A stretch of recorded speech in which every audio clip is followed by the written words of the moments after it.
You are looking live at the Soyuz MS-26 spacecraft attached to the Rossviet module on the Earth-facing side of the Russian segment of the International Space Station.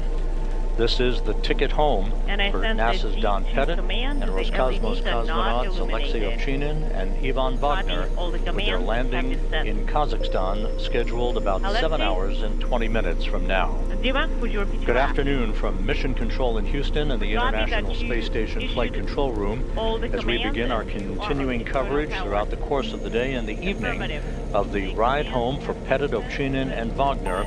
They will be coming home on that Soyuz spacecraft to wrap up a mission of more than 7 months in duration, a mission that will have spanned more than 3,500 orbits of the Earth and 93.3 million statute miles.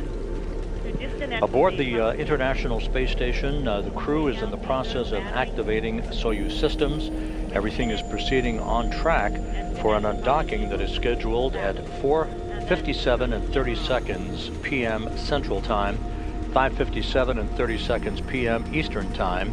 That will begin the ride home for Pettit, Ovchinin, and Wagner, wrapping up their mission with their deorbit and landing on the steppe of Kazakhstan to the southeast of the remote town of Zhezkazgan, about a 91-minute or 91-mile separation between Zhezkazgan, the forward staging point for today's landing operations, and the landing site in the remote area of Kazakhstan. The landing is scheduled just after sunrise Kazakhstan time on Sunday, April 20th, Easter Sunday.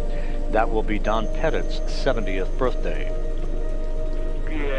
По тестовому видеосеансу.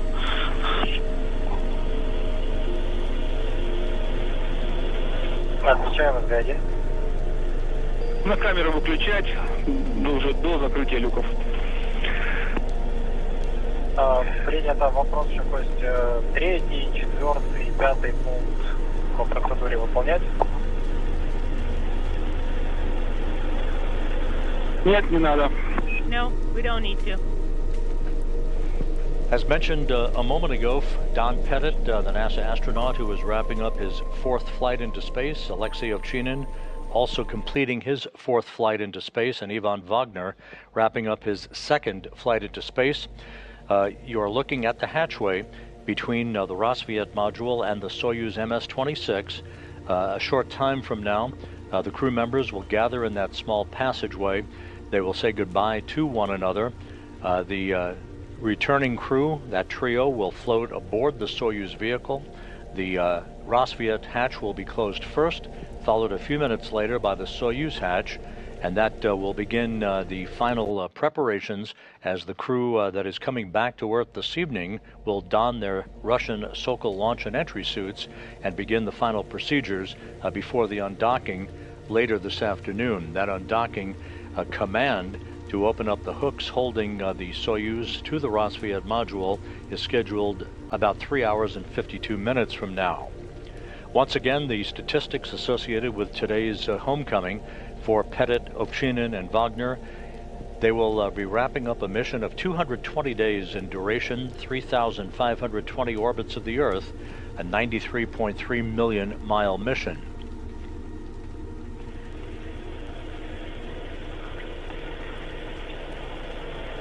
This view from an external camera on the International Space Station as the station flies 260 miles over the South Atlantic. On the right side, that is the Soyuz MS-26 spacecraft.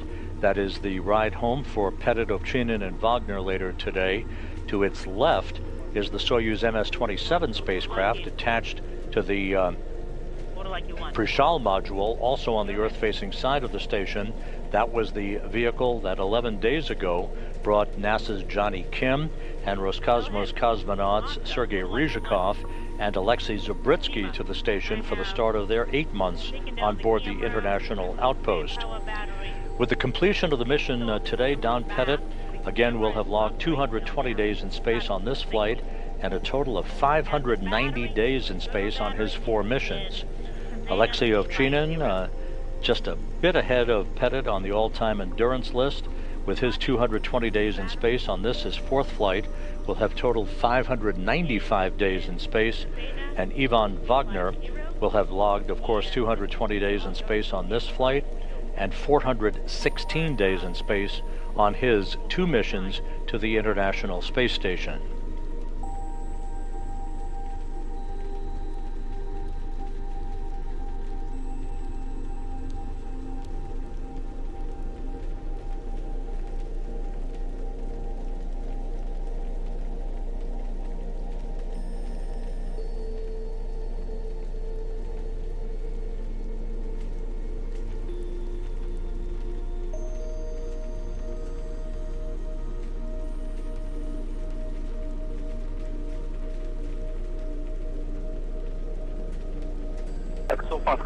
Here in Mission Control in Houston, the team that will be presiding over the undocking and landing of the Soyuz vehicle is beginning to pour into the flight control room.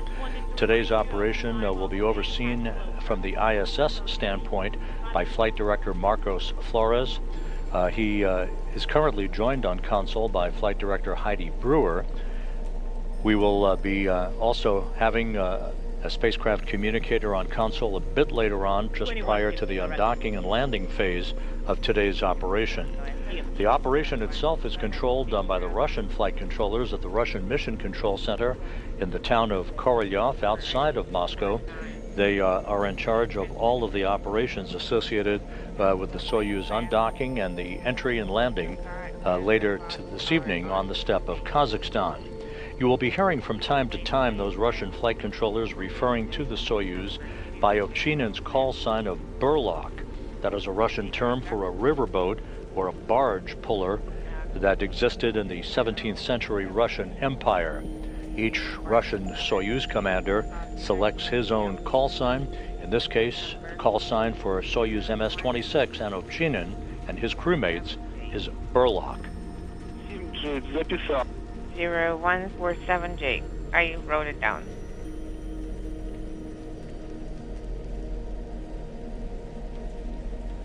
Вань, спасибо большое, принял доклад. Copy, thank you very much. Ivan, we understand. It's not Bavakar, it's Belfer 48 618.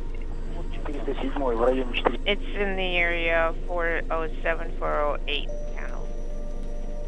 What is on the cable?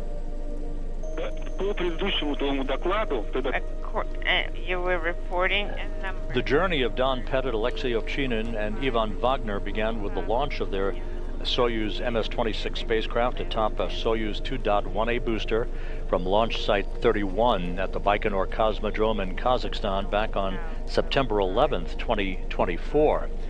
As is typical, the booster lit up its engines, the turbo pumps came up to flight speed, the hold-down posts were released, and the Soyuz booster and the 3 crew members atop the 3rd stage of that Soyuz vehicle began their climb to orbit, arcing out to the northeast from Baikonur for an 8-minute, 46-second journey to their preliminary orbit.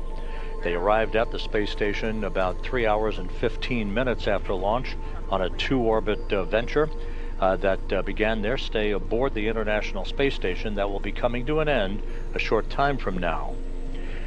Again, a good look here at the Soyuz MS-26 attached to the Rosviet module, which is also known as MRM-1, the Mini Research Module number 1, that is attached to the Earth-facing port of the Russian segment of the International Space Station. The station is currently flying into an orbital sunset south of Africa, so we will be losing a good view of that Soyuz vehicle for the next several minutes until the International Space Station emerges back into an orbital sunrise.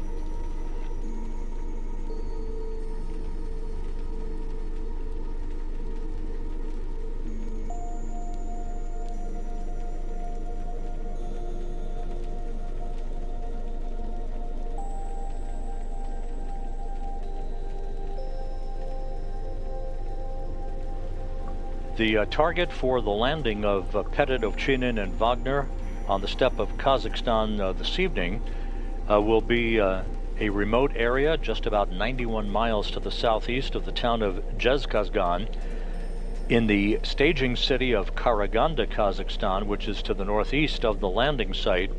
The NASA team of support personnel and the Russian Rosaviatsa search and recovery forces are making their way to the Karaganda airport. They will depart the airport in an Antonov 24 fixed-wing aircraft, as well as in Russian Mi-8 helicopters over the course of the next couple of hours to make their way to the landing site.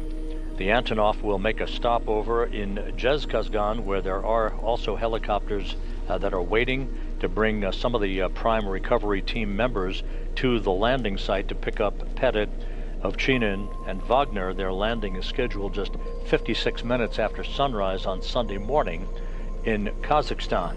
A total of 3 fixed-wing aircraft, 8 helicopters, and 6 all-terrain vehicles are in play for this evening's landing operations.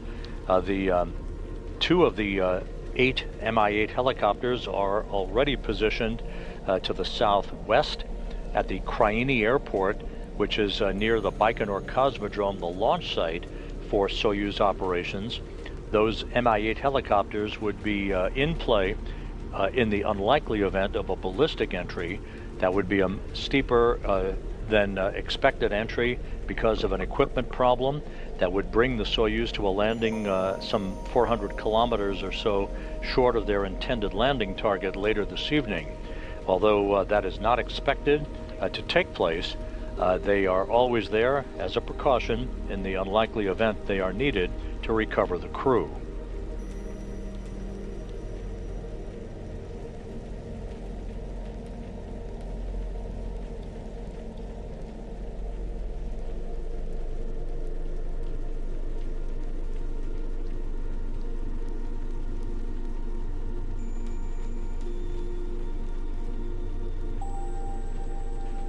The demarcation point for the conclusion of Expedition 72 aboard the International Space Station and the beginning of Expedition 73 is always marked from Soyuz undocking to Soyuz undocking. So we're just about 3 hours and 45 minutes away from the beginning of a new expedition on board the International Space Station.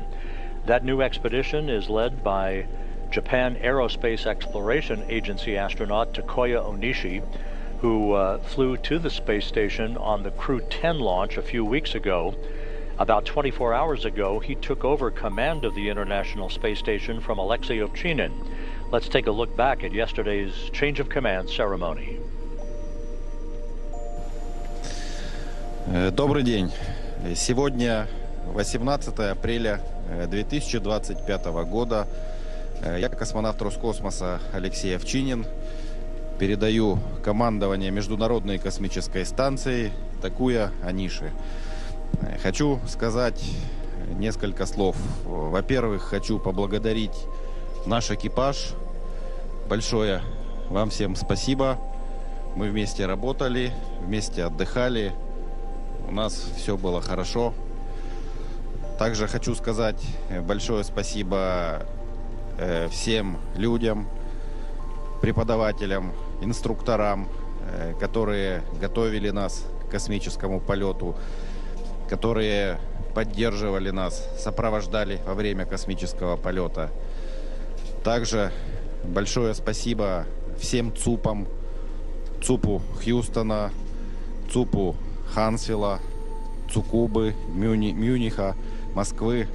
Большое спасибо за вашу помощь, за вашу поддержку.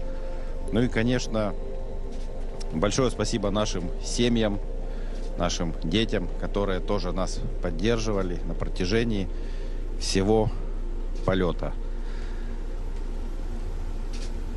I want to say big thank you, my crew. We walk together, we relax together. Also, I want to say big thank you all people, instructors who prepared us, who supported us during our flight.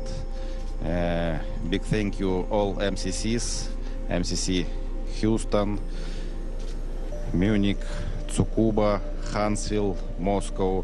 Thank you very much for your help, for your support. And also big thank you our families, our children.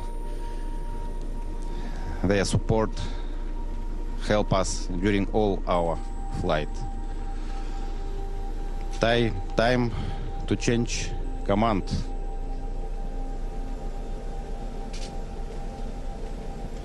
This is a key from ISS. Now it's your key.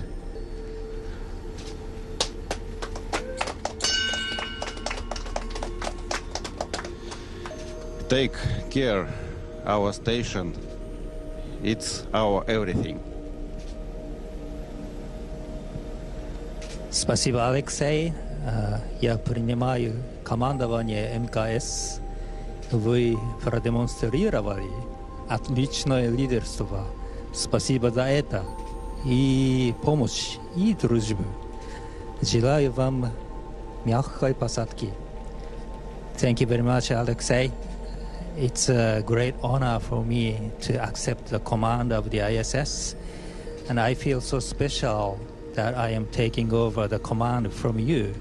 It's because it's been almost 9 years since we met here in 2016 during Expedition 48. At that time, both of us were rookies, and here we are, two veterans who are ISS commanders. Human spaceflight is not easy. Only continuous dedication from generation to generation made it possible for human beings to get here. And now today we have 4 rookies, and I'm sure one day they will come back and become commanders. It's just like the passing the torch. And I believe that's how we will continue to develop human spaceflight. And now I'd like to say a couple of words in Japanese. 日本の皆さん応援本当にありがとうございます。本日2025年4月18日に国際宇宙ステーションの指揮権を継承してコマンダーに就任しました。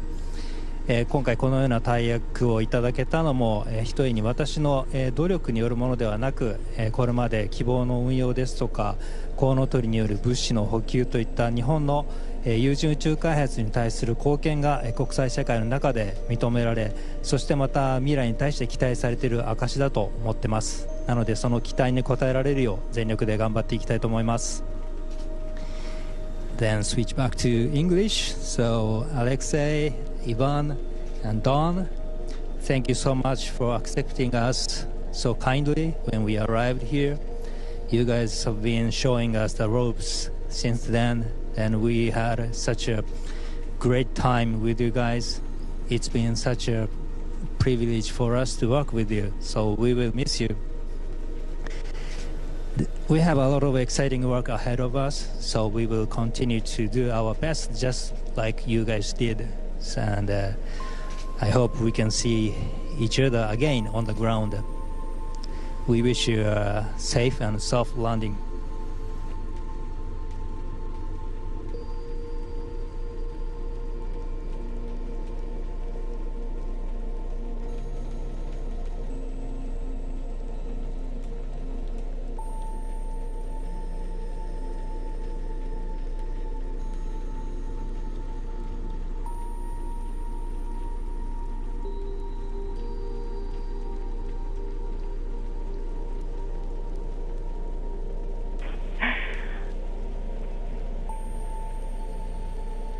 Everyone on the ground says thank you to you all. Looking forward to a great next expedition.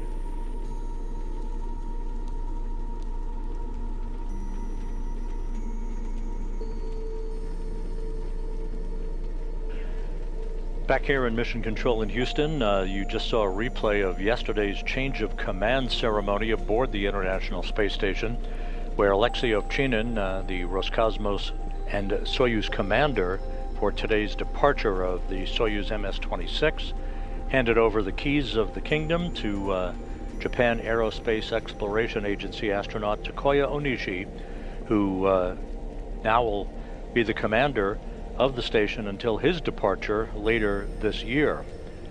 Again, the demarcation point of expeditions is marked between Soyuz undocking and Soyuz undocking.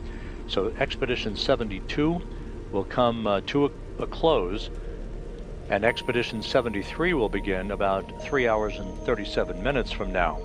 Expedition 73 from left to right, Roscosmos cosmonaut Kirill Peskov, NASA's Johnny Kim, NASA's Nicole Ayers, Roscosmos cosmonaut Sergei Ryzhikov, NASA's Anne McClain, Roscosmos cosmonaut Alexei Zubritsky, and on the right is the new commander of the station, Takoya Onishi.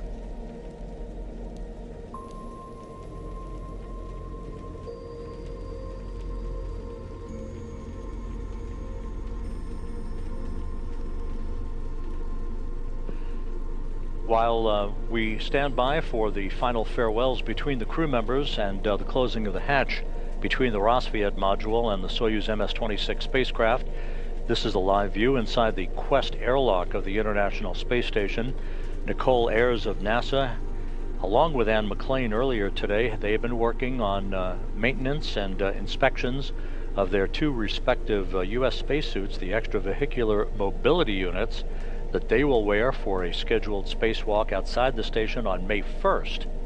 That spacewalk will entail the construction of a mounting bracket for a future delivery of the next set of ISS rollout solar arrays that will be installed to augment the power supply on board the International Outpost. McClain and Ayers will also be moving a communications antenna to better improve and enhance communications for future visiting vehicles to the International Outpost. We will be conducting a briefing to preview that spacewalk this coming Thursday on NASA websites beginning at 2 p.m. Eastern Time. The spacewalk itself will be conducted on May 1st.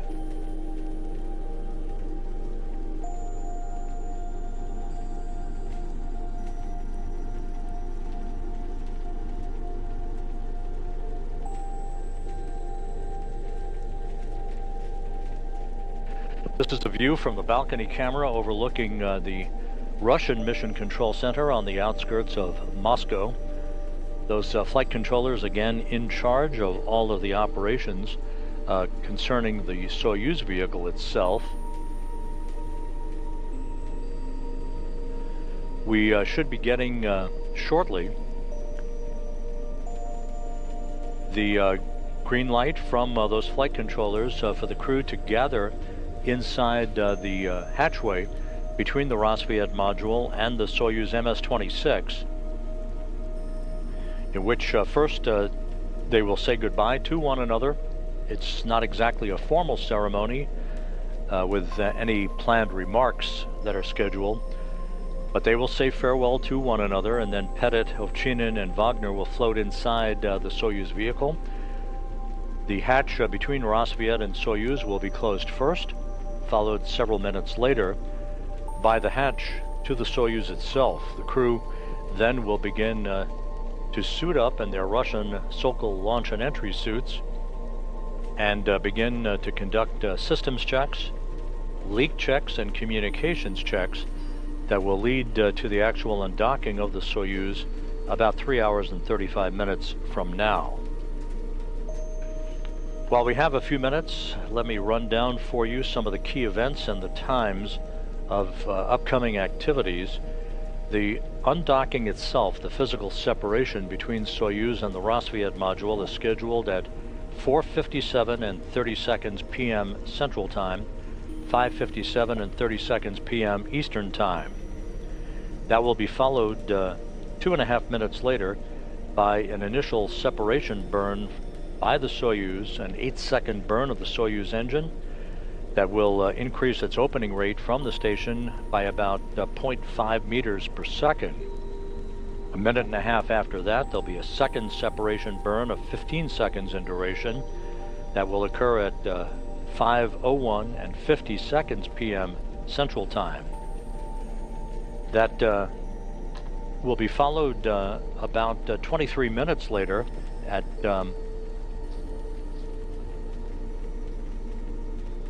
or a couple of hours later, in fact, as the Soyuz has moved to a position well away from the International Space Station, some 41 kilometers away from the International Space Station.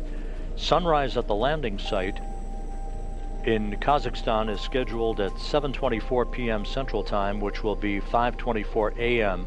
Kazakhstan time on April 20th. Just 3 minutes after that will be the deorbit burn.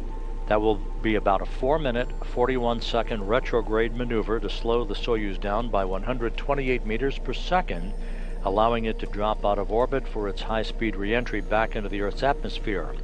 The deorbit burn is currently scheduled at 7:27 and 8 seconds p.m. Central Time, 8:27 and 8 seconds p.m. Eastern Time. Again, a 4-minute, 41-second retrograde maneuver. Once the deorbit burn is complete, about 23 minutes after that, there'll be the pyrotechnic separation of the 3 sections of the Soyuz vehicle. The only section that survives the heat of re-entry is the descent module, the center section of the Soyuz spacecraft, in which the 3 crew members will be strapped into their seats. Alexei Ovchinin, as the Soyuz commander, will be in the center seat of the Soyuz, flanked to his left by Ivan Wagner as board engineer number 1. Don Pettit will be strapped into the seat to Ovchinin's right as board engineer number 2.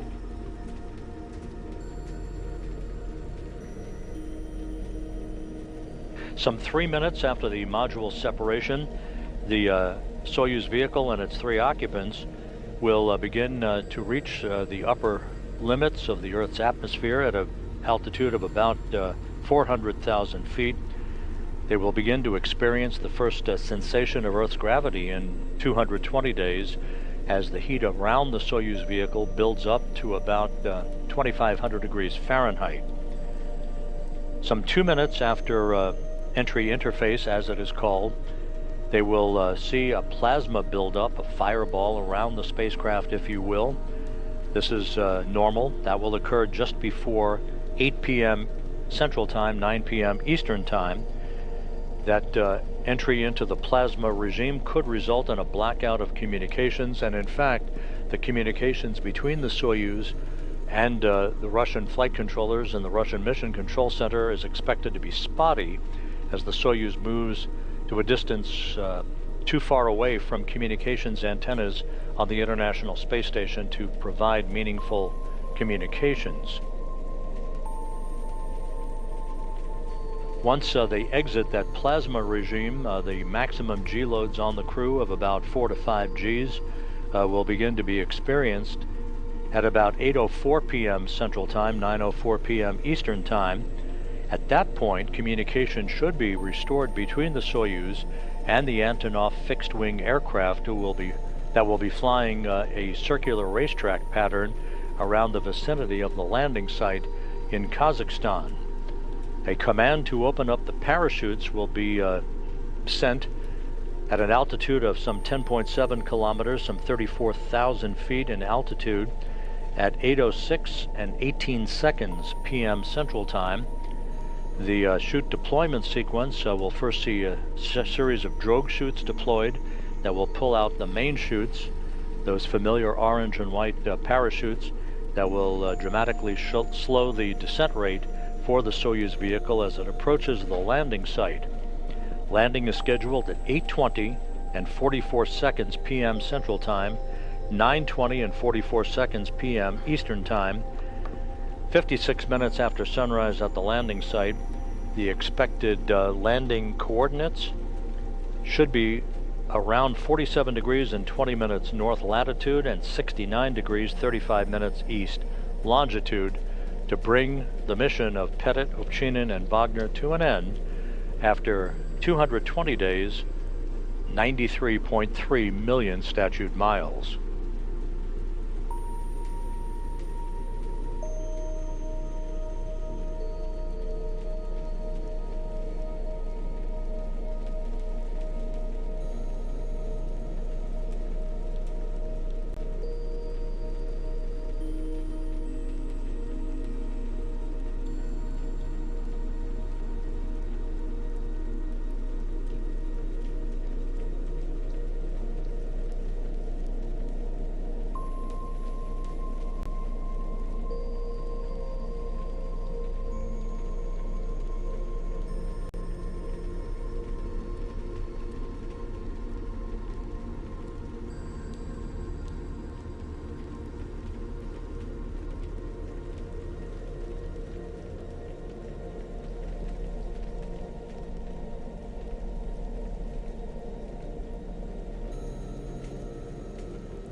We should be just a few minutes away from the point at which the crew members will be gathering in that transfer area, that small passageway between the Rassvet module and the hatch to the Soyuz vehicle, in which they will say farewell to one another, after which Pettit, Ovchinin, and Wagner will float inside the Soyuz, and the Rassvet hatch will be closed first, followed a few minutes later by the hatch to Soyuz itself.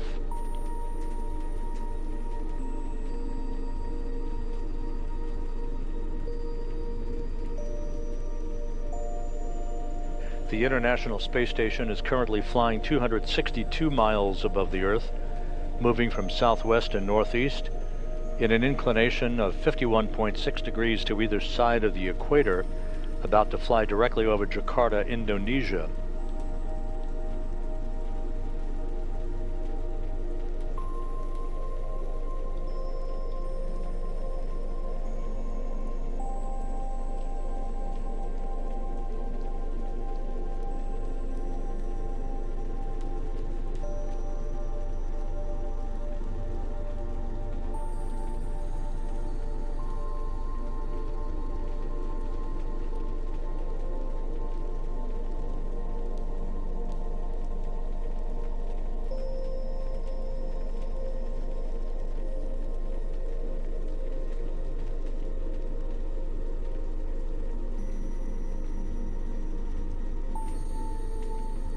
If you've just joined us, the International Space Station about to see the transition of one expedition to another.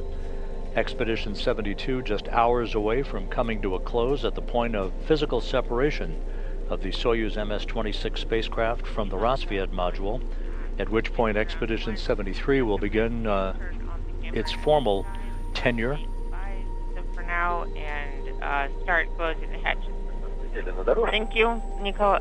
Thank you, Costa. We took one more time for the roads to sit down, and so we're getting ready.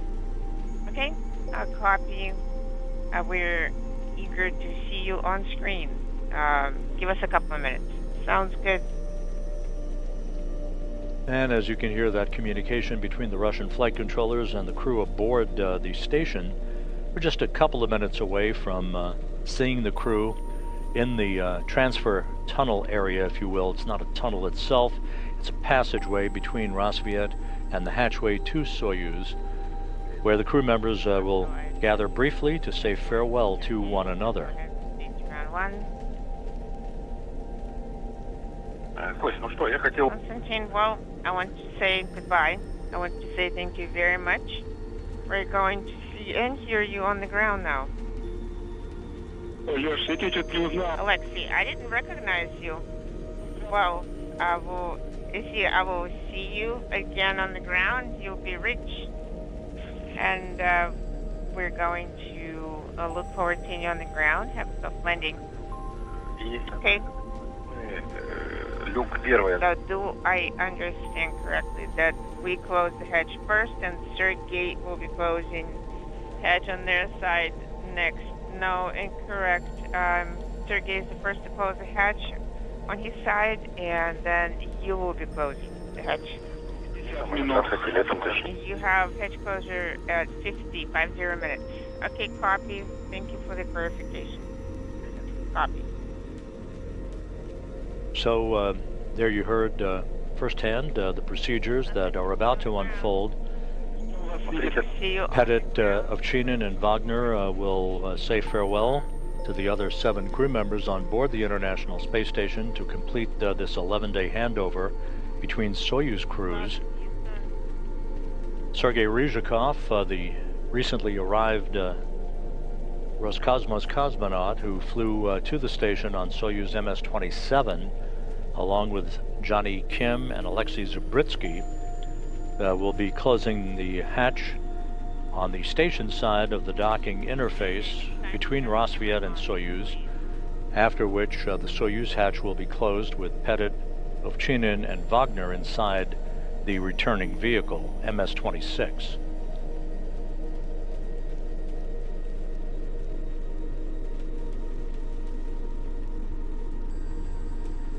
And now a view of the hatchway seeing the video. Thank you.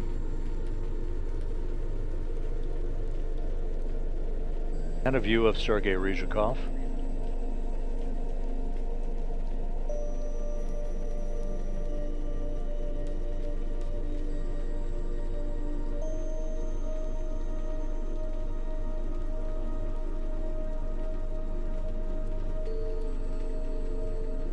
Once those two hatches are closed, the three departing crew members, a quick view of Ivan Wagner. Once the three returning crew members are aboard Soyuz with the hatches closed, there'll be a leak check period to make sure that we have an airtight seal at that docking interface. That will be the precursor to the small vestibule between Rassvet and Soyuz being depressurized in advance of the command to begin opening up the hooks holding Soyuz and Rassvet in place. You see Don Pettit joining Wagner and Ovchinin, all three in those blue undergarments.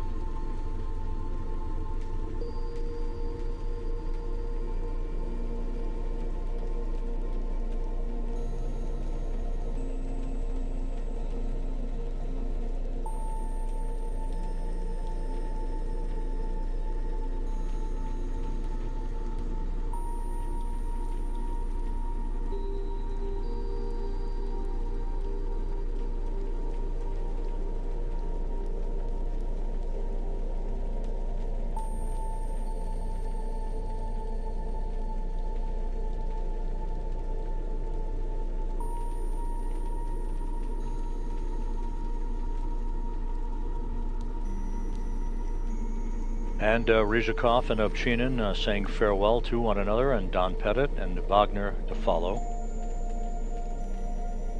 Kirill Peskov in the white shirt.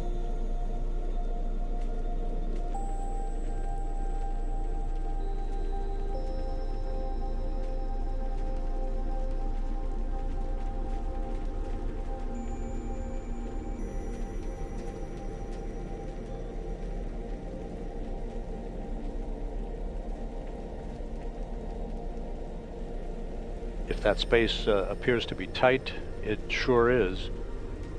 There's barely enough room for all the crew members to fit in at any given time. Takuya Onishi of the Japan Aerospace Exploration Agency, the new station commander, saying farewell to the departing crew members. And Anne McLean.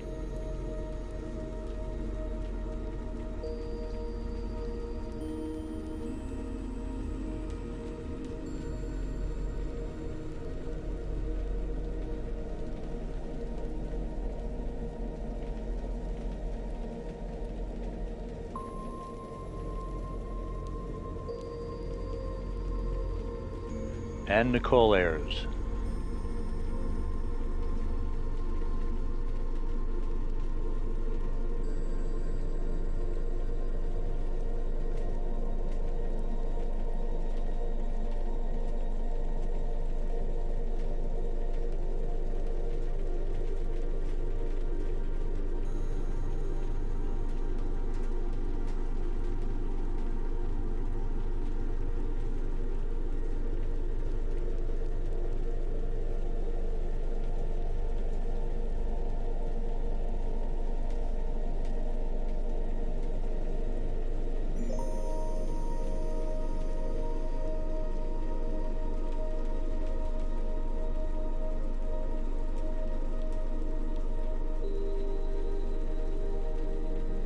NASA's Johnny Kim saying farewell to the crew that he and Zabritsky and Ryzhikov just finished a handover with. Kim and his two Roscosmos crewmates launching back on April 8th from Baikonur on the Soyuz MS-27 spacecraft.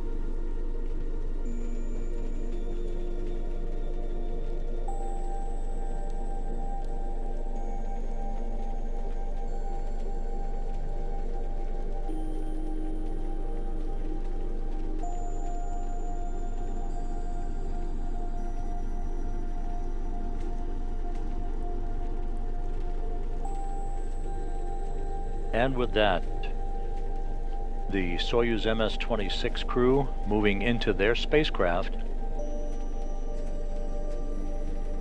The International Space Station just flying to the northeast of Manila.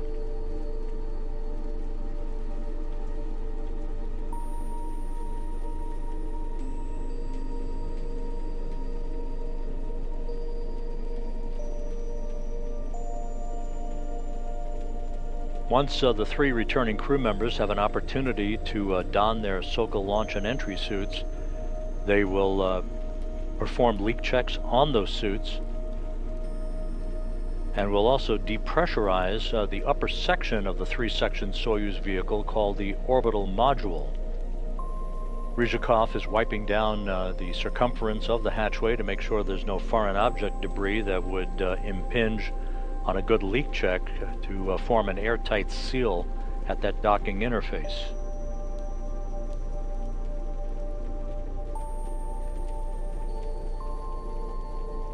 Бурлаки, ответите по Москве. Бурлаки, Moscow.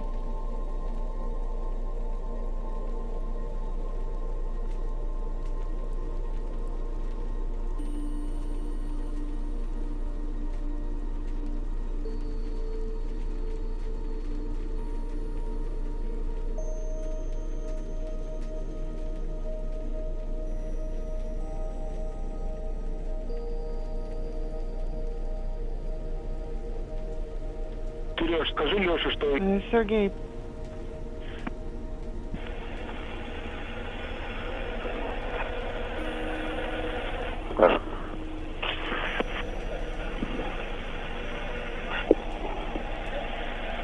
Спасибо, Сереж.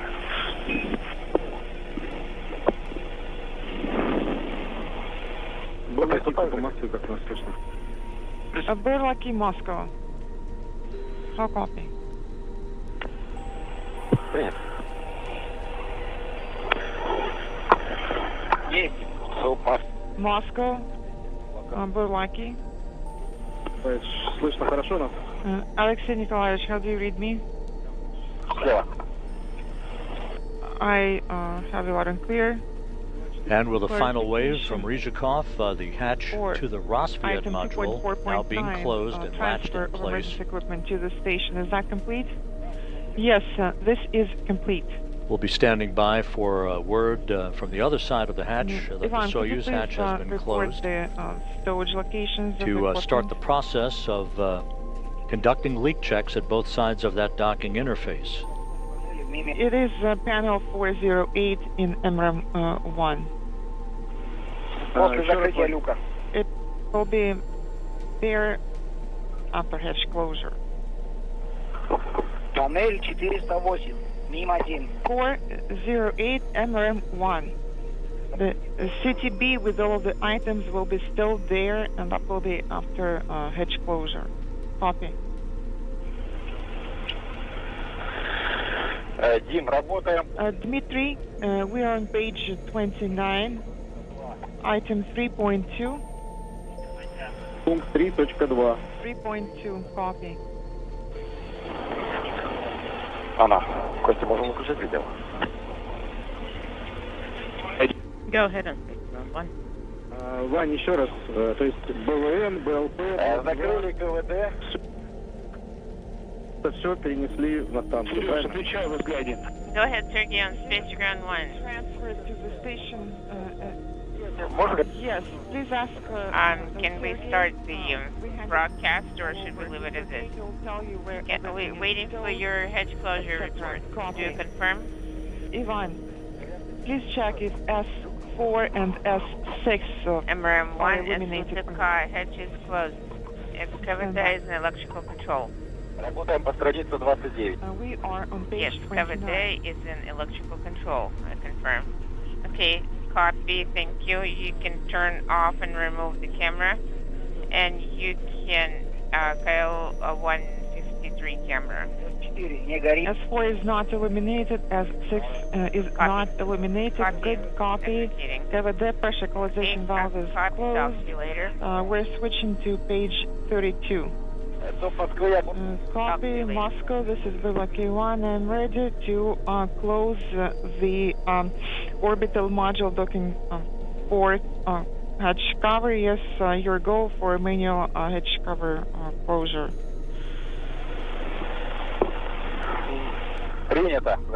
Copy. Closing it now. Once again, if you've just joined us, you're looking there at a view from the station's external cameras please make sure of the that Soyuz you are MS-26 spacecraft broadcasting attached your to the actions Rossviet module on the Earth-facing side of the Russian segment of the International Space Station that is currently flying directly over Tokyo. Aboard the descent module, the center section of the three-section Soyuz, are NASA's Don Pettit, Alexei Ovchinin of Roscosmos, and their Roscosmos crewmate Ivan Wagner, having just said farewell to the other members of the station a few moments ago. The hatch on the Rossviet module has now been closed. We're standing by for word that the Soyuz hatch will have been closed.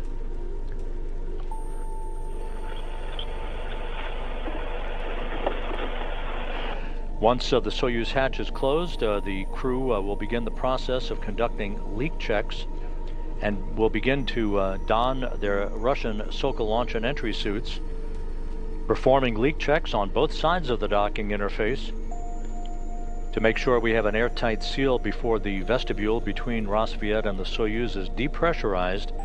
That will set the stage for the undocking of Soyuz. The physical separation scheduled at 4:57 and 30 seconds p.m. Central Time, 5:57 p.m. Eastern Time. This is Burlaki 1. BO orbital module docking port hatch is closed. Copy. BO SU hatch closed, and we're now on page 33. Copy. Page 33. Make sure you're broadcasting your actions. SSVP docking and internal transfer system. I'm deactivating it now. Copy. This SF7. DES7 command.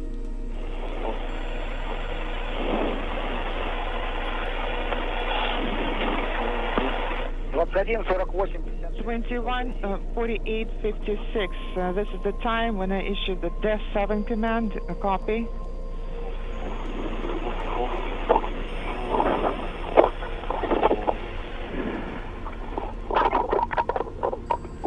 Так, выдаем С-715. Sending S-15 command. Command sent at 21:49. You're looking now at a view here in the International Space Station Flight Control Room, Mission Control in Houston at the Johnson Space Center. Flight Control team that's on console right now, soon to begin a handover. The flight director who will be on console during undocking and landing later this evening is Marcos Flores. At the bottom of your screen, to his right is Flight Director Heidi Brewer. Indication is illuminated.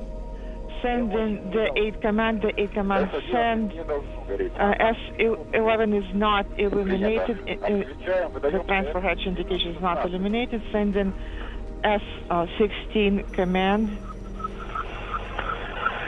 S16 command sent. SSVP indication is illuminated. The 8 illuminated. Deactivated.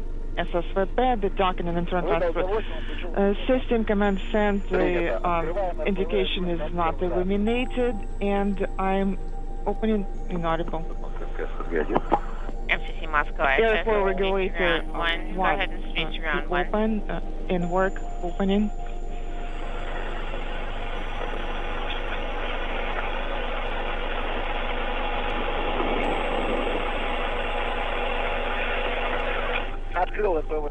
Airflow regulator 1 is open.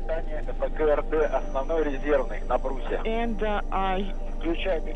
you're going to deactivate the main and backup power sources on those units.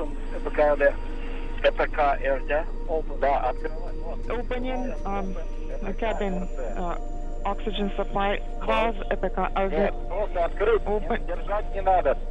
It is open, inaudible. Open. Подача 2 горит. And the indication is illuminated.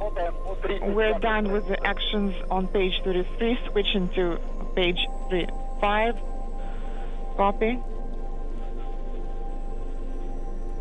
Your goal to start actions on page 35.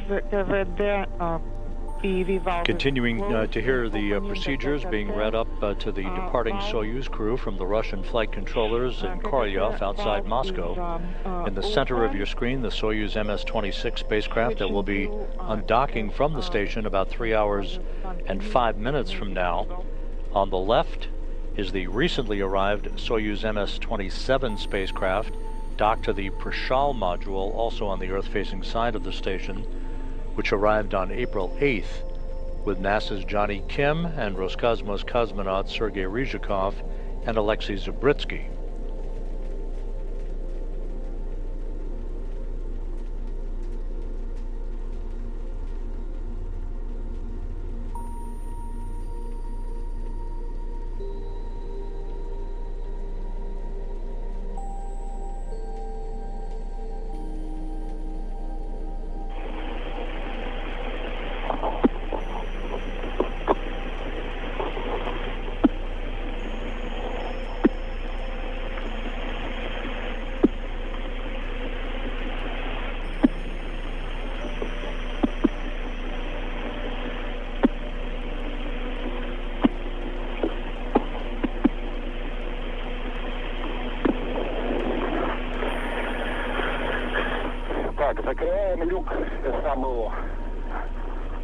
And I'm now closing the SABO hatch.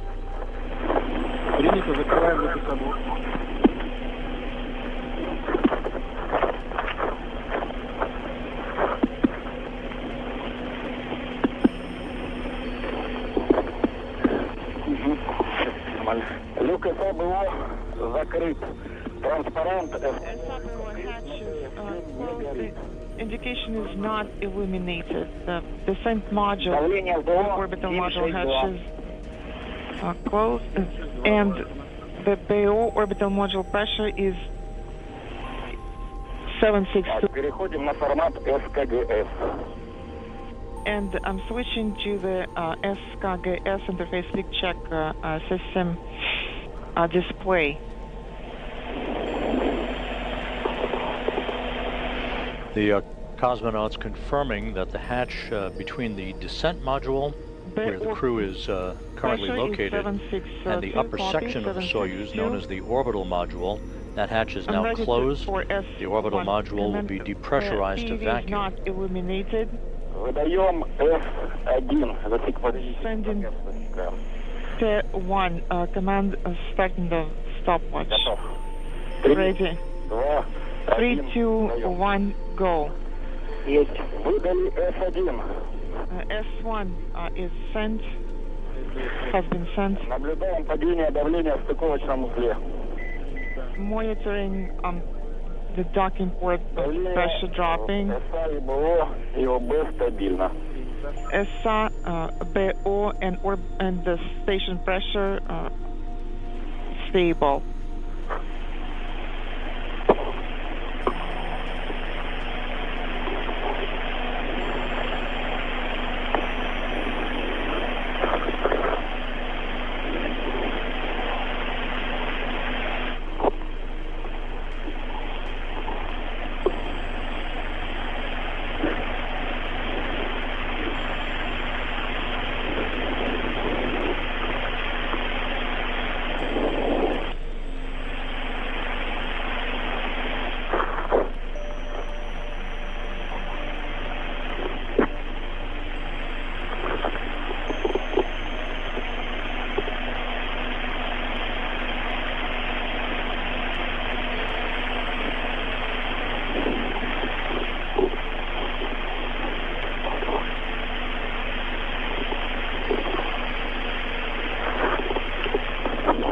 Продолжается падение давления в стыковочном узле.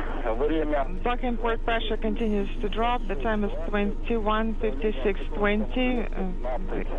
And the pressure is at... This is Mission Control Houston. We now have confirmation of the closing of the Soyuz hatch on that side of the docking interface between the MS-26 spacecraft and the Rosviet module. The Soyuz hatch closing occurring at 1:52 p.m. Central Time, 2:52 p.m. Eastern Time. So both hatches on the docking interface on the Earth-facing side of the station now closed, and the Soyuz crew, the departing crew of Don Pettit of NASA and Roscosmos cosmonauts Alexei Ovchinin and Ivan Wagner will begin the process of donning their Sokol launch and entry suits and conducting leak checks. The upper section of the Soyuz, that's the bulbous section called the orbital module, that also has the docking probe that is attached to the Rosviet docking port, that is in the process of being depressurized as well. So the three departing crew members who will be coming home this evening for a parachute-assisted landing on the steppe of Kazakhstan early Sunday morning Kazakhstan time are now aboard their return vehicle, conducting final systems checks and leak checks prior to the undocking of the Soyuz about 3 hours from now at 4:57 p.m. Central Time. That'll wrap up our first broadcast of the day. We will be back on the air at 4:30 p.m. Central Time, 5:30 p.m. Eastern Time, with undocking coverage as Don Pettit, Alexei Ovchinin, and Ivan Wagner begin the journey home to wrap up a 7-month mission aboard the International Space Station. We'll see you back a little later this afternoon at 4:30 p.m. Central, 5:30 p.m. Eastern Time. In the meantime, this is Mission Control Houston.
Tonight, we're going to the moon, and this SpaceX Falcon 9 rocket is taking us there. On board is a lunar lander that's built by Intuitive Machines. It's carrying science and technology investigations from NASA's Commercial Lunar Payload Services initiative. This will help pave the way for humanity to live and work at the moon. Hello and welcome everyone to the Kennedy Space Center in Florida. I'm NASA's Tahira Allen, and this is Josh Marshall, the Communications Director for Intuitive Machines. Josh, it is so great to have you here today. I know. Tahira, it is good to be back, and what a difference that 1 year can make. We're back out on the launch pad with another lunar lander and a maturing commercial space program that's ready to support commercial partners and, of course, NASA. And we are so excited to be back on the launch pad with you. Liftoff of Intuitive Machines moon lander is scheduled for 7:16 and 30 seconds p.m. Eastern Time. And right now, everything is a go for launch. If all goes as planned, that lander will complete its journey about 8 days from now, with a landing at Mons Mouton, about 100 miles from the lunar South Pole and the farthest south ever attempted for a moon landing. One of the main goals is to gain insights into lunar soil characteristics and also detect resources beneath the surface. Josh, describe the build-up to this moment today. I mean, oh my goodness, for Intuitive Machines. I'll try to sum it up for you. Back in the early days of the company, we started this mantra of, if people see your excellence and that you do the things that you say you're going to do, exceed those expectations. And after our first mission, we have some room to grow, and this moment is another opportunity to push that bar forward, get hardware to space, and show people what Intuitive Machines is capable of. Well, I mean, you've already accomplished so much, so good luck tonight. Now, there are more than a dozen NASA and commercial instruments headed to the moon tonight, and we're going to walk you through them over the next hour and a half. But first, Josh, tell us a little bit about your spacecraft. We've got a replica of her right here that's sending all this new technology to the moon. Well, first off, we love her, and her name is Athena, including her solar panels. She's just over 14 feet tall. With the landing gear, she's just shy of 15 feet wide. That's about the length of a standard car parking spot. The lunar lander weighs nearly 1,500 pounds and is capable of delivering about 220 pounds of payload to the lunar surface. That is a lot of science, Josh. So, you know, we talked about having commercial instruments on board this lander. Can you walk us through some of those payloads on Athena? Absolutely. Let's take a look at some commercial ones. We have Lunar Outpost Map Rover underneath the garage right here. We'll move this around. We have Nokia just on this side. And if we pivot back this way a little bit, you have Lone Star Data Holdings Data Center over here. But I want to talk about a payload that's helping us solve one of the challenges we found from IM-1, and that was regulating the thermal temperatures underneath the lander's top deck solar array, this area right here. So what we did is we partnered with Columbia Sportswear and brought in this material. It's called Omni-Shade Sun Deflector. Can I hold it? Absolutely. And what it does is regulate that extreme heat and extreme cold that the lander experiences underneath that top deck solar array.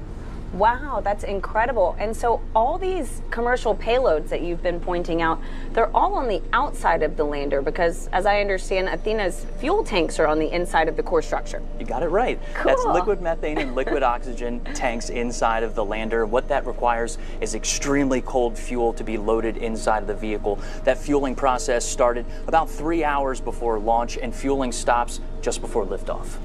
And what is really cool, to meet those requirements, SpaceX developed a way to fuel the lander while it's already attached to the rocket and on the path. Now let's head on over to SpaceX and Mission Control in Hawthorne, California. Thanks, Tahira. I'm John Innsbrucker, Falcon Principal Integration Engineer here at SpaceX. And I'm Yomezo, a Lead Propulsion Engineer here at SpaceX. Now, IM-2 marks our 24th mission of the year after a busy 2024, where we launched a record-breaking 134 missions. SpaceX was honored to launch last year's IM-1 mission, which is the first commercial lunar lander to land on the moon, and the Blue Ghost 1 mission just last month. We're excited to once again partner with NASA as part of the Commercial Lunar Payload Services Initiative, which you'll hear us refer to as CLIPS. Now, SpaceX was founded with the goal of making life multiplanetary, and today's mission furthers that goal by helping scientists understand more about the resources on the moon. We'll have more on SpaceX's part in building our future in space in just a few minutes. Yeah, we're currently at T-minus just under 41 minutes from liftoff, and while the countdown continues, let's take a moment to meet the Falcon 9 that will be taking IM-2 to space today. On your screen, you can see the Falcon 9 on Launch Complex 39A. Falcon 9 is a two-stage rocket, and it's the first orbital-class rocket capable of reflight. The first stage, the tallest portion of the vehicle, marked there on your screen, that provides 1.7 million pounds of thrust thanks to its 9 Merlin 1D engines. That's right, and near the top of the second stage, powered by the Merlin vacuum engine, or MVAC, while this is very similar to the Merlin 1D on the first stage, this engine has a large nozzle which allows the second stage to perform more efficiently in the vacuum of space.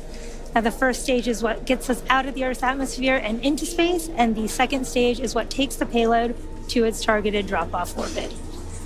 Now, that large barrel structure with the pointed nose at the very top of the vehicle is the payload fairing, and it's composed of two halves made up of carbon composite material that come together to protect the payload until we're in the vacuum of space. Now, the Intuitive Machines landers need to be fueled on the pad with cryogenic methane and oxygen starting about 2.5 hours before launch. Now, ahead of the IM-1 mission last year, SpaceX teams had to modify Pad 39A and the transporter erector alongside the Falcon 9. We installed liquid oxygen and methane tanks, we put propellant lines in, and we put more of these to support the Intuitive Machine missions.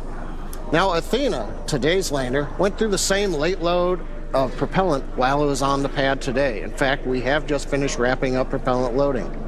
Now, methane isn't typically used in the Falcon program, so Falcon teams had to lean on the expertise of our Starship teams to verify the health and status of the lander and our fueling system.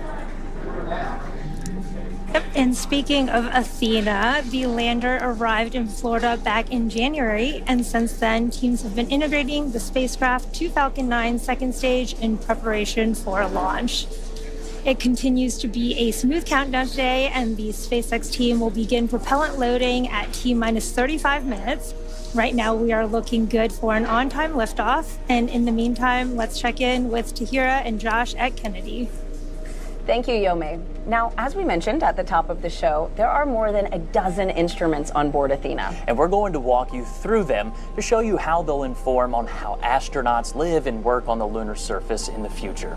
So let's jump right into the NASA technology demonstrations.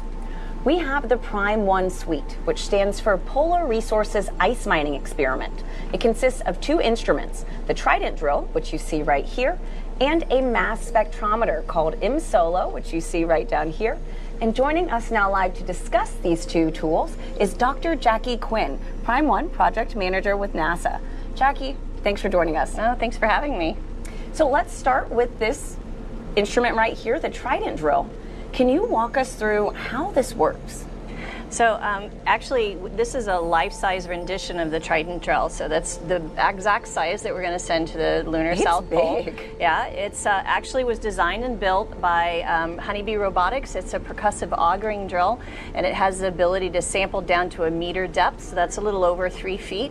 And the way it works is it goes down in about 4-inch sections. It'll go down 4 inches. It'll collect the lunar regolith on the flutes of the drill. It'll bring it to the surface, deposit on the surface, and then it goes down again another 4 inches and deposits. It'll do that sequentially until it reaches its terminal depth. One of the very cool things about the Trident drill is it has a temperature sensor in the very tip of the drill. So as we're going down, we're going to stop and take temperature measurements at different depths along the way. So we'll get the first thermal in situ readings as we traverse down. That'll be one first. And of course, it's the first robotic drill in the lunar South Pole. So very cool. That's Trident. A couple calls from SpaceX here. Launch shuttle aboard the launch auto sequence immediately and proceeding to launch aboard. At T-minus 10 seconds, launch shuttle will be hands-off and relying on automated abort criteria for the remainder of the count. And Jackie, paired with Trident is the mass spectrometer ImSolo. I love the name. It's the second part of Prime 1. How are we able to use the drill in concert with the mass spectrometer. Right. So actually, I have another life-size rendition. This is M-Solo. So M-Solo is a commercially available mass spectrometer built by Infocon, which the engineers and scientists here at the Kennedy Space Center have ruggedized for use in the harsh environment of space. So the M-Solo works in tandem with Trident.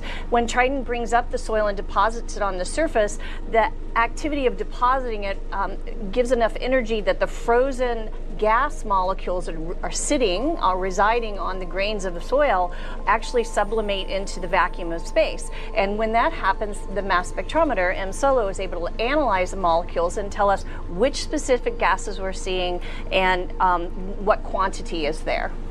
And so, Jackie, real quick, can you give us the big picture? You know, what does the Prime 1 suite contribute to the overall goal of long-term human presence at the moon? Yeah, so right now, I would say we're fairly tethered to Earth as human explorers, and we want to be able to have a sustained presence on the moon, on Mars, on any celestial body. And in order to do that, we need to be able to live off the land. So if we look historically at explorers, say Lewis and Clark that went from Missouri to the Pacific, they were able to do it because they lived off the land. They gathered over food and vegetables, they hunted, they drank water. Well, we as explorers of space need to be able to live off the land as well. And the way to do that is to be able to get the water if it's there, and be able to harness it for creating fuel and oxygen. And that's what Prime 1 will do, is to give us those first key engineering components that allow us to design future systems.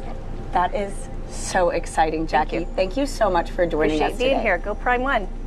And it sounds like we also did just get a call out that RP1 propellant loading is underway. So that is a great update to hear.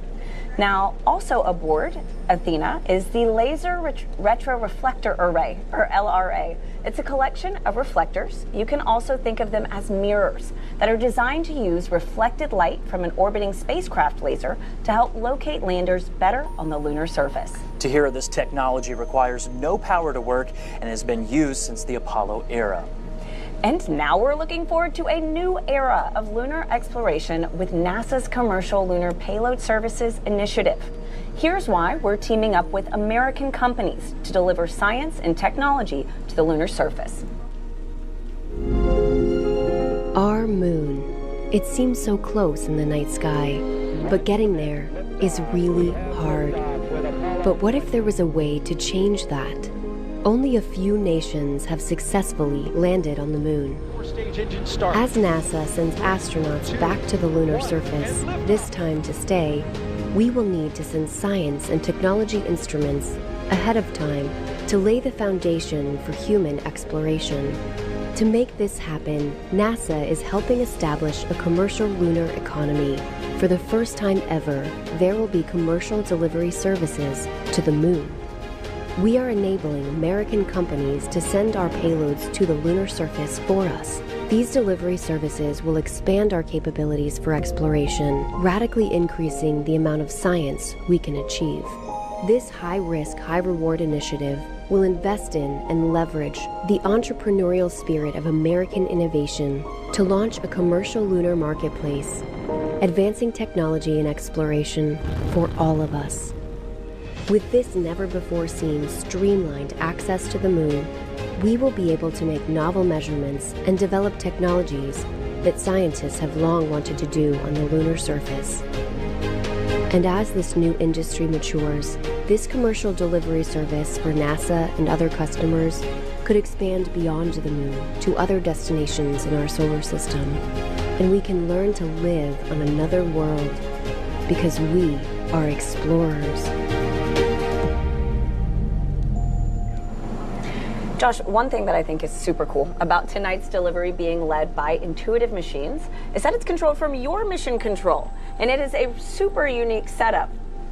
That's right, Tahira. Let's take a live look at Nova Control. This is the nerve center of our entire program at Intuitive Machines. Starting now, we have 3 primary flight controller teams working 24/7 to monitor, command, and control our lunar lander during its journey to the moon and Athena's mission on the lunar surface. Here's a closer look at how Athena may accomplish her mission. Athena's mission may provide the wisdom required to define How will humanity live and work on the moon? These kind of questions, where we go from being observers of the moon to builders on the moon, this is the first step to beginning to answer those kinds of questions. Her route to unlocking the moon's secrets follows the same path as an old friend. Odysseus lunar lander separation confirmed. Small engine firings refine Athena's trajectory before approaching lunar orbit. We have to do what's called a lunar orbit insertion. It's about a 900 meter per second maneuver. It's a big burn. In orbit, Athena checks on her payloads, including Lone Star's data center, and manages extreme heat in the light and frigid cold in darkness. We're just going in orbit, doing the things you do with satellites. This will be very similar to what we do with our orbit and comm relay satellites, starting with IM-3. A short engine firing sends Athena into a lower orbit to prepare for one final 600-second burn maneuver to the surface. And it's a nice ride. The engine provides a steady level of thrust that does pick up a little bit as we deplete fuel, but we control it. Finally, Athena's true mission, delivering technologies, science, and services that may enable humanity to live, work, and explore deeper into the solar system. It's definitely a great feat.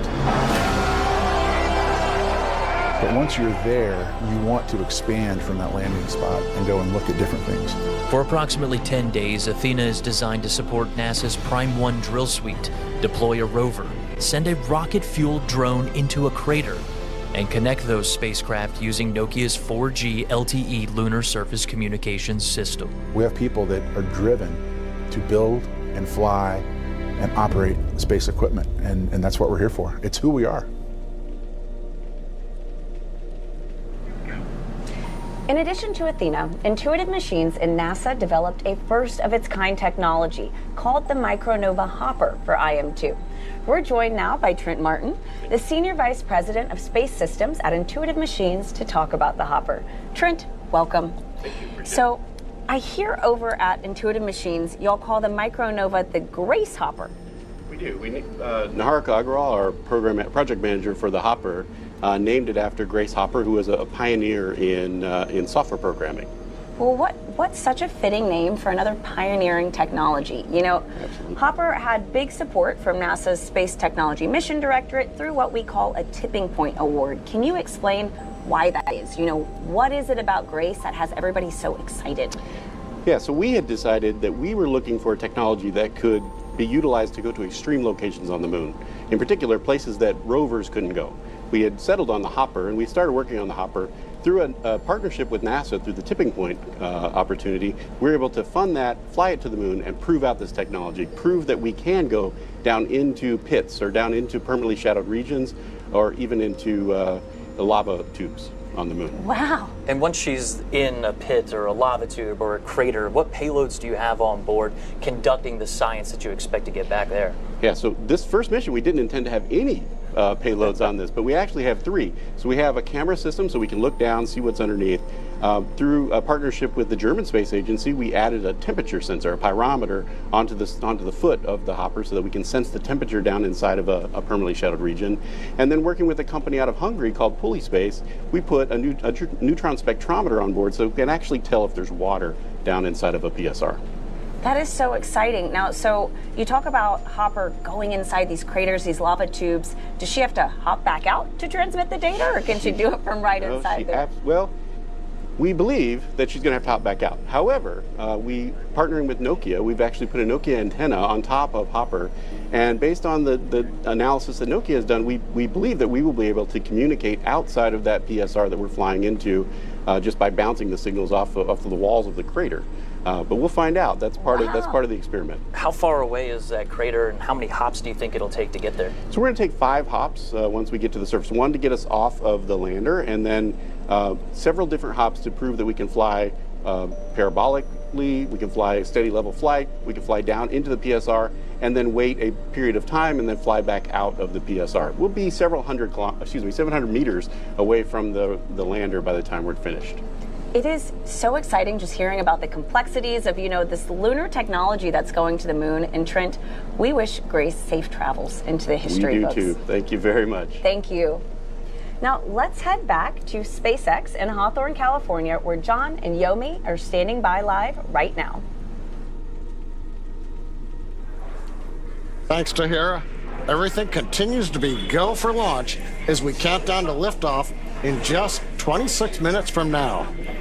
Now, not only is the Falcon family of vehicles supporting NASA's lunar efforts through contracts like CLIPS, but we're also working directly with companies to help support a growing commercial industry, and that's unlocking space for both commercial and government customers. Yep, that's absolutely right. And for more than a decade, Falcon 9 has supported 45 missions to the International Space Station with our Dragon spacecraft, starting with our first cargo resupply mission, then returning human spaceflight capabilities to the U.S., and even helping launch 2 additional cargo missions with Northrop Grumman's Cygnus. All of these missions have enabled science and research to be conducted on the International Space Station. Yep. A lot of work from low Earth orbit. Now, since 2022, SpaceX has supported the next generation of commercial space exploration. We've done the launch of 3 private astronaut missions to the space station, and that's been in partnership with Axiom Space. Now, in the near future, Axiom plans to attach a module to the ISS, and that will eventually detach and form an independent station, one of many commercial space stations that will come online soon, as well as after the International Space Station exits service at the end of its operational life. That's right, John. And when ready, SpaceX will help deorbit the space station. NASA awarded SpaceX a contract to develop the US Deorbit Vehicle, or USDV, which is a modified Dragon designed to guide the ISS through a controlled re-entry into Earth's atmosphere. Now, this will be a pivotal moment in spaceflight history, and as the space station departs orbit and hands off the baton for future private missions like those from Axiom or VAST, which is working on developing space stations that launch directly into orbit. And you can see that on your screen right now. Now, SpaceX's drive to unlock space does not end there. In 2021, SpaceX launched Inspiration 4 on a 3-day journey around the Earth. It was the first all-civilian mission to space. And missions like Inspiration 4 that you can see here, Polaris Dawn, and the upcoming From 2 mission, those allow commercial astronauts to conduct research and other activities in the microgravity of outer space, as well as demonstrate new technologies while orbiting the Earth. Now, as some of you may recall, last year the Polaris Dawn crew reached the highest altitude ever in Earth orbit since the Apollo program. They participated in the first ever extravehicular activity, what we call an EVA, where they stood up in Dragon wearing SpaceX-developed EVA suits. They also conducted 36 research studies and experiments designed to advance both human health on Earth and during long-duration space flights. There's a nice view of the very top of Dragon where they conducted that EVA from in the SpaceX suits. Yeah, those were incredible missions, and all of these missions, including today's IM-2 mission, are helping set the stage for future missions to the Moon, Mars, and beyond. And of course, SpaceX continues to support NASA's Launch Services program with missions like Sphere X and Punch, which are currently scheduled to launch in just a few days. So very exciting times ahead. But back to today's mission. Let's check back in with Tahira and Josh over at KSC. Thanks, Yome. So we are at about T-minus 22 minutes from liftoff tonight. Josh, if all goes as planned, this would be the second lunar landing for Intuitive Machines. I mean, that has to feel good. It does. And just last year, we became the first commercial company to land and operate on the surface of the moon, despite a harder than expected landing caused by a laser altimeter mishap. Now, so what did your team do to assess IM-1 and really make modifications for this second mission tonight with Athena? Right. After IM-1, the entire team met and reviewed every minute of the mission. What went right, what went wrong, and identified a few improvements for Athena. Namely, we've taken extra steps in testing to ensure Athena's laser altimeter is rock and roll ready to go, Tahira. I mean, that sounds great, Josh. So let's talk about this landing site. The landing for IM-2 is at Mons Mouton. It's named after the award-winning NASA mathematician and computer programmer Melba Mouton, who contributed to the successful Apollo 11 moon landing.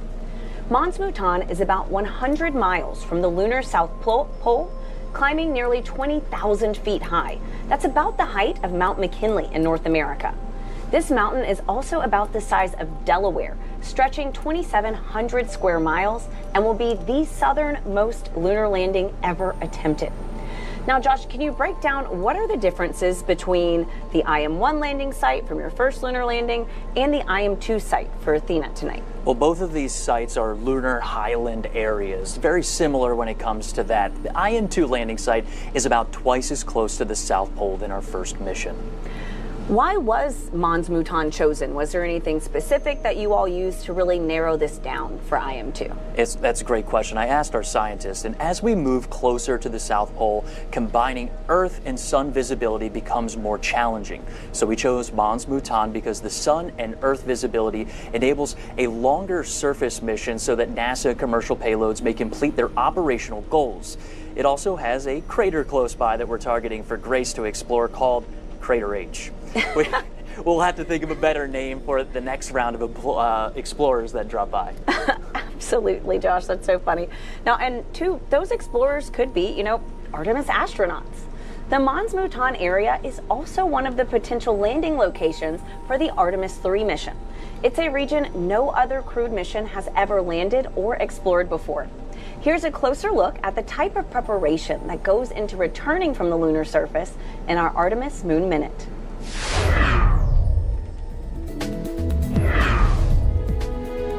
Hey everyone, I'm NASA astronaut Christina Cook, crew member for the Artemis 2 mission. I'm here at NASA's Johnson Space Center in Houston, Texas, where the Orion spacecraft is closely monitored for mission control during flight. Speaking of the Orion spacecraft, teams are gearing up for another important exercise off the coast of San Diego, California. Underway Recovery Test 12, or as we like to call it, URT-12, is the third in a series of tests to make sure teams are prepared to safely recover myself, Reed Wiseman, Victor Glover, Jeremy Hansen, and the Orion spacecraft. On URT-12, a mix of NASA and stand-in astronauts will be inside an Orion mock-up, and Navy divers will practice getting them out of the capsule and into helicopters, which will fly them to a nearby naval ship. Teams will spend the week running through different scenarios, including a daytime or a nighttime splashdown. That's your Artemis Moon Minute. For all Artemis updates and info on the Artemis 2 mission, you can scan the QR code on your screen or visit nasa.gov/mission/Artemis-II. Now, for more on SpaceX's lunar efforts, let's go back to John and Yome live at SpaceX in Hawthorne, California. Thanks, Tahira. As we mentioned earlier, Falcon 9 is the first orbital-class rocket capable of reflight. And in fact, this will be the 9th flight of this particular first-stage booster supporting this mission. Together, Falcon 9 and Falcon Heavy have completed more than 450 launches and over 380 reflights. It's hard to keep track of the scorecard.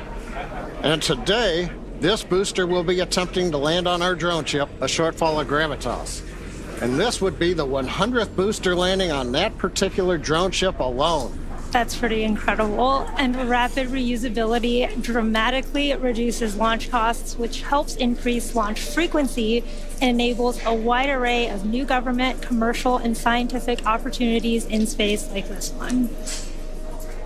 Now, lowering the cost of access to space is helping take humanity's next steps into the solar system, whether it's in LEO, GEO, interplanetary, or even deep space. Now, when the costs are lower, government and commercial customers can launch more missions, which helps accelerate development.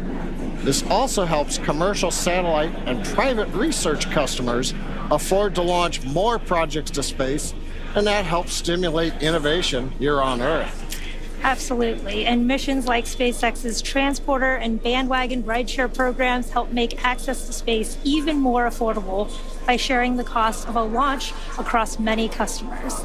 All of this is to say reusability is that key innovation that's making space more accessible for the industry as a whole. We just heard Stage 2 LOX load is beginning. We're right on time. But let's talk more about technology and innovation, and we'll head back to Tahira and Josh at Kennedy Space Center. Thanks, John. Many of the technology demonstrations on board Athena, like Prime 1 and the Grace Hopper that we heard about earlier, were driven by NASA's Space Technology Mission Directorate. Now, some are NASA-supported experiments that are developed by private companies. We also call these tipping point awards. These tipping point investments are valuable, stimulating the lunar economy as activity increases on and around the moon. Now, to talk about these programs, these payloads and awards, we're joined now by Mark Thornblom, Deputy Program Manager for Technical Integration of NASA's Game-Changing Development Program. Mark, welcome. We're so glad to have you joining us. Yeah, it's great to be here. It's an exciting night. Can you first explain, what is Tipping Point and what does it mean to NASA and our partners? Sure. So a Tipping Point project is a true collaboration and partnership between NASA and an industry partner. We are seeking commercially led new space technologies that show a promise for the benefit of commercial missions and for NASA. And so essentially what happens is that both NASA and the commercial partner have identified a new technology that is ready to be matured and be tested and then infused in the commercial market. So both NASA and the commercial partner, they both put in money, they put in resources, expertise, test facilities as needed, they put their plan together, they mature the technology, they test it, and so in this case, send it to the moon, prove out that technology, and then be ready to infuse it into the commercial market for a future mission that both the commercial world benefits from and NASA benefits from. And so there are two tipping points on this lander, right? And so we heard about one a little bit earlier, the Grace Hopper. Can you expand on how this might revolutionize, space exploration? Yeah, so the word revolutionize is really perfect for this type of mission. In the past, almost exclusively planetary exploration has been done with wheeled rovers. And that's been great. They're incredibly reliable. They do their missions well, and we've benefited greatly from them. But we've got to the point now in the science investigations, particularly on the moon, where we need to get into those more hard-to-reach places. In this case, we want to get to the bottom of a crater. We want to get into those permanently shadowed regions where we believe that resources, water, and other volatiles are there that we can go and eventually extract and use. And so a wheeled rover would be impractical to think that you could get down those steep slopes, over those cliff edges, down into those extreme temperatures, and then back up, right? So the fact that you have a hopper that can come up, over, set down nicely, do the science it needs to do, and then safely get out of there really changes the game on where we can go and do science on planetary bodies. And it's not just applicable to the moon, it has reaches out towards Mars and beyond. All right, Mark, I'll throw you a curveball. Sure. Can you tell us more about another one of these tipping point initiatives with Nokia that hopes to deploy the first cellular wireless network on the moon? This is the one that seems to just light people up when you talk about it. It's so familiar. Nokia has done such a fantastic job of taking their terrestrial telecom 4G networks that connect billions of people and devices every single day, and they're packaging it for space, and they're going to use it on future Artemis missions and future human sustained presence on the moon and Mars and beyond. And so to get a 4G network and to get that high-speed data, voice and datacom, and have your kind of local intranet connecting all your devices up there really is an important part of meeting communication requirements for a human mission. So this demonstration is going to teach them a lot about what they need to do to collect that data. The environment is obviously very different. You're in a vacuum environment, the temperatures are different, the regolith's going to play. So the way the network responds will be a little bit different on the moon than here. So they need to collect that data so that they can go back and optimize their systems and be ready to deploy on a human mission. Yeah, I think revolutionize was the right word for these two payloads. This is incredible. Awesome, Mark. Josh, so how is this integrated onto the Athena spacecraft then? Well, Nokia's network in a box is mounted high up on one of Athena's closeout panels, and she has two antennas on top of Athena, and it connects both of those lunar mobility vehicles that we're talking about exploring the moon's surface. All right, well, thanks, Josh, and thank you so much, Mark. Absolutely, thank you for having me. Thanks for joining us. Now, when things get busier on and around the moon and Mars, astronauts and robots are going to need a way to stay in touch with each other. Here's a deeper look at how the Nokia tipping point will provide a communications network to help prepare us for that future. On Earth, a cellular network has many components: base stations, radio units, and a core network that manages the connection between users and the network. Nokia's technology miniaturizes and integrates all of these components into a single network in a box. This is Nokia Bell Labs Network in a Box that you can hold in your hands. It contains every single component that make up a 4G LTE network. Scaled down to this size, weight, and power, we could install it onto the Intuitive Machines Nova Sea lander, along with specially designed antennas. Every gram that we send to the moon matters. While compact, the system also has many redundancies and fail-safes, allowing it to recover and heal itself. We also overhaul the system software to minimize the impact of ionizing radiation that would normally cause sensitive electronics to malfunction. The network links directly to devices in both the Lunar Outpost Map Rover and Intuitive Machines Micro Nova Hopper. For the mission to succeed, this network must be fully autonomous. It must deploy and configure itself once on the lunar surface. As the lunar rover goes about conducting experiments, and the hopper goes deep within a crater, the network must also constantly make adjustments to ensure it maintains connectivity. This is an uncrewed mission. There will be no human technician to tweak or repair the network if something goes wrong. Achieving that level of autonomy was a monumental task to undertake. Working with NASA's Space Technology Mission Directorate, Nokia plans to test the first cellular network on the moon. Success will have implications far beyond this important mission.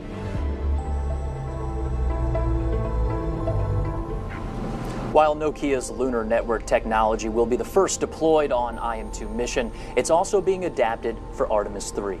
That's right. Now, these high-speed capabilities will be incorporated into the Axiom Space's AXEMU spacesuits, enabling connectivity on the lunar surface.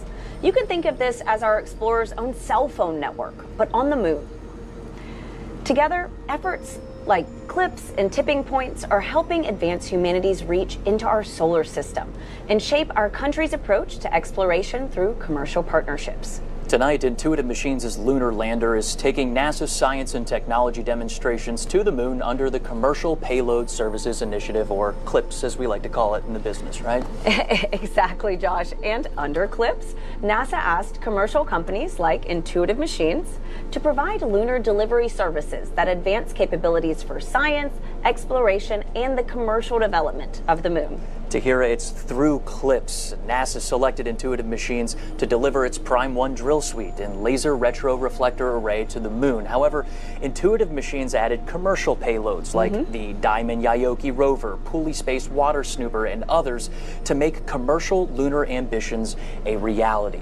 And it's by collaborating with NASA and leveraging CLIPS as a springboard, we've developed services for delivery, data transmission, and infrastructure that commercially develop the moon. Not just for us or NASA, but for all. Absolutely, and it is an exciting time, Josh. So tonight is also the third CLIPS delivery that is launched on a SpaceX Falcon 9 rocket. Let's send it back to John and Yome at SpaceX in Hawthorne, California, as they walk us through the final moments of the countdown. We will see you after launch. Now, as we mentioned at the top of the program, Falcon 9 is enabling these launches of the moon, including the Hakuto R mission, IM-1 a year ago, Blue Ghost, and Resilience, and of course tonight's IM-2 mission. Now, beyond the primary payloads, ride shares like the 3 additional payloads you can see, well, you can't see here, it's below the lander, but those ride shares will be helping to build the lunar economy. All these missions are something that Yome is going to talk about. Yeah. Thanks, John. Yeah, all of these missions are developing our future in space and helping to support sustained human and robotic activity, including scientific research, resource extraction, and infrastructure development. Now, you should be able to see here some of today's rideshare payloads on the stack there, just below the Athena lander. Now, NASA's Lunar Trailblazer is also hitching a ride today, and we'll learn more about that later in the webcast, as well as Astroforge. They're an asteroid mining company flying its Odin spacecraft, which is headed towards the near-Earth asteroid 2022 OB5. Gotta love some of those asteroid names.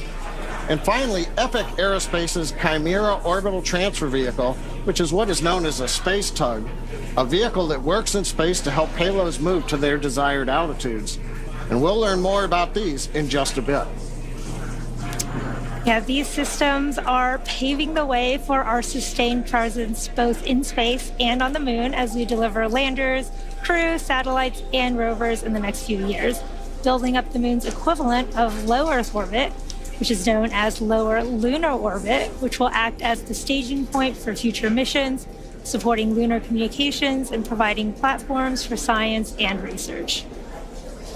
And in the near future, reusability will extend all the way to the moon, with reusable landers flying their first missions. Frequent, low-cost launches from the moon will eventually allow for lunar exports, like metals and helium-3, which can help support future deep space mission to Mars and beyond. We're coming up at T-minus 5 minutes. Let's turn our attention to Falcon 9, the spacecraft. The good news is all systems are currently a go for on-time liftoff. Pressing for Starman retract. We just heard the call out. The tanks are pressurizing. We're stiffening the Falcon 9 up in preparation for strongback retract. The strongback is the structure you see on your screen right behind the Falcon 9. You're looking right now at the payload fairing, inside of which Athena, the lunar lander, and the 3 rideshares are located. We also have had the transition to internal power for the spacecraft. That happened several minutes ago.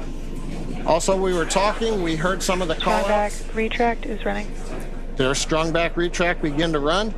We have finished loading fuel on the first stage. We are loading liquid oxygen on the second stage, so we are on time, not working significant issues. What we're waiting to see right now is the 2 clamp arms from the strongback begin to open up. I think we can just start to see it now. It takes about 16 seconds to retract. Following that, we will then begin to recline the strongback away from the Falcon 9. Yep, and you can see those clamp arms are opening as we speak. The vehicle is nearly fully loaded with propellants and will complete at the T-minus 2 minute mark. The range is also green and ready to support today's launch. And if for any reason we do not launch today, we do have a backup opportunity tomorrow at 7:11 p.m. Eastern Time. At this point in the countdown, both the first and second stages are nearly fully loaded with 1 million pounds of kerosene fuel and liquid oxygen. Falcon 9 uses 2 propellants. One's a refined form of kerosene called RP1, or Rocket Propellant 1, and we also use LOX, or liquid oxygen, as our oxidizer. Now, fire generally needs 3 elements to ignite: heat, fuel, and an oxidizing agent, in this case oxygen.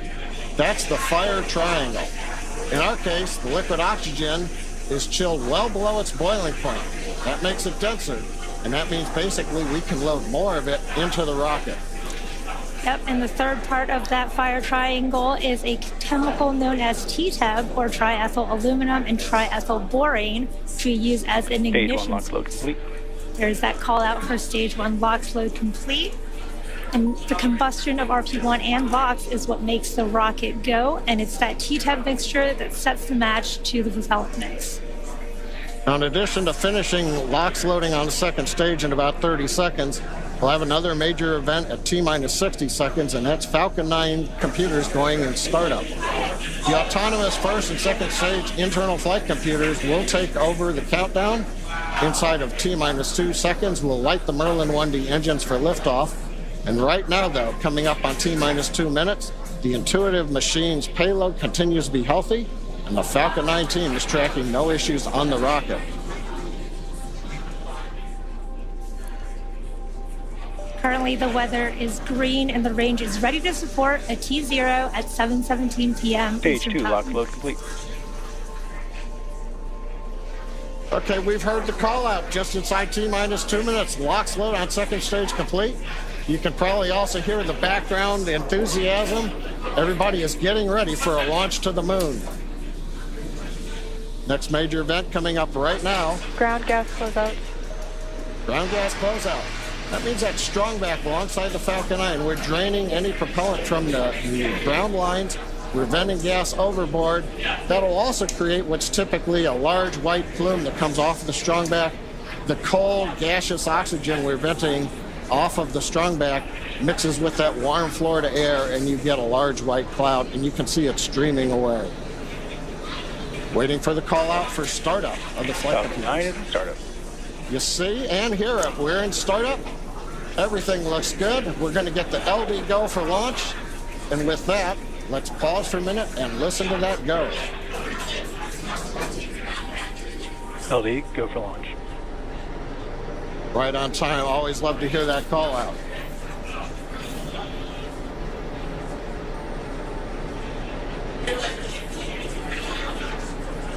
T-minus 30 seconds and counting. All systems are go for launch of Falcon 9 with the Intuitive Machines lunar payload.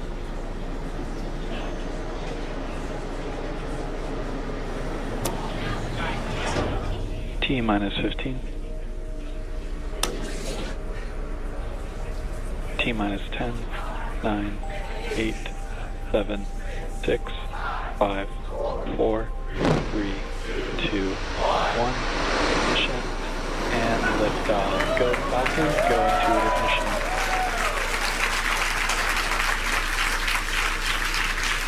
Vehicle is pitching downrange. And waiting for number.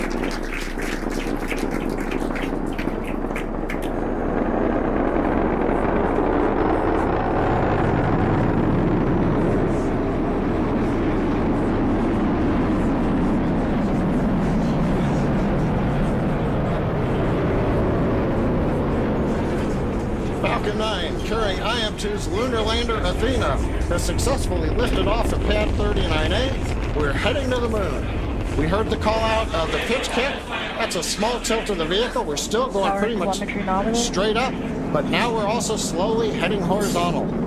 You heard that call out for power and telemetry nominal, and once we reach orbital altitude, we're going pretty much horizontal to the Earth. The rocket needs to go about 17,000 miles per hour. Falcon 9 is supersonic. Horizontally. We heard that call out. We are supersonic, and in just a few moments we will pass through max Q, or maximum aerodynamic pressure, on the booster. Max Q. We're through max Q, and the Merlin 1D engines have throttled back up to full power. Next call out we ought to hear is MVAC chill.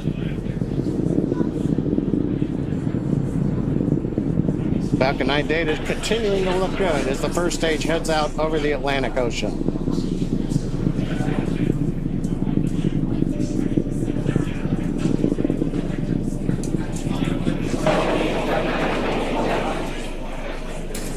Trajectory looking good on Falcon 9. Now we're going to have a few events coming up in quick succession. We're going to start with MECO, main engine cutoff. That's the point during the flight where we shut down the 9 Merlin 1D engines on the first stage. Then we'll go into stage separation, and then SES-1, which is the second stage engine start number 1. And shortly after MECO, stage 1 and 2 will separate from each other, with the first stage booster beginning its trip back down to Earth, while the second stage engine starts for the first time, known as SES-1, where the single Merlin vacuum engine on board the second stage will light up. This is happening in just a few seconds. MECO. Stage separation confirmed.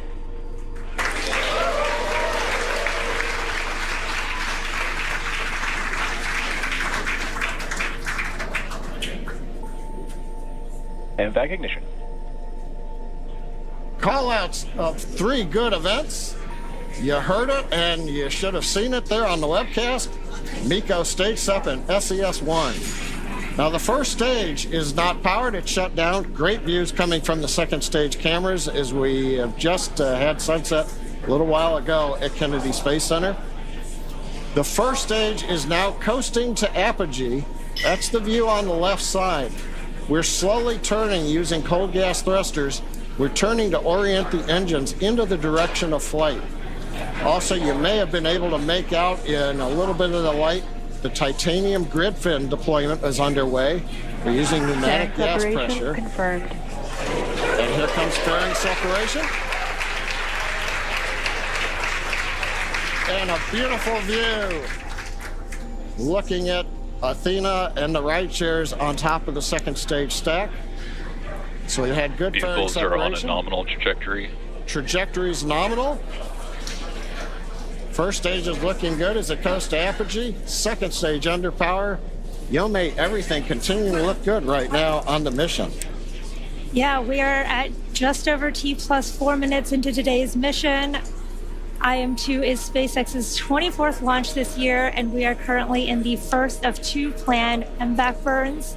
Around the T plus 6 minute mark, you should see on your screen the first stage's entry burn. It's currently making its way back down to Earth. And for that entry burn, we will relight 3 of the M1D engines on the first stage, starting with the center engine, followed shortly by the engines next to it, which will slow down the vehicle as it passes back into the Earth's atmosphere. Now we need to slow down the first stage to reduce re-entry forces, which will help us recover and reuse that first stage. And you can follow along on your screen to the telemetry on the bottom left and right of your screen for the stage 1 and stage 2 speeds and altitudes. Now you may have noticed on the left side of your screen, first stage altitude has begun dropping. We have reached apogee, and now we are under the pull of gravity, headed back down to the Atlantic Ocean. Now to slow us down, we'll use that entry burn. And that means we're firing 3 Merlin engines to decelerate the Falcon 9, but we'll still be moving very rapidly. And that's going to cause the vehicle to fly through the Merlin exhaust gases. That's also known as the rocket's plume. And this will deposit a layer of soot on the vehicle surface, one of the signatures of a flown booster. Now that soot comes from the carbon-based fuel that Falcon 9 uses. Now it took us almost 2 minutes since separation to get up to apogee. It's going to take the rocket just as long to bring the first stage back down to the edge of the atmosphere for the entry burn coming up in just about 20 seconds or so.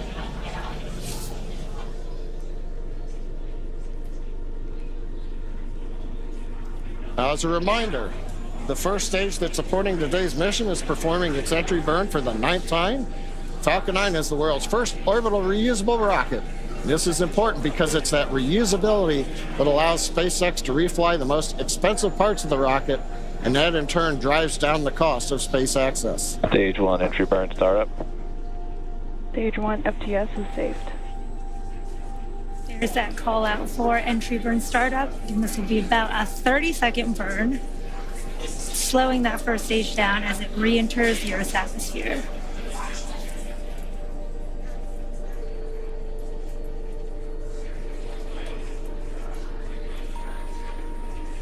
Stage 1 entry burn shutdown. There you can see the end of that entry burn on the first stage. And on your right, you can see the second stage still in the first of 2 planned burns, carrying the Intuitive Machines 2 payload to the moon. Now coming up next, we will shut down our MVAC engine on the second stage, followed quickly by the landing burn on our first stage. And the second engine cutoff of this first burn will be in just about 30 seconds at the T plus 7 minutes and 46 second mark. Stage 2 is in terminal guidance. You can see on your bottom right the speed of the second stage accelerating as we are in that burn. Stage 1 transonic.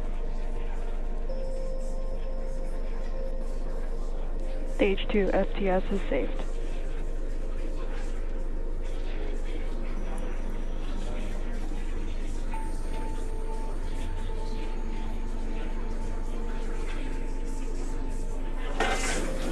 MVAC shutdown.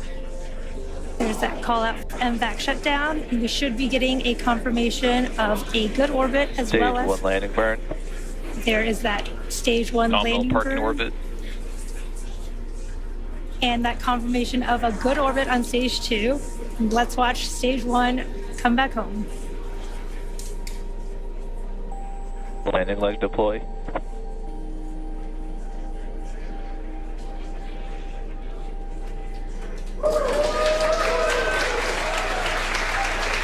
Stage 1 landing confirmed. Awesome views of that first stage landing. There you have it. That was the 413th recovery of the Orbital class rocket, including first stage landings for Falcon 9 and Heavy. Oh, first stage is back on the drone ship. Beautiful mission. Second stage is in the parking orbit in our low Earth orbit. Now the mission does continue in space with stage 2. Coming up next, we have the second burn of our MVAC engine. We call that SES-2. And that'll be the second stage burn around the T plus 36.5 minute mark. And we'll follow that with spacecraft separation. Until then, we're going to send you back to Tahira and Josh at Kennedy Space Center. Thank you, John and Yome. If you're just joining us, welcome to the Space Coast of Florida, where we just witnessed live the beautiful liftoff of the moon-bound Intuitive Machines lunar lander named Athena. It launched on top of a SpaceX Falcon 9 rocket from Launch Pad 39A right here at Kennedy Space Center. Intuitive Machines is an American company based in Houston, Texas. We developed and built a complete space program around our lunar lander that's carrying, among other things, several NASA payloads. And if everything goes as planned, in 8 days, Athena is expected to land at the Mons Bhutan region of the moon, about 100 miles from the lunar South Pole. That is right. And make sure you stay with us tonight. Our broadcast here on NASA Plus will continue through Athena's acquisition of signal, which is expected to happen just after 8 p.m. Eastern Time. Now, Josh, besides Athena calling home for the first time, are there any other big milestones that your team is monitoring and waiting to happen right now? Well, it's important to remember that Athena making that first phone call home isn't an easy feat. The lander's designed to make a lot of autonomous decisions throughout the process, including getting into max power attitude. That's one of the first things flight controllers will confirm after we hear from Athena for the first time.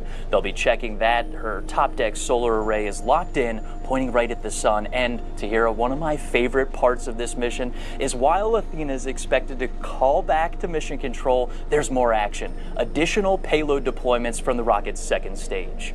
I am super excited for that too. I don't think I've seen multiple rideshare payloads, release, and they are called ride shares. And while they aren't hitching a ride to the moon with Athena, they are on the same rocket, and Intuitive Machines has 3 of them, including the Lunar Trailblazer, which is managed by NASA's Jet Propulsion Laboratory. It's the only NASA science investigation on this mission that will not land on the moon. Once it deploys, it will orbit the moon about 60 miles from the surface to help scientists better understand the lunar water cycle. It will also inform future human missions as to where supplies of water may be found and extracted as a resource. The mission is managed by NASA JPL, and its science investigations and operations are led out of Caltech University. And we're joined now by Dr. Rachel Klima, Lunar Trailblazer Deputy Principal Investigator, to talk in more detail about Lunar Trailblazer. Now, Rachel, first though, what a launch tonight. Oh my gosh.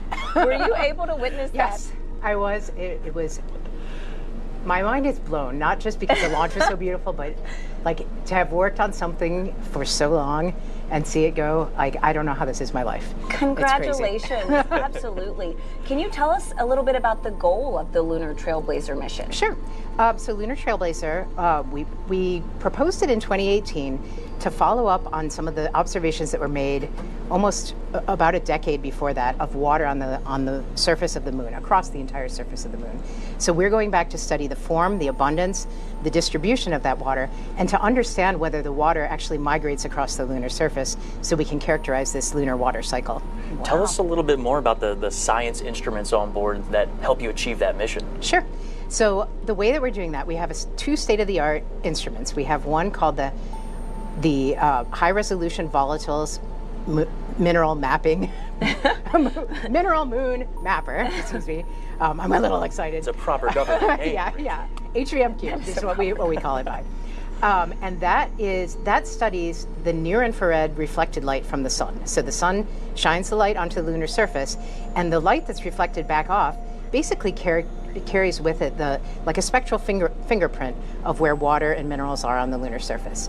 So we'll be measuring those, and then riding along with that is the Lunar Thermal Mapper, which is out of Oxford University in the United Kingdom, and that was supported. So it's an international partnership with the UK.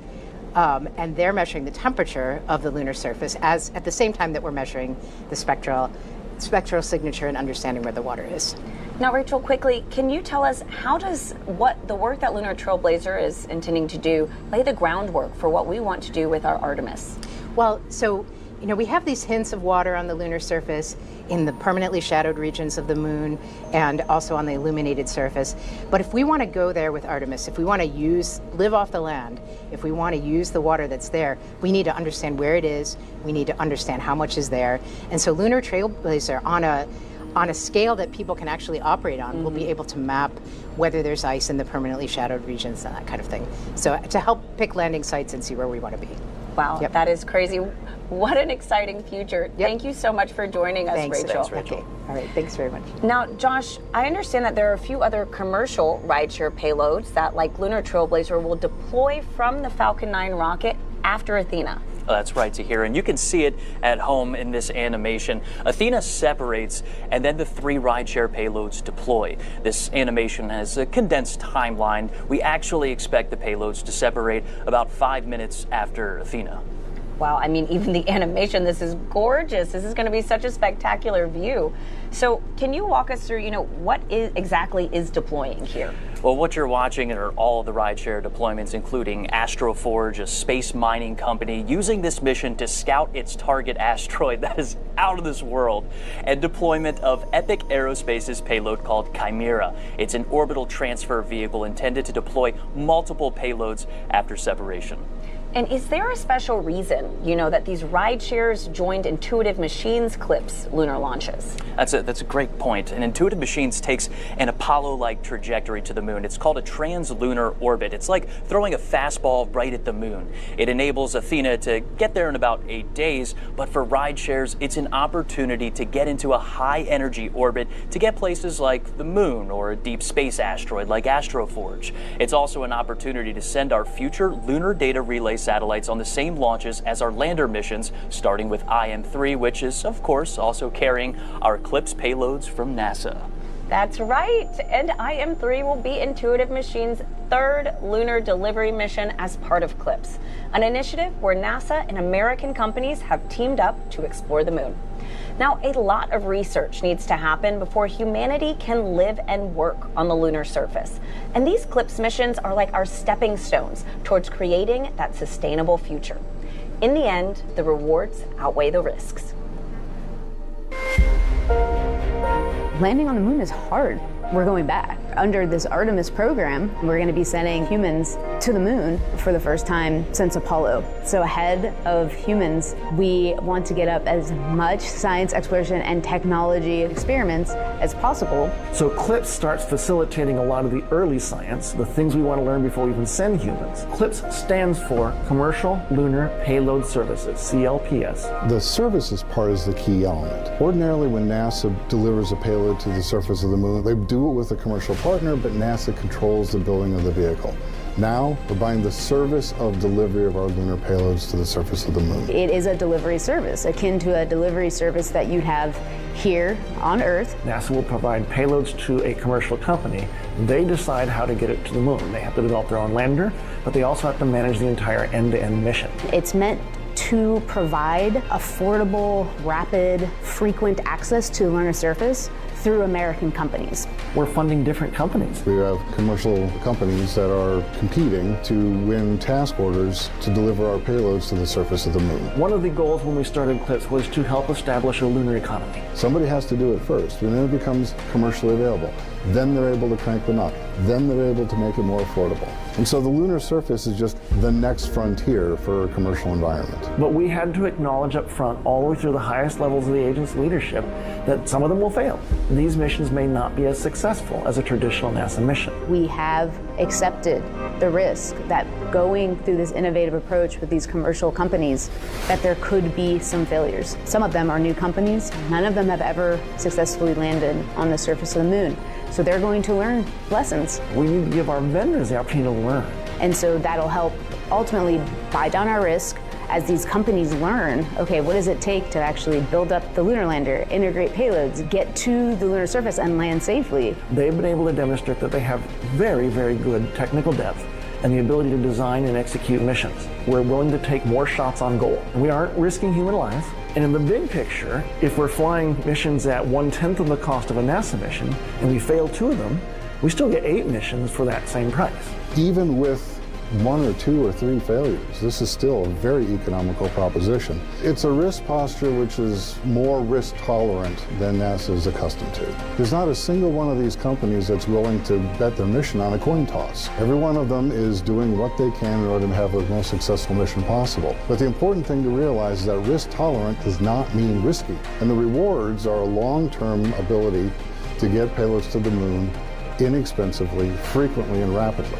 We want science, so we can then put more of our resources on even more science, exploration, and technology payloads and get more of a return on investment when we get to the moon. CLIPS provides tremendous benefit across the scientific and economic communities. So there's a lot we'd like to learn about the moon to help human habitation and prepare us for missions to Mars and beyond. So the moon is the first step.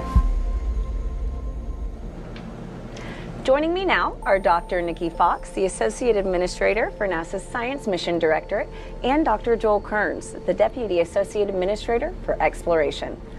Now, Nikki, Joel, what a launch tonight. Wasn't it beautiful? I know. Does it ever get old? No. Never. Absolutely not. Never. Never. No. Particularly when NASA science is going to the moon on it. I know, right? It's more than just a launch. Like, think about, again, the future. So to talk a little bit about the future, Nikki, I know you're very passionate about how science can enable exploration. Yes. So can you talk to us about how the investigations and science going up tonight are really going to enable humanity having this long-term presence at the moon? Yeah, I mean, obviously, science enables exploration, but exploration enables science, and that's why we're so excited about having this partnership as we move forward. NASA science does great science wherever we go in the universe, literally. From the center of the sun to the edge of the universe, we're doing fantastic science. But the really cool thing is when what we're doing is really enabling humanity to take next steps. And so as we return to the moon, we're not just returning to the moon for a short trip, we're returning to stay, and then the moon lights our way to Mars. And so all of the experiments that we have that we're putting on CLIPS are just there to enable us to do the next great things for humanity. And so, Joel, as part of CLIPS, it is really to team up with American companies to help advance the capabilities of the commercial development of the moon. Can you explain how this CLIPS initiative and these flights are really advancing what we want to do with Artemis? Well, every one of these CLIPS flights, like the IM-2 mission, is advancing both science and technology that we will need to move humans out further into the solar system, but also answer really long-term scientific questions we've had for decades since Apollo. And we're doing this a very different way than we did Apollo. Yeah. In Apollo, it was a national effort that was really done by NASA with major industry at the time. Here we're partnering with our international partners, but also, as you said, with commercial firms in the US. And the way we implement CLIPS to carry out these science and technical objectives, we actually get as a service from US industry the ability to bring things to the moon and get data back.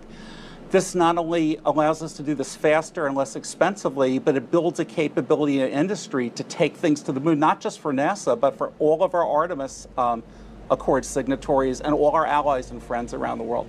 It starts with robotic landers, it goes to orbiters, and it goes to other small spacecraft. And you know that we are doing public-private partnerships now, even for the big human landers and the spacesuits. It's really the wave of the future for the moon and eventually Mars. Absolutely. Now, very quickly, this is a hard question, but what are you both looking forward to most in this new era of lunar exploration?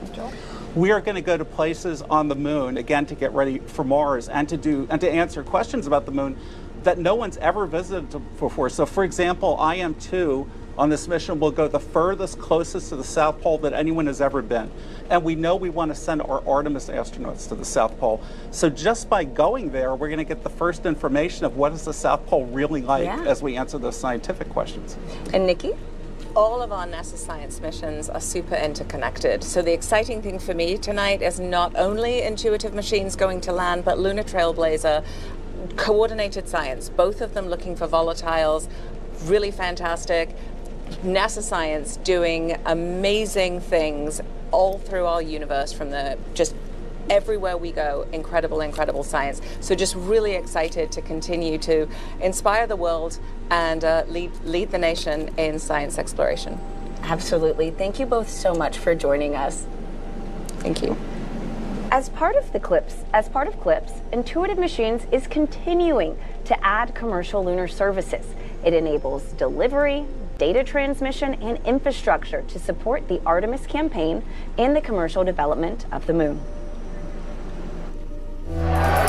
2024 redefined Intuitive Machines, becoming the first commercial company to land and operate on the surface of the moon. Houston, Odysseus has found his new home. And rapidly advancing services for lunar data transmission and infrastructure. When we jumped off on this CLIPS initiative and pivoted the company towards the moon, it pushed the boundaries of what could be possible. And so we thought unconventionally. Last fall, we continued development of our lunar terrain vehicle, the Moon Racer, wrapped up 2024 with NASA astronaut testing at Johnson Space Center, along with a meteor crater trial run in Winslow, Arizona. To support delivering Moon Racer and other heavy cargo, the company completed several milestones in developing its heavy cargo lunar lander, Nova D. So what we're able to do with heavier cargo is provide a logistics supply chain to the moon.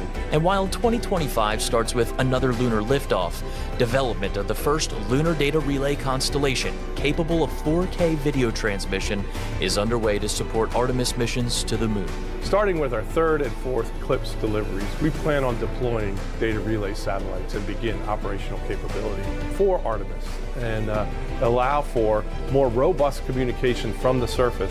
Each mission is building the foundation for a sustainable presence on the moon and a foothold toward the next step into the solar system. We're now going to step aside while we await our next big milestones, the second burn of the second stage of the Falcon 9 rocket, and then separation of Intuitive Machines' lunar lander. We're expecting that to happen about 8 minutes from now, so we'll see you then.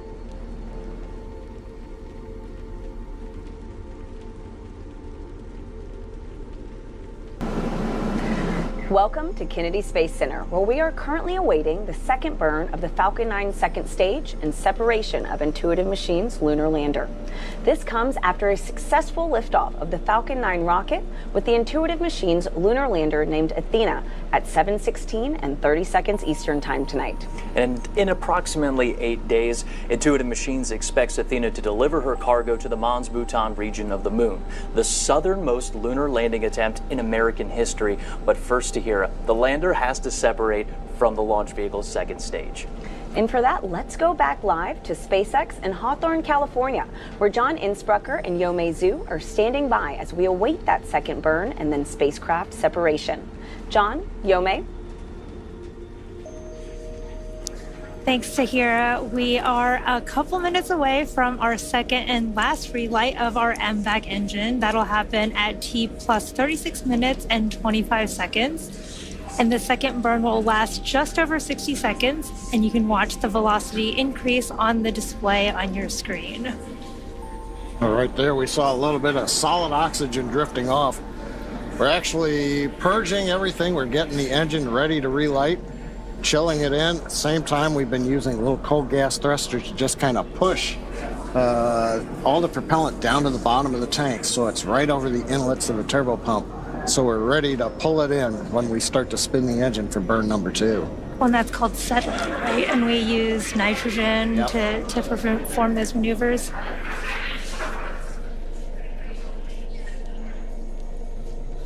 And we can't see those thrusters that John mentioned. They're on the right on the main second stage, and we just have the MVAC engine view here. But you can see that engine chill process happening. You can also see the payloads on the left-hand side of your screen. Oh, and there's a nice view. We've got a second payload camera on this flight, and I think we're looking right up at the business end of Athena with the large nozzle. Yeah, really cool views. I love how Athena looks like a star when it floats away.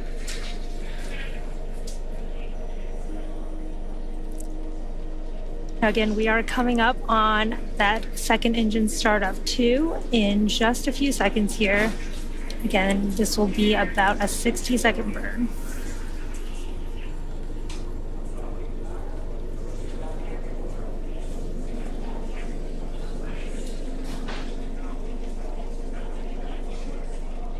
MVAC ignition.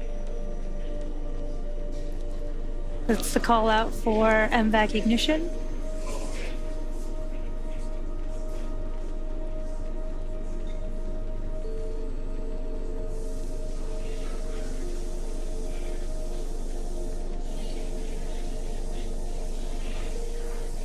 It's always cool to see that MVAC nozzle start glowing in the middle of the burn.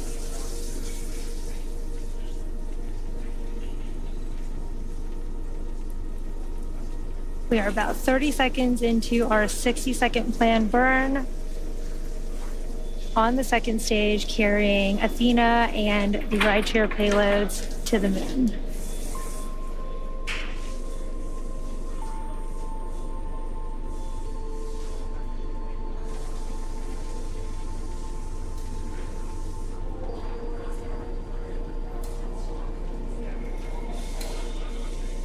MVAC shutdown.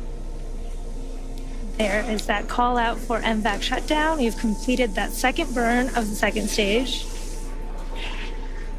Just waiting on confirmation. Nominal orbit insertion. There is that confirmation for a good orbit, and it looks like we are on track for spacecraft separation in just a few minutes. It's been a great launch so far. Coming up 38 minutes since we had the liftoff. And now we're waiting for that IM-2 lander to separate from Falcon 9's second stage. A little bit of a recap while we're waiting for that. That comes in a little under 6 minutes from now. We had an on-time liftoff shortly before 7:16 p.m. Eastern Standard Time from Launch Complex 39A at Kennedy Space Center. Everything has proceeded nominally. 2.5 minutes into flight, we got stage separation. We also saw the successful landing of Falcon 9's first stage on our drone ship, a short fall of gravitas, and that made the 9th landing for this first stage. Now, about 2 + 7 minutes 46 seconds, we had a successful second stage engine cutoff, SECO 1, and we heard the call out of a good parking orbit insertion. Now, that was the first of 2 burns of the second stage engine, and we just saw the second burn of that engine complete. And we also are in a good transfer orbit right now. Pay attention on the bottom right to the altimeter. We didn't change altitude very much during the 1-minute burn, but you can see we're starting to move away from Earth now. Now the vehicle is coasting at this point in time. Payloads are still attached as we're counting down towards the separation of the Athena lander. Now currently the second stage is in a coast phase, as I mentioned. We are essentially making sure everything is quiescent on the stage. We're venting down pressures. We're making sure that overboard vents are done so that nothing, for example, burps during flight. We want Athena, when we send the separation command from the flight computer, to just be moved away with the power of the springs and not have any jostling if, say, the second stage inadvertently vented something at that time. So we're making sure everything is quiet on the second stage. And we're coming up, we're under 4 minutes to separation. And we're getting great views of the second stage as it prepares to separate the IM-2 lander to begin its 8-day journey to the moon. And of course, given the way spacecraft want to be oriented to the sun, for example, make sure when they separate, they get power onto solar cells. If you're wondering why we have a camera pointed right at the sun, well, that's a requirement of the customer to make sure that the spacecraft gets nice and warm, gets a lot of power, everything looks good. And we talked about the 8-day journey to the moon. The Athena lander is carrying science and technology investigations from CLIPS that will help pave the way for humans to live and work at the moon. And today's mission is the second CLIPS mission for Intuitive Machines. Now we're waiting right now, separation coming up a little under 3 minutes. Getting some more views. We're cycling, the flight computer is cycling between the various cameras on stage 2. Got a view of the nozzle. As we heard earlier in the broadcast, that'll make a large maneuver as they get to the moon. But right now, everything is quiet on the lunar lander. There's a view of the nozzle extension one side. Here's the other camera at the back end of the second stage. The silver blanket that you see there, that's multi-layer insulation. We put that over the back end. That keeps all the valves underneath and the electronics warm and cool. Warm from the chill of darkness and the vacuum of space, and also helps insulate it from the hot radiative plume when we fire that second stage engine. Got some cool views of the sunrise on the coming up from the Earth's horizon over there, which is very cool. Very cool to see.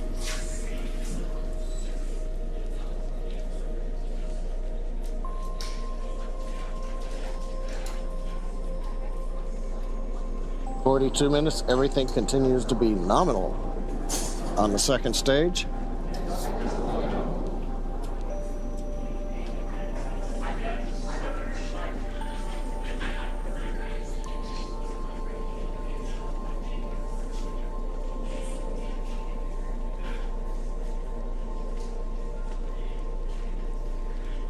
Now, just to give you an idea of where we've been, where we're going, in about 1 minute, we are going to get deployment of Intuitive Machines 2 lunar lander, named Athena. We had the launch. We got into orbit with the first burn of the engine you see there on the screen.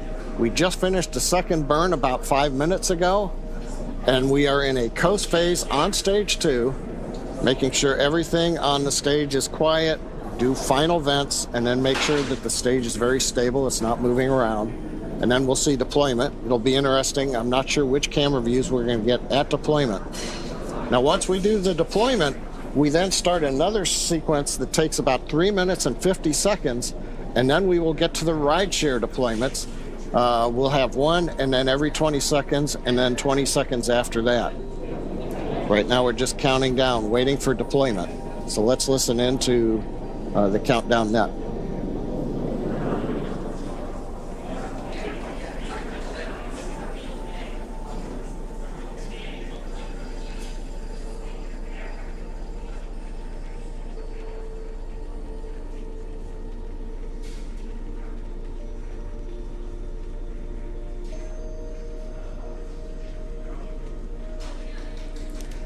There is that deployment. You can see IM-2 Nova C lunar lander named Athena floating away from Falcon 9's second stage, confirming spacecraft separation.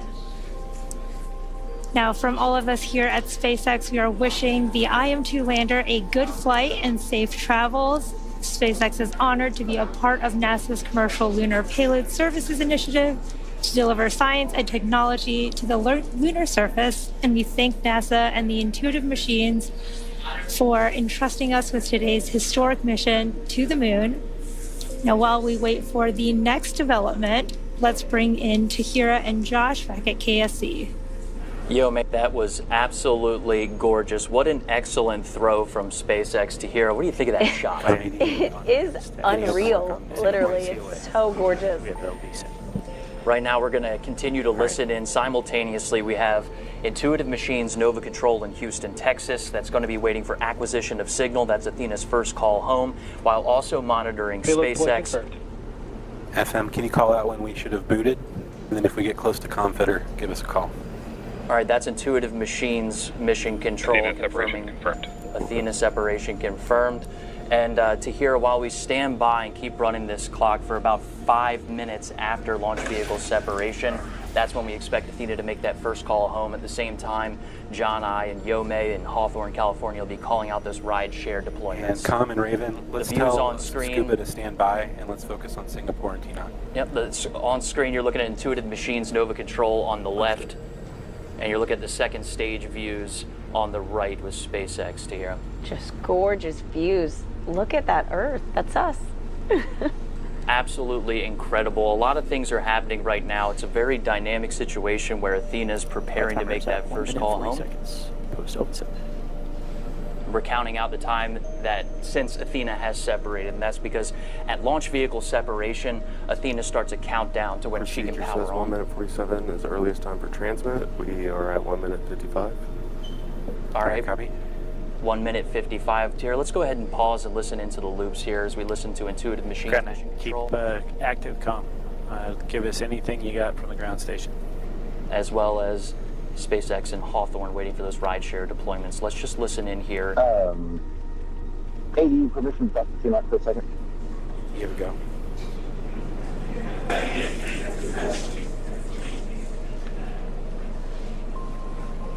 Those calls you just heard are the ground net stations that you're looking at right now inside of Nova Control, waiting for the ground stations on Earth to acquire Athena's signal. We're standing by in Houston for Athena making that first call home, standing by in SpaceX Hawthorne for waiting for those 3 rideshare deployments. We expect all of these things to be happening simultaneously. And Josh, right now from Hawthorne, we should be about 30 seconds away from starting that sequence of rideshare deploy. First up should be Astroforge's Odin. 20 seconds after that, Lunar Trailblazer. And then 20 seconds after that, Epic's Chimera.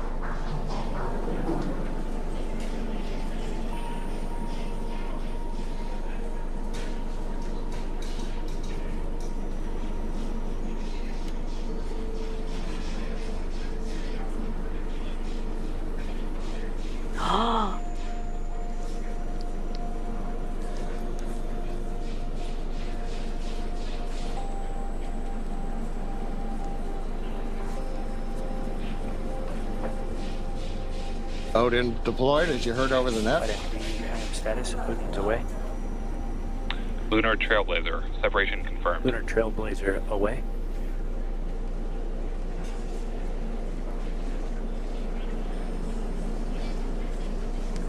We heard the call out in the acknowledgement. Lunar Trailblazer separated. Wait about another 10 seconds, and it'll be Chimera. Yeah, Com, we will have an OEM for them. Priority right now is Singapore. Chimera away. All spacecraft are separated. 4 minutes, 15 seconds past that. All right. Now Josh Tahira. Falcon 9 second stage has sent its commands. Everything successfully deployed. Now we're waiting a word from you all on acquisition of signal from Athena. Thanks a lot, John. We're still listening in to Intuitive Machines' Nova Control. I am status waiting for 1909 for our window to open for visibility on the first station. That's flight controllers waiting for that window to start listening in for Athena to make that call home.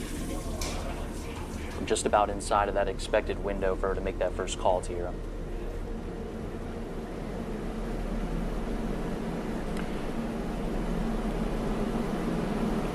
We expect Athena. We're still standing by for connection with Tinoch, is that correct? That's good readback. We're getting. Should I enable randomization? Yeah, we're getting some information. We're waiting for visibility at our first ground station to hear. Those are the large radio astronomy dishes on Earth. that are needed to make that connection to Athena out in space. What she's doing right now is autonomously commissioning. That's a process where she's turning on her power systems, getting into max power attitude. That's pointing that top deck solar array right at the sun, making sure we're getting good power coming through. Again, I'm just getting a little bit of information here that the visibility of the first station, that first ground station, to make that connection with Athena, 1909, so probably here just in the next couple of minutes. Mission Control is just going to be standing by for that opportunity. Until that window comes, 6 minutes post-up. We're not going to hear that confirmation until that ground station's ready to receive that signal. Now, Josh, what happened? We're expecting 1909 for the visibility. That's correct. It's 1909. They're talking in Central Time, so that's 8:07 here on the East Coast. So here, just a couple minutes away, flight controllers are watching their screens, waiting to make that first connection with Athena while she's been autonomously commissioning herself in space. That process of getting to max power attitude, getting her radio pairs on, and making that first call home, all while moving just about 24,000 miles per hour. She's doing a lot. That's right. Now, Josh, what happens if Athena exceeds that time window? Well, if Athena exceeds that time window, it's okay. She's also programmed to swap radios and antenna pairs to get in a better configuration to make first contact with flight controllers that your folks at home are watching on the left side of your screen. That's Nova Control in Houston, Texas.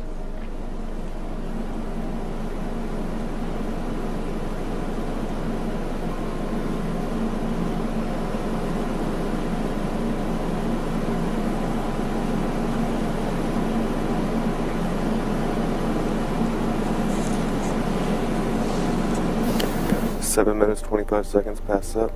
Copy that. That's 7 minutes and 25 seconds since we watched You are Athena halfway separate. to trip and fitter. I understand.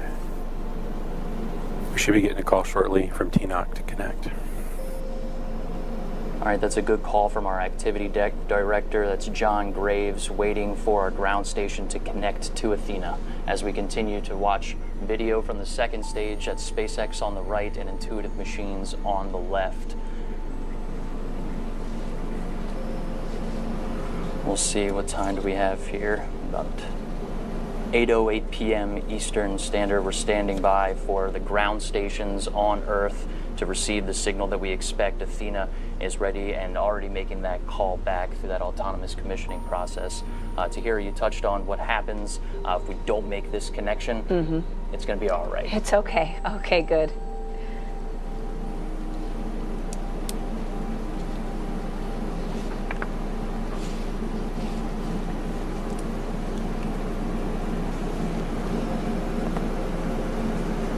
Now, we heard a call from Mission Control talking about a comm fitter being halfway through its cycle. And what they're talking about there, Tahira, when we say it'll be okay, it's starting. Back to me, Goose. Ground out. What are we seeing?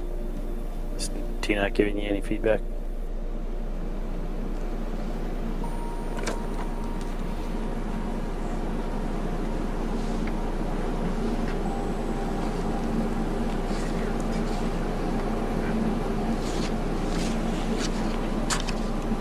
Calm while they're working that. When is visibility open for Okinawa?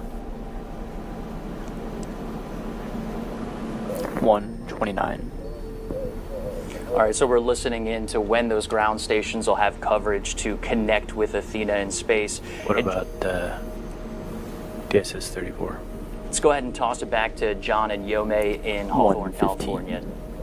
In 5 minutes. We are 9 minutes, 30 seconds past up. Copy that.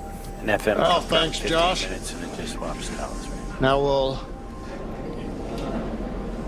we're hearing comms in the background right now. Yes.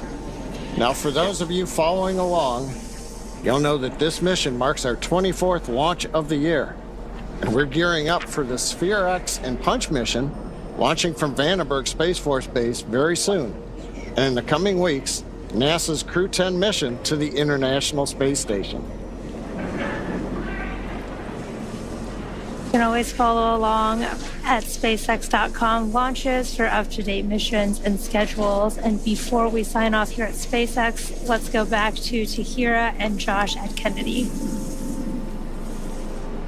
Thanks a lot, John and Yome. So if you think we can do that, can get at least a Farm B up there, that would be great.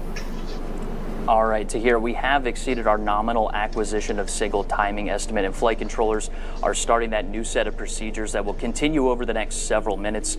They're working to confirm our communications configuration is correct, that the flown trajectory we receive from SpaceX matches those expectations, and that our ground station dish is using the right trajectory. That's been a lot of the timing and things that we've heard in chatter right there in mission control. All right, and we are watching flight controllers in Nova Control right now, working to confirm where Nova sees separated from the launch vehicle, and then matching that data to the ground station's dish that's currently working to acquire the lander's signal. Now, the team's expected to continue this process for several minutes until Athena's autonomous procedures start a new process. We've heard them call out a couple times of how much time is left until ComFitter, and that is part of that new process to communicate back to Earth. This includes cycling Athena's power systems, switching radios, and swapping antennas to sets that had not been used yet. All at the same time, we're working with SpaceX to confirm a good launch vehicle separation. That means a good translunar orbit. We mentioned that at the top of the show. Would it take us to configure the DSN data connection? Go ahead and turn it on. It should be on now. Okay, ground net. And that's our ground net trying to work the ground stations that are on Earth to make that connection with Athena. But right now, we know that Athena... Just passing 12 minutes in set. We have 4.5 minutes before ComFitter trips. Copy. Thanks, FM. We know that... 3 minutes. Let's move. We know that Athena is on a fastball shot toward the moon. That's that translunar orbit. It does give us a lot of flexibility within our flight path. DSS 34. And there's some more calls working with those ground stations, enabling the ground stations to make the calls and make that connection with Athena. Status is start bent. All right. We're going to continue to monitor progress inside of Nova Control. I have command active for DSS 34. All right. Telemetry.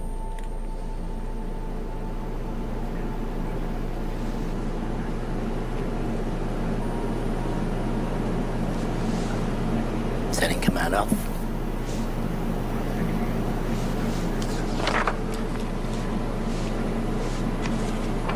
All right, so as we continue to monitor progress inside of Nova Control, we're going to pause to continue listening into what folks are saying inside of Mission Control. But let's just recap what happened leading up to and after liftoff from Launch Complex 39A at NASA's Kennedy Space Center. We saw liftoff to here just around 7:17 p.m. Eastern Standard Time. Then we saw a really good shot there. Beautiful. Yeah. DSS 34B. I believe DSS 34B is another ground station within the Deep Space Network, possibly. Telemetry active. All right, are we getting updates? I don't see packets yet. All right, that's a key word there. We're waiting for packets. That means that we're receiving data packets down from Athena. Just about 8.5 minutes after launch, we did see that great booster 14 minutes past that. On a drone ship. And then a second stage startup just about 36.5 minutes after launch. We saw Athena at launch vehicle separation. All right, ground net, what do we need to do to get telemetry packets? I'm not sure. We should be seeing them now. All right. All right, we're standing by for data packets.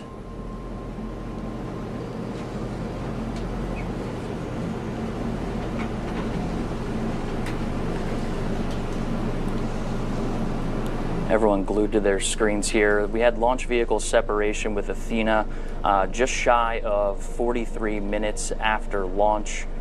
Nominal acquisition of signal about 5 to 7 minutes. We've exceeded that time.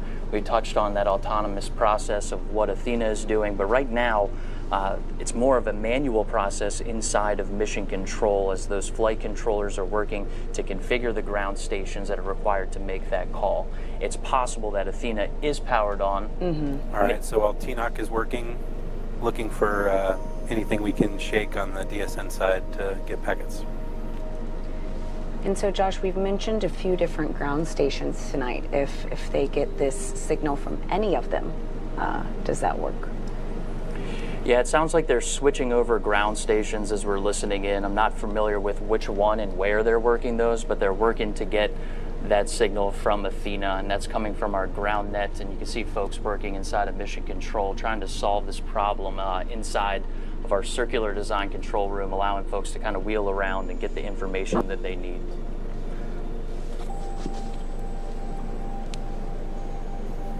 FM, so we're expecting about a minute for the power cycle, and then another 15. Sitting there looking, same antenna config.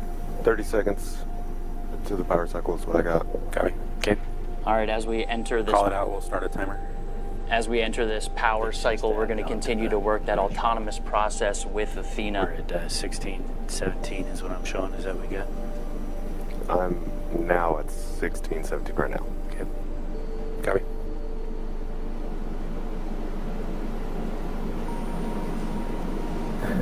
Granite, give us calls on the main loop. You are the most important person in the room. Everything you're doing is critical. Call it on the loop, everything you see. All right, as we hit this repowering process, it's going to start several long terms where... Background net, everything goes on the main loop. It'll give Athena some time to configure her systems if that's what's required, but it's also going to be some time gaps. Do we have control in the room? It's also going to be some time gaps in between when we can configure these ground stations. Raven. Yep. It's going to start opening up longer periods of when we're waiting for autonomous processes as well as... data control to make sure they're seeing package flow to us. They have carrier lock, sub-carrier lock, symbol lock, but no telemetry. But they have no telemetry. Copy. All right, that's a good sign. We're hearing carrier lock. That's one of the steps that we heard on our first lunar mission.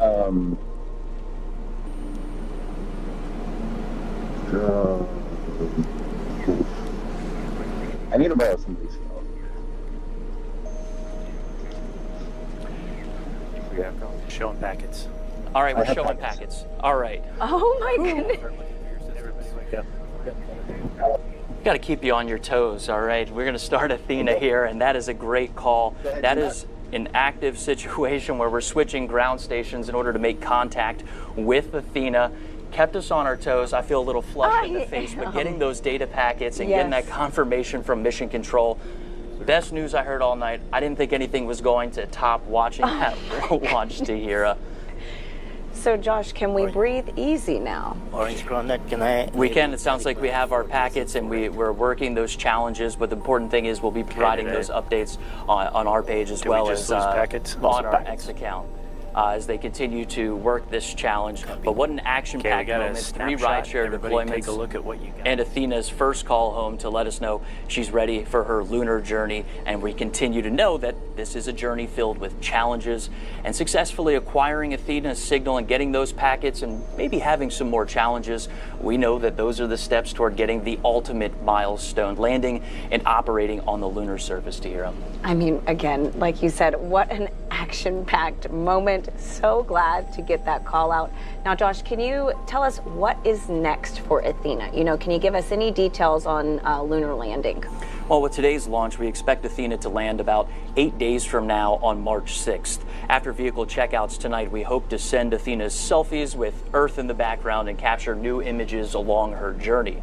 Over the first 5 days en route to the moon, she'll perform multiple small engine firings to hone in her trajectory toward the moon before committing to lunar orbit insertion. That's about an 11-minute burn to slow the lander down to get captured into lunar orbit.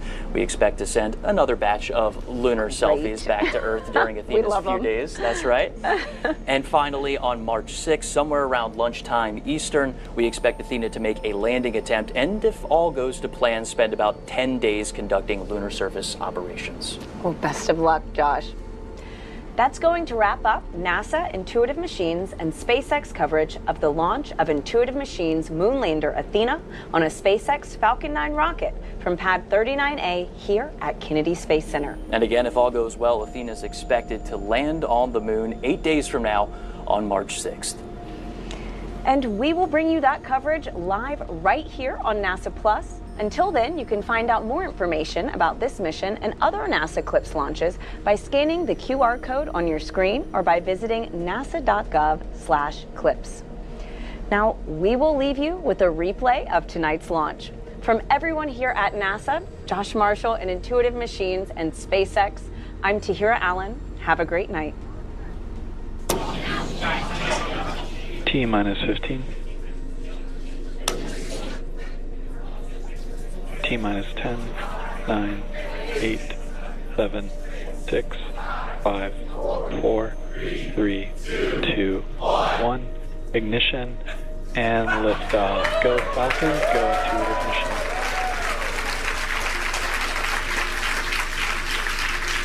Vehicle is pitching down range. And 1 propulsion is nominal.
You're looking live at Launch Pad 39A, where in just a few minutes, SpaceX will begin fueling its Falcon 9 rocket. At the top is the Blue Ghost lunar lander, built by Firefly Aerospace with NASA payloads on board.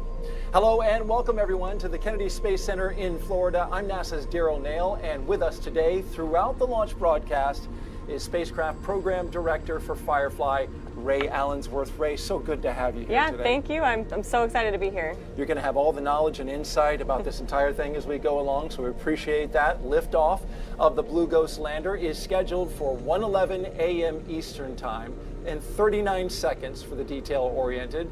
They are currently working no issues and things are good for launch. And if everything goes according to plan, that lander will complete its journey 45 days from now with a landing in Mare Crisium. That's near the Sea of Tranquility. And if that sounds familiar, well, there's a good reason.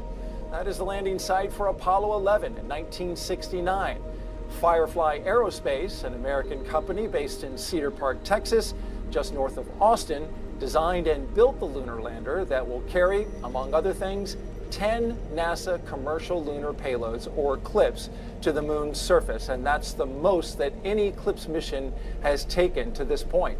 Now, we'll explain what each of those instruments do throughout the broadcast, but first, we need to catch a ride with SpaceX and Firefly's Blue Ghost lunar lander. We're going to get an update from SpaceX in just a moment. Let's start with you, Ray, though. What's your team doing? What has your team been doing as you've been leading up to this moment just before liftoff? Yeah, so the team, there's a few different things that are going on with the team. We have one team locally here in Florida, and actually about an hour ago, they provided the go to SpaceX, saying that Firefly Blue Ghost Mission 1 is ready for launch. And we have our primary team in Cedar Park, Texas, in the Mission Operations Control Center, and they're really standing by. The lander is powered off at the top of the Falcon 9 rocket, and we're just in anticipation of launch. Now let's get a closer look at the moon-bound lander. Here's Ray with an overview of Blue Ghost. Firefly's Blue Ghost lunar lander was designed for stability. It's about 6.5 feet tall and 11.5 feet wide, so it has a low center of gravity and a wide footprint. Blue Ghost has a robust communication system with 1 X-band antenna and 3 S-band antennas that enable HD video transmission from the lander to Firefly's Mission Operations Center in Texas. The lander has 3 solar panels to help power Blue Ghost and our 10 NASA payloads during transit and on the lunar surface.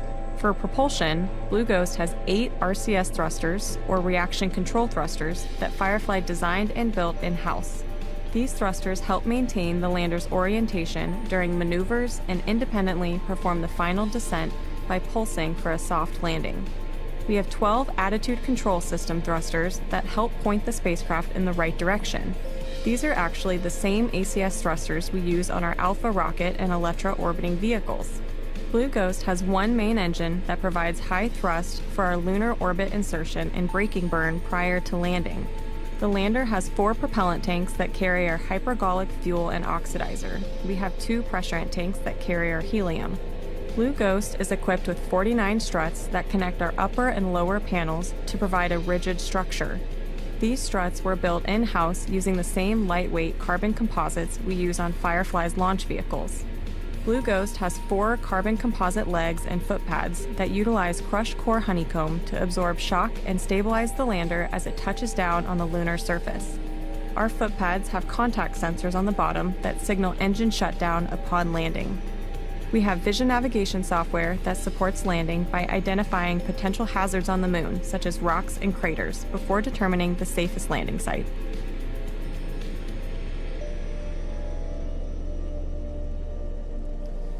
Firefly's Blue Ghost Mission 1, Ghost Riders in the Sky, is delivering science and technology to the moon through NASA's Commercial Lunar Payload Services Initiative. This allows NASA to buy lunar delivery services from American companies for our payloads. In turn, those payloads will help advance science exploration and the commercial development of the moon. The Ghost Riders mission includes approximately 60 days of payload operations, most of which will be spent transiting to the moon. And then those 10 NASA payloads, they'll have about 2 weeks on the surface of the moon to perform their tests, experiments, and other activities. Let's turn our attention now to the rocket that's going to help Blue Ghost get to its lunar destination. Joining us live is Jesse Anderson at SpaceX in Hawthorne, California. Jesse.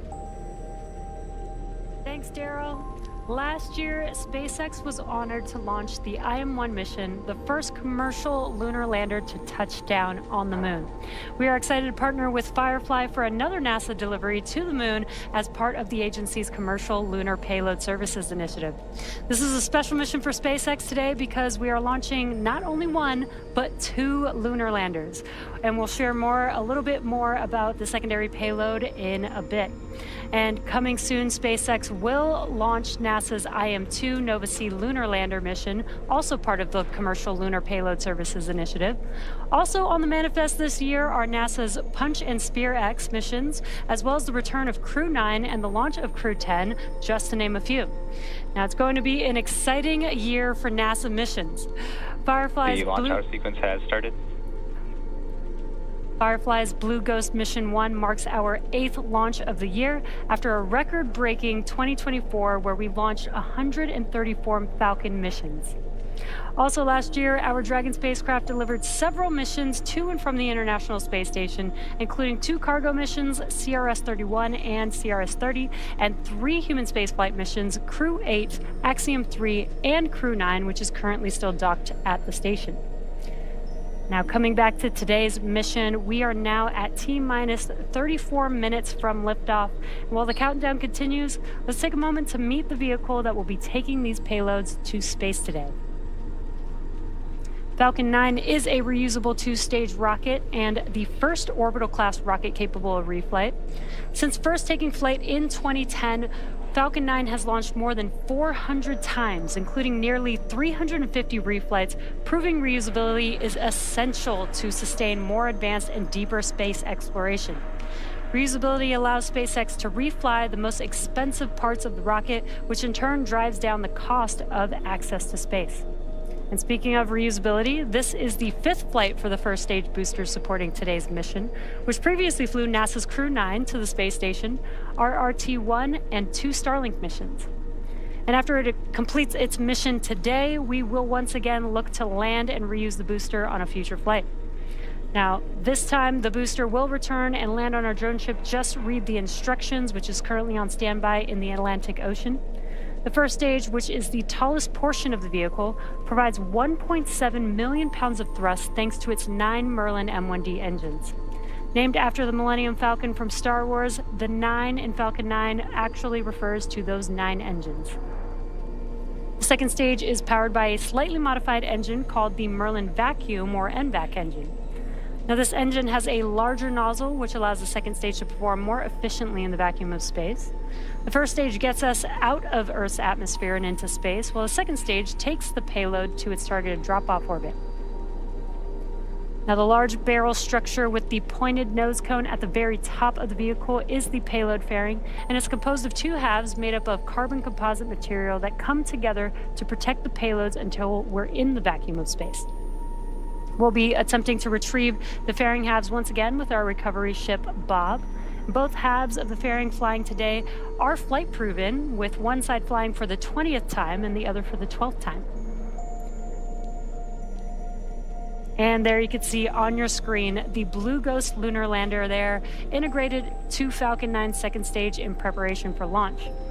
And you can't see it, but there is a second payload in the photo, iSpace's lander Resilience, which we'll talk about a little bit more later on in the show. Now, Resilience is encapsulated in the payload canister, which is just under Blue Ghost. This is to protect Resilience from the spacecraft above it during launch. And when the rocket launches, the canister takes the launch load of the Firefly spacecraft and their payload adapter and transfers it to the rocket structure. Now it continues to be a smooth countdown, weather is holding steady, and we're looking good for an on-time liftoff. So while we wait, let's check back in with Daryl and Ray. All right, Jesse, and our hearts go out to everyone at SpaceX who's been impacted by the wildfires in California, and everyone who's working this mission today and pulling it off. Despite those challenges, we greatly appreciate it. All right, joining me now is Firefly CEO Jason Kim. He's here to talk this mission and what lies ahead for the aerospace company. Jason, you've got decades of experience in the aerospace industry, but you've only been with Firefly for a little more than half a year. How's it been going for you so far, leading this company? Well, it's funny you say that. I actually was a customer of Firefly on the Space Force's Victus Nox mission we launched a 24-hour notice mission back in September of 2023. So I got to know the team members. I was just really impressed with everybody at Firefly. It's a very bold team. It's a can-do spirit, and very exceptional in terms of engineering, rocket engines, carbon composites. I can just go down the list. Right. Very impressive in terms of what the company can do, as you say, but Firefly does have the opportunity here to be the first company to soft land on the moon. What gives you, as CEO, confidence that your team's ready to pull that off? Well, I've been through many different high-stakes critical mission operations campaign. It starts with a great launch, so we've got a really reliable, great partner for the launch. But once we separate it, it's all on Firefly, and we've got a great design. It's a great design with margins built in, good parts selection from a great supply chain, and we're very vertically integrated as well. And then I would say that each subsystem is qualified with many hours. The whole lunar lander is qualified. We did the environmental test at JPL, so our hearts and minds go out to everyone in Los Angeles and at JPL. And then, it's down to the people. Our people, our Fireflies, they've rehearsed for many, many hours. They've done dozens of simulations. Our team is back in Cedar Park. They're ready to go. They've been training really hard under Ray's leadership, and they have trust and confidence in each other. And at the end of the day, it's the people that are going to make this successful. And there's an added component to this that I'm wondering if you can share with us. You shared this in a press conference recently, that you talked to the two companies that preceded you in attempts in going to the moon, Astrobotic and Intuitive Machines. You were encouraged to call those CEOs and find out what lessons they had to share. Can you share what they said? Well, first of all, it's something that I wanted to do. That's just my style. I love competition, but you know, in the big scheme of things, we want the CLIPS program to be as successful as it can be. I talked to Pam Melroy, who I respect and I've known for many years, and she gave me that advice. You ought to talk to each of the CEOs and find out more. And so that's what I did, and they were very cordial. They took my call. We had great conversations. The number one thing that they would both recommend and advise me on is for our team to be transparent. Open and transparency is really key. To get all the support that you can get from the whole world, the nation, NASA, everybody. Secondly, you know, we've looked at all the missions that came before us. It's really hard to do space missions. Going to the moon is even harder. It is. And so it's challenging to do that soft landing, as you know. But our team has looked at systematic things that have happened in the past, looked at, you know, the hardware and software. And you know, our design is, it goes back to the design is a great design with margins. Did tons of testing, both environmental testing as well as air testing, and you know, the actual crumple zones that we have with our pads, that's gone through different angles of testing, geometries. A thorough testing campaign. Very thorough. And probably don't need that shamrock on your lapel after all, because the team's been doing so well. Hey, Jason Kim, appreciate you being here. Thanks for coming on. Thank you. Good luck to you today. Yeah, go Blue Ghost. All right. Firefly started with about half a dozen employees. Now the company has over 700. Ray has been there since day one, and she's going to show us how the Firefly team got through the last leg of Blue Ghost's journey, the rigorous testing campaign. Let's take a look. Over the past 3 years, our Ghost Riders have navigated through major key milestones. The initial phase centered on design qualification. Our engineering team conducted comprehensive analysis of the lander's structural and functional requirements. We then shifted to subsystem testing. We validated carbon composite structures on the test stands, verified the landing navigation system on a simulated lunar surface at our rocket ranch, and evaluated landing performance through nearly 100 drop tests. For our NASA payloads, we performed detailed fit checks to confirm compatibility with the lander's design specifications. We began the lander assembly process by integrating our fluid lines, COPV tanks, and avionics with our structural assembly. The NASA payload teams then traveled to Texas to integrate their components onto the lander. Following this, propulsion system integration involved mounting the main engine and 8 Spectre thrusters to the lander. Next, we wrapped the lander with MLI, or multi-layer insulation, to protect its systems from extreme space temperatures. The fully integrated lander was transported to NASA's Jet Propulsion Laboratory for comprehensive environmental testing, subjecting the spacecraft to simulated space and lunar surface conditions. Simultaneously, we began mission operations training, conducting over a dozen mission simulations from our Mission Operations Center in Cedar Park, Texas. These exercises allowed our team to practice operational scenarios and refine mission protocols for game day. Upon returning from JPL, we performed final subsystem checkouts and inspections of the lander, verifying all lander systems and configurations were ready for flight. Finally, we shipped the lander to the Cape, preparing for its ultimate journey that begins today. Once the Blue Ghost lander gets to the moon, there are 10 instruments on board that will play a key role in navigating and studying the lunar surface. Joining us now is Mike Selby, who is the mission manager for 2 of the payloads, LMS and Lister. So let's start it off with LMS. That stands for Lunar Instrument, well, actually Lister.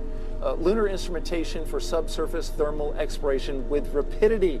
That's a doozy. It is. It measures the flow of heat originating from the interior of the moon. So, Mike, why is that important? So it's important to learn about how the moon has evolved over time. So Lister is a pneumatic drill that is going to use compressed air to drill down in half-meter increments, hopefully to a depth of 3 meters in total. But in those half-meter increments, it's going to deploy a probe that will make thermal conductivity measurements to help determine how the moon was formed. And it's going to drill just like we see in this video right here. Absolutely, it's yes. Kick up a lot of regolith. Yeah, kick up a lot of regolith. Absolutely. All right, and as it goes down and drills in, it's going to get those temperatures. Let me ask Ray, how do you integrate a drill underneath your lander? Yeah, so the drill was really fun, definitely a team favorite. It's one of the payload it's mounted on the bottom deck of our lander, and it's facing the lunar surface. So some of the other payloads are looking up, out. Lister is looking down, so that it can do exactly what Mike just said, drill into the lunar surface. All right, let's go to LMS now. That is the Lunar Magnetotelluric Sounder, or LMS. It measures the natural variations in the electric and magnetic fields from the solar wind and Earth's magnetosphere to determine the electrical conductivity of the moon's interior. All right, well, so we're looking at it now. Yes, and so what you can see there are the remote electrodes that are basically an electrode with wire around it, and they're going to be ejected, 4 of those from the lander on 90-degree increments. And so the opposing pairs will operate kind of like a voltmeter, making those electrical measurements of the moon. Right, and there's 4 of them. It looks like they look like they're about the size of a pickleball. That would be correct. Yes. Or softball. Yeah, and they'll be deployed hopefully about 60 feet out from the lander. That's amazing. So Ray, if these things got to kick out from the lander, how did you coordinate where they were going to go? Yeah, so we talk about these 10 payloads. There's 28 different components, and this is a great example of that. So these probes are mounted on the edge, and as he mentioned, they'll shoot off the side of the lander, and then there's also a mast on the top deck that will shoot up. So there's going to be communication from the probes on the lunar surface up to that mast. So it's very interesting. A complex arrangement, but we're going to get some exciting data from it. Absolutely. Mike Selby, thank you so much for coming and joining us today. Thank you. And good luck. All right, for explaining those NASA payloads, we appreciate that. We're going to go back now and check in with the rocket with Jesse Anderson live at SpaceX in Hawthorne, California. Jesse. Thanks, Daryl, and that was so cool to see how interesting that NASA payload is going to be. Very excited to see, what data we can gather from that. SpaceX is part of the Artemis campaign, which includes clips that will further lunar exploration with NASA. At our headquarters in Starbase, Texas, we're continuing to rapidly build and test Starship, which will enable us to send large amounts of cargo and crew to the Moon, Mars, and beyond. 2024 was a huge year for Starship, and 2025 is going to be even bigger. We've completed 6 test flights so far, and 4 of which were last year. And we're looking to dramatically increase the number of launches of Starship this year, with tons of exciting firsts coming, like in-space propellant transfer and our first attempt to catch the upper stage of Starship. Starship had some absolutely mind-blowing moments in 2024, most notably the first booster catch, which saw the Super Heavy booster return to the launch tower to be caught out of mid-air on the chopsticks, a major milestone to the path of full reusability. These flight tests are critical for iterating towards a fully operational vehicle, because the more we fly, the faster we learn. Development and manufacturing of Starship takes place at Starbase, one of the world's first commercial spaceports designed for orbital missions. Many new buildings and facilities, including the new launch tower and the 1 million square foot Star Factory designed with the goal of producing hundreds of ships a year, were built at Starbase in 2024. Complete. There's tons of work still to be done as Starbase continues to grow and transform into the gateway to Mars. And in addition to all of that, construction is underway at Cape Canaveral's Launch Complex 39A, where an additional Starship launch tower will be coming online.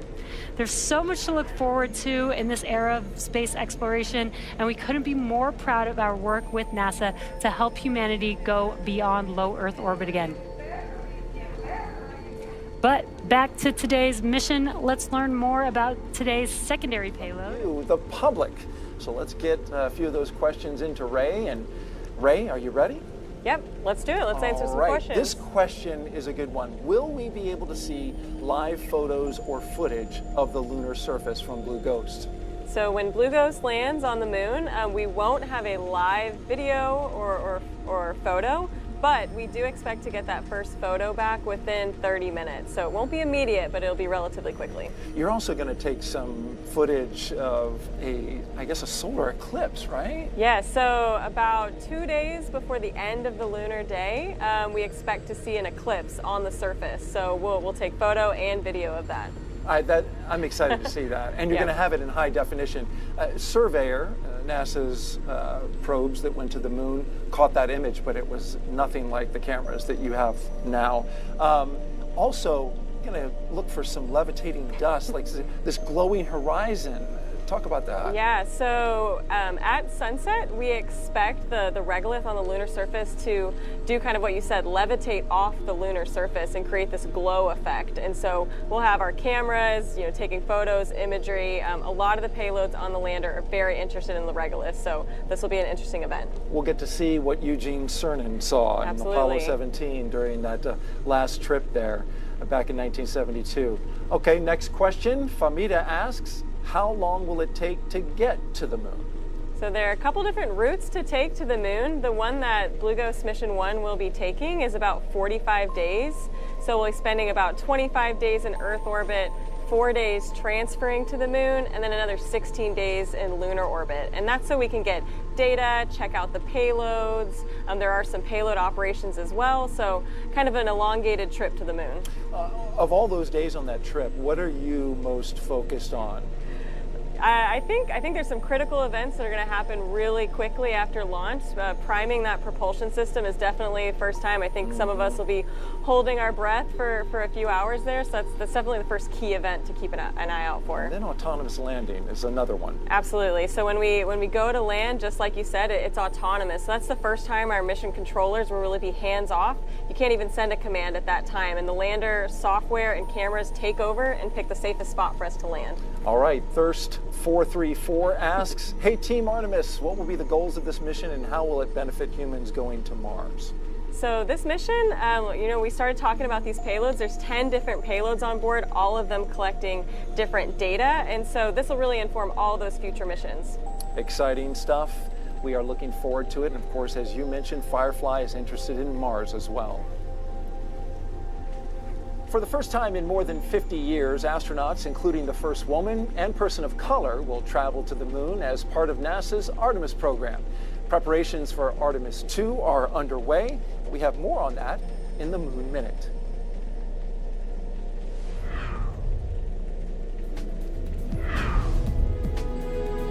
Hi, I'm NASA astronaut Victor Glover, pilot of the Artemis 2 moon mission, and I'm here at the Vehicle Assembly Building at NASA's Kennedy Space Center in Florida, where behind me, booster stacking is beginning for the Artemis 2 rocket. Mission progress got a big boost recently when technicians with the Spaceport's Exploration Ground Systems team inside the VAB began stacking the first components of the Space Launch System rocket, the solid rocket boosters. 10 segments arrived by train to Kennedy in September of 2023, followed by extensive testing and inspections to prepare for stacking. Technicians inside the VAB are using the massive overhead cranes to stack the segments one by one onto the mobile launcher, which will be used to process, assemble, and launch the SLS rocket.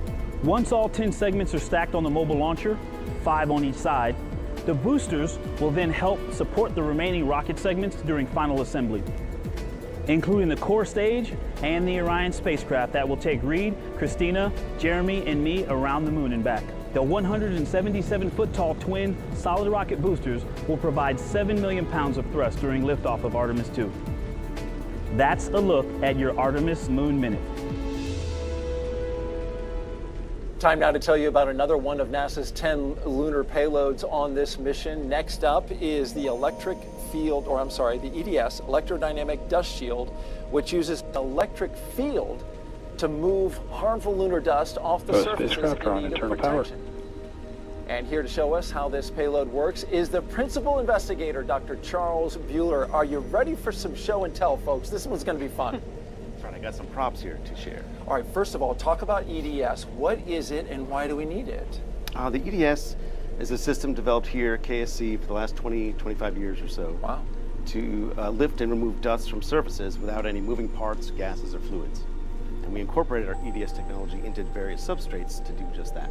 And that's important because this regolith on the moon, it's abrasive, right? It's very abrasive and it is potentially toxic, yes. So we don't want that on our equipment or spacesuits or anything that's moving. Okay, so how does, you've got this setup here. Sure. And to your left, the thing that you're holding there, that's kind of what is encasing your payload, right? This is actually the parts, spare parts of our payload. Okay, all right. So explain how that works when it gets on the moon. So when we land on the moon, a few hours after landing, we deploy a fifth leg, or an SAA, Surface Access Arm, which will deploy 2 instruments, us and Planetvac, and it will jettison us separately after that, a few hours later, and we will softly land on the moon like this. And how are you going to make sure that you get regolith inside there? Because you need that dirt in there. You need it to get dirty. We absolutely do. So we're trying to focus on 2 EDSs, self-cleaning surfaces, a glass and a thermal radiator. And what's going to happen is when we land, we have 6 other EDSs that their whole job is to lift dust from the surface and direct it and deflect it onto our EDSs. You know, hold that up for a second, Dr. Buell, because you can see through those little bands, right? What are those? It looks like that the dirt can pass through them. Just electrodes. The same thing in our transparent EDSs. They can kick up the regolith onto it. Okay. Yes. Okay, and so now let's show us how this technology works. Once you get it dirty, Once you get it dirty with the reduster, you can show here. So if you have a glass system, a camera lens or something, we got a camera you can get overhead. it really dirty on the moon. Oh yeah, okay. And that's bad news. Yeah. So you don't want that. So you want to turn on your EDS and then voila, dust will come Look off. at that, just All right off clean. the surface. Yeah. And that is electrical current that's created. That is an AC square wave signal. Okay. Low current. Now, can we give it a tougher test? Can you really get this? I mean, we can get my 1.5-year-old to come in here and throw dirt. He's very good at throwing dirt. If you need help. Well, we'll keep adding dust. Why not? Yeah. Well, hey, it's live TV. What could go wrong? Yeah. Cover the whole thing. How Oh, about that? now you're talking. And what I can also do, once we de-energize that, that might take a few more minutes. It doesn't take too much longer. So We're that's talking about harmful regolith. Literally nothing moving, no moving parts, no gases, and it's just coming off the surface. And it still continues to work it right off. Yep. That's fantastic. And what's nice is if it's on, we can't get dust to stay on. Ah. That's also very useful. That's fantastic because these little dust particles, as I understand on the moon, as you were just talking, are like little shards of glass. So you don't want that stuff to stick. What do you expect to happen on the moon when you do this? Now on the moon, we have to polarize the dust, so that takes a little bit longer. So we apply a DC field for a few seconds or a few minutes. That's based on the resistivity of the dust. Okay, and Ray, it's been pretty fun to watch that happen, and you had to make sure that this had good access to the regolith. How'd you do that? Yeah, so as he mentioned, we designed this surface access arm, and so when we land on the lunar surface, that arm will deploy down, and then there's a hinge that we very specifically designed to get EDS to flatly land on the surface and get that dust up in it the way it needs to perform its science objectives. So. And you can kick up a little more regolith if he needs it? Yeah, well, there's other activities going on the lander that I think will really help get dust on there. You know, the Lister drill will be running. You know, there might even be some dust from landing, that impact kick up a little. So we'll try to get a lot of dust on your payload to help you out. I appreciate that. All right, very good. I want one of these for my entire house. Just punch it and all the dust goes away. Then you really have something. We are looking forward to this experiment. Thank you, Dr. Charles Bueller, for being here. Thank you for the demonstration. And Ray, appreciate your insight on how you integrate it into the payload. That's great. Thank you very much. All right, time now to tell you about another one of NASA's 10 lunar payloads. We're going to have so much more of these lunar payloads coming up in the show. We're going to get to that in just a little bit. You may have heard us mention CLPS, which is the Commercial Lunar Payload Services Program at the beginning of the show. Let's dive a little deeper now into this relatively new NASA initiative. Our moon. It seems so close in the night sky, but getting there is really hard. But what if there was a way to change that? Only a few nations have successfully landed on the moon. As NASA sends astronauts back to the lunar surface, this time to stay, we will need to send science and technology instruments ahead of time to lay the foundation for human exploration. To make this happen, NASA is helping establish a commercial lunar economy. For the first time ever, there will be commercial delivery services to the moon. We are enabling American companies to send our payloads to the lunar surface for us. These delivery services will expand our capabilities for exploration, radically increasing the amount of science we can achieve. This high-risk, high-reward initiative will invest in and leverage the entrepreneurial spirit of American innovation to launch a commercial lunar marketplace, advancing technology and exploration for all of us. With this never-before-seen streamlined access to the moon, we will be able to make novel measurements and develop technologies that scientists have long wanted to do on the lunar surface. And as this new industry matures, this commercial delivery service for NASA and other customers could expand beyond the moon to other destinations in our solar system. And we can learn to live on another world because we are explorers.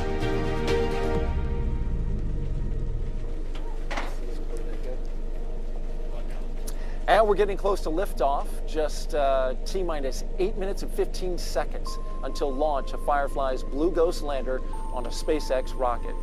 Ray, the journey to this moment began for you and your team more than 3 years ago. Yeah, it's been quite a journey getting here. This contract was awarded in early 2021, and so, all of this work over the last few years is leading to this moment. And you've got a pretty big team. Talk a little bit about that. Absolutely. We have a team of dedicated engineers, operators, technicians, and support staff that have been working tirelessly to make this mission a success. I'm incredibly proud of what our team has accomplished and what we'll continue to accomplish once Blue Ghost begins its road trip to the moon. And what's your sense of how the team is feeling right now? You've done a ton of preparation. You've been there from the start with these folks getting ready to do this mission.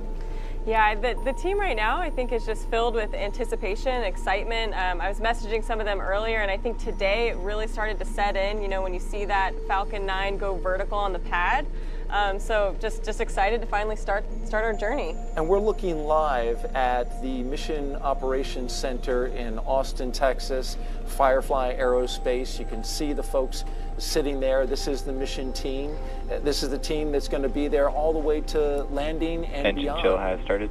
Absolutely. So you can see all of them kind of sitting there. They're getting prepped. They're getting their consoles set up.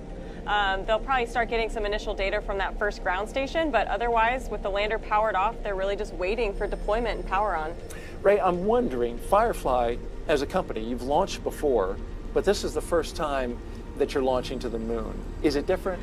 I think it's a little bit different. I'm sure the Alpha team, the first time they launch, they feel very similar to how I feel right now. But really for launch, it's a few hours and then your mission's over. For us, this is really just when our mission Stage begins. 1, fuel load and it leads complete. into these 60 days of operations in orbit and on the surface. So it's kind of a surreal feeling. It's hard to explain. And you get to look up at the moon at night and say, we're going there. Yep. So I think all of us kind of started looking at the moon a little differently. Leading up, the engineers would text us, 3 full moons till we launch, 2 full moons till we launch. And so you look up at night and you get filled with excitement. Well, we are excited as well. We're going to go out and watch that launch. In the meantime, there's the moon. There's where you're headed. Let's send it back to SpaceX in California as they walk us through the final moments of the countdown. Thanks, Daryl. At T-minus 5 minutes and 40 seconds to liftoff, all systems are currently go for an on-time liftoff at Launch Complex 39A at Kennedy Space Center. And the moon was looking great, but we were waiting for a call out for the strong back retraction coming up here shortly.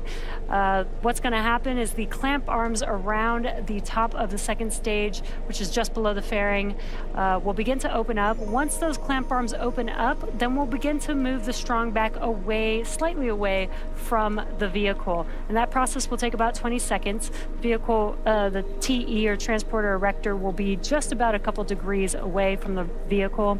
And then at T0, we'll move it about 45 degrees above the pad deck. Pressing for strong back retract. And that will make the way for liftoff for Falcon 9. And we did hear that call out that we are preparing for strong back retraction. That should be coming up here in about 20 seconds. Now, the strongback is that vertical structure just behind the vehicle that you see there on your screen. Strongback lower has started. And there's that call out that the strongback retraction has begun. Now, again, what you're going to see is those clamp arms just below the fairing are going to begin to open up. And once they're fully open, that'll make way for the transporter erector to move away from the vehicle.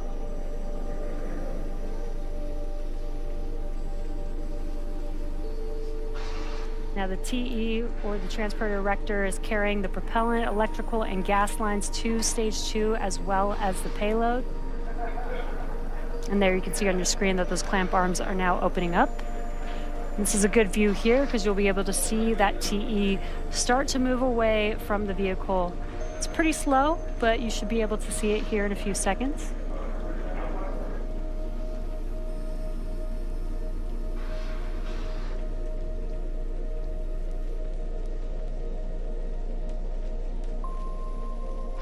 And there you can see that TE starting to move away from the vehicle. And once Falcon 9 commands for liftoff, hydraulic cylinders pull the strongback even further away, again to that position about 45 degrees above the pad deck.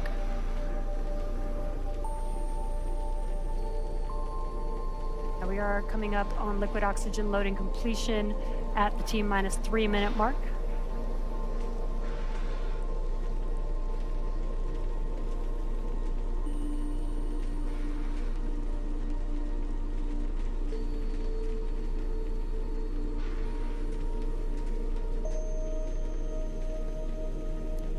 For some reason, Stage 1 LOX load complete.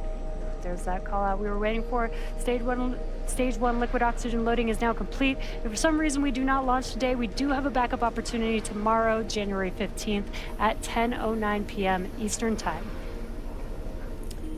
Currently, weather is green and the range is ready to support a T0 of 10:09 p.m. Eastern Time. And the landers continue to be healthy, and the Falcon 9 team is tracking no issues on the vehicle. Next coming up will be at T-minus 2 minutes. We should hear the call out for propellant loading. Stage 2 LOX load complete. Right on time. That is stage 2 LOX load complete. That means propellant loading is now fully complete on Falcon 9. The vehicle is now fully loaded with 1 million pounds of kerosene fuel and liquid oxygen.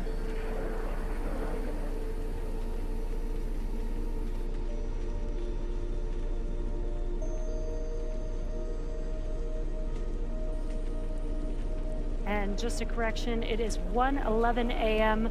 Eastern Time for liftoff tonight. Gas launch closeouts has started.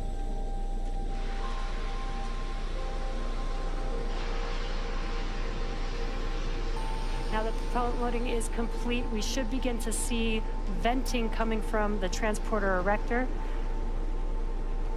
That is just clearing out those propellant lines from the TE in preparation for liftoff.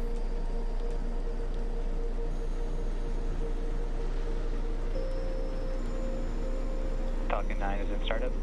Third call out.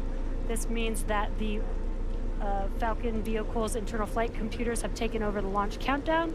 We're now just waiting for the final go from the launch director. LD, go for launch. And great news, we are go for launch, so let's watch as Falcon 9 takes our 2 lunar payloads out to space. T-minus 30 seconds.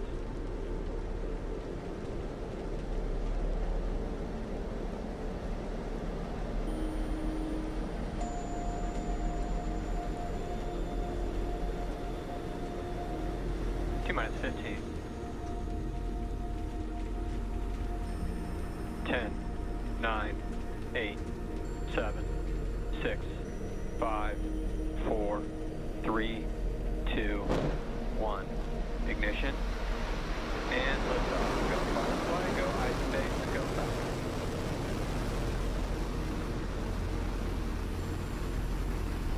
Vehicles pitching downrange.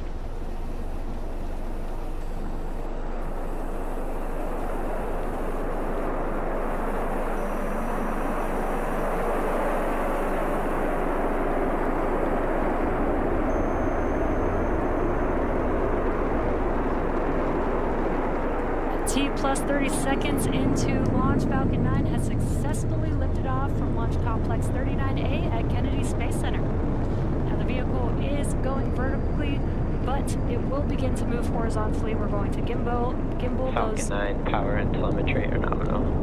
We're going to gimbal those engines. We're still going up, but now Engine air pressure is nominal. Now we Vehicle will is supersonic. be moving horizontally, and that helps the vehicle get into orbit and avoid being pulled back down to Earth. Now we are coming up on max Q. This is the largest structural load that the vehicle will see during ascent. Max Q. There's that call out. We've passed through max Q. And we do have a few events coming up in quick succession. That'll be MECO, stage separation, and SES-1. MECO is main engine cutoff, and that's where we will shut down all 9 of those M1D engines that you see there burning bright on your screen. That prepares the vehicle for stage separation. That's when the first and second stages separate from each other, and the first stage will begin to make its way back down to Earth, while the second stage carries the payloads and continues with its journey with SES-1, or second stage engine start 1. And that's where we will ignite the MVAC engine on the second stage, and shortly afterwards we will have SECO, where the vehicle will coast. So we are coming up on those 3 events that I just mentioned: MECO, stage separation, and SES-1 in just about 20 seconds from now.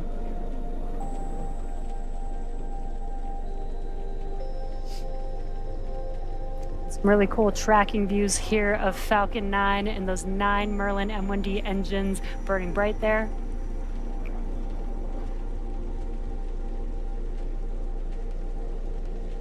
MECO. Stage separation confirmed.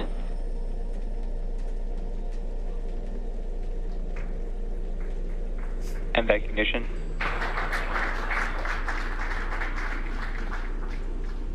And great views. We watched as we shut down those 9 Merlin M1D engines, stage separation, and now you can see there on your screen that MVAC engine has ignited, again carrying the 2 lunar landers aboard Falcon 9's second stage. And there on your left-hand screen, you can see that the first stage is deploying its grid fins. Those hypersonic grid fins will help guide the vehicle back down to Earth. And in about 15 seconds or so, we will also have fairing deploy. We have the fairing protecting the payloads through ascent. But once we're in the vacuum of space, we no longer need that protection, so we will jettison those fairing halves.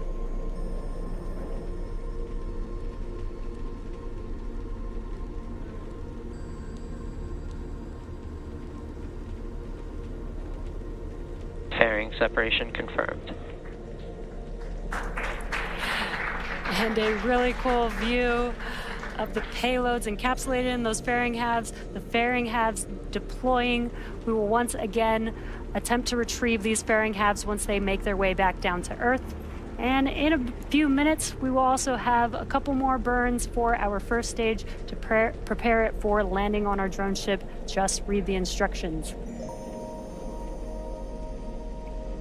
Now we are T plus 4 minutes and 10 seconds into today's mission. We're currently in the first of 3 planned MVAC burns.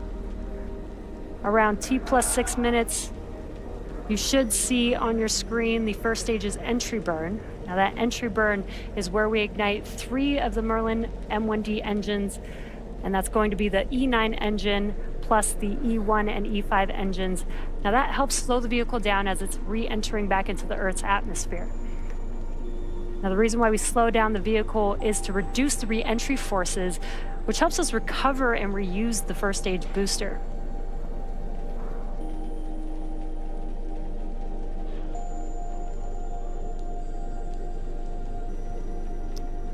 So far, everything is looking nominal. Stage 2, still carrying our lunar payload and on a nominal trajectory.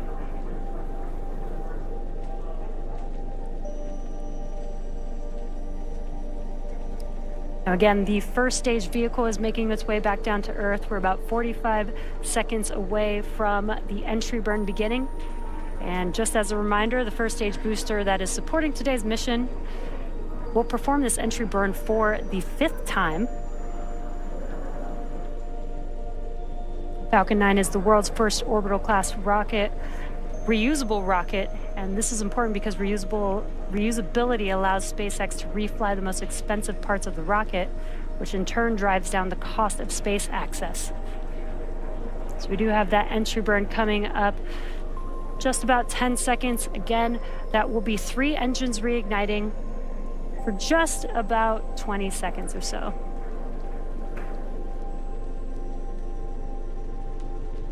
Stage 1 entry burn startup. Stage 1 FTS is saved. There's that call out, and on your left-hand screen, you can see that those engines have ignited.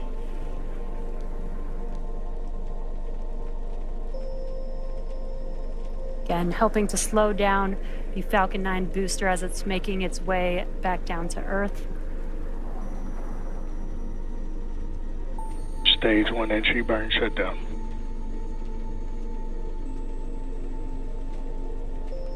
And there we heard the call out as well. As you can see that the engines have shut down. That concludes the entry burn for the Falcon booster. Coming up next in about 1 minute will be SECO. That is second stage engine cutoff. And that'll basically be where we shut down that MVAC engine and allow the second stage to coast with the payloads. Stage 2 is in terminal guidance. As the vehicle is making its way towards its targeted drop-off orbit for each of the lunar landers. And just shortly after we have SECO, we'll also have the landing burn start up on the booster. So we will have a couple events happening back to back. Stage 2 FTS is saved. Stage 1 transonic. For the landing burn, we reignite the center E9 engine. And again, that slows the vehicle down just in time to touch down for landing. We have SECO 1 coming up, as well as a landing burn in just a few seconds.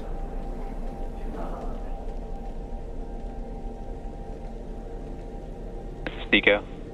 Stage 1 landing burn.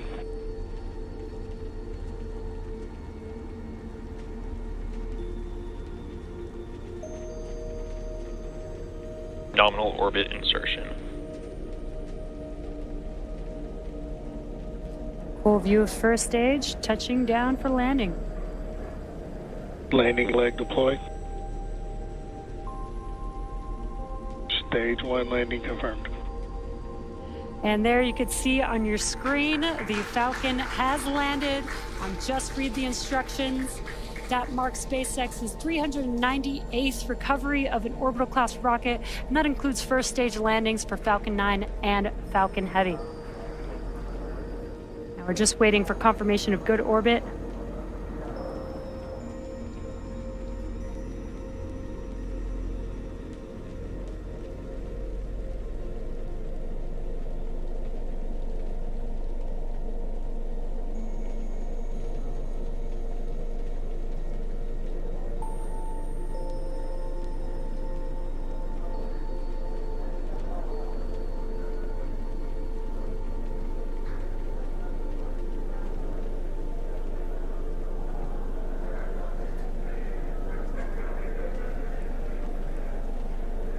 Again, we have had SECO, that is second engine cutoff 1 for that MVAC engine.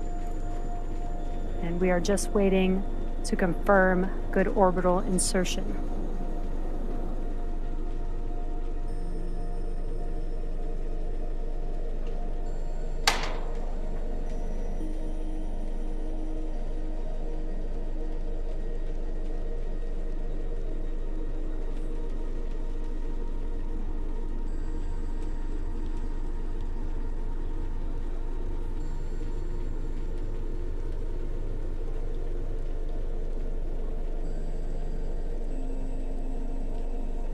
And we have confirmed good orbital insertion. Now the mission isn't over just yet. Coming up next, we have the second burn of our MVAC engine, or SES-2, on board the second stage around T+58 minutes. And then that'll be followed by a payload deploy. So until then, we're gonna send it back over to you, Daryl, at KSC. All right, thank you very much. If you're just joining us, we are just into the mission here, T plus 10 minutes and 30 seconds into the flight of the Falcon 9 with the Blue Ghost riding aboard. And it was, as you can just hear, a nominal orbital insertion. Great news. We just witnessed it live right here from the Space Coast at Kennedy Space Center. And on board are 10 NASA payloads headed towards our moon. We have Ray Allensworth, who is here, the spacecraft program director. You and I were just out there watching it live outdoors, just 3 miles away. How'd that feel? I can't stop giggling. No, I mean, it's one thing to watch a rocket go. It's another thing to know that your payload's on the top of it. So it was incredible. It was perfect. I heard you say, "Bye, honey." Kind of wave goodbye. Yeah. When you work so long on something like that, I can just only imagine how that felt for you. Thank you for trying to put it into words. Now, looking ahead a little bit, we're going to have a burn, a second stage engine burn that's going to help complete its trip to get you where you need to be around the Earth and into that orbital insertion. And then we're going to deploy at 1 hour and 5 minutes. So we're looking at about 55 minutes from now. And there's a lot more work to do. So make sure you stay with us. We are on top of it here with our team, watching it in the sky and tracking it along its path. And we're also going to nail that acquisition of signal right after it separates. So we're going to be expecting that about 6 minutes after launch vehicle separation. That will be an amazing moment, and you'll want to see Blue Ghost separate in near real time from the second stage of the rocket because it's a phenomenal view. All right, we're continuing to track, and if everything goes as planned, in 45 days, the Blue Ghost lander will land at Mare Crisium, a large, dark basaltic plain in the northern hemisphere of our moon. The location is near the Sea of Tranquility, the landing site for Apollo 11. It's also near Taurus Littrow, the Apollo 17 landing site. Ray, NASA chose Mare Crisium as the landing site for a good reason. Absolutely. The landing site was chosen by NASA because it supports the goals of our 10 NASA payloads that will gather critical data about the moon's regolith, geophysical characteristics, and the interaction of the solar wind and the Earth's magnetic field. The landing site also allows us to capture the lunar sunset after Firefly operates for a full lunar day, which is about equivalent to 14 Earth days. We'll be studying a unique phenomenon seen by Eugene Cernan during his final steps on Apollo 17, where he observed a horizon glow as the lunar dust levitated on the surface. On your screen is a sketch Cernan made of the event. Firefly is set to capture this phenomenon during the lunar dusk conditions and further prove what Eugene saw as the last astronaut to walk on the moon. And you can see on your screen a live shot right now of the moon. This actually was recorded just a few minutes ago, but this is what it looked like outside when we were looking up. Such a beautiful shot, and big thanks to our camera crew for grabbing that. And if you look closely, you can see where Blue Ghost is heading, that landing site. It's in the 12 o'clock position. Correct me if I'm wrong. No, absolutely, right there. And there it is, right at the top of your screen, that basaltic plain, that basin there. And what a beautiful shot. Blue Ghost is on its way. With us now, the Associate Administrator of NASA's Science Mission Directorate, Nikki Fox. Well, you saw it live in person as well, Nikki. And I did. Beautiful shot of the moon there. It's all coming together. I know. I had as it was going up, I had the urge to say, that way, there's the moon, that way. It was a fantastic launch. Something really special about an instantaneous launch as well. You know, that countdown goes and you know it's going to happen. It's got to be right at that moment. Yeah, so beautiful sight. Congratulations, Thank you. Ray. You must be I know exactly how excited you are right now. It's amazing. I'm taking in all the moons now. I did. I mooned out for you guys today. You sure did. I did, yes. Oh, yes. It looks lovely. Well, let's talk a little bit of science now. How was the science and the tech on board this particular mission inspired by NASA's Apollo 11 mission? Yeah, I mean, we learn, the great thing about NASA and about NASA science is we learn with every single mission that we do. And so, of course, we learned so much about the experiences of our astronauts on the moon. And, you mentioned before that the regolith is a big challenge. It's very sticky and it's very tacky and it kind of sticks to everything. And so we actually have a couple of experiments on there. One is going to sort of look at just how tacky that dust is. It's going to look at different surfaces and see how much that regolith regolith sticks to it. And then we have another one that's a super cool demonstration that's going to try and see if you can shake the dust off.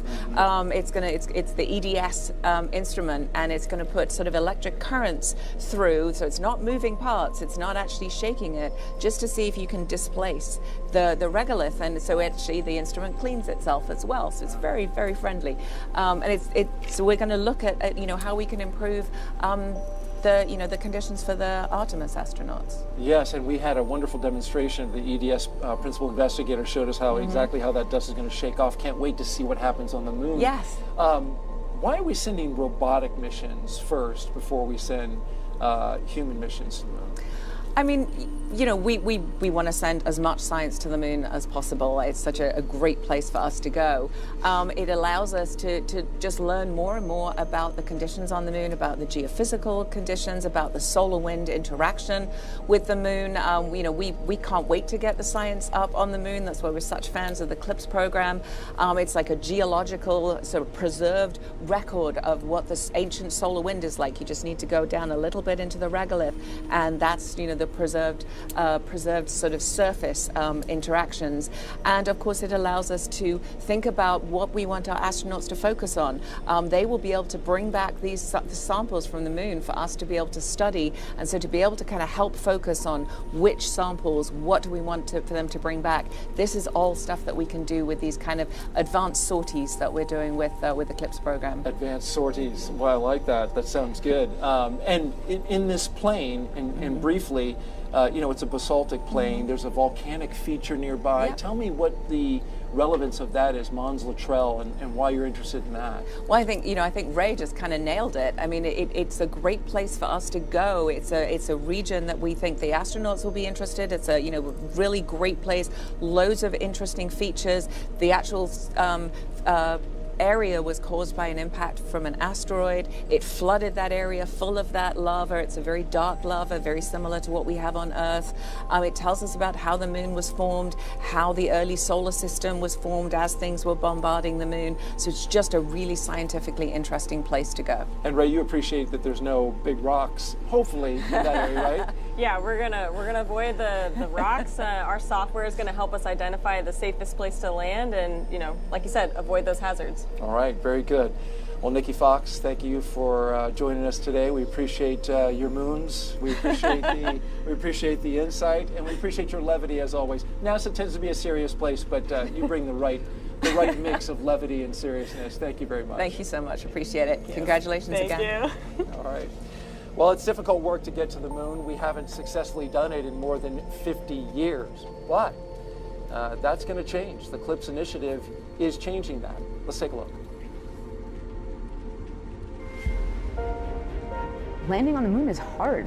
We're going back. Under this Artemis program, we're going to be sending humans to the moon for the first time since Apollo. So ahead of humans, we want to get up as much science exploration and technology experiments as possible. So CLIPS starts facilitating a lot of the early science, the things we want to learn before we even send humans. CLIPS stands for Commercial Lunar Payload Services, CLPS. The services part is the key element. Ordinarily, when NASA delivers a payload to the surface of the moon, they do it with a commercial partner, but NASA controls the building of the vehicle. Now, we're buying the service of delivery of our lunar payloads to the surface of the moon. It is a delivery service, akin to a delivery service that you'd have here on Earth. NASA will provide payloads to a commercial company. They decide how to get it to the moon. They have to develop their own lander, but they also have to manage the entire end-to-end mission. It's meant to provide affordable, rapid, frequent access to the lunar surface through American companies. We're funding different companies. We have commercial companies that are competing to win task orders to deliver our payloads to the surface of the moon. One of the goals when we started CLIPS was to help establish a lunar economy. Somebody has to do it first, and then it becomes commercially available. Then they're able to crank them up. Then they're able to make it more affordable. And so the lunar surface is just the next frontier for a commercial environment. But we had to acknowledge up front, all the way through the highest levels of the agency leadership, that some of them will fail. These missions may not be as successful as a traditional NASA mission. We have accepted the risk that going through this innovative approach with these commercial companies, that there could be some failures. Some of them are new companies. None of them have ever successfully landed on the surface of the moon. So they're going to learn lessons. We need to give our vendors the opportunity to learn. And so that'll help ultimately buy down our risk as these companies learn, okay, what does it take to actually build up the lunar lander, integrate payloads, get to the lunar surface and land safely? They've been able to demonstrate that they have very, very good technical depth and the ability to design and execute missions. We're willing to take more shots on goal. And we aren't risking human lives. And in the big picture, if we're flying missions at 1/10 of the cost of a NASA mission and we fail 2 of them, we still get 8 missions for that same price. Even with 1 or 2 or 3 failures, this is still a very economical proposition. It's a risk posture which is more risk tolerant than NASA is accustomed to. There's not a single one of these companies that's willing to bet their mission on a coin toss. Every one of them is doing what they can in order to have the most successful mission possible. But the important thing to realize is that risk tolerant does not mean risky. And the rewards are a long-term ability to get payloads to the moon inexpensively, frequently, and rapidly. We want science, so we can then put more of our resources on even more science, exploration, and technology payloads and get more of a return on investment when we get to the moon. CLIPS provides tremendous benefit across the scientific and economic communities. So there's a lot we'd like to learn about the moon to help human habitation and prepare us for missions to Mars and beyond. So the moon is the first step. All right, we've been going through each of the 10 payloads throughout the show, and now we've got a doozy. 5 of the payloads right now, and that's half of the ones going up to the moon. Joining us now is Dennis Harris, mission manager for those NASA payloads, and appreciate you being here. It's good to be here. Let's start now with the Lunar Planet Vac, or LPV, which collects samples of lunar regolith from the surface. This is really interesting. I mean, the name kind of suggests exactly how it works. Planet Vac. It's like a vacuum. Yeah. They carry up their own compressed gas, blow down on the regolith, collect it, and then put it in a canister. And this is a tech demo, so the canister in the future can be used to return the samples to Earth, or it can be used to send to any instruments on the spacecraft for in situ measurements during the mission. Yeah, if we wanted to bring it back, we could. Correct. And there you see it, Ray, as it's mounted there underneath the Blue Ghost. Tell me how you had to account for this thing, which is touching the regolith. Absolutely. So this payload, obviously they're a vacuum, they really needed to be in situ touching the regolith. So it's on the bottom of that surface access arm that we talked about earlier that's also carrying EDS. And so when we land on that lunar surface, that surface access will go down and their sample collection head is right at the end. So it'll press down into the lunar surface and then collect dust onto a sample sorter that we placed on the top deck. So it's another payload with multiple components that we placed kind of strategically to help them accomplish what they need to. Maximizing that lever arm that you're putting down on the surface of the moon. Yeah. Pack them all in. Right. Okay. Well, next up is LEXI, the Lunar Environment Heliospheric X-ray Imager. LEXI is a wide field of view, soft X-ray imager that will image Earth's magnetosheath and magnetopause to study how energy from solar wind generates geomagnetic storms and space weather. This one's interesting to me because this is looking back at Earth rather than looking at the moon. Correct. And as Brian Walsh, the PI, said yesterday, this is going to be the first global measurement of the Earth magnetic field and the interaction with the solar wind. And we can see in this graphic where they interact. Explain that to us. Well, this is where the solar wind meets the magnetosphere, and what happens is you see the bright yellow and red spots, they're giving off energy. And so we're going to look at the photons, which happen to be in the frequency of soft X-rays, to see what's going on. What a unique area to look at that. And I take it, Ray, that it had to go on top, right, in order to look up. Yeah, this payload, very top deck. It's also mounted on a 2-axis gimbal. So this is a gimbal that we really specifically designed. Yeah, you can see it there. So that LEXI can look back specifically where it needs to collect that data. So pretty intricate gimbal, but I think it was a lot of fun for the engineers to kind of solve that problem to get LEXI pointing where it needs to. That's cool, that 2-axis gimbal, a solution coming from Firefly. You got to appreciate that. We do. All right, well, this instrument that's next is, we have a demo right in front of you. A RAD PC. This is a radiation-tolerant computer system. Dennis, why do we need radiation-tolerant computers? Well, radiation is a killer for computers. Ionizing radiation could cause a bit flip, could crash the whole system. This particular system is going to use a set of 4 CPUs to kind of count each other and make sure each other's, there has been no single events. And so if it senses one, it puts one of the pads offline, uses the other 3, rewrites this one, puts it back on. And so radiation hardened hardware is very expensive. And right. So to build up a shell around it, that's expensive, and it's heavy, right? It's heavy, and this is 95% commercial off the shelf. How about that? And so it's order of magnitude cheaper, and I believe it could be the future of space computing. Really jump the computing power on the moon in an area that's really tough for computers without adding weight. I like that. That's good stuff. All right, 3 down, 2 to go. Next up is NGLR. This is the next generation lunar retro reflector, right? And it's a target for lasers on Earth to precisely measure the distance between the Earth and the moon. Explain that, how that works right there. Well, range finding observatory on Earth is going to shoot out a laser pulse. It's going to hit this, and it's going to return it. And the nice thing about the next generation is it's built so it's going to return the ray to where the observatory is going to be. Not where it was, but where it's going to be on the Earth. So this is going to allow us to make precise measurements and watch the surface of the moon as it moves around. And actually, this is a follow-on to Apollo retroreflectors.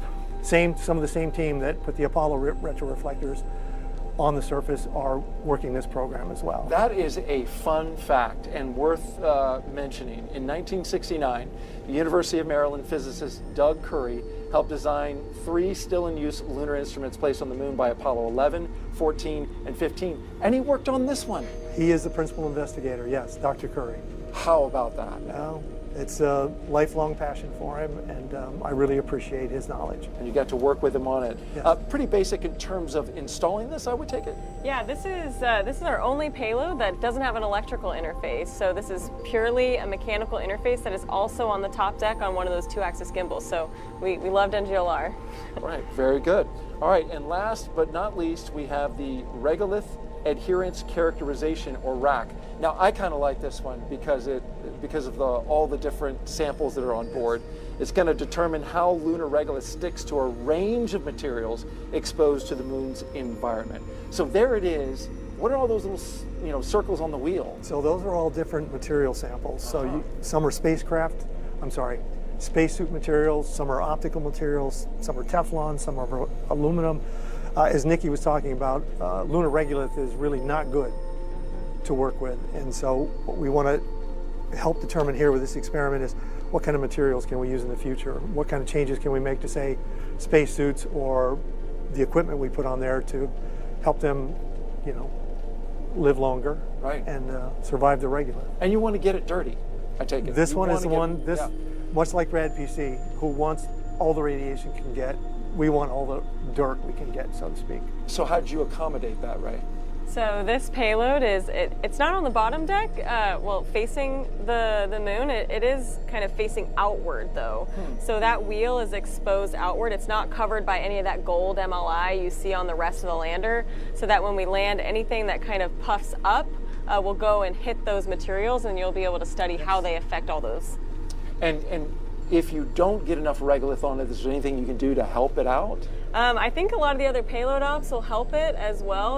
Maybe we'll toss a cold gas thruster their way if they need a little more. We'll play with that. But they should be able to get covered pretty well. There's literally a negotiation going on right here. It's like, okay, we'll take that, right? That's a good idea. Wow, ideas coming out on a live broadcast. I love that. All the work that's been done. You had 5 of these. You must have been pretty busy. I was. It's very challenging, but it's a new paradigm.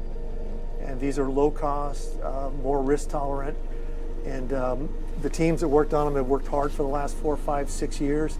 I really appreciate their effort. And NASA's job is to help them get to the moon and help us all get science. Absolutely. And Dennis, before we let you go, a human interest note. You told me that you invited your mother, 90 years old, to come watch this launch as something to mark off her bucket list. Absolutely. It just happened. How did that go? Oh, she loved it.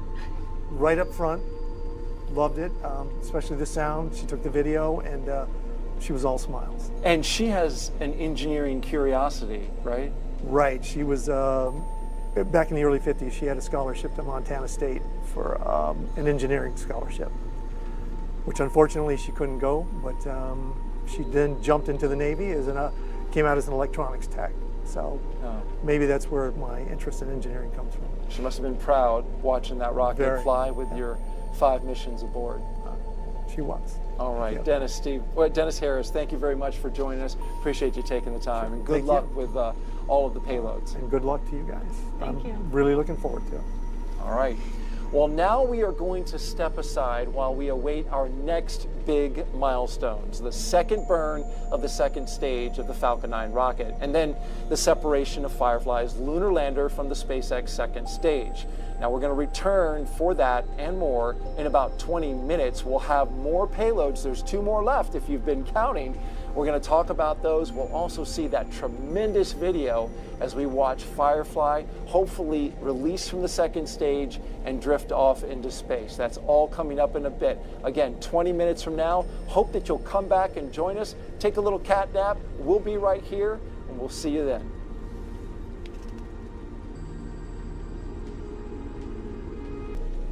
And welcome back to the Kennedy Space Center, where we are currently awaiting the second burn of the second stage of the Falcon 9 rocket, and then separation of Firefly's Blue Ghost lander from that second stage rocket.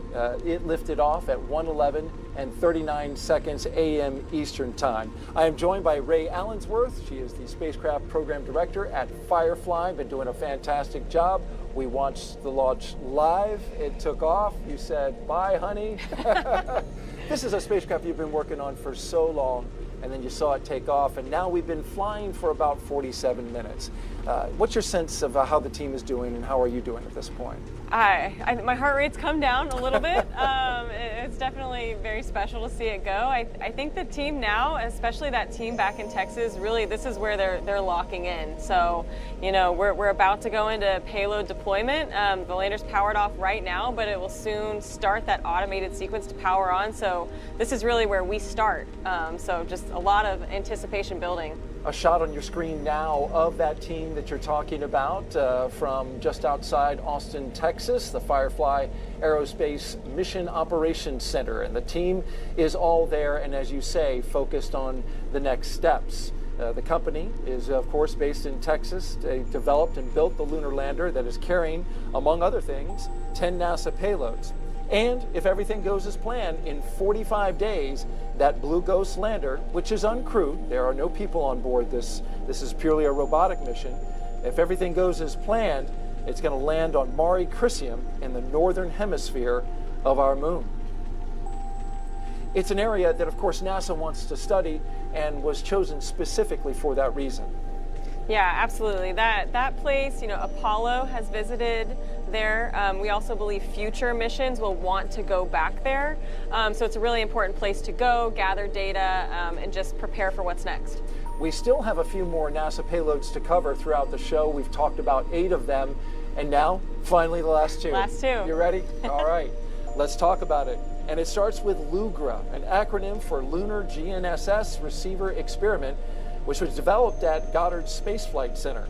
LUGRA is one of the very first demonstrations to test GNSS signal reception and navigation on the lunar surface, right? These are satellites going around the Earth, but we're using them to develop location on the moon.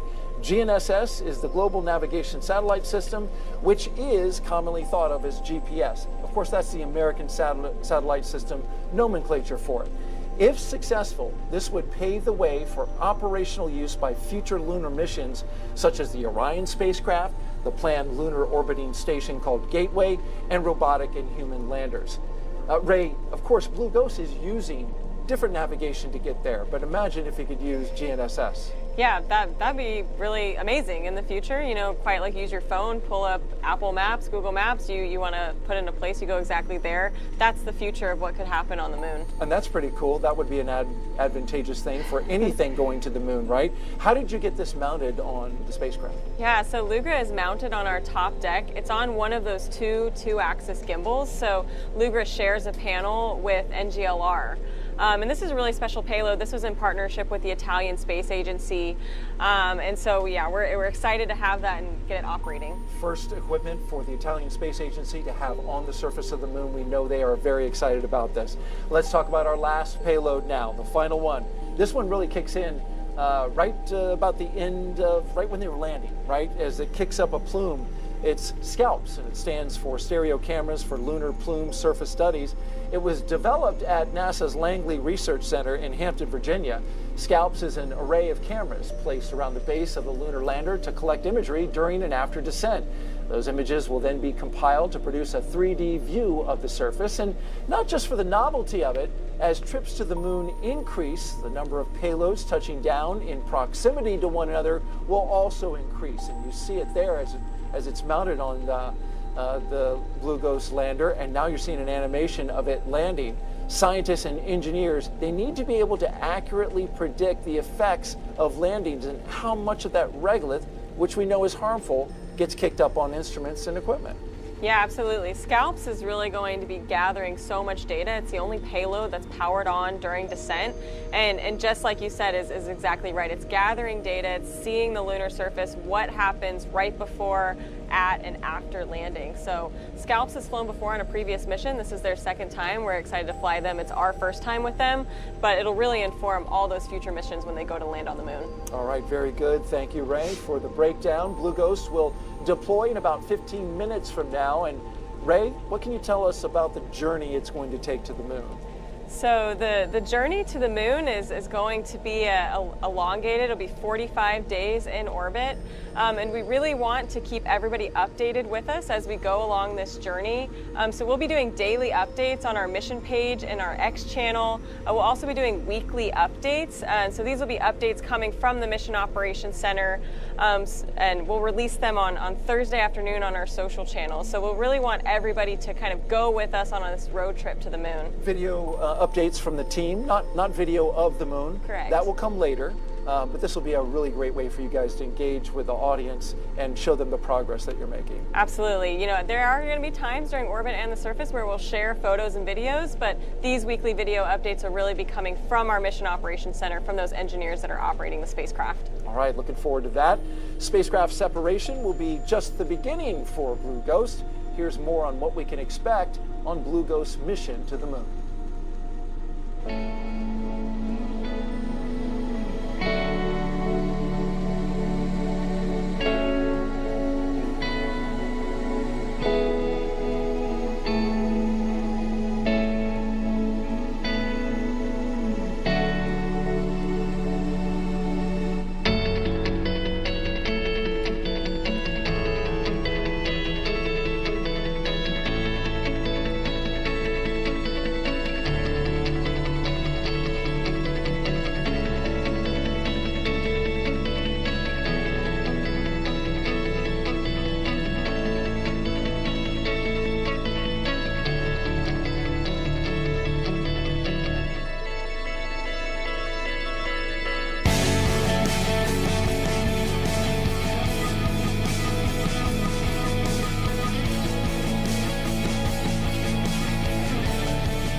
All right, joining us now to talk about NASA's reaction to the progress Firefly Aerospace has made so far in the Blue Ghost mission is NASA Deputy Administrator Pam Melroy, former NASA astronaut as well. Thank you so much for being here. Well, you were here for the launch. You watched a beautiful launch. Your reaction? Wow.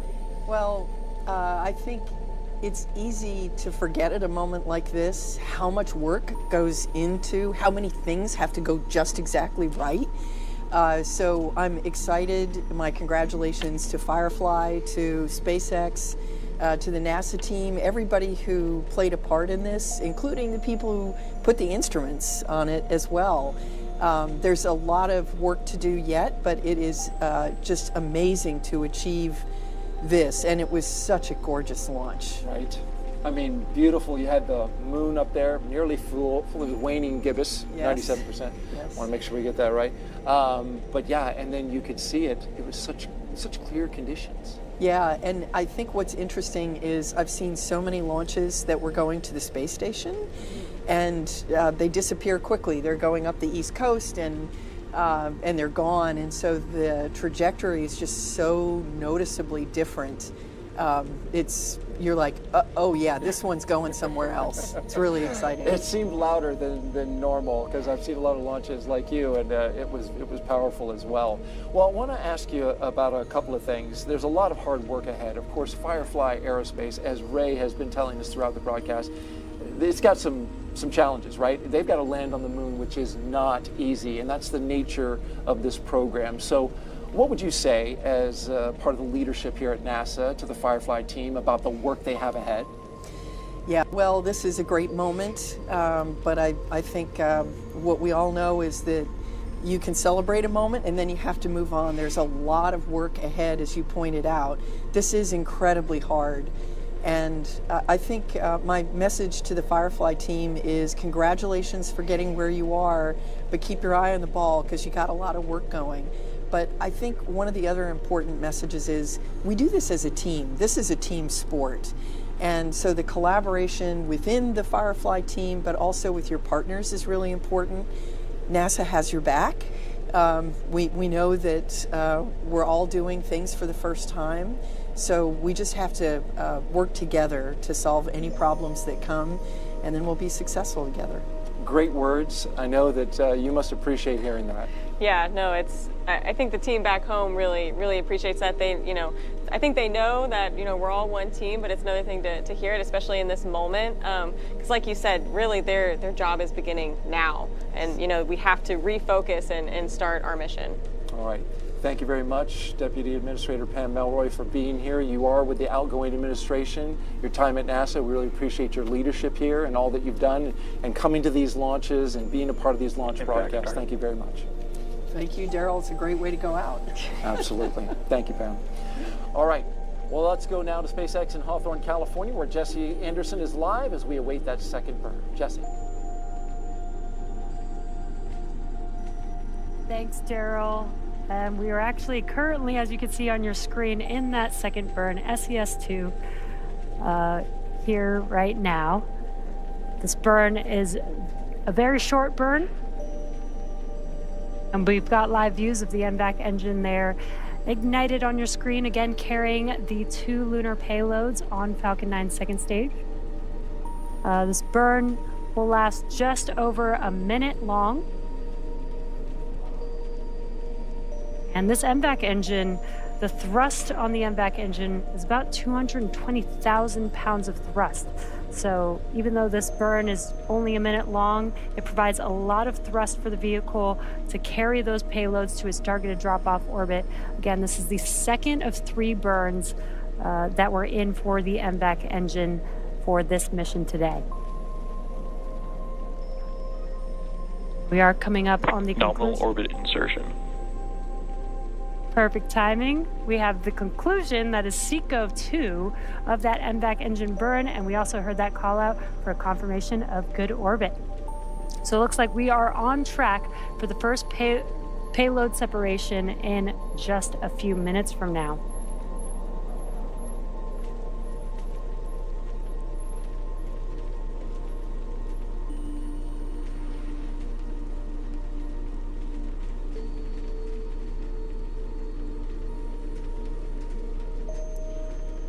Now, if you're just now joining us, we have just had SES-2 and SECO-2. That's the second of 3 burns for the MVAC engine.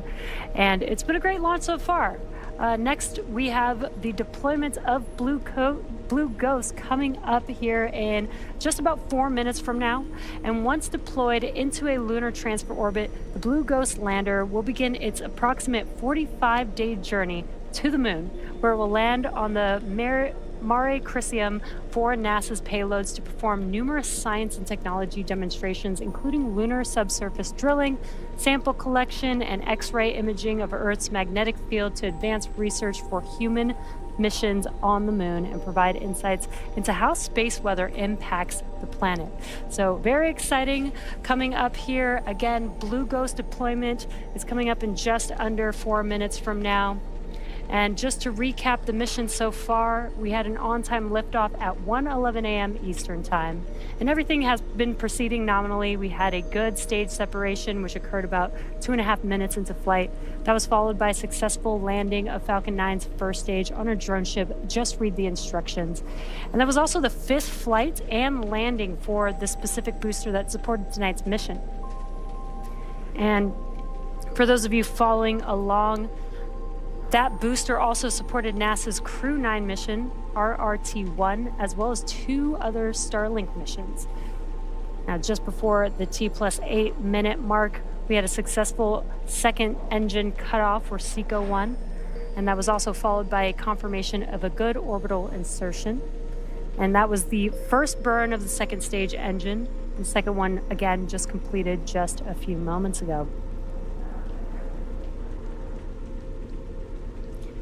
Now, the vehicle is currently coasting with the payloads attached. And we are a couple minutes away from the first deployment of our first spacecraft. Again, that will be Blue Ghost.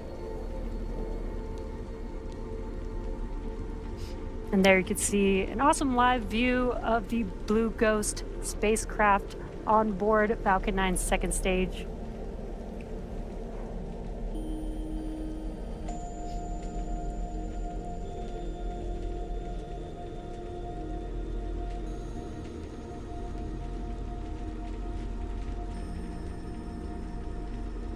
We're just about 2.5 minutes from deploy of Blue Ghost. And this is a cool view. We do have the canister just below that spacecraft protecting iSpace's payload there. So we do have 2 payloads on board. But again, the next milestone coming up is that separation of Firefly's Blue Ghost lunar lander.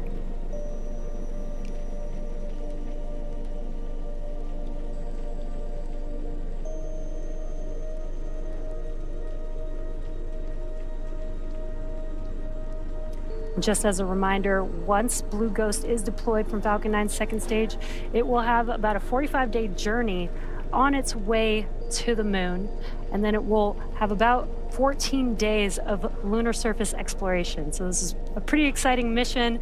Very excited to see the spacecraft begin its journey here in just about 1.5 minutes. And once again, there you can see a live view of Blue Ghost there on your screen, still attached to Falcon 9's second stage. We're anticipating deployment in just about a minute from now. I'm getting some really awesome, cool views. This is looking aft at the MVAC engine with the beautiful Earth in the background. These lunar missions are really cool because the Falcon 9 vehicle gets to get really far away from Earth and we get these awesome Earth views.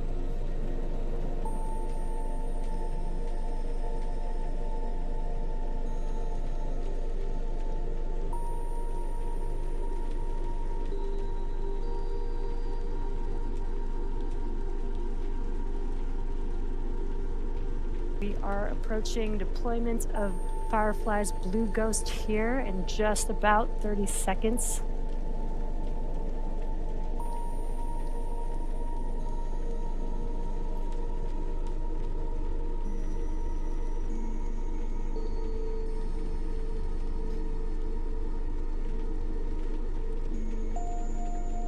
With these live views that you're seeing here, we should be able to get a really good view of deployment here coming up in about 10 seconds or so.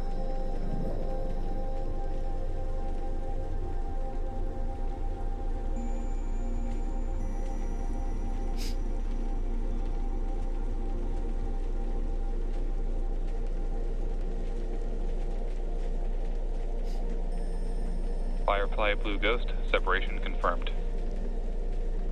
And there you could see, and you also heard the call out for confirmation that Blue Ghost is drifting away from Falcon 9's second stage. From all of us here at SpaceX, it has been a pleasure having you on board, Blue Ghost. Safe travels. SpaceX is honored to be a part of NASA's Commercial Lunar Payload Services initiative to deliver science and technology to the lunar surface.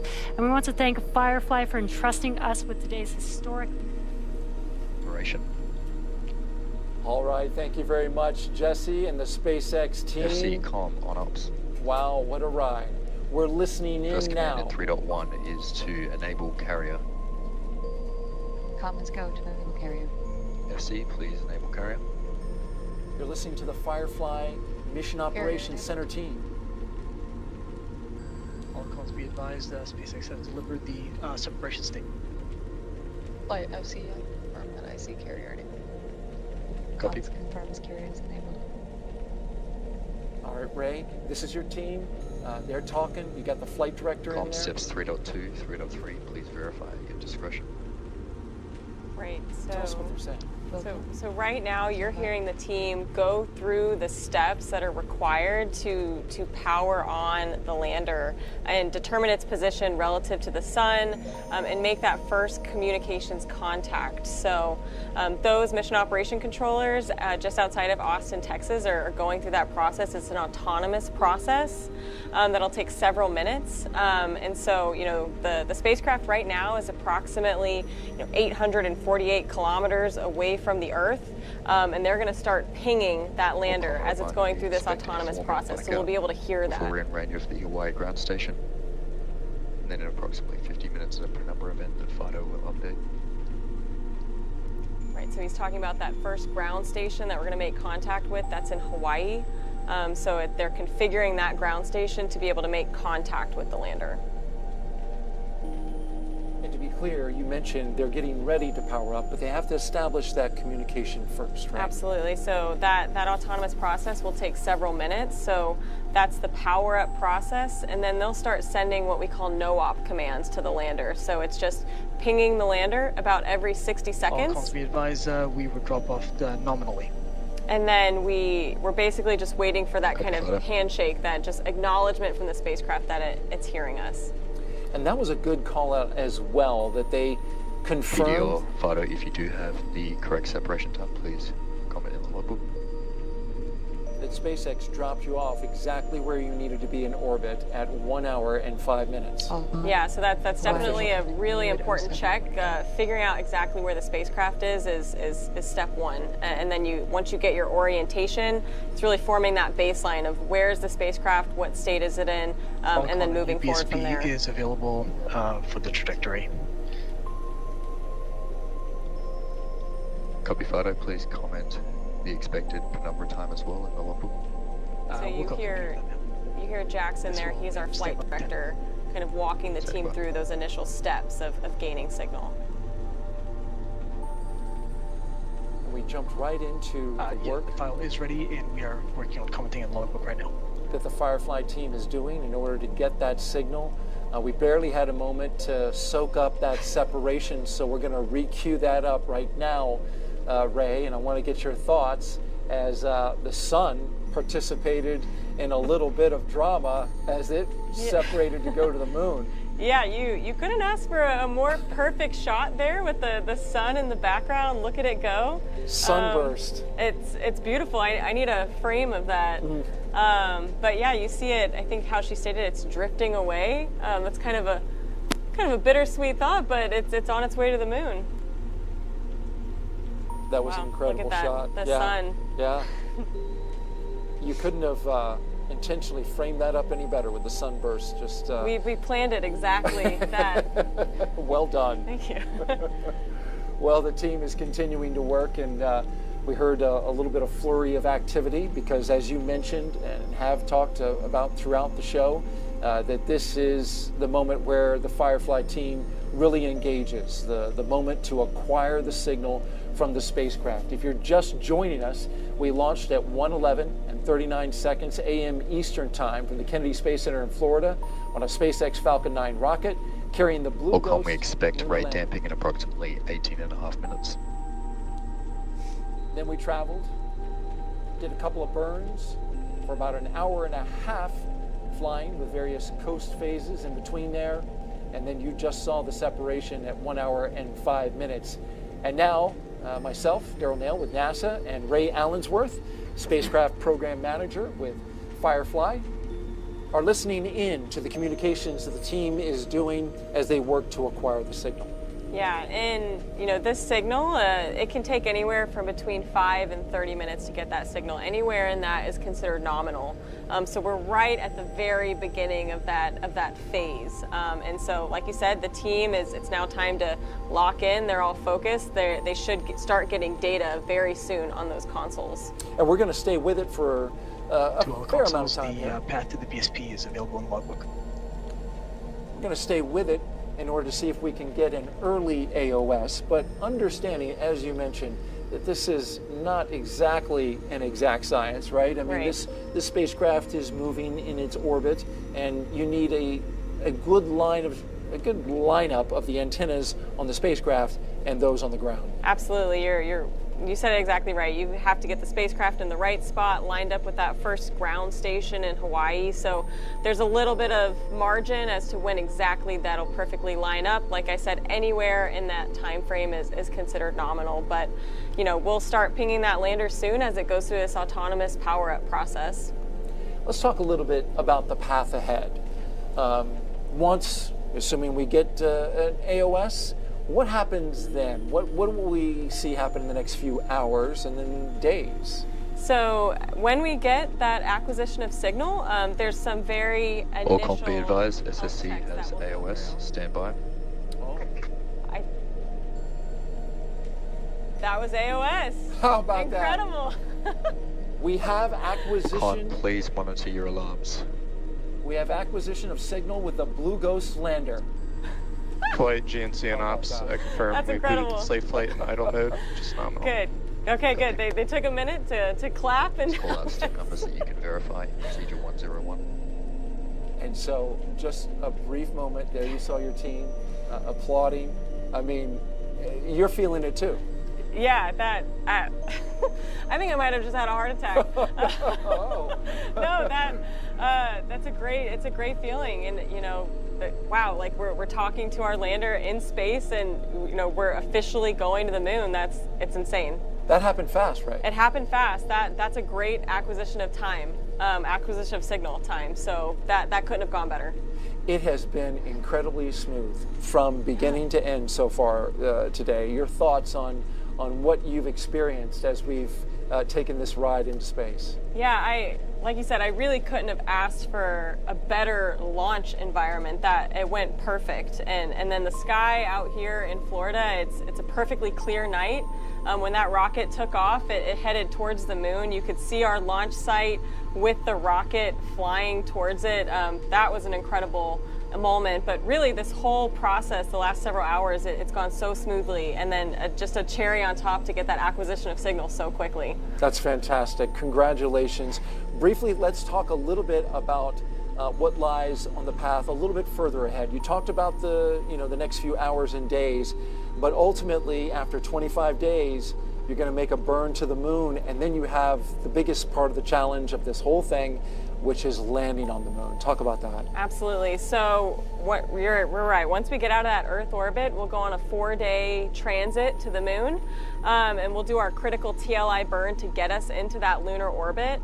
Then we'll transit around the moon for about 16 days, and we'll get in basically sequentially closer orbits. We'll go closer to the lunar surface, and so we'll start going through these rolling comms blackouts as the lander goes on the far side of the moon, before ultimately going into our final critical burn, DOI, which then initiates that autonomous landing sequence. So those mission operations controllers that you just saw in there, they'll have to say goodbye for a moment. The lander will go autonomous, and it'll take over. Our vision navigation software and our cameras on board will fully take over to get us safely to the lunar surface, and then they'll go back hands-on while some of the payloads have orbit orbital operations, the rest of the payloads are just beginning their mission at that time. So we'll go into a full lunar day of payload operations and collect as much science as possible.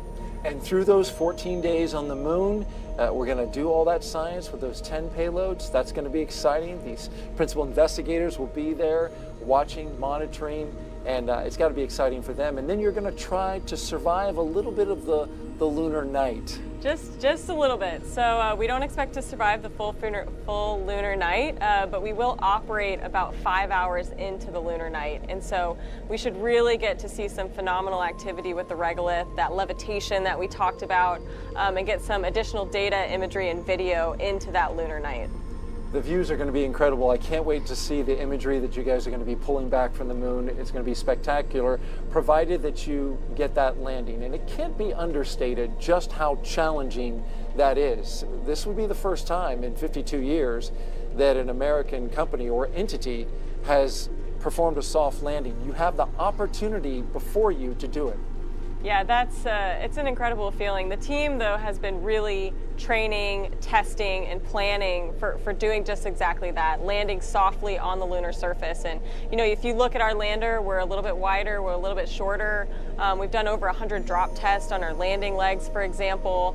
We've done a lot of testing as much as possible, test like you fly, all of our software for that landing opportunity, but really doing everything to make sure that when we get to the lunar surface that we will land softly and we'll be able to fully operate all those payloads. Well, we are wishing you all the best with the landing. You and the entire team have done such a fantastic job integrating, working with NASA up until this point. We greatly appreciate that, and I want to thank you for being a part of this launch broadcast. You did a fantastic job, Ray. Thank you so much. This has been incredible. Appreciate you sharing your insight and your knowledge. Well, that's going to wrap it up for Firefly, for NASA, and SpaceX. Our coverage of the launch of the Blue Ghost moon lander on a SpaceX Falcon 9 rocket from pad 39A here at the Kennedy Space Center. Again, we appreciate all of you watching. If all goes well, Blue Ghost is expected to land on the moon in late February, about 45 days from now. We will bring you that coverage live right here on NASA Plus. Until then, you can find more information about the mission and other NASA CLIPS launches by going to nasa.gov/CLIPS, CLPS. You can also get updates from Firefly Aerospace, social media accounts that they have on X, Facebook, and Instagram. We want to leave you now with a replay of tonight's launch. For everyone here at NASA, Firefly, and SpaceX in Ray Allensworth, I'm Daryl Nail, wishing you a wonderful morning and reminding you to keep looking up. T-minus 15. 10, 9, 8, 7, 6, 5, 4, 3, 2, 1. Ignition. And liftoff. Go Firefly, go iSpace, go Falcon.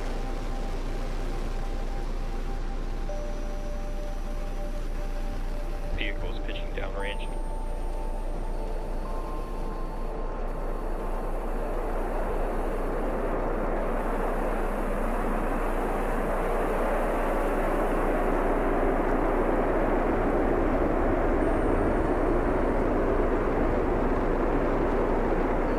T plus 30 seconds into launch. Falcon 9 has successfully lifted off.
Station, this is Houston. Are you ready for the event?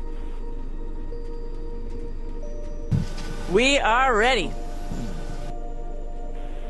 NASA HQ, this is Mission Control Houston. Please call station for a voice check.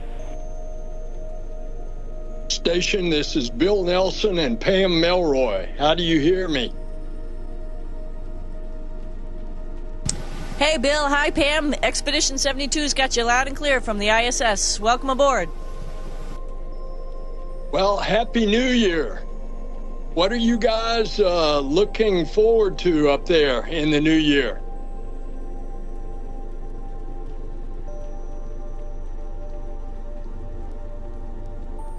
Well, there's a lot to look forward to, and I think we could each add to the list, but the nearest thing that we're looking forward to is doing a couple spacewalks over the next couple weeks, and it's a single thing to focus on, and we all come together as a team and pull off something that's really hard to do, and that's with the team down on the ground, because there's hundreds of people down there that are making all of it happen.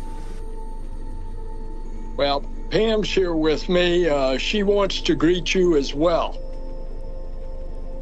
What a joy it is to see you guys, Butch, Sonny, Don, and Nick, all back in one of the most fabulous places in the entire universe, our gorgeous International Space Station. So Happy New Year, and I'm excited about your spacewalk too. That's you and Sonny, right? Is that right, Nick? Yeah, that's the first one, and hopefully all goes well with some radiator refills. That's sort of going to dictate our future. And if that all goes well, the team has a lot to do on the ground there. Then Nick and I will do the first one next week, and then Butch and I will do the one on the following week. Hey guys, are you going to be pulling any other special videos such as you did for the Olympics, where you all had your own Olympics on the International Station?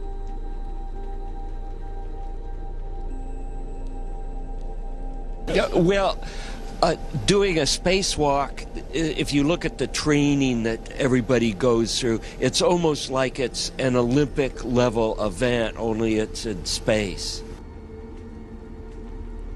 You know, but we try to find ways to have fun, and I think I wasn't here when they made that first video. I'd look forward to doing something like that. Just before we got on here, we were all practicing doing a group forward flip, trying to perfect it. Maybe we should show that off. Yeah. Absolutely.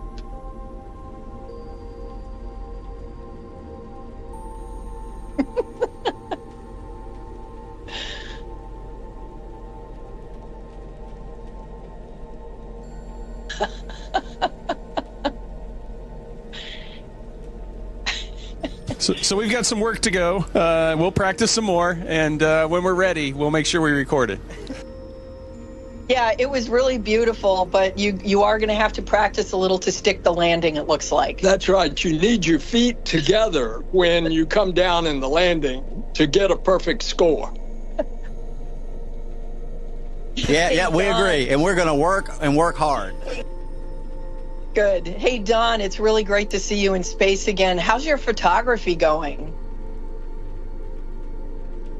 Photography's going well. We have a new generation of cameras on station, Pam, and it's really amazing what these cameras can record. And we've got some special lenses, particularly optimized for nighttime imagery, and I really appreciate the folks at JSC and the folks at Huntsville that make sure we have all this equipment on orbit that allows us to collect the imagery that is so publicly available and tells the story of what it's like to be in space. Hey, Butch and Sonny. And I'm just going to say, these guys are being I'm just going to add one thing. These guys are being really humble. Don has taken some incredible photographs. Butch has done some incredible time lapses, and as well as Matt Dominic beforehand. And those things go viral. I think you guys know that too. But all my friends and family are just loving the work that these guys have done. And it's just awesome. Yeah, I've seen some of those. You're absolutely right. They're amazing. I want to ask Butch and Sonny if you will put to rest what reporters still keep asking me about how you're stranded, that they're concerned that you don't have any clothes, that you don't have any food. Would you put to rest for the final time, and I hope you never have to answer it again, just how you all are doing? Yeah, I think when we first launched, I think it was well known that we came up here. We swapped out a couple of components we needed on Space Station for some of our clothes.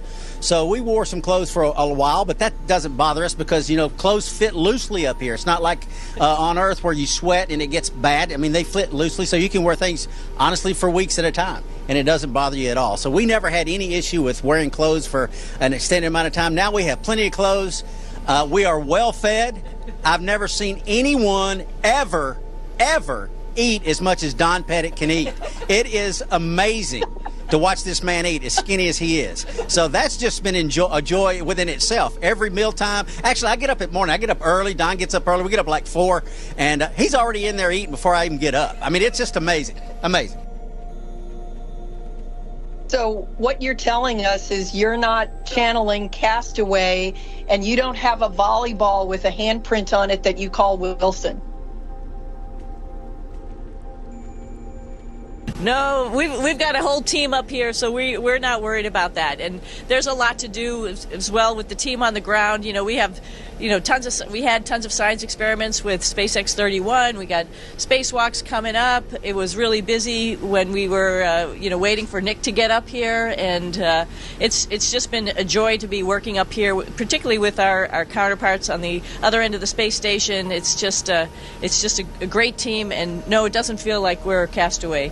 Yeah, eventually we want to go home because you know, we left our families a little while ago, but we have a lot to do while we're up here. We've got to get all that stuff done before we go home.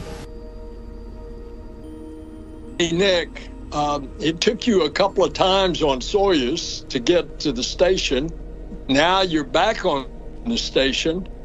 What's it like? Yeah, you know, I may not be the quickest study, but I eventually get it right. And it coming through the hatch this time was like it was like I hadn't left. You know, I spent a little over 200 days the first time up here, and coming back through, it was like it was day 201. The body just is so miraculous in how it adapts, and it has a memory, and it just kind of snaps back. And so within a couple days, it felt like it was just business as usual. Life on the station really hasn't changed much. The feel of life on station hasn't changed. A lot of the experiments have changed, and that's been impressive to see this time around, because the science continues to get more and more complex and more consequential, and the things that we're trying to answer are more and more important for all of humanity, and that's fun to see that evolution. So Nick, what's your favorite experiment? Maybe that's for the whole crew.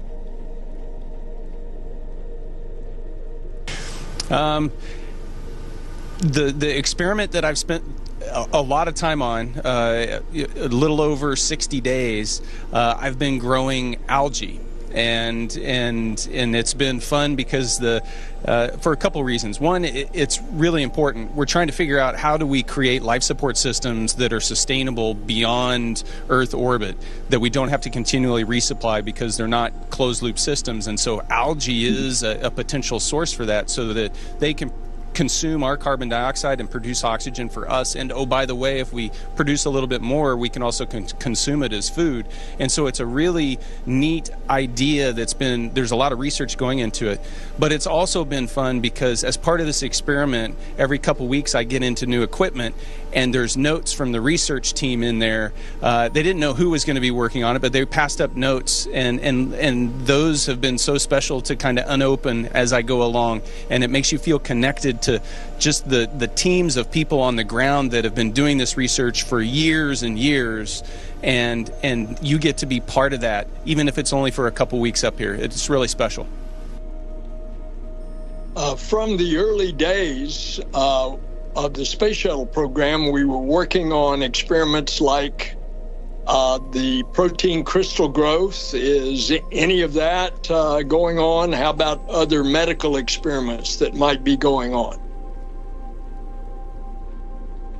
There have been protein crystal growth experiments that JAX have been doing right behind us in these containers that are called Frosty, and they can also be used as an incubator at elevated temperatures, and that's what they've been doing with the protein crystal growth. JAXA also has another apparatus just about 3 racks in front of us on the aft side that is also used for protein crystal growth. So it is still a viable topic. People are still working on it all these years since you flew on the shuttle, and we're working on it then.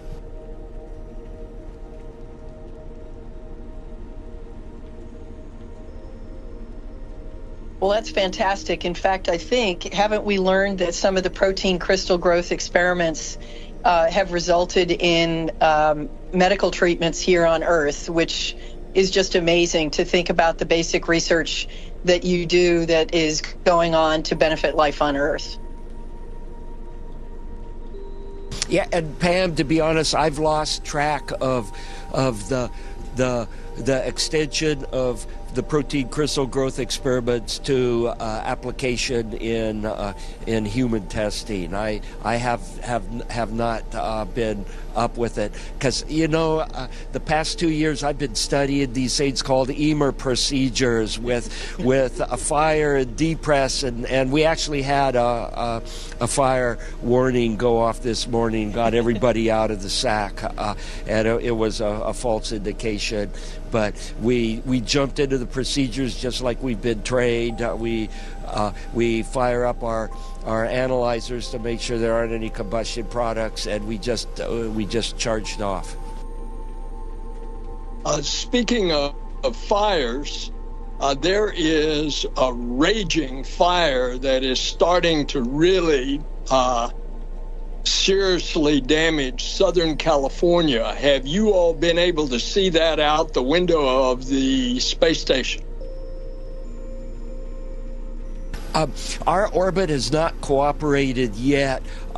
We've been able to observe the fires in the Congo region, their annual slash and burn that they do for taking care of their agriculture, and they're visible both during the day and at night. You can see the flame fronts at nighttime, and as soon as we get either day pass or night pass over Southern California, we're going to be using the photo equipment that I talked about earlier to record that and share it with everybody on Earth.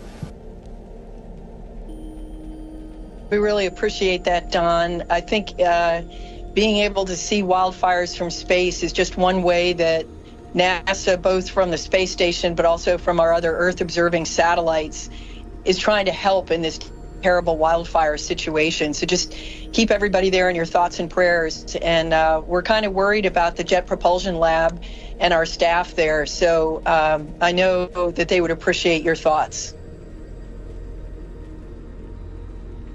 And speaking of the Jet Propulsion Lab, we just have done an extensive amount of testing and decision making, and just announced that we have a viable plan for return of the samples from Mars.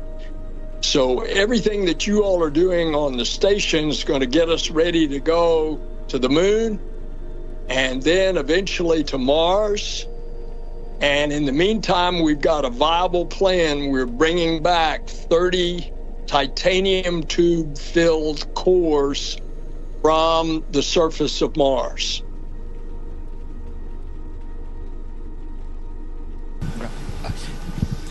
Is there any thought about bringing them to space station first before we bring them to Mother Earth and do the initial stage of analysis on space station? Our preference is that we are going direct back to Earth, and it would be a landing like the Bennu asteroid sample. It would land with parachutes in the Utah desert. That's the preferred return on the European return vehicle. Yeah, and I think it's going to take a little while, Don. So, but Bill is absolutely right that what you are doing right now is helping us get not just to the moon, but onto Mars. If I squint just a little bit, I could imagine that you're on a Mars transport vehicle in microgravity on the way as the first crew to land on Mars. So it's nice to see you there. It's a special and amazing place, but what you're doing is actually pushing humanity out into the solar system. So thank you for that. And Pam, we're ready to go on that mission.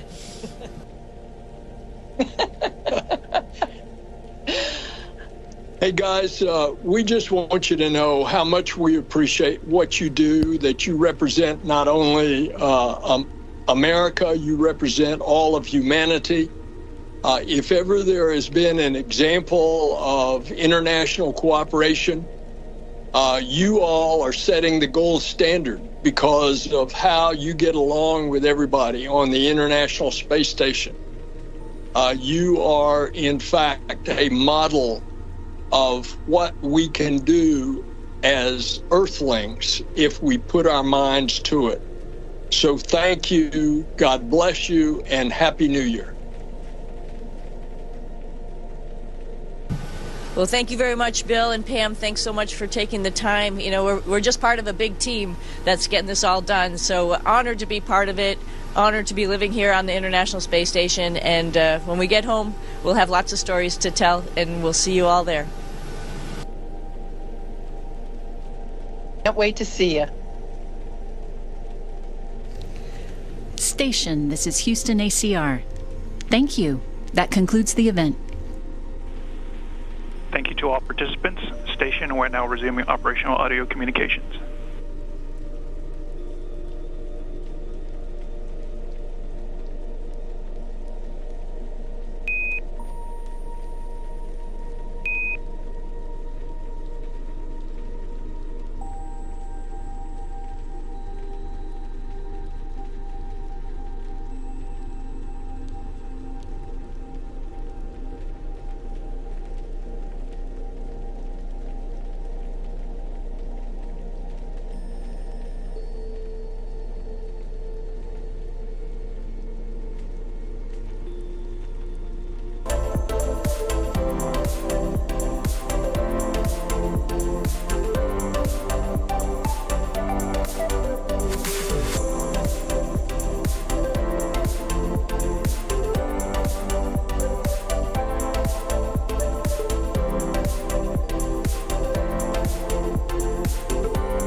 Good morning from the space coast of Florida, where we are witnessing a beautiful sunrise as we fly high above the rocket and spacecraft bound for the International Space Station.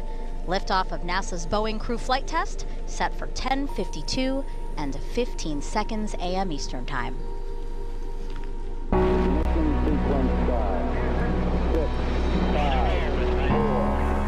feel the liftoff. The clock has started. Roger, 0G, and I feel fine. Godspeed, John Glenn. Houston, Tranquility Base here. The Eagle has landed. Roger, Tranquility. We copy you on the ground. New possibilities are opening up for scientific cooperation between countries. 2, 1, 0. Liftoff. Americans return to space as Discovery clears the tower. Discovery, go and throttle up. Discovery, Roger, go for deploy. Thanks to you and to everybody in the shuttle program. The crew is go for launch. Roger, nice to be in orbit. We have followed in their footsteps to get us where we are today.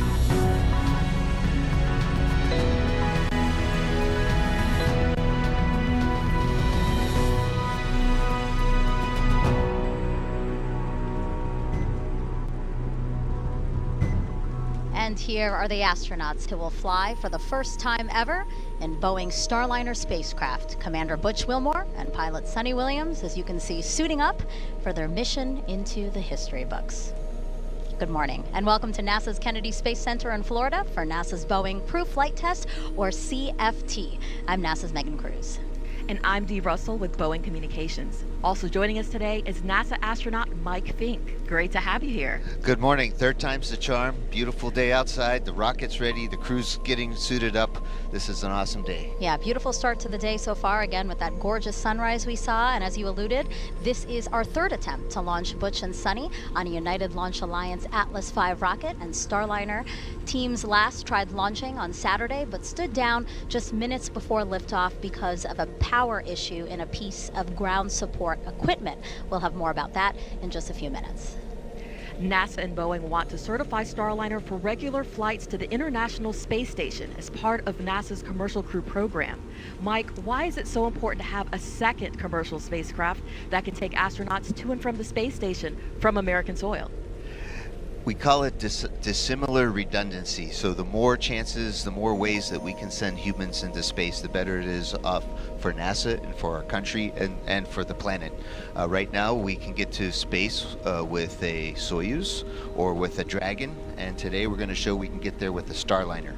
And soon, Artemis. So we're going to have lots of different options and different ways for people to go to space, and this will help our economy, and this is and the space station and our scientific program.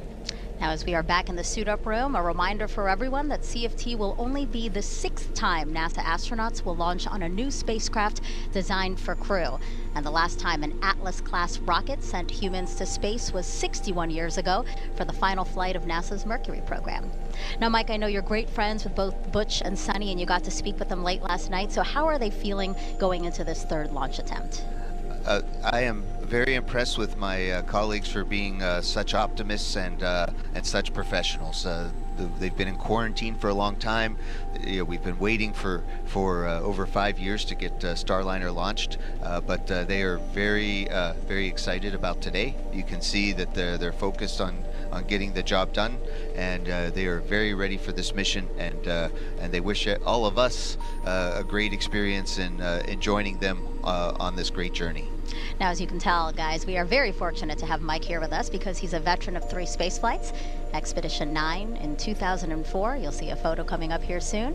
Expedition 18 in 2009, and then STS-134 in 2011. In total, he's spent more than a year in space and has conducted 9 spacewalks. He then worked with NASA's Commercial Crew program to help bring SpaceX's Dragon and now Boeing's Starliner online and ready for today's flight test. And he trained alongside Butch and Sunny as their backup pilot and was with them for CFT's first launch attempt. We saw him in the suit-up room snapping pictures there, and then he rode out to the launch pad with them where he snapped a few more pictures before handing off some of Butch and Sunny's belongings to the pad team. And now he was here with us on the host desk on Saturday and is back again to provide valuable insight into this flight test. And you'll also be taking notes, right, Mike, because you will be the pilot of Starliner's first operational mission after CFT.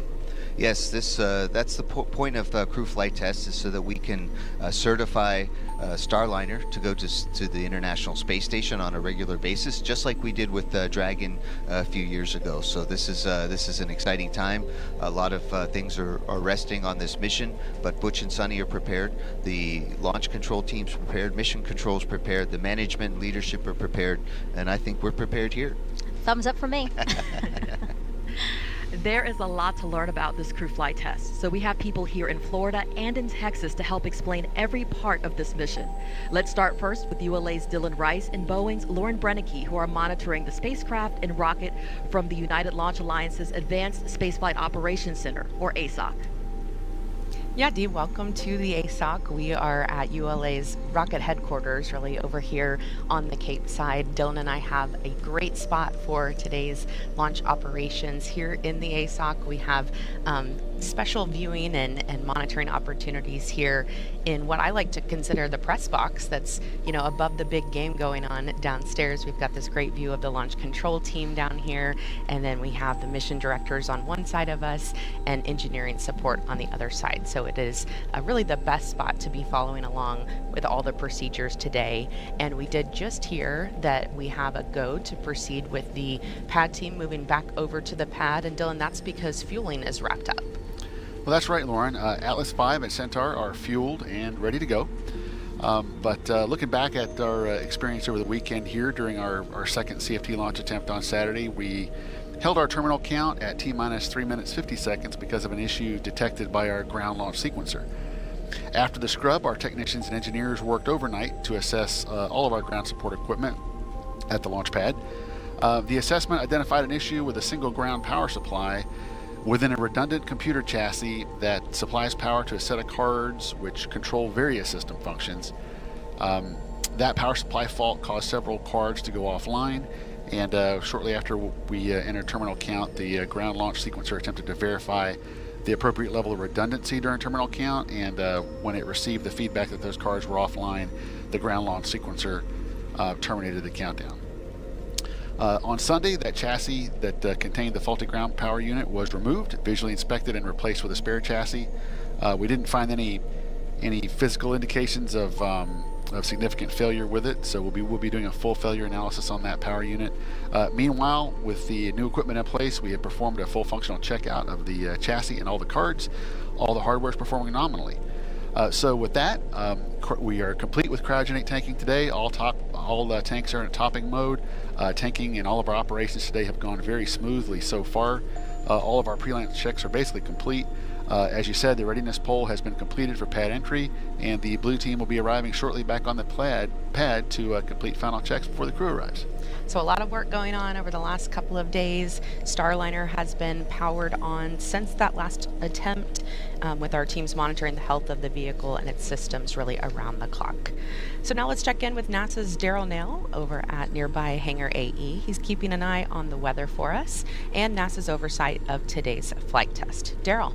Well, good morning, Lauren and Dylan, and welcome to Hangar AE inside the broadcast booth where the commercial crew program, the management and engineers behind me are monitoring the ULA and Boeing's preparations for launch. You mentioned the weather, and of course that's a really good one today, as it has been for the previous two attempts. We are back at just 10% probability of violation, which is 90% go, and you can see why outside. It's a beautiful view outside. You see the graphic there, 90% go. The only concern is the cumulus cloud rule. And that's because there is a little bit of some convection that they expect to happen right there offshore, closer to T0. We could have some puffy clouds around, increasing as a result of the sea breeze coming right off the ocean. There you see the Atlantic Ocean overlooking the launch pad there. That could possibly trigger some cumulus clouds that could pose a risk. That's what they're going to be keeping their eyes on as we go back into the suit-up room. But the threat is low, as I mentioned, only just 10% chance that it could pop up during the T0. We got an update from the launch weather officer, Melody Lovin, and she gave basically what I just told you, that everything is looking good. We're also monitoring the abort corridor, which is up the eastern seaboard. I'll talk more about that in another hit later on in the launch broadcast, but overall, that chance for it being an issue is also low. So we're looking good here from Hangar AE. We'll send it back to Megan, Mike, and Dee. Thank you so much to Lauren, Dylan, and Daryl. And here we are again in the suit-up room. We actually just witnessed Butch finish his suit leak check, and we know that because now his visor is unzipped. He's moved over to the right chair. And that suit leak check, Mike, let's explain it for some people who might not know what that is and why it's so important. So as I'm sure our viewing audience knows, that we don't just wear our suits because they look good, and not just because we have to, but they serve a great purpose. So if you fly in an airplane, they talk about if the cabin were to depressurize, you should put a little mask in front of your face. Well, if our spacecraft for some reason would have a big leak, this is a second layer of protection. The suits will keep us from suffering any problems from being in a vacuum or low pressure. So our suits need to be able to hold their own pressure, and we've been working with these suits in the David Clark Company for a while. We know these suits are great, but we still check them right before launch, and then we even do another leak check inside the space capsule. This is the extended leak check, or a slightly longer one with some more sophisticated equipment. But once Butch and Sunny get into the spacecraft, they'll do another abbreviated leak check to make sure that everything is good. So you see Sunny's is getting her gloves on, she'll put on her visor, and then she'll inflate a little bit like the Michelin Man or the Stay Puft Marshmallow Person or something like that. You'll and that shows that the suits are inflated. And then we have also practiced to be able to fly the spacecraft even with the suits inflated, that we can still do the things we need to do to keep safe and keep the mission flying. Oh yeah, that makes sense. As you were saying, they really do puff up. It's very visually apparent that the suit leak check is happening. So again, Butch has completed his, and he's waiting for his pilot, Sunny, to have that same check on her suit. And the room where they're in, this is a historic room within astronaut crew quarters, which takes up the west wing of the third floor of the Neil A. Armstrong Operations and Checkout Building at Kennedy. And actually, NASA has used this very suit-up room since Apollo 7 in 1968. That was the first manned mission of the Apollo program, so a lot of history here. However, for the longest time we had those recliner chairs. We still had them from the Apollo and shuttle time, and we brought in these new modern ones that you see Butch and Sunny sitting in for the commercial crew program.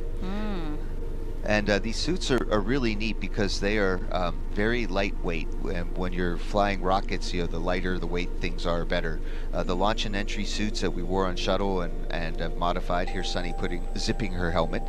So it's not really a helmet, it's more of a visor, a hoodie, I think you said last time, Megan. And it zips instead of clicks with a big metal ring. So this actually saves a lot of weight and still keeps things safe. But we still need head protection, so the headset that we wear actually is a crew headset or crew head protection assembly or something. We call it a chippa. It actually provides the bump resistance that we need to have, that a hard helmet would have. So we have to wear a chippa and then the visor. Now you can see Sunny starting to inflate her suit. Is it more comfortable to be in that reclined position, so that's why we are using these recliners for this particular test? Yes, it's not just more comfortable, but it's more flight-like. That's it's mimicking the position we are in our seats on launch. It's a slightly reclined seat with our legs kind of sticking up. So this position is much more what the suit was designed for, and that's why we test in it. And it's also comfortable. Yeah. Yeah, these new suits obviously debuting with this flight. Dee, can you tell us a little bit about these suits? I mean, you guys developed it, Boeing developed it with a company called David Clark, yeah? That is correct. So as you can see there, first, the entire suit, helmet down to tennis shoes, are about 20 pounds, which is lighter than the original spacesuits. They're very mobile, easy to move in. They also come with gloves that are touchscreen friendly for our astronauts as they do their operations within the Starliner. And also something to note is in this room, you'll see two groups of people. You'll see people in white polos, and that's the people from David Clark, again, the supplier of the suit. And then you'll see a couple of people with blue polos, and those are the Boeing people who are assisting with the process. And even though there are so many people assisting right now with the suit checks and the comms checks, these suits are meant to be donned or put on and taken off really easily. So as Mike said, if there's ever an emergency or a situation where they have to put them on quickly, they are able to do so. A great shot of Commander Butch Wilmore. With that, why don't we learn a little bit more about him? So NASA astronaut and retired U.S. Navy captain, raised in Mount Juliet, Tennessee. He is married to Deanna Wilmore, and they have two beautiful daughters. As a naval pilot, Butch racked up more than 8,000 flight hours and 663 carrier landings, all in tactical jet aircraft. He completed 4 operational deployments, supporting missions like Operation Desert Storm. And before his selection to NASA, Wilmore was on exchange to the Air Force as a flight test instructor at the Air Force Test Pilot School at Edwards Air Force Base in California. Butch is a veteran of 2 space flights as pilot on Space Shuttle Atlantis in 2009, and then in 2014 he served as flight engineer for Expedition 41 to the International Space Station. So far, Wilmore has spent 178 days in space and performed 4 spacewalks. This flight test will be his 3rd mission to the ISS. And Sunny Williams, CFT's pilot and a retired U.S. Navy captain. NASA selected her as an astronaut in 1998, just 2 years before Butch. This will also be Sunny's 3rd mission to space, making her the first woman to test flight on an orbital spacecraft. Her first trip to the ISS launched in 2006. She served as flight engineer for Expeditions 14-15. She then returned to the orbiting lab in 2012 and was commander of Expedition 33. Sunny has more than 50 hours of spacewalk time, the 2nd most cumulative time by a female astronaut. So far, she has spent 322 days in space. Before NASA, Sunny was a former naval test pilot and instructor, logging more than 3,000 flight hours in more than 30 different aircraft. Williams grew up in Needham, Massachusetts. She's married to Michael Williams. She enjoys hanging out with their dogs, working out, hiking, camping, as well as working on cars and houses. And right now, Sunny is maintaining a comfortable position while her suit is getting inflated and going through the checks. I've worked with Butch and Sunny pretty much since they both joined the astronaut office. Sunny came in 1998, Butch in year 2000, and we've been a really good team together working, and I really admire their professionalism. There's a lot riding on their shoulders for this mission, and they're up for it, and they're ready to go flying today. And they seem like they're in really good spirits. Again, we saw Butch laughing along with some of the people in the room. You know, after his suit leak check was done, I saw him give a pound to Sunny before she started her check. It seems like they're really ready for today. Absolutely. Now let's walk you through what you'll see over the next almost 5 hours on this broadcast. After suiting up, Butch and Sunny will walk out of Kennedy's operations and checkout building to say their goodbyes to family and friends before their ride out to the launch pad in an Astrovan.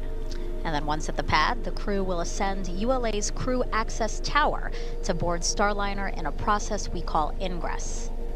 And then once ingress is complete, the pad team will close Starliner's hatch. They will then make sure the spacecraft is sealed properly by conducting a cabin leak check. About 11 minutes before launch, the crew access arm, which is that long suspended walkway you'll see the astronauts use to get to Starliner, you're going to see that retract to the tower, and then different teams will then take part in a poll to confirm they are ready and configured for terminal count before liftoff. Around 15 minutes after launch, Starliner will separate from the Centaur upper stage. And at 31 minutes into launch, the orbital insertion burn begins to get Starliner into a stable orbit. Now, if you have any questions about this mission over the next couple of hours, just send those our way. Just jump on X, Facebook, Twitter, and YouTube, and we look forward to hearing from you. All you have to do is use the hashtag AskNASA to send those questions in. Okay, so a live look back into the suit-up room. We want to keep going back to this room because, again, that's where the astronauts are and all the action is happening.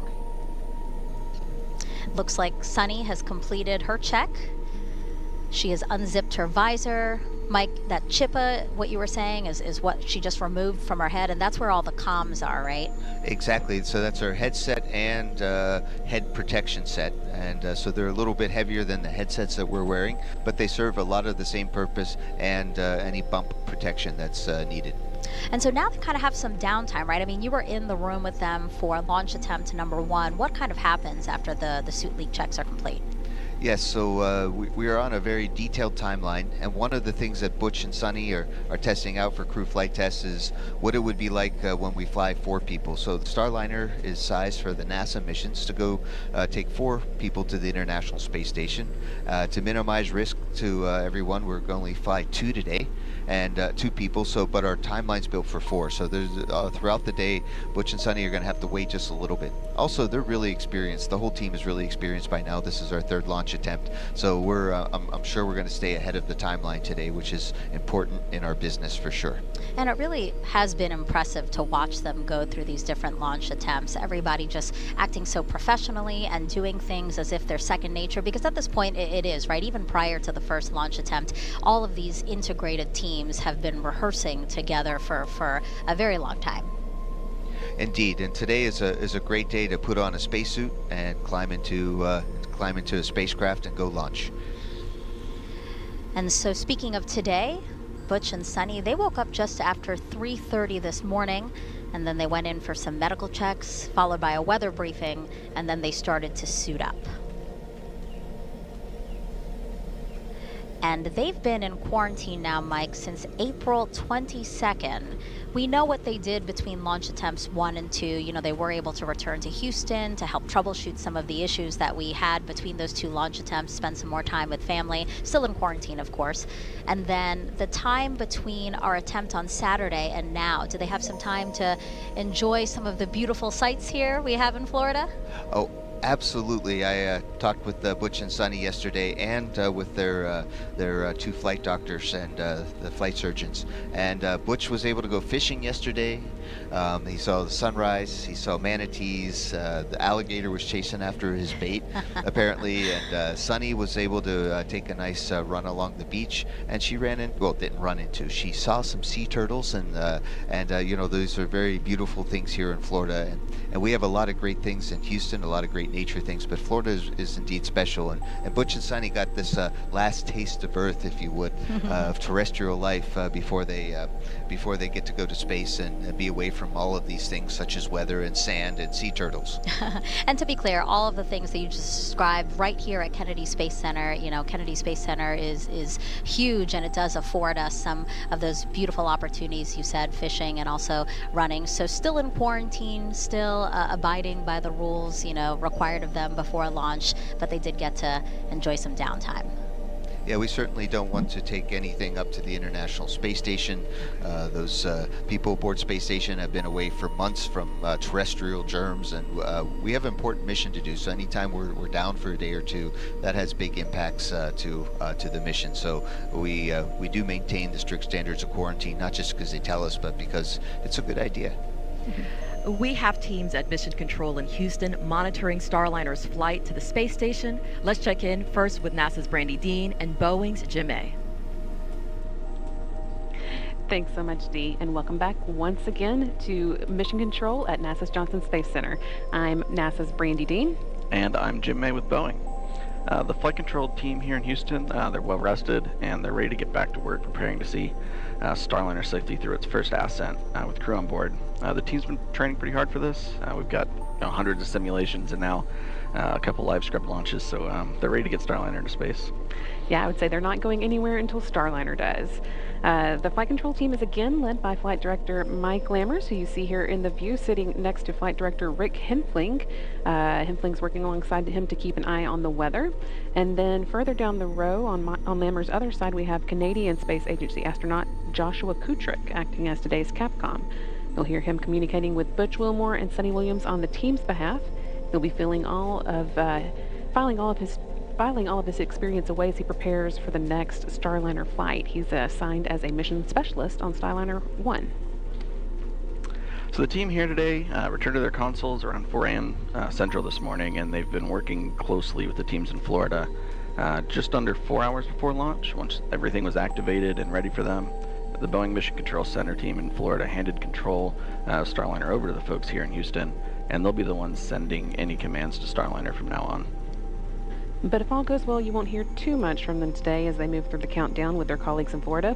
Their time to shine really starts at liftoff, but some of the key calls they'll make before include switching Starliner from ground power to battery power, and with the crew self-activating the launch abort system.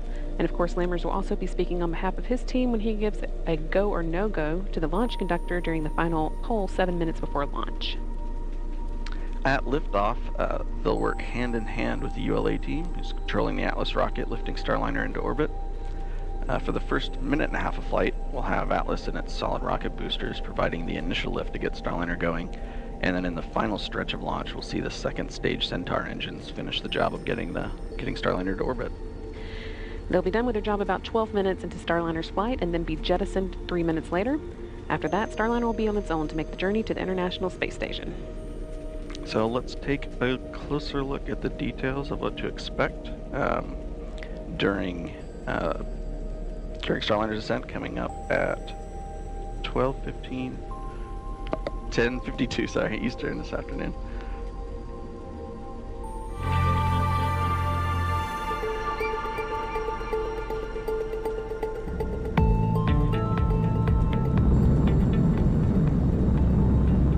Ascent begins at T-0, liftoff, the end of the countdown and the beginning of the mission. Shortly afterwards, at T+12 seconds, the rocket rolls, lining up Starliner with its target orbit and putting the astronauts in a heads-up position. Then, around T+40 seconds, max Q starts. That's also known as max aerodynamic pressure. This is a critical time when the atmospheric forces reach their highest. Next, at about +1 minute 35 seconds, the two solid rocket boosters run out of fuel and burn out, and about a minute later they separate from the booster. The Atlas booster engine continues to burn for almost 2 more minutes. Then at approximately +4:30, booster engine cutoff, or BECO. About 5 seconds later, the booster separates and so does the ascent cover on top of Starliner. At around 4 minutes 45 seconds, the Centaur upper stage ignites, continuing the push to orbital speeds. Then a little after 5 minutes, Starliner is free of the atmosphere and doesn't need additional aerodynamic support, and the aeroskirt is jettisoned. After a long 6+ minute push from Centaur, main engine cutoff, or MECO, happens around 12 minutes after liftoff. Then, when Centaur successfully separates almost 15 minutes after launch, ULA's job is done. But Starliner is not quite in orbit yet. After a 16-minute coast, Starliner ignites 4 of its orbital maneuvering and attitude control, or OMAC engines, for the orbital insertion burn, and then 31 minutes after liftoff, the ascent profile is complete.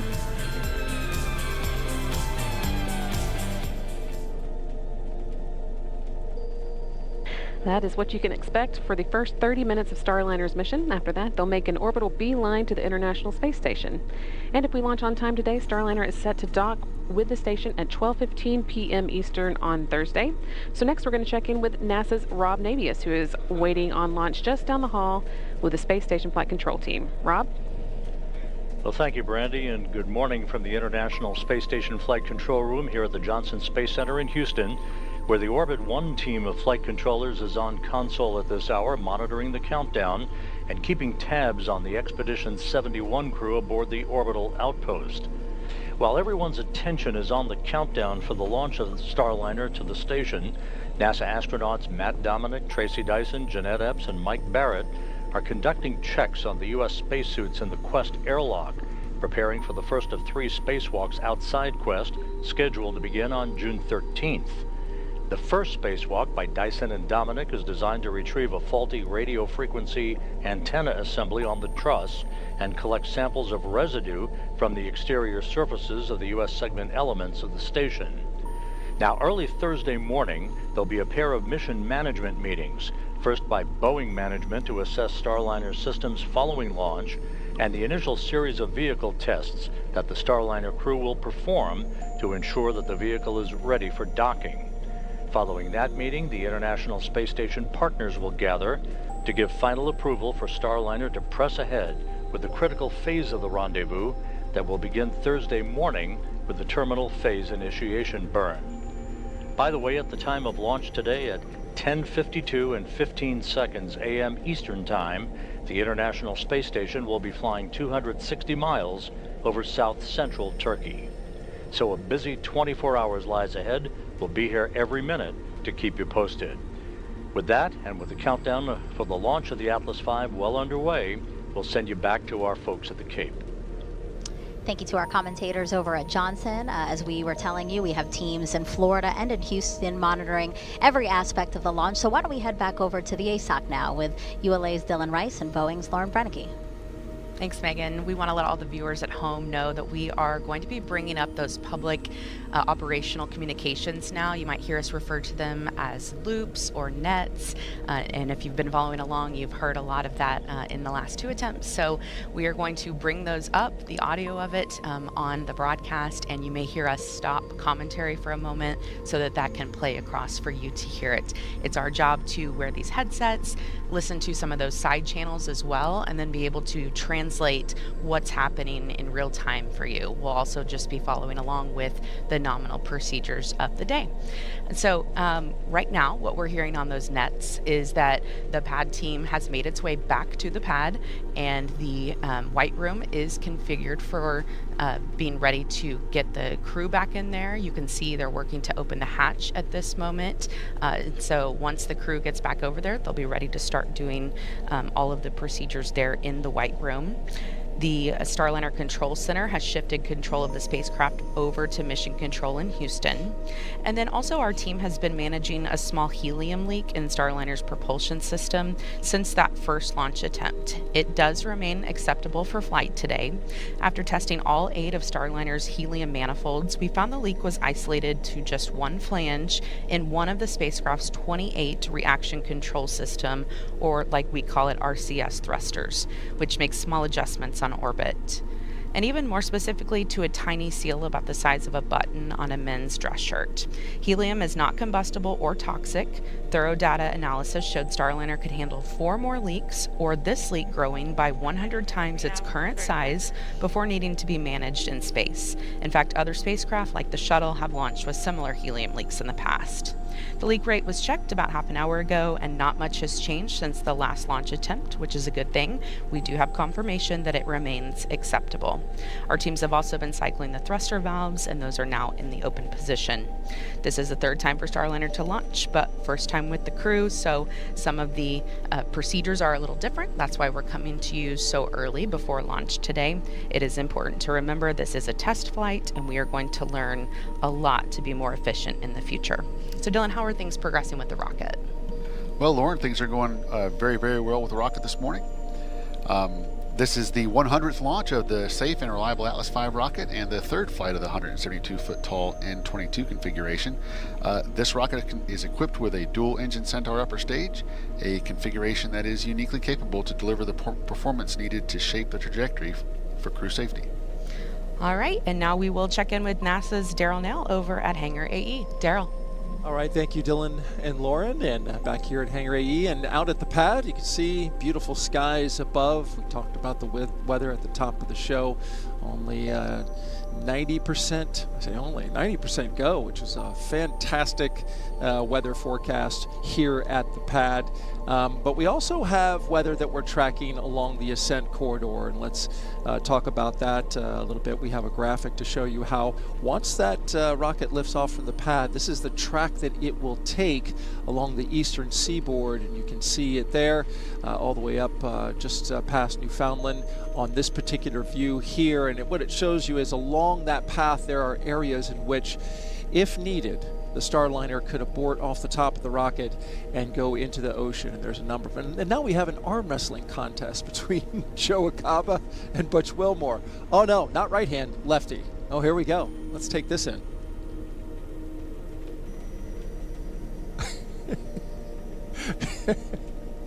I think Butch said, "Are you trying?" Oh, I think it ended in a tie. Come on, guys.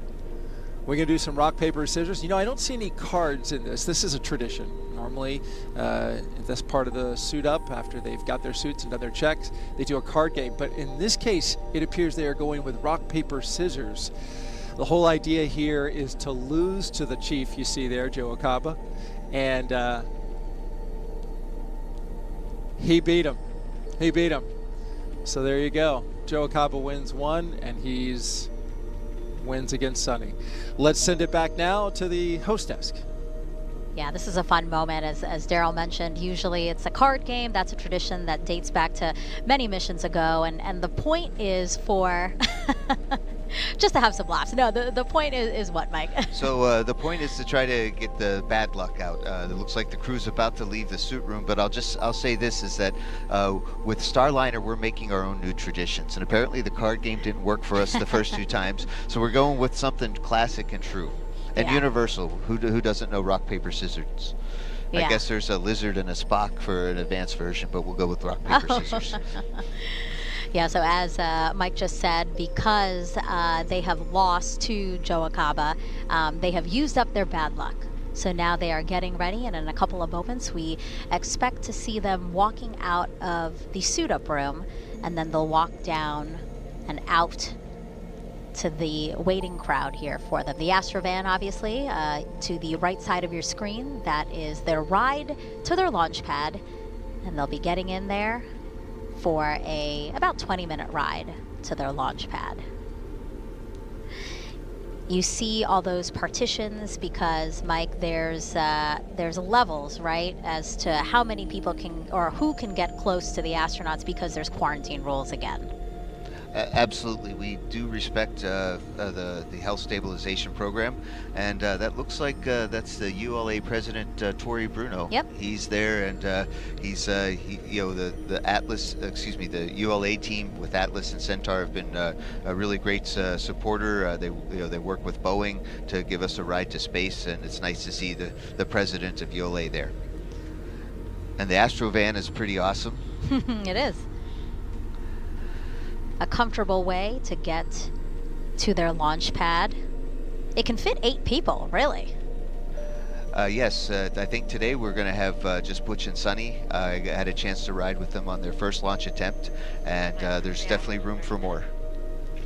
That call out again, 3 hours and less than 30 seconds until liftoff of Boeing's crew flight test. And I think the crew's supposed to come out in just a minute, and they'll be waving and have a chance to talk to their families. And this is an important moment. We have, standing by. The families are here, and not as much as they were at the very beginning, because lots of things have changed. But Butch and Sunny are well supported, and we have a great team that helps support our families, including Kelly Curtis. LC Slick on channel 1. Go ahead. The NASA astronaut. Hatch open, ops are complete, confined space checks are nominal. Roger. And there's a call-outs among the pad team, so as we said, there's a lot of coordination that needs to happen to make this launch possible. So right now we do have pad team members at the launch pad, and they're readying Starliner for Butch and Sunny's arrival. It's a well choreographed orchestra today, especially. Everything seems is going on time, and our family support team has made sure that the crew families are there for their and Butch and Sunny are given the best send off that they can. And we have some leadership here at Kennedy also here for crew walkout. This is a really cool moment, you know, the final opportunity for the astronauts to say, see you later until their launch. Again, targeting 10:52 and 15 seconds a.m. Eastern Time. The administrator has arrived just in time. Crew's going to step out in just a few moments, and they're going to be. It's really emotionally amazing for us to see, you know, all the support that we have from above and below. And here we go. Out of the suit-up room, Commander Butch Wilmore and pilot Sunny Williams walking to an elevator at the end of the hallway to depart astronaut crew quarters.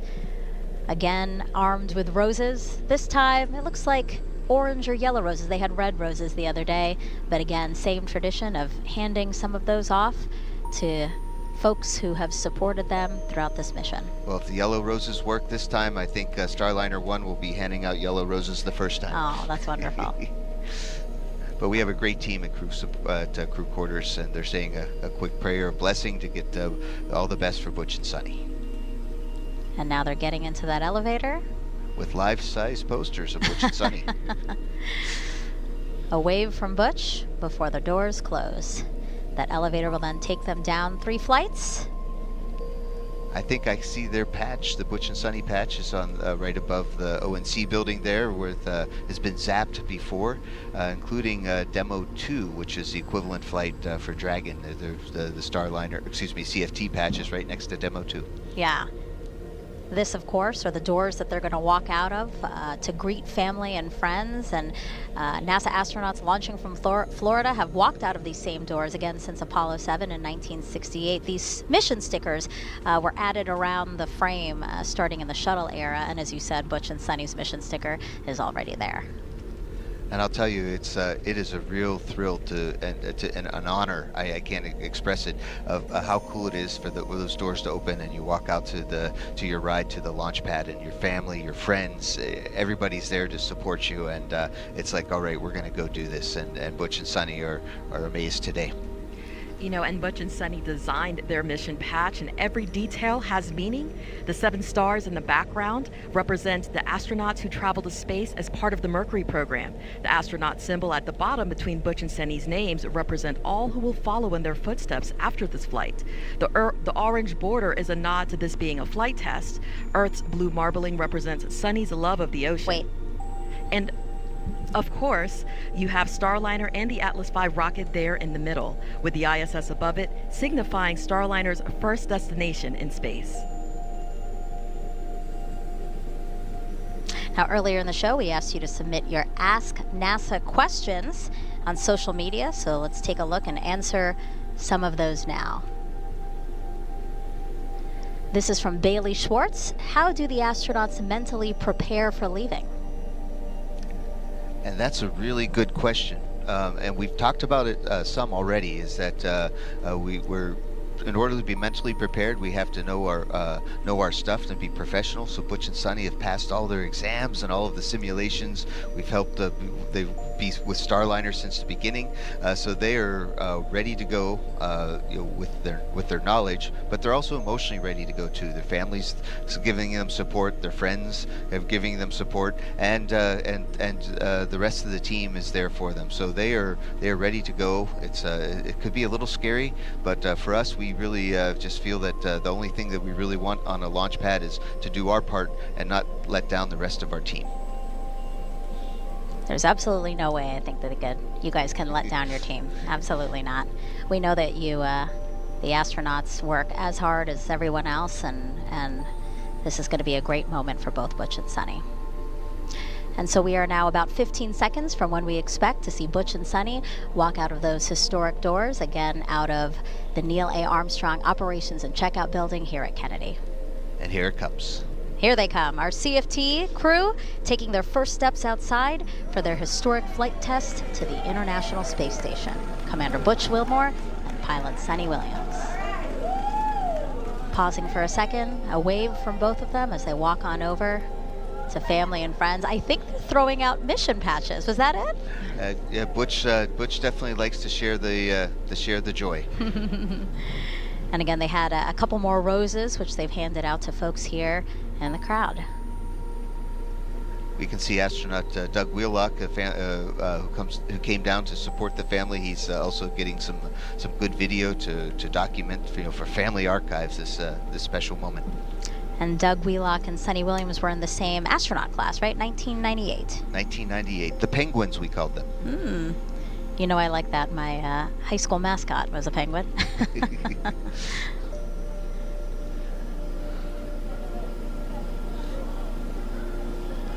Playing to the crowd as they always are. They have great personalities. They're really keeping up all the energy, getting everybody pumped for this historic mission.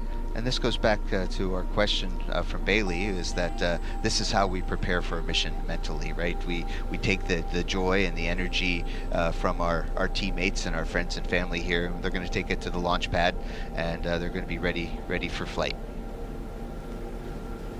A couple more words here. Planned time to leave is about 3 hours and 20 minutes from launch, so they still have a little over 2 minutes left.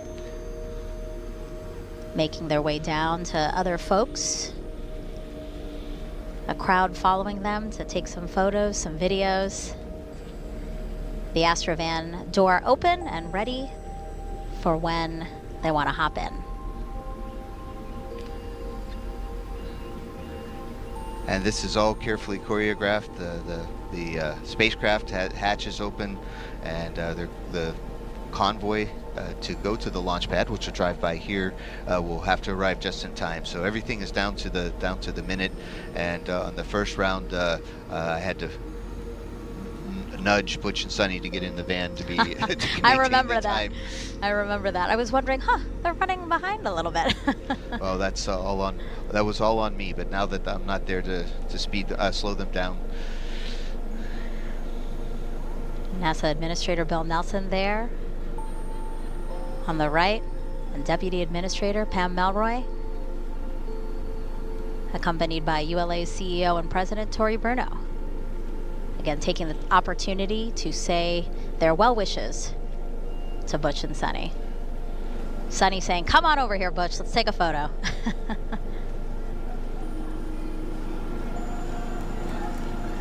Some waves again as they slowly make their way to that Astrovan door. We can see Boeing's astronaut liaison, Megan Donaldson, getting a hug there. She has been such a great help to keep the crew and Boeing management and Boeing team in sync, as well as to make sure they stay on time. And that's why they're on time today. Thanks, Megan. Good job. Oh, not me. Got it. Well. And thank you to you, Megan Cruz. All right, the door now closing. Also riding along with them will be the driver and a backup driver. The driver for all three attempts has been Rodney Perry. Again, thinks his job is so cool. You know, what an amazing, unique opportunity. And then we also have the backup driver. That's right. The backup driver is Blake Poston. He's riding in the passenger. He monitors the radio and gets minute-by-minute updates on the spacecraft and rocket. He typically handles transportation logistics for Boeing's space programs, and of course, he is excited to be here for this mission. Yeah, both really cool opportunities to be a part of this flight test. Now they will have a full security escort. Again, the drive will take about 20 minutes. And here they go. NASA astronauts Butch Wilmore and Sonny Williams now en route to Cape Canaveral Space Force Station's Launch Pad 41. Go Butch, go Sonny. Woohoo! Even more people there in the parking lot, waving, taking pictures, sending their well wishes to the pair. Yeah, the team here at Kennedy Space Center is definitely, they've been focused on a lot of things, a lot of other launches, but today they're there to support Starliner and Atlas and getting ready for the crew flight test today. And as they make their way to the launch pad, we want to remind you that both Butch and Sonny are experienced naval aviators. So actually we have some old school pictures here. Sonny back in the day. You know, she initially wanted to be a diver in the Navy, but said she watched the original Top Gun movie and decided to go to flight school. So actually she was a helicopter pilot for the Navy. And then here's a picture of Butch Fun fact, he was a real Top Gun pilot. He's there on the far left. Now, I mention all this because given their backgrounds, it's only fitting, right, that they wanted... LC Slick on Channel 1. Go ahead, Slick. Crew transport convoy is en route to LC-41. Estimated arrival at the roadblock is at L-307. Roger. That they wanted clips from the Top Gun Maverick movie playing in the Astrovan to get them all hyped up for their test flight to space. But my question for you, Mike, as you rode with them the first time, is are they actually watching that? Because my impression is they're making a lot of phone calls while they drive in the Astrovan to people they want to thank, right? Oh, yes. Butch. OSM, LC. OSM. Crew transport convoy is en route to pad. Permit entry into FHA. Roger. So that was launch conductor Doug Lebo giving permission for the crew to go into the hazard area. Flight hazard area, so that when the van gets there, they don't have to wait and go through security, because we know that's always fun. So they're gonna get the speed pass to go through. So Butch and Sonny really have appreciated the team that we're all part of, and astronauts get a lot of credit because we're at the tip of the rocket, tip of the spear, if you would. But we really do appreciate everybody who's worked hard for Starliner mission. It's been a long time coming, and so Butch and Sonny took some time in the previous flights for them to call their different teammates and along the way and show appreciation. And I know if even though they're my friends, if they were ever call me, I know how excited I would be, and this is a pretty neat thing. Yeah. Now let's check back in with NASA's Brandy Dean and Boeing's Jim May, who are monitoring things in mission control at Johnson Space Center. Thanks, Megan. There are no issues being worked so far today at Mission Control in Houston. Things are going smoothly as the team works through their timeline. One of the first things they did after coming on console was a weather briefing with the crew in crew quarters. Starliner's luck with weather continues as they again had few concerns to discuss. Weather's looking good for today's launch. And then a little less than an hour ago, the team here in Houston took control of Starliner. And at the moment, they're working in a little bit more of a monitor mode, keeping the spacecraft stable while Butch and Sonny head to the pad, and while the teams at Kennedy Space Center prepare Starliner for their arrival. Once the crew gets strapped into their seats and the hatch is closed, things here will start to pick back up as we perform cabin leak checks and monitor Starliner's life support systems, which are hosting crew for the first time into space. And then in the last 20 minutes before launch, there are a few important actions they'll work through, switching Starliner to internal power and working with the crew to activate the launch abort system.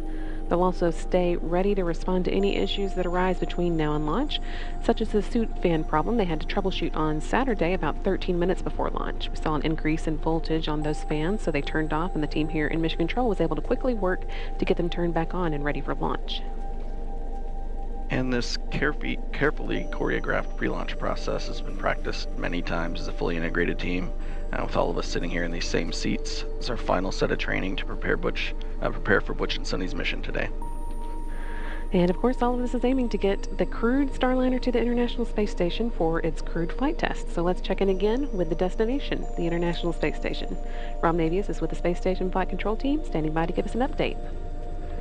Thanks, Brandy. With the white flight control room down the hall, poised to take over Starliner mission operations at liftoff of the Atlas V rocket, the flight controllers in this room, the International Space Station Flight Control Room, are ready to collaborate with their colleagues once Starliner moves into integrated operations just after 9 a.m. Eastern Time tomorrow. That'll be about 3 hours prior to Starliner's scheduled docking. Now, once the new spacecraft is docked to the station's Harmony module, there'll be a period of about 2 hours to conduct leak checks on both sides of the Starliner Harmony docking interface before the hatches will swing open, allowing Butch Wilmore and Sonny Williams to enter the station, the place they have both called home on previous missions. Wilmore and Williams will configure Starliner systems for docked operations, then will join the 7 Expedition's 71 crew members for a typical safety briefing. That will be conducted by Station Commander Oleg Kononenko of Roscosmos, who yesterday marked 1,000 days in space on this, his 5th mission. The Starliner crew will then begin to transfer equipment to the station from their spacecraft and settle in for their visit. Countdown clocks are ticking backward as we close in on the launch of this test flight, and we are ready here in Houston. So let's turn it back to you guys at the Cape and our continuing coverage. you, Rob. We are now 3 hours, 13 minutes and counting away from only the 6th time NASA astronauts will launch on a new spacecraft designed for crew. And if you're wondering about the first 5 crewed test flights, here they are. Mercury Redstone 3, Alan Shepard, May 5th, 1961. Apollo 7, or excuse me, Gemini 3 with Gus Grissom and John Young, launched March 23rd, 1965. And then Apollo 7, Wally Schirra, Don Isley, Walt Cunningham, and that was October 11th, 1968. We have STS-1 with astronauts John Young and Robert Crippen, which launched April 12th, 1981. And NASA SpaceX Demo 2, Doug Hurley, Bob Behnken, May 30th, 2020. And then, of course, today's NASA's Boeing crew flight test with Butch Wilmore and Sonny Williams. And if you can see there, you can see the C-3PF where Starliner is built and refurbished after every flight. And as Butch and Sonny's convoy passes the historic vehicle assembly building there at Kennedy Space Center, we should mention what will be the 7th time NASA will fly crew on a new spacecraft off our planet. And that will be the Artemis II mission next year. NASA astronauts Reed Weissman, Victor Glover, Christina Cook, and Canadian Space Agency astronaut Jeremy Hansen will orbit the moon.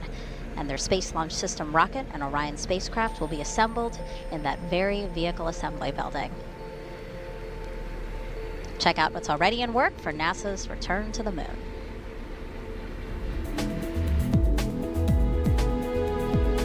Engineers inside the Neil A. Armstrong Operations and Checkout Building at Kennedy Space Center lowered the Orion spacecraft into a vacuum altitude chamber with the help of a 30-ton crane. The chamber simulates deep space to test for any electromagnetic energy that could damage Orion as it travels away from Earth. Meanwhile, the Artemis II crew completed an underway recovery test at sea. This exercise mimics Orion landing and recovery procedures when the crew splashes down in the Pacific Ocean off the coast of California.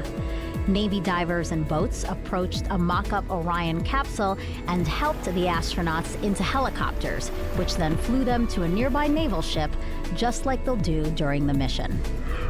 Back at Kennedy and high above Launch Pad 39B, this 360-degree video takes you for a ride inside one of the Artemis emergency egress baskets. In the event of an emergency at the launch pad, astronauts and workers use this quick exit to get to safety. That's a look at your Artemis Moon Minute. And it's important to mention that, working with commercial partners like Boeing through the commercial crew program really allows NASA to focus on these other goals like returning to the moon. I think we're in the golden age of space exploration. We're going to keep working on getting more people into space and building a low Earth orbit economy and exploration to Moon and Mars. This is an exciting time. Yeah, what I think is so cool is that there's so much to do with space exploration that we couldn't do it alone. We realized that we should bring in private companies, commercial companies to really help us meet this fantastic goal of getting off our planet and seeing what else is out there. Well, there's a lot of opportunities for young scientists and engineers, STEM fields out there. So any of you kids out there, study hard. We could use you in the space program. We are now 3 hours and 9 minutes until launch. Let's check back in with Daryl Nail over at Hangar AE. All right, thank you, and good morning as we track the crew on their way to the pad, and they do so with some beautiful sunshine in their faces. That Florida sunshine is cooking up some heat, though. We're going to get into the 80s by the time we hit T0. But the good news is not expecting any significant issue from the weather. That doesn't mean they're not tracking a few things as we look off to the east. Outdoors, the temperatures, again, comfortable. Winds are light. That's not an issue. But we are tracking the possibility for cumulus clouds around the pad closer to T0, and that would be triggered by the sea breeze that we get here in Florida this time of year. Sea breeze, the cool air off the ocean meeting the warm air over the land. but we expect that to stay offshore. Could get some puffy cumulus clouds in the area, and if we do, that will be something that Launch Weather Officer Melody Lovin will alert the launch team to. Of course, can't fly through cumulus clouds because that can trigger a lightning strike, which would put the astronauts in danger. So they make sure that not have any cumulus clouds over top of the launch pad at the time of T0. Also wanted to recap the weather in the ascent abort corridor. We were talking about that earlier before an arm wrestling match interrupted that, but here you go. Once they launch from right here at the Cape, you can see the trajectory that the rocket will take along the eastern seaboard, and as it's moving quickly headed towards space, they have to have a drops areas where... Slick on channel 1. Go ahead, Slick. We're ready for pad support personnel to perform OSC radio comm checks and to proceed to ground level. Roger. Proceed.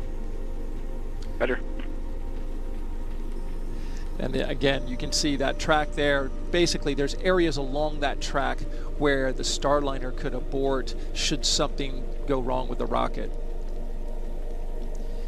Right now, that risk is low of anything happening, so that is a good thing. Again, the risk is low for the ascent abort corridor. They are tracking a few storms off the coast of North Carolina, as well as some cold temperatures for the water off of Newfoundland, but overall they don't expect this to be an issue for the rescue team should they need to be deployed in the case of an abort.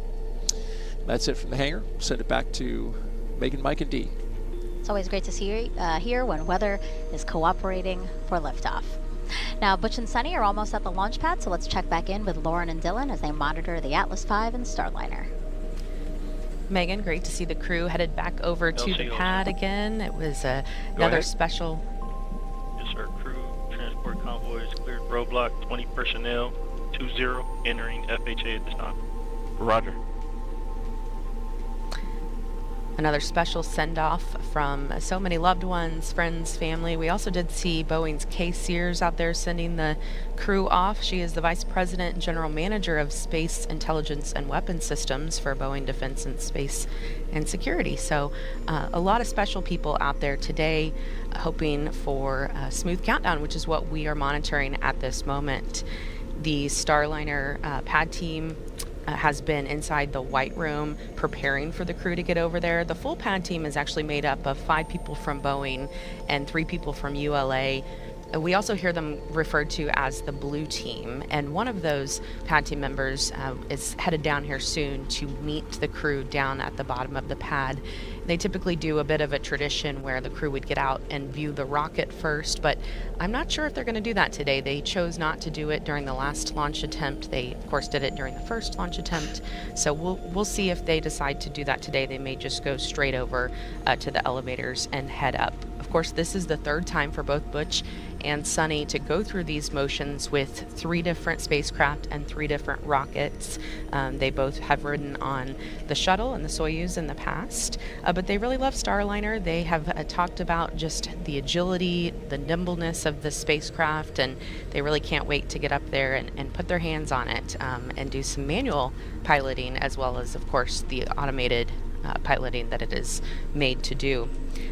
We've even heard Butch joke a little bit about some of the things he can do in Starliner. He said that... Yes, sir. I'm sure you're aware, but if not, the level 12 visual cameras are out of configuration. Repeat that, please. The level 12 visual cameras are out of configuration for proper monitoring.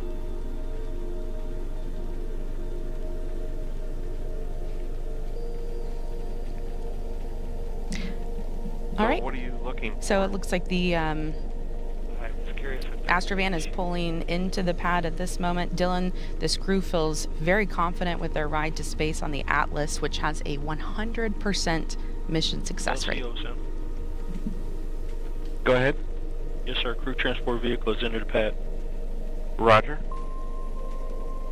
Yeah, that's right, Lauren. Clear. Proceed to level 12. Roger. The Atlas V Starliner configuration was designed with a commitment to safety, and it's one of the most reliable rockets in the world. But in this configuration, we carry an extra layer of safety for the specialized duty of launching astronauts to the International Space Station.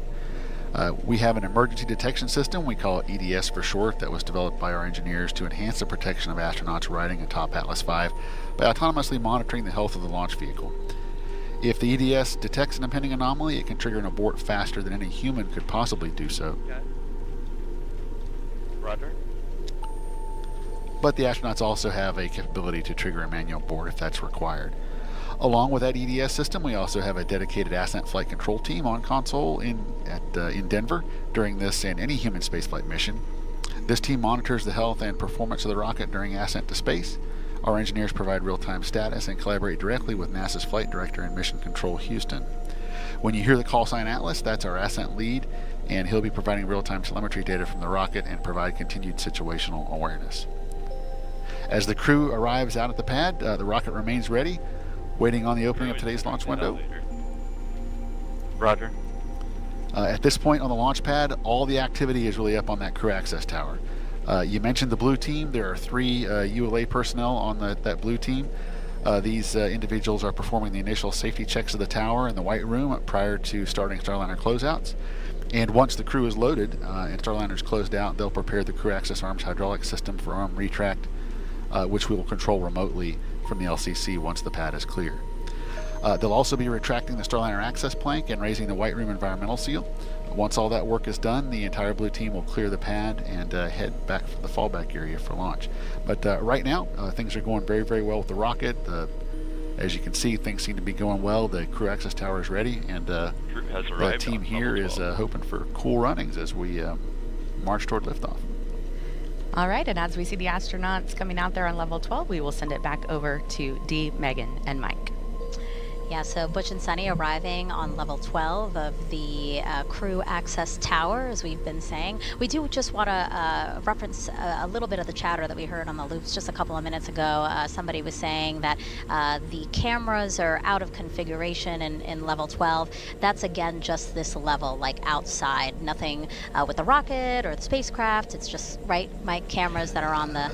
That's exactly it. There's cameras, I don't say everywhere, but as you can see, we all can see what Sunny's taking a quick look at, last look at planet Earth for a while, looking out over the ocean, saying hi to us. Hi, Sunny. I think he's saying hi to you. That's right. Just you, Mike.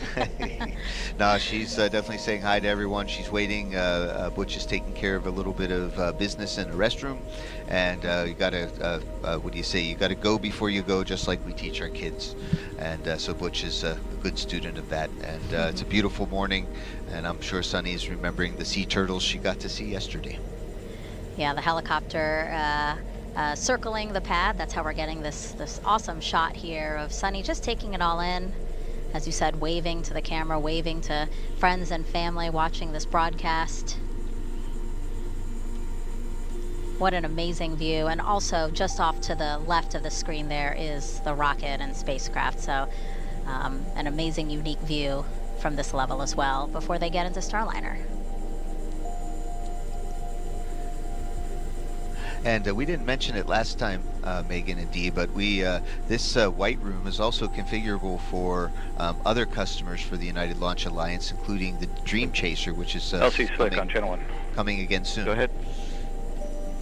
Crew is on CAT level 12. We can release the CTV back to the fallback area. Roger. And as we zoom out a little bit again, wow, what a great view. It really gives you perspective of where they are. Almost at the top of that crew access tower, but just a short walkway until they get into their spacecraft. Butch is back, and they're going to say another quick prayer for a safe and successful flight, and that everybody gets a chance to do their very best today. Butch is an ordained minister, and really it is nice. It's been nice to see them take these moments together and say some words. And OSM, LC. OSM, go ahead, sir.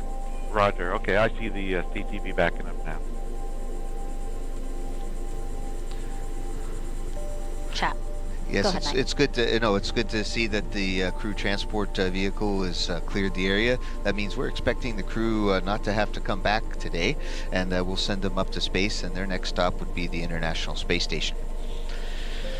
Again, it's important for teams to monitor exactly how many people are at the launch pad in that flight hazard area, because we are, fingers crossed, launching a rocket today.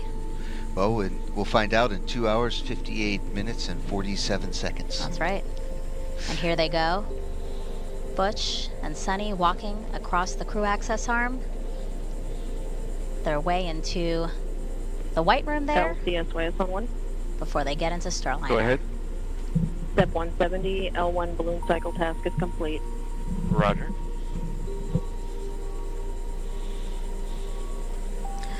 Now, here in the white room, we have some other pad team members here.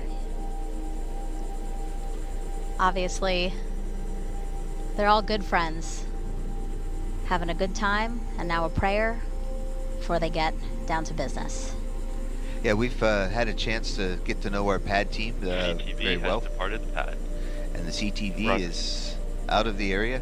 And what's really neat is that the Boeing pad team, this is not their day job. They have other jobs in the company, and then today they all get together and help the launch, get the crew inside the Starliner, and get ready for launch.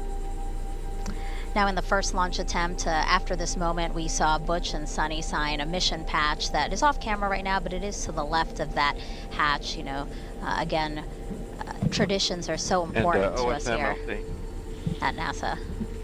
OSM, go ahead, sir. Roger. Please advise the CTV they're clear to proceed to the south fallback. Roger. At NASA and with our partners, so taking that opportunity to leave their mark, literally, in the white room there. Yeah. And it looks like Sunny's on the phone, Mike. Yes. I wonder who she's calling, but I'm sure she's wishing somebody, thanking them for their hard work on Starliner program for sure. Yeah, so as the pad team readies Butch to start ingressing into Starliner, Sunny is making a phone call. This is also something that astronauts get the chance to do, and Sunny has made phone calls for the two of them in these last two launch attempts. And now for this time around, we know she is calling Steve Govain, NASA Commercial Crew Operations Lead. He was with Boeing previously, and before that he trained astronauts on the shuttle program, so like Chris Ferguson, who commanded the last shuttle flight. And Steve worked closely with the crew on hardware, software, and everything in between for a very long time, and he's poured so much into this flight, both with NASA and Boeing, so obviously very deserving of this call from Sunny today. Oh, I know Steve super well, and he is one of the superstars of the human spaceflight program. I hope he answered the call. I hope he answers. I think so. She's definitely on the phone with someone. Imagine it's not him. It's like his wife. He's busy right now, Sunny. Can you call him back? So you can see Butch has donned his chippa, and he checked out his wrist lights. It's sometimes a little dark in the cabin, and if we need to see something, we don't have our cell phones, can't use a little flashlight from the cell phone. So we're getting ready. Butch goes in first, of course. And Butch is almost ready to get inside Starliner. They took his the little protective covers off of his Reeboks tennis shoe boots, and he's getting ready to step inside. And there you can see Sunny is taking the patches, the name tags, off of the pad team. That's right. It is a tradition that I think dates back, but for Starliner missions, they're going to take the name tags off of all of the pad teammates and attach them, put them inside of the Starliner and fly them with them during their missions.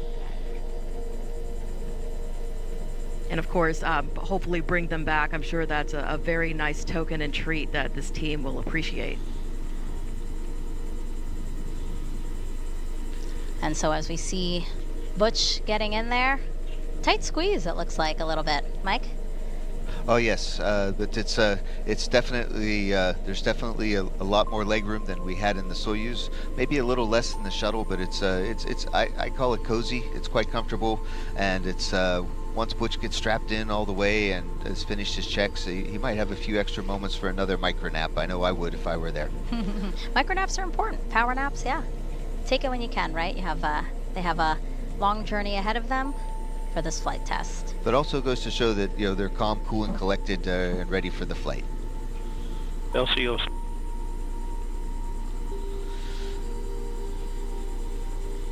Go ahead.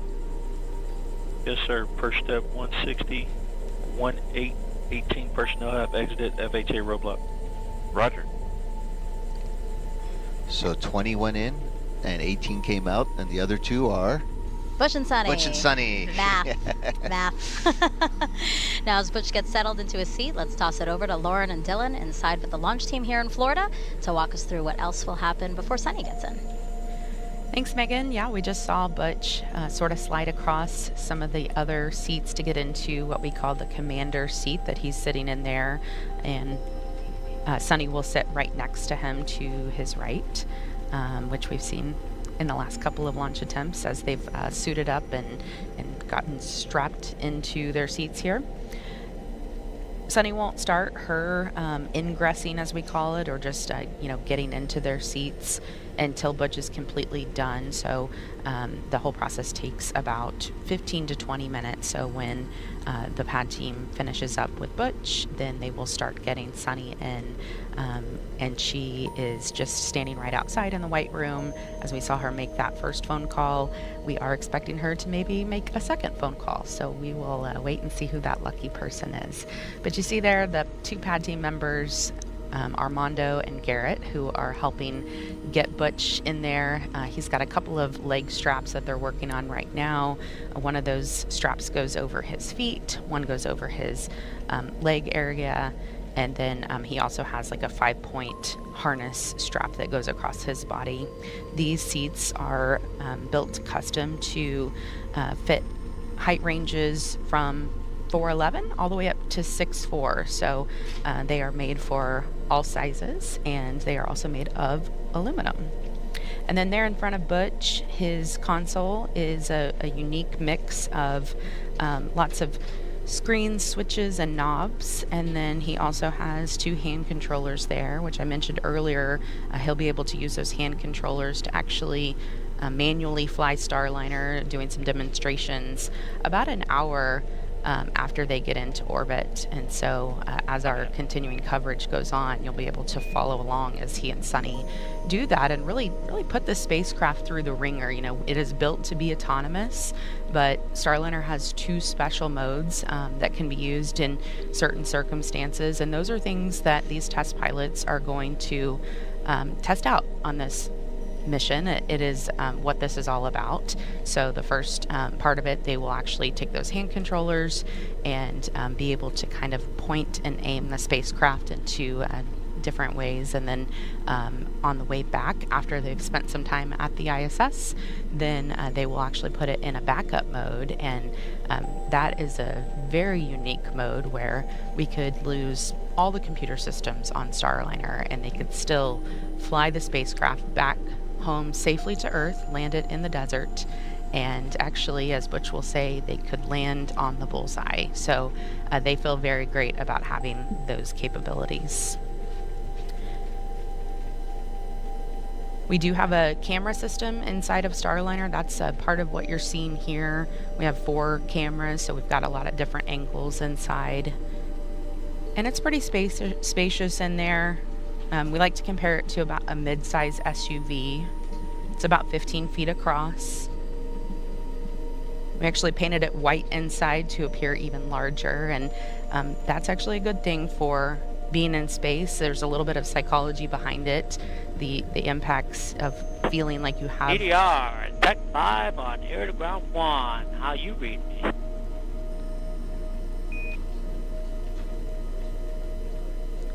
We're hearing CDR, got you loud and clear. How many? Copy, got you loud and clear, CDR. CDR, perform comm check on air to ground 1 with MCC. Houston Starliner, a CDR. How do you read? Starliner, it's Houston. We have you loud and clear on air to ground 1. Butch, good morning. Good morning. Good morning, Jane. CDR, report on air to ground 1 that we are ready to power Sloopband Bravo. Houston Starliner, we're ready to power Sloopband Bravo. Roger that. Houston is also ready for suit fan Bravo, so you'll go on the Eclipse control panel, suit fan Bravo to on. All right, here we go. All right. Butch powering his suit fan on. You've heard a couple of comm checks there, actually, between the pad team member you see working at the top with Butch and Butch himself, and then as well as Butch back and forth between Josh Kutrick, who will be on Starliner 1. Butch was a former flight test instructor at Edwards Air Force Base. Airflow. Good airflow. All right. Good airflow. As I was saying, Butch was a former flight test instructor at Edwards Air Force Base with a Master of Science in Aviation Systems. So let's hear more about the retired U.S. Navy captain and CFT commander. A large part of the desire within us is to do things that are of benefit to others. In this job, we get to do things that are of benefit truly for all mankind as we explore the heavens that not many people get to experience, true, but we don't go just to get the experience. It's about the team and it's about the benefit that it brings. My name is Butch Wilmore, and I am the commander for NASA's Boeing Crew Flight Test mission to the International Space Station. Life in Tennessee, God's country, that's where I grew up. Very fortunate, had loving parents, took us to church. When I was young, 7 years old, I believe, they bought a little land out in the country, 6 acres or so. We had horses and cows, and I raised chickens and ducks, and just enjoyed life in the country. I went to Tennessee Tech, started working on an electrical engineering degree, and played football, which was a very difficult combination, I learned, because they're both full-time jobs. So it was a lot of effort over those years, but it molded me and it helped instill the work ethic my parents had instilled in me when I was younger. I entered the Navy and was fortunate to fly the A-7E. It's a single-seat attack aircraft, and I flew that for a couple of deployments. And then I transitioned to the F-18 Hornet, and through that process was selected in the test pilot program. You learn a lot about yourself as you go through test pilot school, where you're lacking in certain capabilities that are necessary to do a test pilot type of job. When it comes to flight test, the minute details matter. When we're doing our runs, hey, well, let's run it this way. Let's do it that way. Let's add this in. Let's take that out. And let's look at it in that regime so we can see how the spacecraft responds. And that's what you do with aircraft, that's what you do with spacecraft, and that's what this test is all about. This crew flight test is a series of these various tests to ensure that the operational requirements and the design meets those requirements. And I think everybody that does flight tests would agree. Focus, understanding, and also the team coming together to give you the overall understanding of the test and the capabilities of the spacecraft or aircraft that you're testing is vital. Sitting in this seat over here in the Starliner sim and doing the things we've done and learning about the spacecraft, developing a lot of the capabilities of the spacecraft, it's very humbling when you see and you interact with some of these professionals, and our human spaceflight and our nation has a debt of gratitude to them. Every single training evolution we have is brand new. We're the first to do it. Whether it is checking the survival equipment in the pool with a mock-up of the spacecraft and how you egress, get out of the spacecraft, whether it's the side hatch or the upper hatch, while the seas are rough and all those type of things. There's a thought of how things should be, but then there's the reality of how things need to be. And that's what this test is all, everything we do is test. It's been a process over years that is such a benefit in all aspects of the capabilities of this spacecraft. And we're excited to be a part of it.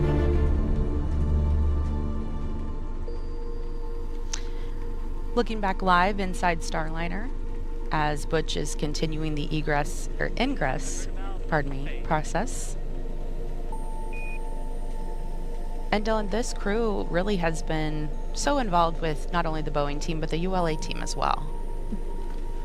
Yeah, that's right, Lauren. I think one of the coolest things about this team is that Butch, Sonny, and Mike as well have come over and spent time with us here at the launch site.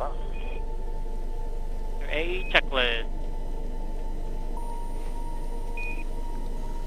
Good. All right, CDR, report on air to ground 1 that we are ready to perform suit growth leak check. And Houston, Starliner, ready to perform CDR suit growth leak check. Houston copies, and we're ready for CDR gross suit leak check. All right, here we go. So, Lauren, as I was saying, I think it's so cool that they've taken the time out to get to know our team as well. They, like I said, Butch, Sonny, and Mike have come over specifically to meet with our team. Report good airflow. I have good airflow. All right, CDR, perform gross leak check. Push and hold DSC. Push and hold. Here we go. And they've been very gracious in giving our team the opportunity to ask questions, get to know them better. They wanted to come get to know our team, which I think is so cool. And they've done that with our team members in Denver as well. And it made an impact. It's cool to know that when you come to work on a given day, you could be passing an astronaut in the hallway or come sit down in a conference room for a meeting and then have them sitting across from us at the table. Just as 100% teammates, and so I really appreciate that. On air to ground 1, that through gross leak check for CDR has been completed successfully. Houston Starliner, we had a successful CDR gross leak check. Houston copies, good gross suit leak check on the CDR, thanks. All right, CDR, you can open your visor now. Oh, it sounds like that leak check went very, very well. Yeah, and I want to explain, sometimes you hear the word gross, and it's kind of a funny word to hear, but basically, in this sense, it's just used to mean any significant or easily detectable leaks. Go check 6. Hey, getting ready to hand out switch covers. Copy, stand by. And they'd be able to tell pretty quickly if there was any kind of leak. So again, everything's going real smoothly. You see Sunny there getting ready. She'll be headed in next as soon as Butch finishes up with his ingress process. And we also know that Sunny did make a second phone call there in the White Room. She called Brian Gartner with the Boeing team. Anything else you need help with before I book the C2? All good, thank you. And Brian is a voice that you will likely hear on the nets as we go through this countdown. He's the spacecraft launch conductor, and he's also the landing and recovery manager. So right after his role here today, he jumps on a plane and heads over to the landing zone. So he's got a big job, and obviously the crew takes that very seriously, and they know what he means to them. He's been on the Starliner program since before 2014 when the NASA commercial crew contract was awarded. And he got his leadership chops as a test engineer in the U.S. Air Force. So military background, just like Butch and Sunny. And, Megan has mentioned it many times, but really just such a thoughtful crew. And as you were just saying, Dylan, they've spent so much time with all of these folks working for Boeing, ULA, and NASA. They feel like family to all of us. And it is so important when it comes to their own safety, because these men and women who work on the spacecraft, work on the rocket, and really have their hands in every aspect of this launch today, they keep Butch and Sunny at the front of their mind. Safety is their top priority, and they are sending their friends to space. Absolutely. It's Tech 5. Go Tech 5. LCL-1, fully check confirmed. Copy, LCL-1, fully checked.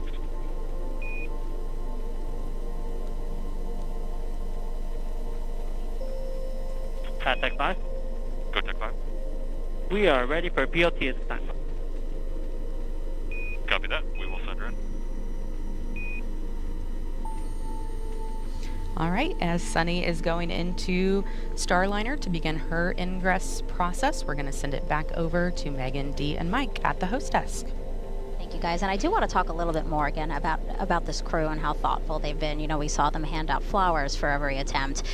We saw and heard about them calling all of these different folks, either from the White Room or in the Astrovan on the ride out to the launch pad. But also, this happened on Saturday. They sent a taco breakfast to the folks in Mission Control in Houston. Did that surprise you when you heard about that, Mike? Not at all. Of course, I didn't know about this one, but the fact that they did it was Right. it's just very indicative of my crewmates. What we've how we've really tried to focus on the rest of the team, and the rest of the team focuses on us, and it's a big happy team working together. So least we can do is buy them breakfast. Yeah, and I'm sure they really appreciated it. It's really a nice gesture. All of these different gestures that both Butch and Sunny have been able to do throughout these couple of launch attempts. Now here, Sunny is. She's in her pilot seat inside Starliner. We're going to see the same sort of process that we saw with Butch, right? So they're going to get her buckled in, same 5-point harness, the toe and knee restraints. And then also we'll hear the various comm checks, again, with different teams, right, that they need to be communicating with, Mike? Absolutely. Everybody needs to be able to keep track for different reasons, but the Boeing Mission Control Center here in Florida, as well as the Mission Control Center in Houston, as well as the Launch Control Center here at the ASOC. And so everybody needs to be able to talk to each other, to the crew, in case there's something that needs us to fix or to solve before launch. And then after that, they'll do the suit leak checks again. That's when, again, you'll hear some comments about fans being initiated so that they can test the suits again. We did see it in the suit-up room, but it's very important now to do it in the spacecraft. Absolutely. We need to make sure the suits are working, and we had a great explanation of what a gross suit leak check was. These suits are not gross, they're awesome, but the leak check was also awesome, and we just, we do all the detailed checks in the suit room, and then we just do a quick double check here. Also reach checks, right, to be able to make sure that both Butch and Sunny can reach anything that they need after they've been strapped down. Absolutely. This is an automated spacecraft. We shouldn't have to push too many buttons, but just in case, we need to make sure we get every button we can reach to it, and also we need to know where a few controls are on our spacesuits. Of course, we have it memorized, but it's a nice review right before launch. Now a look at the clock here. We are 2 hours, 36 minutes, and 56 seconds from liftoff of NASA's Boeing crew flight test, and we are well ahead of schedule. The pad team has until 1 hour and 37 minutes to get both Butch and Sunny ingressed or into Starliner. Not just the entering of Starliner, of course, all of these checks that we're talking about as well. Mike, you mentioned it's because, yes, there's a lot of pad because we want to have that margin in case the teams need to work any issues, but also this timeline is for 4 astronauts for future missions. Yes, Starliner 1, for example, we're hoping to launch next year, and we'll need the same amount of time to get 4 people in, so that's why it's great to practice with 2, and you'll see that there hopefully is that extra margin of time that we would have been able to put in 4. I think the plan is that we'd be able to do 2 at once and then another 2 at once. So next time we do this, you won't have me here. I'll be inside. I'll be watching you. Yeah, that's but right. We'll see how well it goes. I remember that you said on Saturday that you're going to call me from the White Room. Oh yes. I'm saying it again now. I'm going to will it into existence. And so because they are ahead of schedule, it doesn't mean that they have to wait for 1 hour and 37 minutes to begin, moving along with the countdown. So after they're ingressed, the pad team will begin making sure that everybody is ready to close the side hatch. And then around 1:10 is when, again, they hope to close that hatch. But we don't have to wait for those times. We can just proceed. So we expect to see an early hatch closure, right, Bank? Certainly, if there's nothing else going on, the whole ground team will try to get ahead of the timeline, and so that we can use that margin later on if needed. So far, so good today. And a beautiful shot from one of our helicopters again, orbiting the launch pad. You see Starliner there. That's where all the action is. Those camera shots we were just showing you, Butch and Sunny atop a United Launch Alliance Atlas V rocket inside Boeing's Starliner spacecraft. The first 2 astronauts to fly in the Starliner.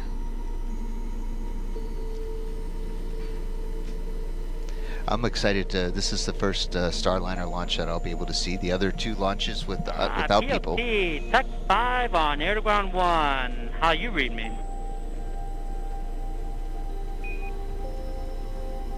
Loud and clear, how me? I got you loud and clear as well. PLT, perform comm check on air-to-ground 1 with MCC.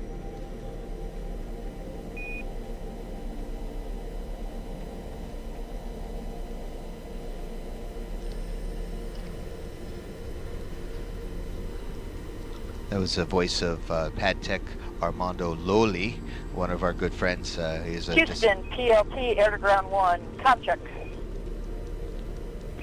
Starliner Houston has you loud and clear on air-to-ground 1 for the PLT. Sonny, good morning. Good morning. Got you loud and clear as well, Josh. Josh, again, Capcom for this mission, the capsule communicator. He's the one PLT, confirm good airflow. in mission control in Houston, primarily talking to the crew. PLT has good airflow.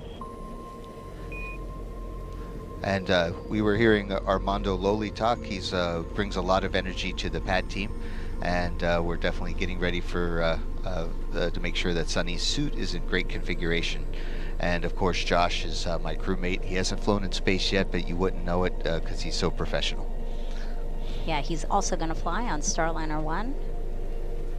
So a lot of eyes are on this crew flight test as we move to certify Starliner for regular crewed flights to the International Space Station. So we have Josh in that important role again so that he can monitor and observe and learn from this flight test, and you're doing the same as well, Mike. Absolutely. Luck favors the prepared, and we all try to be as ready as we can for our missions and take advantage of all the opportunities that are out there. And that's why it's really cool to get a chance to share some of this excitement and some of what we learned with our friends today out on in TV land or streaming land or whatever we're supposed to call it these days. You're watching NASA TV. Look at that plug. Thank you. Thank you, Mike. All right, so I do want to mention... Can you confirm? New avionics key card installed, and old one has been put back in the PLT bag. Yeah, cue cards are pieces of paper or cardboard that we use. PLT, confirm you can reach the following items. Crew reach aid. Those are the reach checks, right? Yes. Knee disconnect. You can see Sonny moving her hands where she needs to double check that she can get there, and it also helps her recent memory. 5-point harness disconnect. Check. Comm cable disconnect. We have Mike over here following along with the movements. Check. Because this will be you. Umbilical disconnect.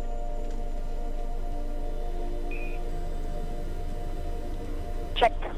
Divert valve, flow to phase. We have the ability to divert the flow ESC into the full suit, counterclockwise.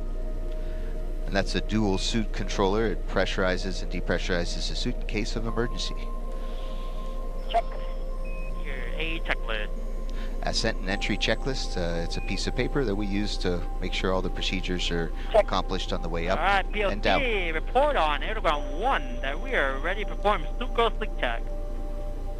Yeah, back to the gross leak check. Houston, PLT is ready to form the suit gross leak check. Houston copies, we're ready. Suit gross leak check on the PLT.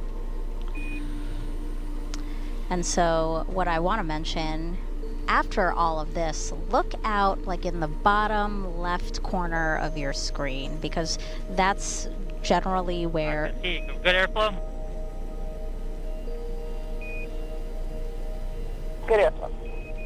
Alright, let's perform suit-gross leak check. Push and hold DSC.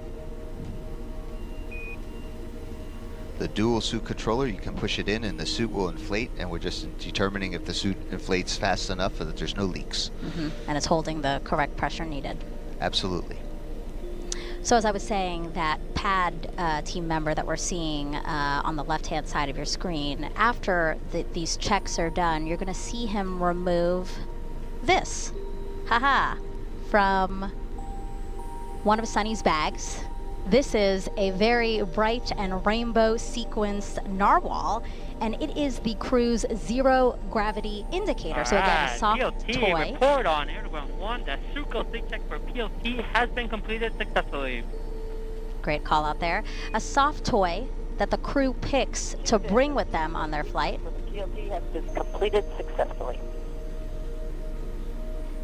And you're going to see that pad team member tether this. A good suit gross leak check on the PLT, thanks.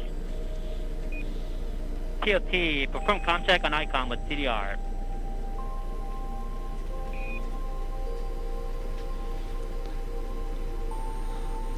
Alright, you can open your visor now. Yep, so we would not have heard that call. That's the inner capsule communications, or intercom, or ICOM, and that is not broadcast down to the ground, but that allows Butch and Sunny to have Talk with one another. Talk with one another without interrupting anyone else. Right. So again, good checks for Sunny. Butch perhaps waking up from his micro nap, as you said. Again, another aerial view of Starliner and Atlas V on Launch Pad 41 at Cape Canaveral Space Force Station. You see a beautiful shot of the Atlantic Ocean, Florida Space Coast, right behind. And the name of the Starliner capsule is Calypso. That's right, yes. And it's also the name, we're going to try this again, guys. Also the name. Both the accelerometer for CDR and PLT are still on. Copy. Accelerometers remain powered.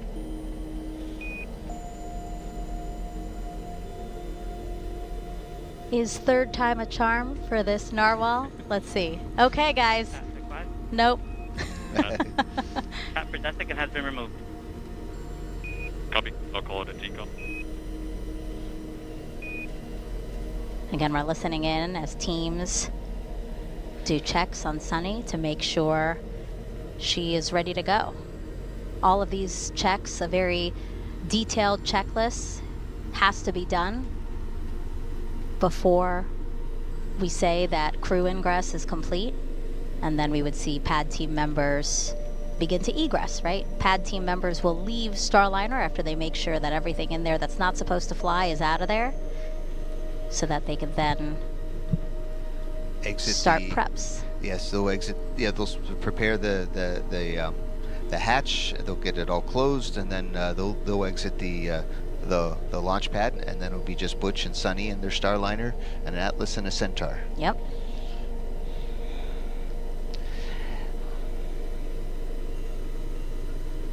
Dare I try now? I think you'll be lucky. All right, guys, let's bring this up again, because this does have special meaning to Sunny. Again, this is Sunny and Butch's zero gravity indicator. You can see that it is a rainbow sequence narwhal, which is a male toothed whale. And male narwhals are the ones that you see with the signature. Look at Look at Fink taking a picture of me, showing this to you like Vanna White over here. But so the male narwhals are the ones with that single straight tooth, and Sunny really wanted to pick an indicator that raised awareness for how space and ocean research go together. And space, of course, really gives us that unique vantage point of our oceans. So this particular narwhal toy was coincidentally also named Calypso, as Mike just mentioned, which happens to be the name of today's Starliner spacecraft, which Sunny named in 2019. Copy that. LCL2, full Ajax. And she named it Calypso, the Starliner capsule, as a nod to the explorer Jacques Cousteau. His ship was named Calypso, and he sailed it all over the world to teach people about the ocean. And Sunny believes Starliner will do the same for space. So again, this is their zero gravity indicator. Sunny's niece and nephew helped her pick it out. And you will see the pad team members tether the zero gravity indicator to somewhere within Starliner, so that when the crew reaches the weightlessness of microgravity, this toy is going to be a visual indicator that they have reached that weightlessness, because it will begin to float. TLT, we're going to show up your gravity indicator. There we go, perfect timing. Perfect, it was meant to be. It was meant to be. There it is. You see them taking it out of one of the bags. Look at Sunny's hand. She's holding it right now. So Starliner crew, always an honor to strap in, my friends. Anything else you need help with before we leave and close the hatch?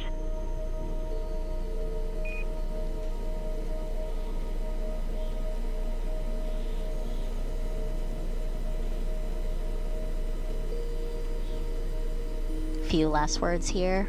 Butch and pad team members, Sunny as well.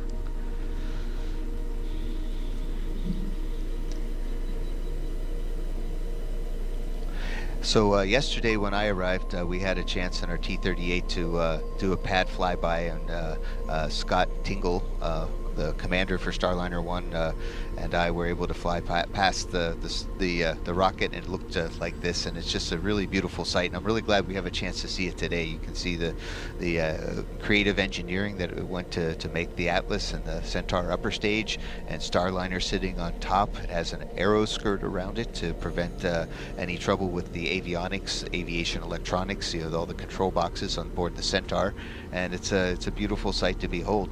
And I haven't seen a launch yet. I've been in mission control. I haven't had a chance to go outside and see it, and here it is right behind us today. Looking forward to the launch of Starliner. Yeah, for context, when you guys see us here at the host desk, the launch pad is just across the water right behind us. So Mike, you will have a beautiful view of launch today. I guarantee it. You can see that the steam, it looks like, coming out of the side of the rocket there. That's nothing to be afraid of or scared. That's expected. That's actually, as we have the first stage is powered with liquid oxygen and kerosene, or RP1, rocket propulsion 1. So liquid oxygen actually boils off because it's not, at that temperature and pressure, it just wants to become a gas. As we go from liquid to gas, you can kind of see it boiling off. And then we have some top-up valves that replenish the liquid oxygen both on the first stage and the second stage. And those top-off valves, we talked about a little bit at the beginning of the show. Starliner Houston, for the entire crew, comm check on air to ground 1. CDR, loud and clear. CLT, loud and clear. Loud and clear also. Houston has both the Lima Charlie stand by for comm check of air to ground 2. I'll be coming to you over the T0 line. You'll hear me in reply on air to ground 2. Stand by. Lima Charlie is short for LC, or loud and clear. Sometimes we say lick and chicken, but they encourage us. They say that's not so professional.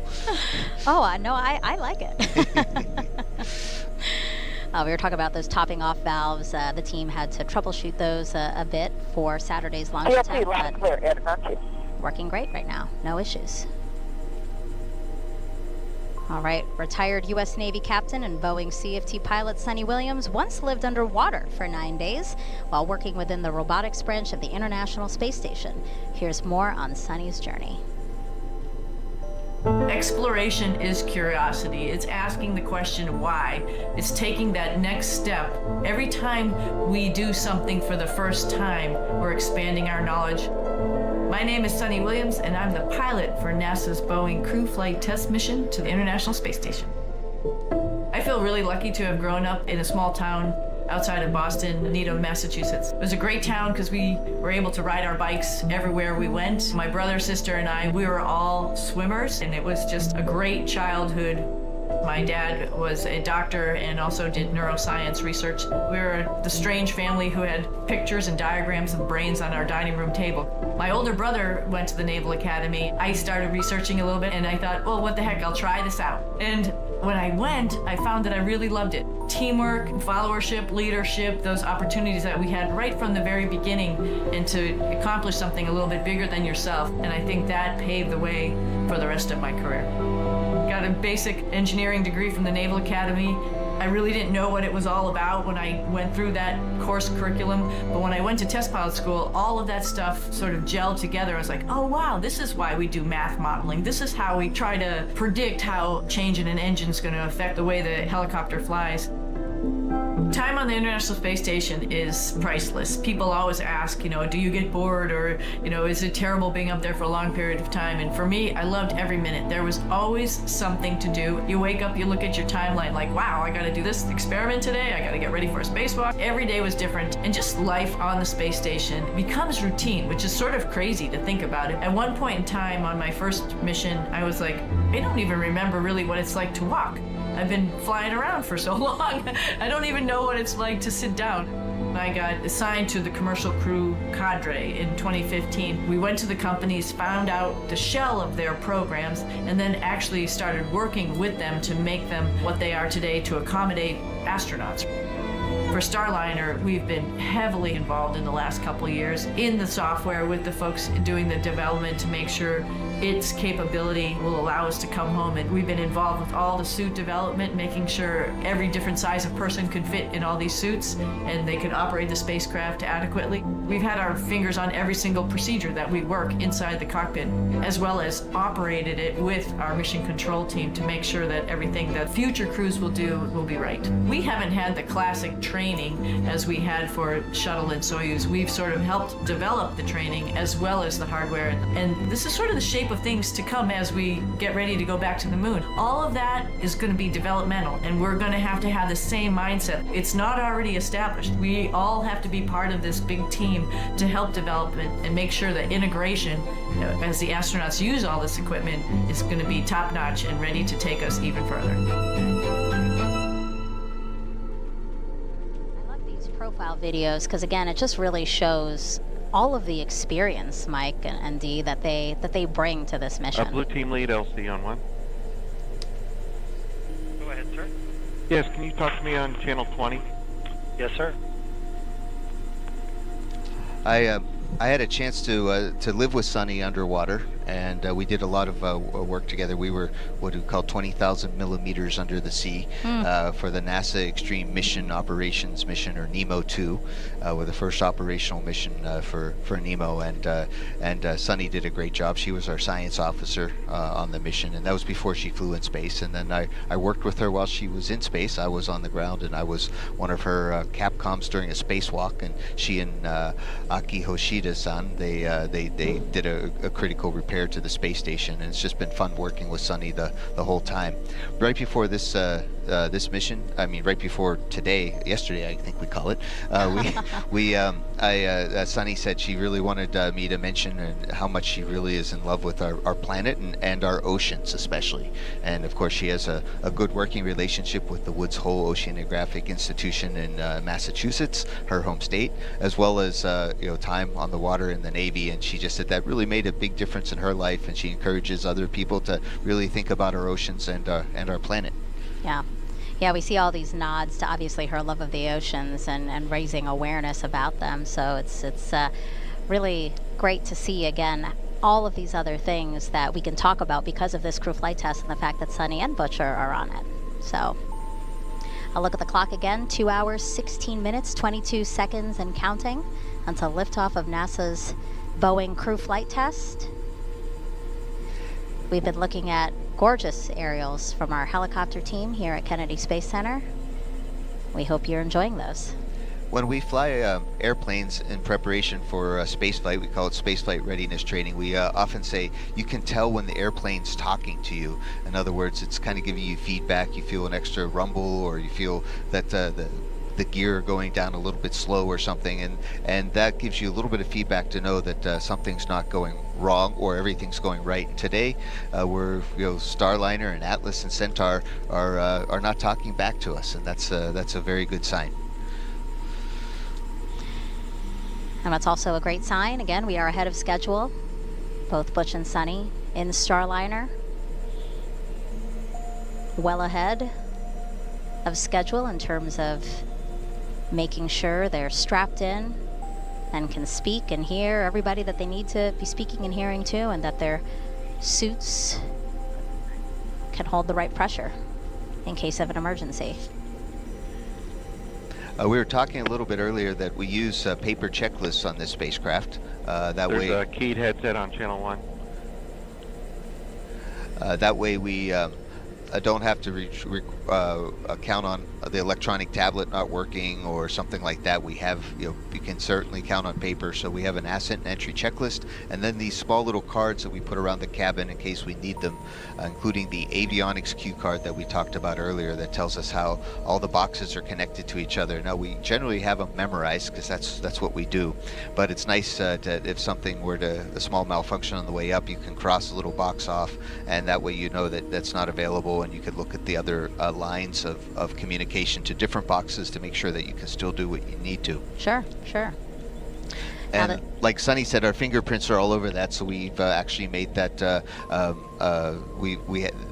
The team has made those updates to the Vyomx Q card, so we had to put in a new one today. Oh, okay, great, good to know. Now, this flight test is going to validate all aspects of Boeing's Starliner spacecraft, proving it is safe and ready to fly as part of NASA's Commercial Crew Program. So I want to introduce you now to Jessica Parsons, who is the program's mission manager for this launch. I'm a mission manager in the Commercial Crew Program, which means I'm responsible for all the mission preparations to the different crew missions that go into ISS. NASA works jointly with the commercial providers to making sure we have a safe and reliable vehicle that's going to be able to launch to the International Space Station. We work hand in hand with them through the certification process of the vehicle to make sure that we address any issues. Launching humans to space is challenging. I don't think it will ever be a routine. I feel like every mission, we're going to learn something from them that is going to apply for the next mission. When I think about the dates that stand out to me from the Commercial Crew Program, it's really those final days leading up to launch. That final countdown and preparation to launch, to me, is the most exciting moment in the program.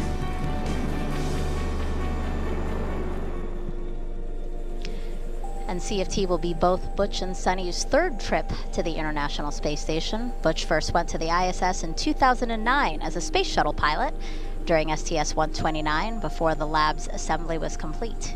He then returned as a crew member of Expedition 41, 42, and 2014-15 and served as commander of a fully assembled ISS. And then Sunny went to the ISS in 2007 as part of the 14-15 expedition and became the first person to run a marathon in space. You saw that there. That was the Boston Marathon. She went back in 2012 as part of the Expedition 32-33 and completed her third and fourth spacewalks. Both are going to return to an ISS that now uses iPads instead of paper, sports several new modules on both the American and Russian segments, and is capable of hosting a permanent crew of 7 people. And then after Starliner returns to Earth, future crews will see even more modules, including commercial segments and more advanced solar arrays. Yeah, I think we're talking to Butch and Sunny. They said, yeah, they're going to be surprised how crowded or how full the space station is. And all of our friends are on board, including Tracy Dyson, who is a really good friend with Sunny. They were extra close during their ASCAN time, so it's going to be nice to see them working together. Both together, yeah. Yes. Along with the rest of the crew and Matt Dominic and Mike Barrett and Jeanette Epps, it's going to be a nice crew, and I know they're going to enjoy their time there. And it's nice always to have a couple more veterans on the ISS. You know, a lot of the crew of Crew 8 that just went up there, a lot of newbies. So it's nice to always have that experience on hand. Yeah, even though they're not designated as full-up ISS crew members, I remember being up there on the space shuttle as a space shuttle crew member, but they counted on us to do some ISS work, and they even let us stay up for an extra day to fix the carbon dioxide removal assembly. So Butch and Sunny will be there, and they're ready, and they've had station training. They even have some parts of their spacewalking suits available. Yeah, as a reminder, Butch and Sunny are not going to be part of the expedition that's already on the International Space Station. They're there for about 8 days, and really their mission is to test out Starliner and how it integrates with the ISS. So if needed, they may be called upon to do stuff with the expedition crew that's up on the space station now, but they have their own very specific mission while they're up there for 8 days. 2 hours and 10 minutes, 15 seconds until liftoff. Both Butch and Sunny now inside Starliner, ready to go. And we don't see any pad team members anymore. Minus 2 hours and 10 minutes. There they are. ECS, Yes. Elsie. ECS? Adjust TI safe flow rate to 170 pounds per minute. Roger. Yes, we don't see any pad team members inside because they are outside. And that is because they have gone through Starliner to make sure, again, that everything that is not supposed to be there is out, because they will soon close that side hatch you see right behind them. Yeah, there's a running joke with the Boeing team and Sunny that they think that I might have stowed away on board, but I assure you, I am not on board the Starliner today. When they do fly, my heart goes with them, of course, along with the hearts of I think just about everyone else on planet Earth. Well said, Mike. Well said. And now I know why you were assigned to the broadcast, to make sure you didn't stow away. Yes. Keep an eye on you. See, look, we're keeping an eye on you. The camera is trained on you to make sure you're here at the host desk.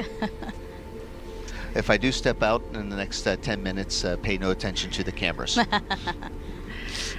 Now, going up with Butch and Sunny tonight is artwork from children all over the world. In collaboration with the Space Foundation, Boeing asked for drawings and paintings in response to the question, which historical space pioneer inspires you?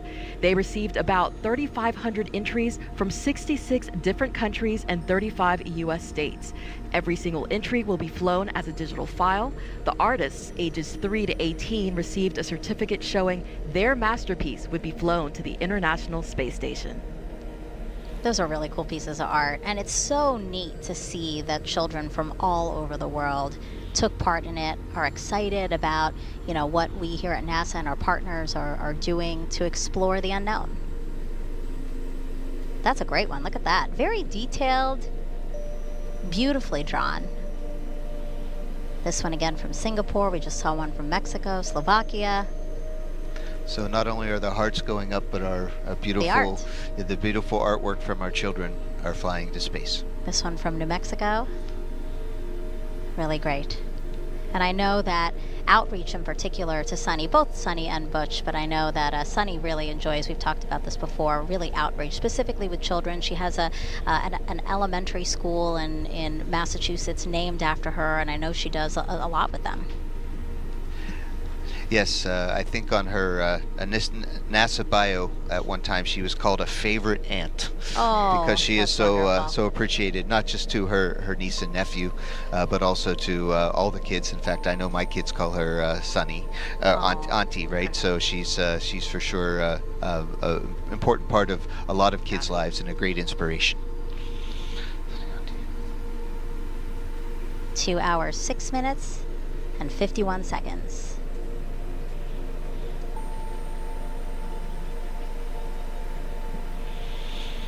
So the pad team members, again, readying to close that side hatch. Mike, that side hatch, once closed, won't open until the crew returns to Earth after their mission, yeah? Absolutely.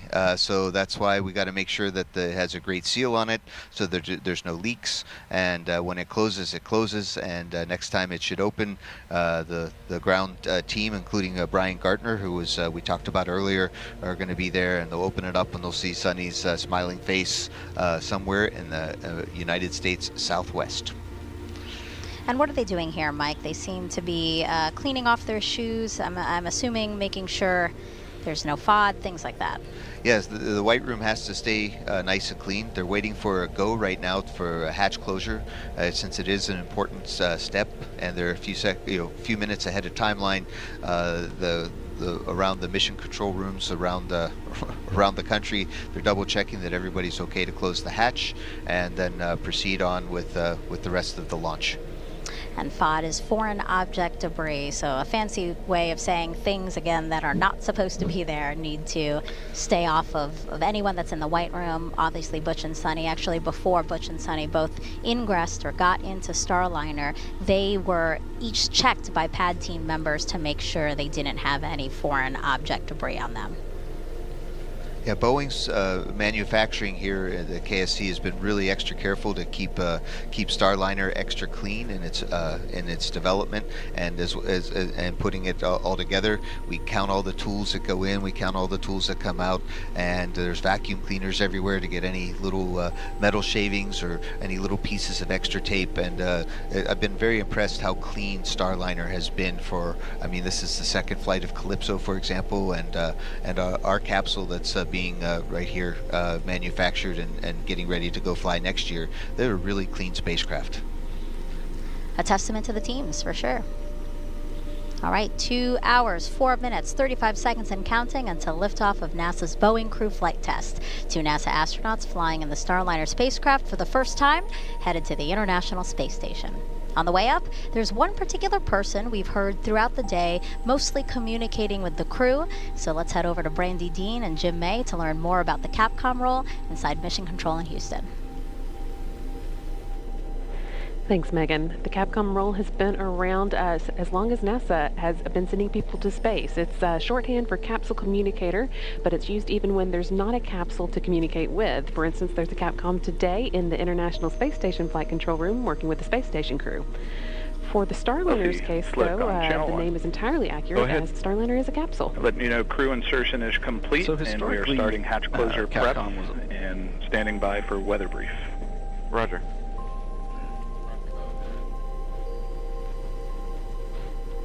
Historically, the Capcom role has been exclusively held by astronauts, with the thought being that an astronaut would know best what another astronaut in space needs to know in any given situation.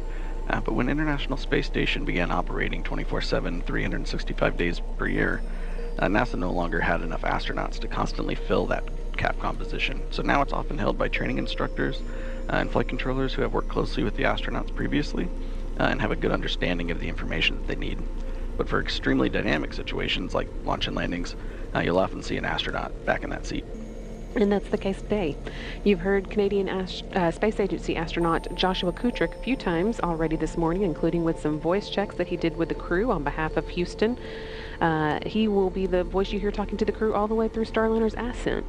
He'll be speaking with Butch and Sunny as they make their way into orbit, and he is particularly suited for the job since he'll be on Starliner for its next flight, Starliner 1.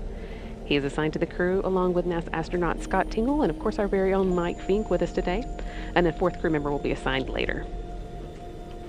So we heard some comm checks with the crew after they got into the capsule. They're a little bit ahead of schedule, so those comm checks have already happened, but we are expecting a hatch closure to come soon, and then another set of audio checks over the air-to-ground loop a little later as they get closer to launch.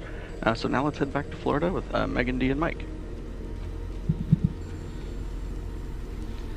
All right, so Mike, I want to take a look at the clock again. We are well ahead of schedule. Hatch closure preps underway. We had till an hour and 37 minutes for those to have started, so great margin there. Really, the countdown's looking very smooth right now. So far, so good, and I think it's because we have a lot of practice, and practice does make better. Not perfect, but better. Yeah. And actually, while we're taking a look inside the White Room and our pad team members there, why don't we talk a little bit about each one? So we see number 4 there. That's Nate Kiek-Franson, and he is the pad team lead. Manages the fluids team, who performs a variety of tests from leak checks to acceptance testing of integrated vehicle subsystems. He thinks he has, quote, the coolest job in the whole company, and feels honored to make this contribution to our company. We see number 6 there on the left. That's Garrett Pinder, mechanical technician. He helped build the rig that opens and closes the hatch, and he will close the hatch today. Folks describe him as the guy who can troubleshoot just about anything, and he has been on Starliner since day 1 and said he would be the first to fly it if he could. He has that much faith and pride in the spacecraft. Again, Garrett Pinder, number 6, left hand of your screen there. Number 8, we have Kaysen Chernault, quality engineer and inspector, assisting crew with external tools and gear, suiting up prior to entry. Grew up on the Space Coast watching every launch and says being on the pad team is an honor and feels like the culmination of a lifetime of admiring and working in human spaceflight. Yeah, we saw Kaysen and Michael DiCarlo, and Michael's number was 7. Those are the two that went to meet Butch and Sunny down at the base of the pad. RC, conduct weather briefing on Channel 8 Weather Conference Net. Roger. Yeah, Michael is the systems engineering technician, performs final cabin leak check that we'll see later on in the countdown. This is his 110th launch to work. He said as a child of the 70s, he'll tell Butch and Sunny it's time to rock and roll before a hatch close. Yeah, Michael's also a great welder, and he helps put some of our pressure control systems or some of our tubing together. It's really really tricky. So he's definitely world class at his job. And then finally, we have number 5, Armando Loli. Mike, you were talking a little bit about him. You were hearing him do the comm checks within Starliner during ingress. Now, he's the senior project engineer covering Boeing's Florida Space Coast. Has been part of the build and development of Starliner since the beginning. He also has helped Boeing build a very interesting virtual reality headset that we can use to train ahead of time with Starliner, not just for the astronauts but for the technicians as well as managers, so everyone understands what Starliner looks like inside and where all the pieces, parts are, without actually having to get inside the spacecraft and taking it apart. Yeah, just a really accomplished crew. Take a look at their skill sets. Like, they're amazing to work with, I'm sure, because you've integrated and worked with a lot of these guys, right? Yeah, what's really fun is that it is fun. I mean, that everybody has a great attitude. Everybody looks out for each other and does what it takes to make it happen, and enjoy the process along the way. And it's really fun to be in the space program, because we get, as astronauts, we get to be part of so many really excellent teams, and our PAD team for sure is an excellent team.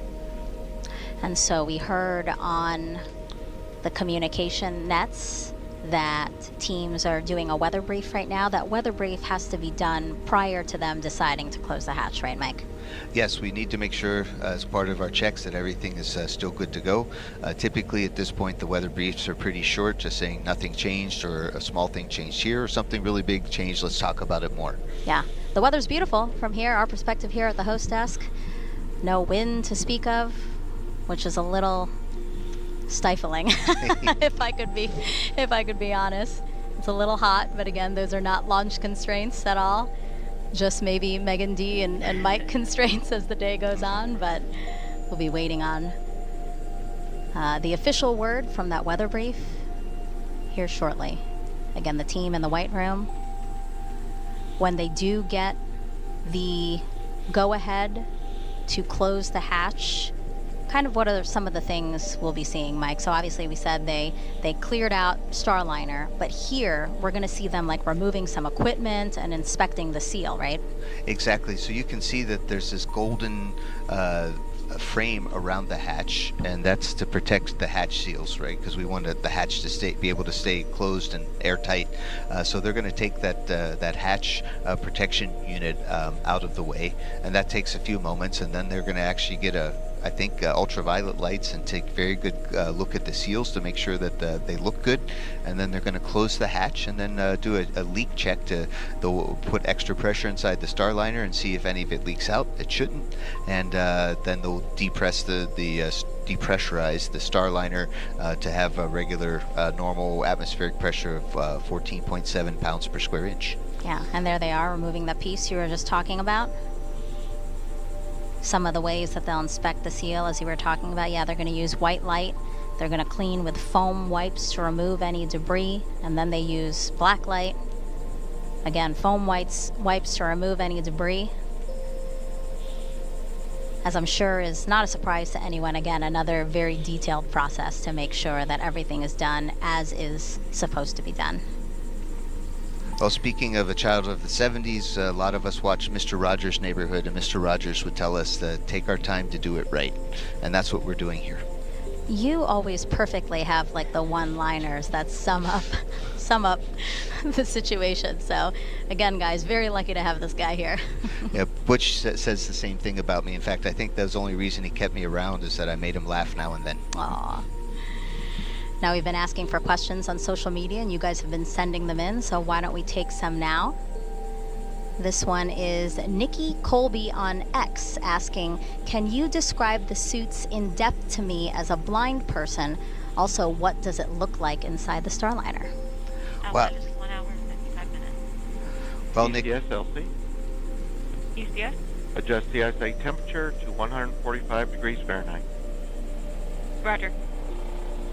Well, Nikki, that's a great question. How do you describe a spacesuit? Well, it's made out of cloth and some puncture-resistant material. I think a lot of it's Nomex, And on the inside of this suit, and it's really it's all like almost one piece. There's a reason for that. Because it has to hold pressure, right? So it's kind of like a hoodie on top that the visor can float go over your head like a hood, and then you can zip it. And it's a one-piece overall that has long sleeves and long legs, and of course it doesn't matter what color it is. Boeing chose the Boeing blue color for it. It has a few pockets on it, and at the bottom, it actually, where the legs come out, is actually a rubber bladder that goes throughout the entire part of the spacesuit, and so our feet go inside there. And then our feet also, they put boots on top of our feet, but we don't need the boots to remain pressurized. So all we need to do once we are inside of our suit is put on our gloves. There's a left glove and a right glove, obviously, and there's a small wrist ring that you have to kind of click the glove on and turn to the left or turn to the right to make sure it's locked. And then we put our hood on, right, our visor or helmet, and then we have to put our head back and zip it across, and then all of a sudden we're hermetically sealed inside of a spacesuit, and we can do our pressurized leak checks, and it can protect our lives. It's comfortable. It's very lightweight. I think Megan and Dee have the specs. Go ahead. Step 200 L2 balloon cycle task is complete. Roger. I think we have the specs on the suits, but it's a very lightweight suit, especially compared to the suits that we've worn before. And when I moved from the shuttle program to go fly on the Soyuz, I was very impressed with the Soyuz suit. And these suits built by David Clark are even lighter than the Soyuz suit, because the Soyuz uses a helmet. And then Nikki also asked about describing what it looks like in the Starliner. Can you talk a little bit about that? Oh yes, Starliner is it's interesting. It is I don't say full of cargo, but it's there's a lot of there's two seats near. If you look inside the hatch on the left-hand side, there's two seats. Butch sits the one on the farthest away, and then Sonny sits on the next one. There's two other seats that we're going to use for future flights. This time we have cargo on them. The cargo come in these soft bags. We learned from Space Shuttle program that you can put more stuff into flexible bags than to metal containers. So we have these flexible bags called cargo transfer bags, or CTBs. And Boeing cargo bags are all blue, and the NASA cargo bags are all white, so we can easily tell the difference. And on the outside of the bags are labels. So we have bags strapped around the cabin. Butch and Sonny right now are sitting on their backs with their legs a little bit above their heads in a 90-degree position, and this provides crew safety for launches and landings. Those were both very detailed. That was a great answer to that question. And again, Nikki, thank you for asking that. We also have Lizzie Bursett on Instagram asking, what is the coolest part of the launch in your eyes, Mike? Oh, so everybody asks about launch, right? Because that's how does it feel? And sometimes I think people are asking, how does it feel for launch, like all the G forces? Sure. Well, we only get up to 3 Gs in these things. And, only. Yeah, well, only, guys. if you've flown high performance jets like Butch and Sonny and the rest of us, 6 or 7 or 9 Gs are Sure. a lot. So 3 is quite manageable, especially with these comfortable seats that are built for that. So that's not the feeling, but the feeling of having your dreams come true, going into space with the whole world cheering you on, and all the representing the hopes and dreams of all the people that worked really hard on this mission and putting the rocket together, putting together the spacecraft and the mission controllers and the management, the people that put in a lot of time to make this mission happen. It is in that you're all part of it right there. It's a very emotional event, and of course I'm a Air Force guy and I don't talk about emotions a lot, but launch is definitely an emotional event. Yeah, that's a great distinction, because you're right. I think when people think feel, or ask about feel, it's answering physically how you feel, but really emotionally is quite overwhelming as well, or can be. Emmett Reese on X asks, what will the crew be doing during their stay on the ISS? Well, Megan, you mentioned that we're looking at somewhere around an 8 to 10 day mission for Butch and Sonny, and most of the time on the ISS they're going to be working for Starliner, doing some testing with Starliner and certification, right? We're going to see what it's like to take out the cargo, put in down mass cargo, things that need to come down. We're looking at seeing how set up the inside of Starliner in case there's emergency aboard the International Space Station. Now, for Butch and Sonny's mission, chances are really small, but for a long duration mission, we do have to set up things like an ammonia sensing kit and a few other things that are standard for all the other spacecraft that visit the space station, and we just want to see how it works with Starliner. They're going to pretend that Starliner is a safe haven, which is a 24-hour lifeboat that they can hang out on the space station in case there is emergency aboard space station, and that helps certify saying Starliner's ready for long duration missions. And so Butch and Sonny and along with the rest of the team are going to get this flight test data.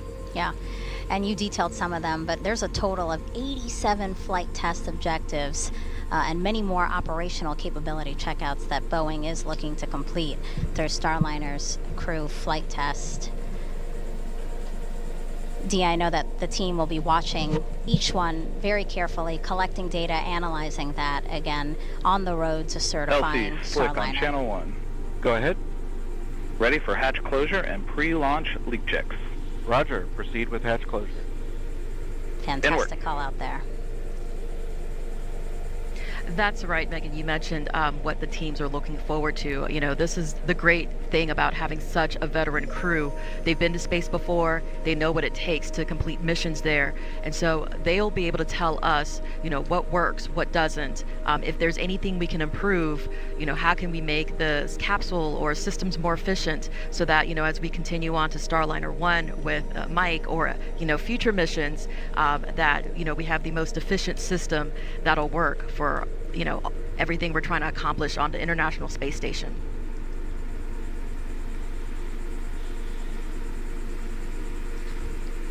It's really exciting to be here for this crew flight test. You know, NASA retired its space shuttles in 2011, so for 9 years, astronauts could only get to the space station aboard Soyuz rockets until May 2020, when Bob Behnken, Doug Hurley, two NASA astronauts, they flew to the ISS in a SpaceX spacecraft, Crew Dragon. And right now that capsule is the one that we see ferrying astronauts to and from the US to the International Space Station. So this second dissimilar system, Starliner, it's really important, right, Mike, that we get this online and in use and part of the Commercial Crew Program. Absolutely. We made the decision as NASA to have two commercial crew providers when we let the contract in 2014, and since then the commercial crew program has been working really hard to give those capabilities to the country. I talked with Doug Hurley just the other day, right after our launch broadcast on Saturday, and he wishes everybody all the best for this launch, and he can definitely associate with what Butch and Sonny were feeling and how they were getting ready. And I worked very closely with Doug and Bob for their mission, and now with Butch and Sonny for this mission. And it's really neat to be able to put together new spacecraft, and we're getting better at it, and we're going to need all that experience and test mentality and building fast, like we've learned from SpaceX company, to be able to go to the moon in the time frames that we want. So this is all great experience for us, and we couldn't do it without without Boeing, for example, for today. Erdogan 1.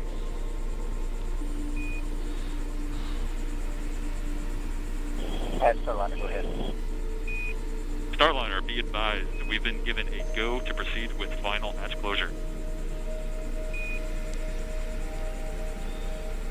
We are ready. Oh, they are ready for They sure. are ready, I know. We're ready too. Several weeks. Copy that. We're smiling out here too.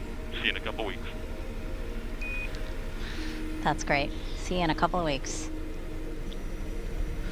Which will be then when we open that hatch again. And so now for the latest out of that last weather briefing we heard about and NASA's oversight of launch operations, let's bring back NASA's Daryl Nail here at Kennedy. Daryl. Yeah, you heard about the weather brief. You're talking about it. The weather brief was a great one, just reiterating that we are in a great position. Outdoors, temperatures are nice, around the 80s. We have some light winds, about 10 knots flowing in.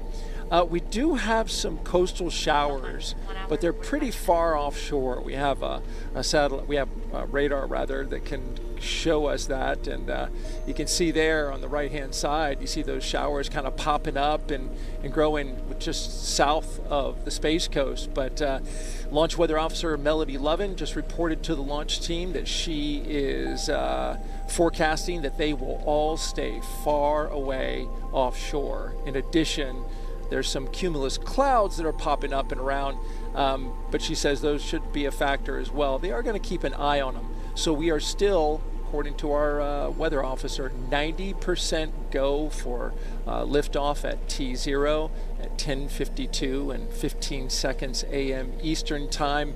There you see the light winds and the expected temperature, and that only concern the cumulus cloud rule, because you can't fly a rocket through a cumulus cloud. Otherwise, it could potentially create its own lightning strike.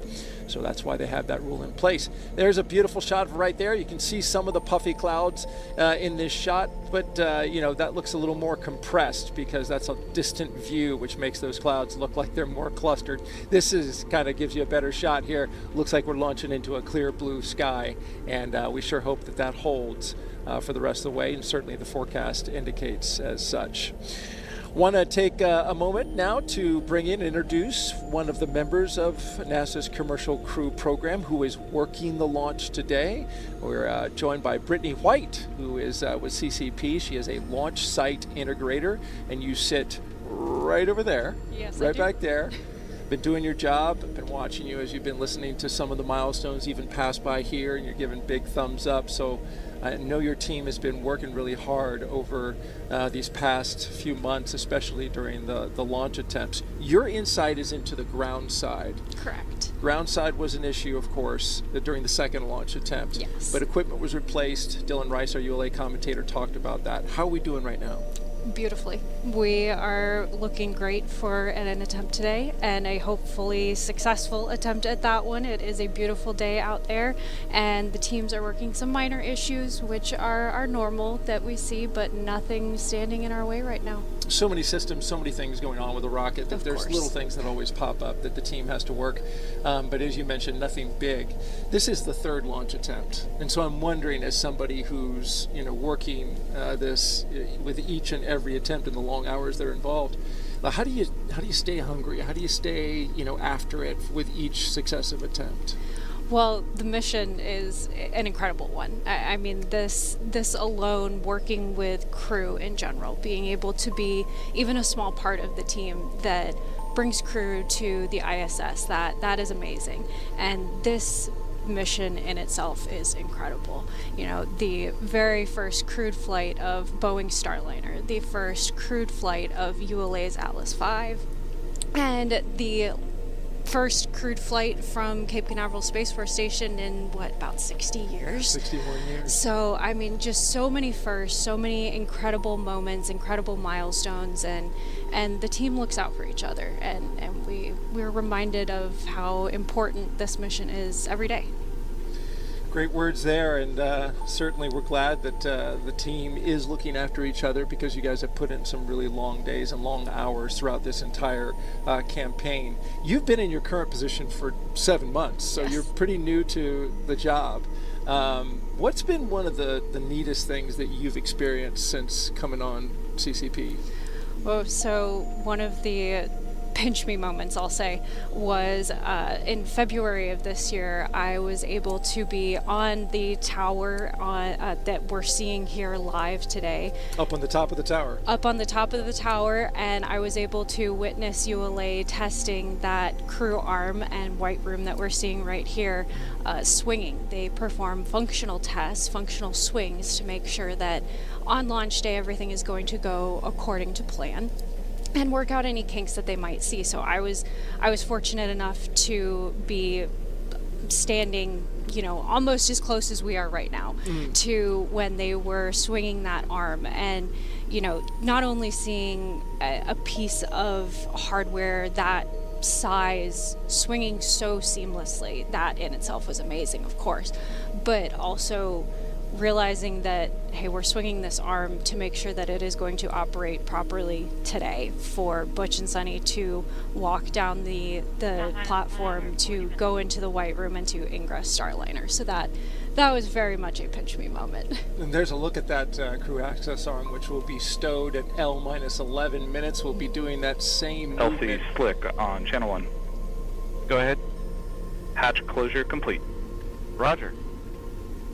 There's the great milestone, as you can see there, the hatch being closed. But that crew access arm, you've spoken like a true engineer, right? You've seen something like that. P2, LC. Go ahead. Start Centaur engine chill down. Roger. Arm But it control, is- LC. Arm control. Power on correct arm hydraulic heater as required. Roger. All right, Centaur engine chill, so another great step towards launch. Real quickly, you mentioned some advice that you'd like to give little girls or young women who are pursuing this career in engineering. It's a tough field, no question about it. But you had some advice that you want to give folks. I was given advice from a very young age, never say no to an opportunity. And sometimes you're presented with an opportunity that, at first glance it might not seem like it's going to be a lot, but in the long run it really does make a difference, and you might be surprised. So my advice that I always give when I'm doing outreach or anything like that, when I'm just talking to somebody, is never say no when an opportunity is presented to you. You got an opportunity in college to put together a project that ended up going out to Houston and was tested in the neutral buoyancy lab, where they do practice for the EVAs and spacewalks. That's pretty cool. Yep. I was asked to, help write this proposal, and we're trying to put together an idea for astronauts to be able to collect samples. Houston, Underground 1. We're ready for pre-launch cabin leak check. You can prepare for cabin pressurization per your checklist and configure to continue and get that proposal submitted. So that was incredible, first of all. But when you're asked to participate in something like that in college, a lot of times it doesn't result in anything. Never would have thought we were. Amazing. Yeah. Cool stuff. Brittany White, launch site integrator with Commercial Crew Program. Really appreciate your time here, and we're really moving well through the milestones. In fact, way ahead of time, which is, I guess, a function of when you've done something for the third time. You get really quick at it. Yeah. Right? Yes. All right. Thank you so much for joining us, Brittany, and we'll send it back to Megan, Mike, and Dee. Thank you, Brittany. Thank you, Daryl. And yeah, way ahead of schedule, actually, just under 30 minutes ahead of schedule. Hatch closure again, in our very detailed countdown, was slated for an hour and 10 minutes before launch. But again, we can do things as quickly as is available. That's why we're ahead of time. Roger. A call out there regarding Atlas. Atlas's second stage Centaur. Cap is removed. Starliner, we got the vent valve cap removed, and so Starliner ground team is going to perform cabin pressurization. The caution will enunciate for cabin P high and cabin PPO2 high. As a function of that high cabin pressure, you can acknowledge the alliance. Starliner cap. All right, so Capcom telling Butch and Sunny that teams will soon begin pressurizing the entire capsule for a leak check. So we did just see hatch closed a few minutes ago, and you might have seen them locking the hatch with something that kind of looks like a tire iron, and actually a similar mechanism was used on Apollo and shuttle spacecraft. So, so now that the hatch is closed, again, pressurizing the entire capsule for a leak check, Mike. Yes, so we practiced this a few years ago for the first time, and when we did it, it actually made some loud noises inside the cabin as the pressure was increasing and then decreasing. So that now we made a call to the crew saying, "Hey, you're going to hear some things, and we're ready to do it." We have a voice-activated intercom system. We call it a Vox, right? So we turn up our Vox dials so that loud noises don't get transmitted and amplified in our microphones. And in order to do this, Butch also had to take a cap off of a valve that was that's inside the spacecraft. We do have ways to depressurize the spacecraft from inside, so we usually keep them capped, so it keeps things extra safe. And Butch had to take the cap off for when we depressurize. And pressurizing It's going to take about 3 to 4 minutes. Again, you heard Capcom telling them to just be aware of maybe some audible noises. And then basically the team wants the capsule to stay at the correct pressure for about 10 minutes. So that's what we'll be looking out for in these next few minutes. And we talked about how things were ahead of time, and that's good. In case the hatch check doesn't work, we have time to redo it again. There's still a little margin in the schedule. You know, not only is Starliner flying Butch and Sunny today, it is also bringing up nearly 800 pounds of cargo to the space station. Let's check in again with Boeing's Lauren Brennicke and ULA's Dylan Rice.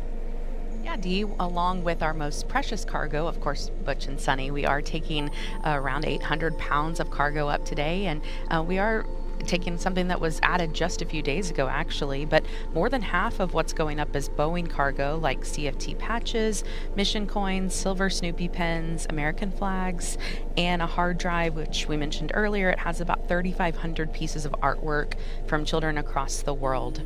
We're also taking tools, emergency life support equipment, and then that late add at NASA's request just a few days ago, our teams packed a new pump for the space station's urine processing assembly.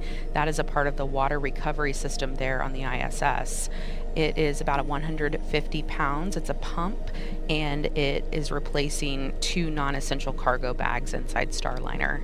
It is all methodically packed weeks in advance, besides that one late cargo. And about 25 bags are for Boeing, 10 bags now for NASA. And those NASA bags are carrying things like food, clothes, exercise gear, medical supplies, and anything the crew wanted to bring with them.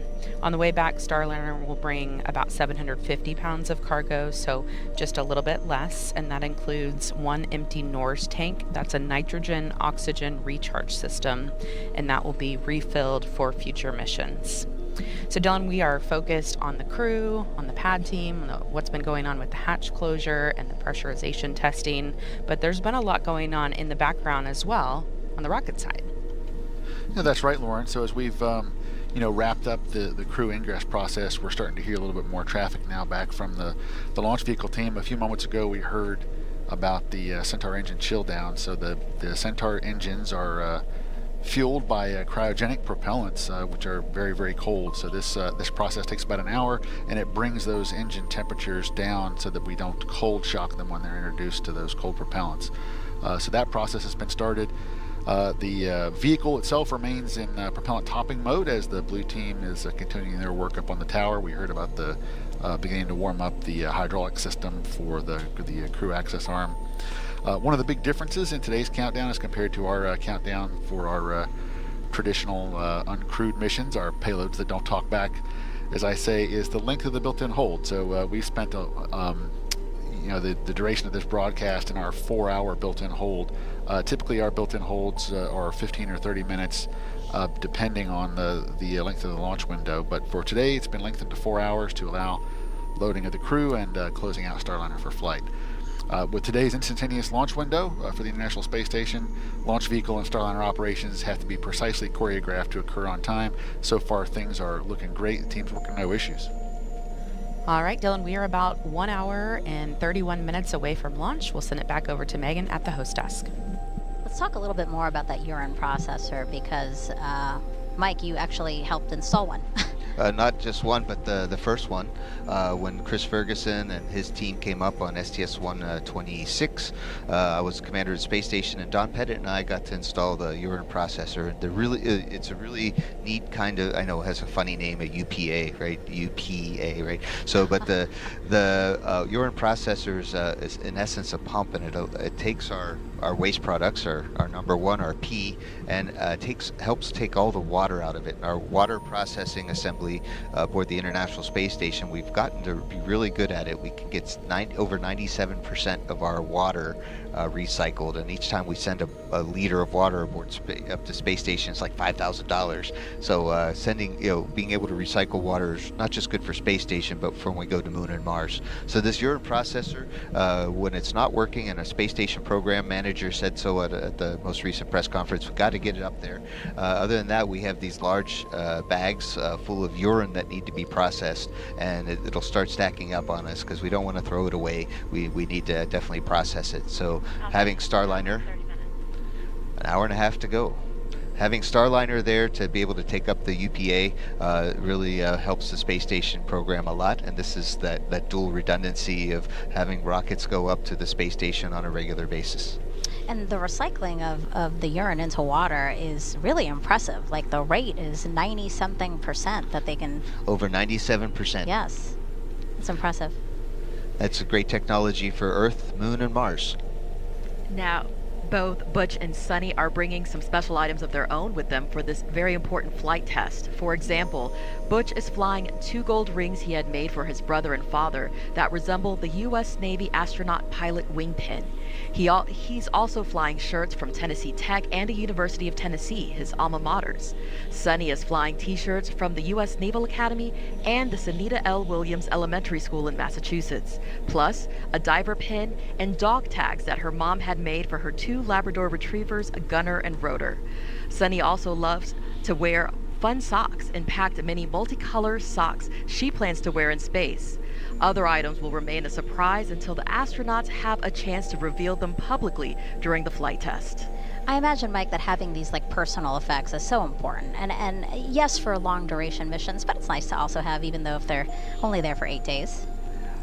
As you can see, Butch and Sunny brought up things to help inspire others. Starliner Houston, the pad is proceeding with cabin pressurization now. Copy. And a thumbs up from the crew. Let the pressure increase. But it's really it's really cool. I know that from the universities that I went to, every time I wore their shirt, just to kind of represent like any other alum should, it really inspired the undergrads and the grad students to say, hey, if that schmuck could be an astronaut, so could I. There's hope. There's hope for us all. And it's so those are kind of things that make a difference to us. And hopefully make difference to other people too. It's inspiring to see your school represented in space. Yeah, so personal effects and also those opportunities that inspire, because that's really a big part of being an astronaut. You know, you've said that before, that a big part of your job is also to inspire that next generation. Right, we stand on the shoulders of giants, of those who inspired us. I mean, I remember, I couldn't believe it when I met John Young for the first time. He walked on the moon and he flew the first space shuttle, and he interviewed me for the astronaut program, and he ended up coming to my wedding. I mean, so it's really, it's my wife's wedding too, and we really look up to other people, and I know there's a lot of folks today that are looking up to Butch and Sunny as pioneers of a new spacecraft. That's right, Mike. Butch and Sunny have spent a lot of time working side by side with the men and women who developed Starliner. Many consider the crew like family now. Here's their perspective on Boeing's journey to crewed flight and how their relationship with Butch and Sunny influences every decision. I think of Perseverance when I think of Starliner just because we've come such a long way. Being on this Starliner program, there's been some ups and downs, but I would say we worked through them and pushed through them, and our flight coming up for CFT is going to show it. It's really exciting. You can feel the buzz around the office. Everybody's talking about it, that it's so soon. It means a lot to be this close to reaching our ultimate goal of launching our NASA crew to the International Space Station. It will be an amazing accomplishment. All the testing leading up to this mission has been very successful. The goal is to work out all of the kinks and make sure, again, we can fly and operate safely. We want the Starliner to be as highest quality a product as possible, and that goes from software development to manufacturing systems in the factory. We think about it as a test flight, but we really work towards perfection. When we find something that we can improve, we go ahead and we go do that work.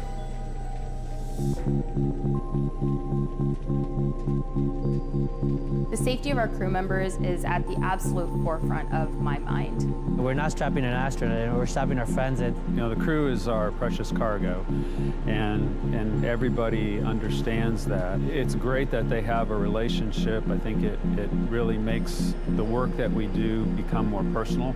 To have such legends from the human spaceflight world kind of be our North Star as we're navigating our way to the crewed flight test, it's kind of hard to describe how really special it is. They know us and recognize us, and they become part of our team. Working with Butch, he is very honest with his experience and his feedback, which I think is really important. I find him, beyond being a very accomplished pilot, he's a man of faith and a brilliant engineer. He's very sharp-minded and has a pretty good sense of humor as well.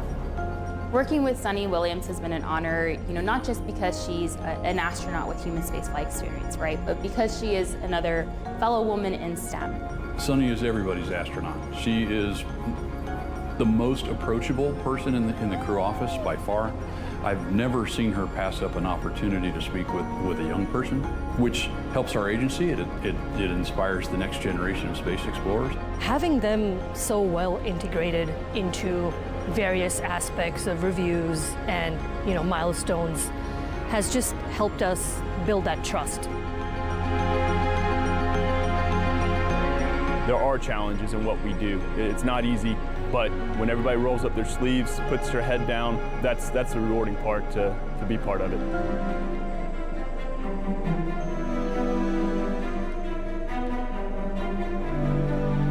And until that door opens and that crew gets out safely, that's when we'll celebrate.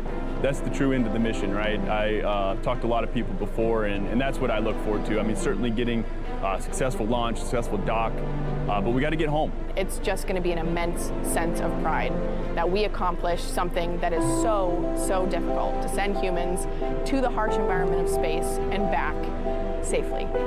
As soon as they get out of that vehicle, I think everyone's going to take that breath and go like, oh, they're here, they're safe. To everyone that I've met on this program, it's not just a job. It's a dream that we are making come true.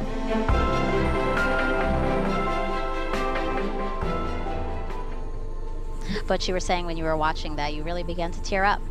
Yes, you can call me Mike today. And oh, what did I? Oh my gosh, I'm so Butch sorry, is on Mike. the start.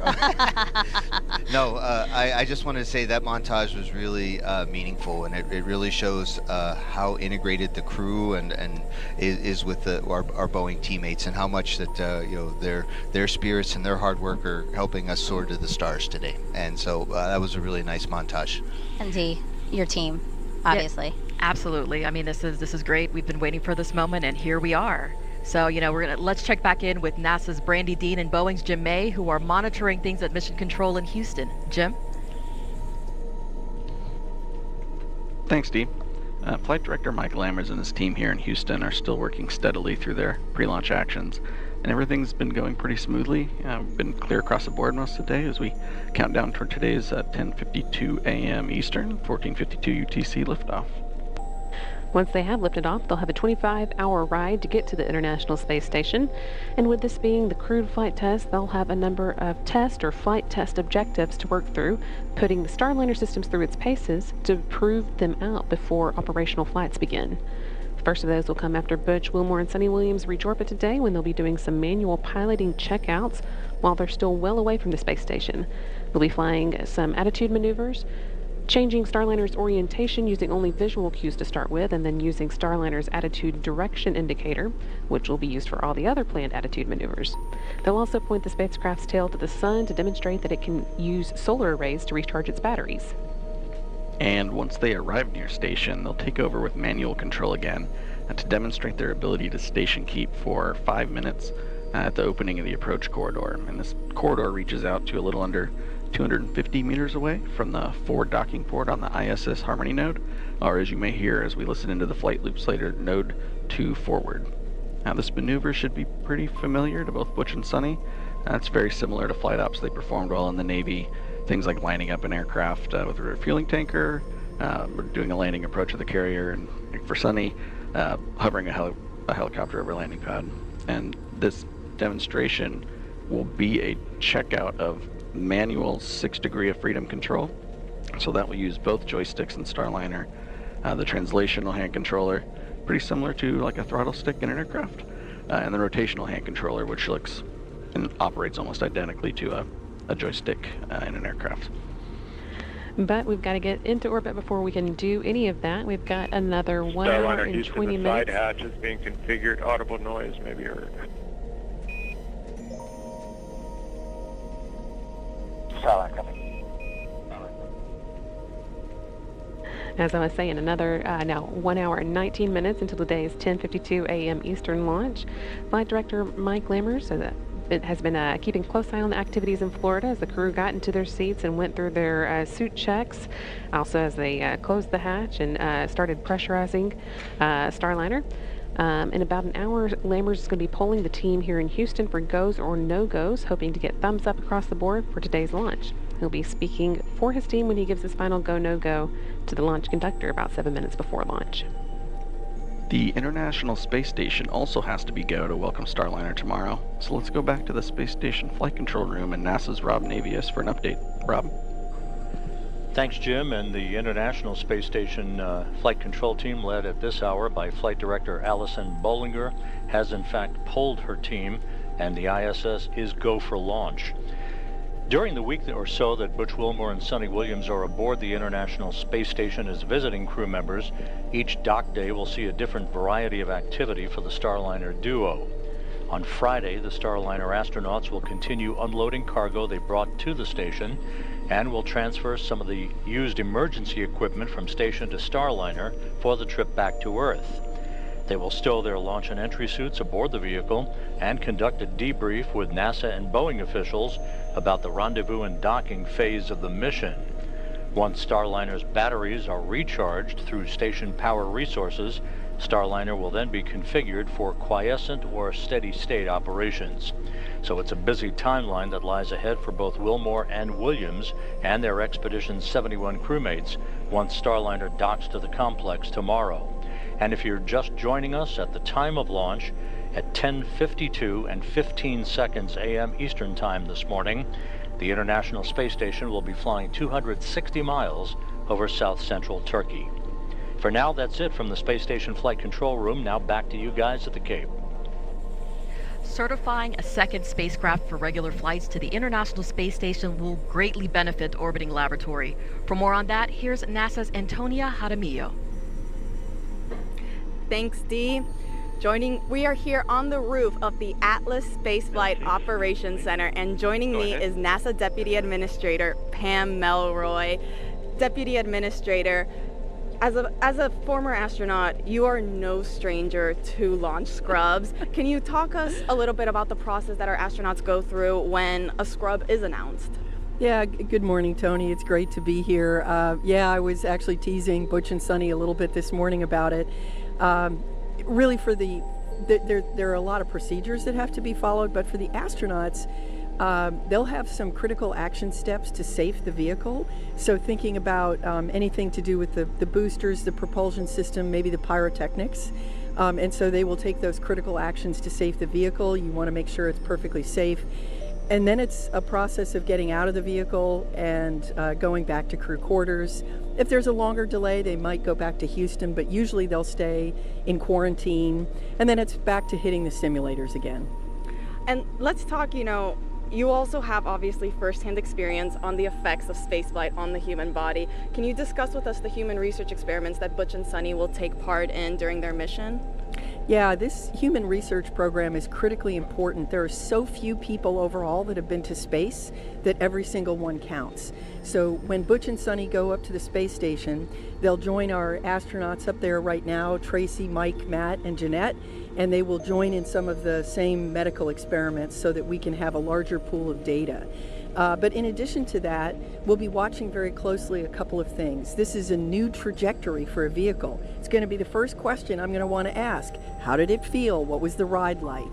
And then, of course, they've got plenty of experience getting out of the vehicle before launch, but it'll be a different thing after flying in space, and we're going to want to look at that closely. Absolutely, we are. And, you know, talking about some of the science then that's currently on the International Space Station, what are some of the new interesting experiments that you are most looking forward to learning about?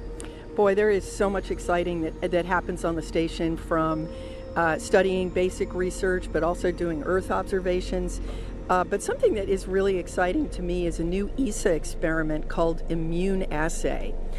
We know that the immune system of people in space is suppressed, but we don't really understand what's happening at the cellular level. And up to this point, we've only been able to study it in the lab. And so some new equipment that's going up is going to allow us to really understand at the cellular level what's happening in immunology on orbit. That is truly fascinating. Deputy Administrator, thank you so much for joining us here today. Megan D. Mike, back over to you. Now, today's launch will be the 100th launch of ULA's Atlas V rocket. It will also mark a sort of passing the torch within the company. Let's look at what this means to employees. We approach every mission we launch with great care. This will be certainly the first payload in my career where the payload can talk back. We're not used to having payloads with heartbeats. Having to interact and talk with them is pretty exciting. It's human beings. I mean, how could you not be excited about human space flight? Looking forward to getting to that final countdown and watching Starliner fly. I'm pretty excited to be putting Atlas back in the business of human spaceflight. We wouldn't be getting to that countdown if we weren't sure that everything was perfect and ready for launch. Since I was little, I have always loved to watch the astronauts, and I just really think this is great that we're actually going to be putting them up there. You're actually having a dialogue with the crew, giving the final commands, the readiness for launch. That's going to be a very unique moment. Obviously, putting the thoughts and consideration into the flight crew and those folks and the mission they're getting ready to start. I've worked with my team very carefully to make sure that we've thought of everything that could possibly go wrong with that and accounted for it, and making sure that the tower is correct and ready to support the mission when it comes time to retract the arm for launch. We've done everything that we can. Many years ago, someone handed me the keys and said, "Here, you drive." Those are the ones that put Glenn into space, and I'm looking forward to putting Sonny and Butch into space and give them a good ride. During that time, a lot of passing of the torch happened, a lot of learning, such as what it means to be a certified responsible engineer, to own that hardware, to know everything about that hardware so that you can answer any question that may come up. As we are passing this torch forward, I want to teach them all the valuable things that I've witnessed, because I've been involved in many aspects of the launch here at ULA. To think about the fact that all of these engineers that I work with are passing all of their knowledge on that I can one day launch astronauts to is really special. Human spaceflight requires passing on knowledge. Launch day is nearly here. I'm looking forward to starting this historic countdown. We put a lot of attention and detail and care in every part that we deliver. I can't wait to send the crew on their journey. It's exciting to pass the torch to the next generation. Pushing out boundaries will help us grow. Fueling up for mission success. I've been working on the Starliner missions ever since we were awarded the contracts. Astronauts' lives mean more than a deadline. I can't wait to launch my friends. For human launch, quality is everything. Ready to launch astronauts to space. It'll be a great day to see CFT launch. Go Atlas, go Centaur, go Starliner. That was awesome to see the actual physical passing of the torch, but also to see the faces, right, of all those who have helped us to get to where we are today, which is 1 hour, 11 minutes, and 20 seconds until liftoff of NASA's Boeing crew flight test. So we've been asking you guys to send us some social questions using the hashtag AskNASA. So why don't we take some of those now again? We have Jel San on Instagram asking, I want to be an astronaut, but I'm currently a mechanical engineer. How do I proceed? That question for you, Mike. I also wanted to be an astronaut for a long time. And when I was applying to be an astronaut, there was only one path to become an astronaut, and that was pretty much to become a NASA government astronaut. And I went through the NASA program of making sure I had some advanced technical degrees and some operational experience. I had my pilot's license, and I was ready to apply. But now, we've opened up the world of spaceflight to even more people, and there's a lot of private astronaut missions happening with other companies. So what it means to be an astronaut is very different. The best I can tell you right now in a short period of time is to do your very best, to become very good at what you do. You just saw the montage with the folks from the United Launch Alliance, and every one of those folks is just really the best. They do their best every day, and that's the best way to become an astronaut. And I think we can squeeze in another one. This is Susie McGowan on Facebook asking if for whatever reason either Butch or Sonny couldn't fly on Starliner today, would the mission be scrubbed, or is there a backup team member just in case? Hi Susie, I resemble that remark. Verify range ready for FTS open loop test. Verified. So they're... FTS LC. This is FTS. Start final open loop FTS test. Roger. They're doing a kind of a safe version of the flight termination system test to make sure they're ready for launch. So Susie, yes, I as a backup to Butch and Sonny, was able to, we could have turned the around us if they got sick, but not on the day of launch. Certainly not today. We have an instantaneous launch window. We don't have very much margin for someone else to get into their spacesuit and go. But if unfortunately somebody were to not do well and we need to switch out crew members, we have preserved that capability so that the mission can go on. It's not about an individual, but it's about the mission that's important to NASA. All right, remember, it's super easy to submit questions for this broadcast. Just go to NASA's YouTube, Facebook, X, or Twitch pages and add your question with hashtag AskNASA. We want to introduce you to the man with the final go or no-go here today. He's a familiar face to those who have been following human spaceflight over the years. That's Leroy Kane, live inside of the ASOC. He's Boeing's Commercial Crew Deputy Program Manager, and he serves as Starliner's Mission Director today. Previously, Leroy served as NASA's Space Shuttle Flight Director and then as Space Shuttle Deputy Program Manager. He's been involved with more than 100 shuttle missions. Our team asked him how today's flight compares and how his experience supporting so many astronauts from the ground influences every decision he makes. Starliner Houston, we got a good leak. The first crewed flight of Starliner ranks pretty high, I would say, in terms of not only importance, but I think significance relative to my career anyway. I worked with a lot of astronauts, a lot of flight crews, and of course also with Butch and Sonny. They bring a lot to the table in terms of helping us as a team get to a place where we're ready to go fly. They've been very integral to the process for years, and all of that culminates with this flight test. This business that we're in, human spaceflight, it is, I've said before, it's not for the faint of heart. It has the highest of highs and the lowest of lows. It's very unforgiving. Spaces are very unforgiving. The margins are small. We understand. And really to be in it, your heart has to be, you have to be, I say, in it to win it. So what I try to do is try to think about, what are we missing? What are we not thinking about? What have we not discussed? What have we maybe failed to have enough imagination or curiosity to pursue? And I try to look at things through a lens of what's missing. I expect it to be a very successful flight test. I think we'll learn some things because we always do. We'll learn every time we fly. And that's part of the beauty of this business. It's part of why we're so drawn to it. It's part of what exploration is about.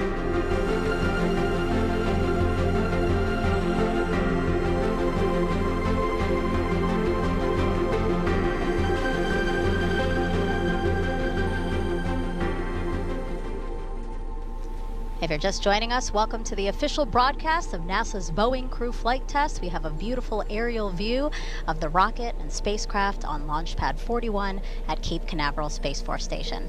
I'm NASA's Megan Cruz. This is NASA astronaut Mike Fink, and that's Boeing's Dee Russell. Good morning.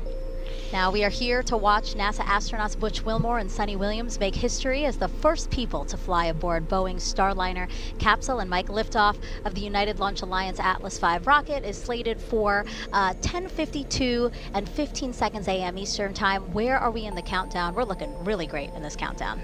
Yes, so far so good. The rocket is in great shape, and the capsule on top, the spacecraft, Starliner Calypso, they closed the hatch about 10 or 15 minutes ago and are just finishing up on the leak checks, saying that the hatch is definitely holding air, and we're ready for the pad team to say goodbye and head off the launch tower.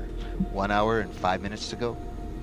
Now, CFT is the last test before NASA can certify Starliner for regular missions to the International Space Station for its commercial crew program. It's also only the 6th time that NASA astronauts will launch on a new spacecraft designed for crew. The last time an Atlas-class rocket launched humans to space was 61 years ago with the final flight of NASA's Mercury program. Over the last 3 hours, both Butch and Sunny, who you see there on your screen, have been getting ready for liftoff. The astronauts were helped into their suits inside the historic crew quarters suit-up room. You see that there. And then they walked out to family and friends. A wave there from Butch and Sunny before the 20-minute ride to Launch Complex 41 in an Astrovan. After arriving at the pad, the crew ascended the crew access tower to get into the Starliner spacecraft. They ingressed or got into Starliner and are now strapped in, awaiting liftoff. Mike, why is it so important for NASA's commercial crew program to certify a second, again, dissimilar crew transportation system to the International Space Station? Megan, it's really important because right now we only have 2 ways to get into humans into space. One is with the Soyuz and our Russian partners, and we all know that that's our relationship with the Russian Federation's a little bit tricky. We still maintain a good connection in space. And then we have Dragon, which is a fantastic spacecraft launching on the Falcon 9. But those are only 2 ways. Having a third way to get to the International Space Station, or from the U.S. perspective, just a redundant way to go, is that if something goes wrong with anybody, we still can get people up and down to the International Space Station. And we found that out with the Columbia disaster, how important it was to have another way to get to space. We stopped flying astronauts up and down the space station solely on the space shuttle, and we started flying on Soyuz, and that really taught us some good lessons then. Mike, you spoke with Butch and Sunny recently. How are they feeling about the road to this moment with only 1 hour and 3 minutes to launch? I think Butch and Sunny right now are probably taking small cat naps, or I guess Sunny, she doesn't like cats as much as puppy naps, I don't know, but they are very excited. They've had it's been a long road in quarantine, away from friends, and they've been able to see their family from a distance, but they are ready. They're very much mentally prepared and physically prepared for a great launch today. As you can see, guys, Mike is a great resource for us today. He actually trained alongside Butch and Sunny to fly on this mission and is actually the backup pilot if needed. So we're encouraging you to send him any questions you might have about what you see today. Just go to social media and use the hashtag AskNASA, and we will continue to take as many questions as we can live. Again, a check of the clock, 1 hour, 2 minutes, 26 seconds and counting until NASA's Boeing crew flight test. What's significant, again, is that we are ahead of schedule. Again, we were going through the paces as things were done so that we can build that margin. Starliner, we copied. Cabin vent valve closed and cap good config. Talk to you again in a few minutes. And again, those call-outs there have to do with the cabin leak check that is in progress right now. Yeah, one of the last steps is Butch puts a cap on a valve that can open up the outside of, or open up Starliner to the outside. So we want to make sure that the valve is closed and capped, so it won't be a leak path if unintentionally. And there are more than 60 seals, right, in the crew module, 6 valves to check if they're in the closed position. And bottom line, this check is to make sure that everything is sealed so that the Starliner is properly pressurized on the ride up. Yes, we don't need the atmosphere to leak out. If it does, we have spacesuits, but it's very good to double check everything, and we expect it to hatch leak check to proceed just fine, and it did. And there was a particular PSI, right? 1 hour and 1 minute. A particular PSI that the team wanted to see being held within the cabin. Yes, so we start out at atmospheric pressure, and we use Go ahead.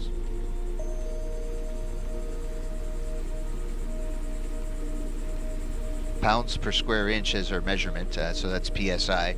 So we normally start at something, whatever it is here today in Florida, like 14.6 or 14.7 PSI. We add 2 extra PSI, so they were holding at 16.9 pounds per square inch, and that held throughout the 10 minutes, and that's an overpressure, so it would have leaked out if we had a leak path, and it turns out we didn't, so leak check good.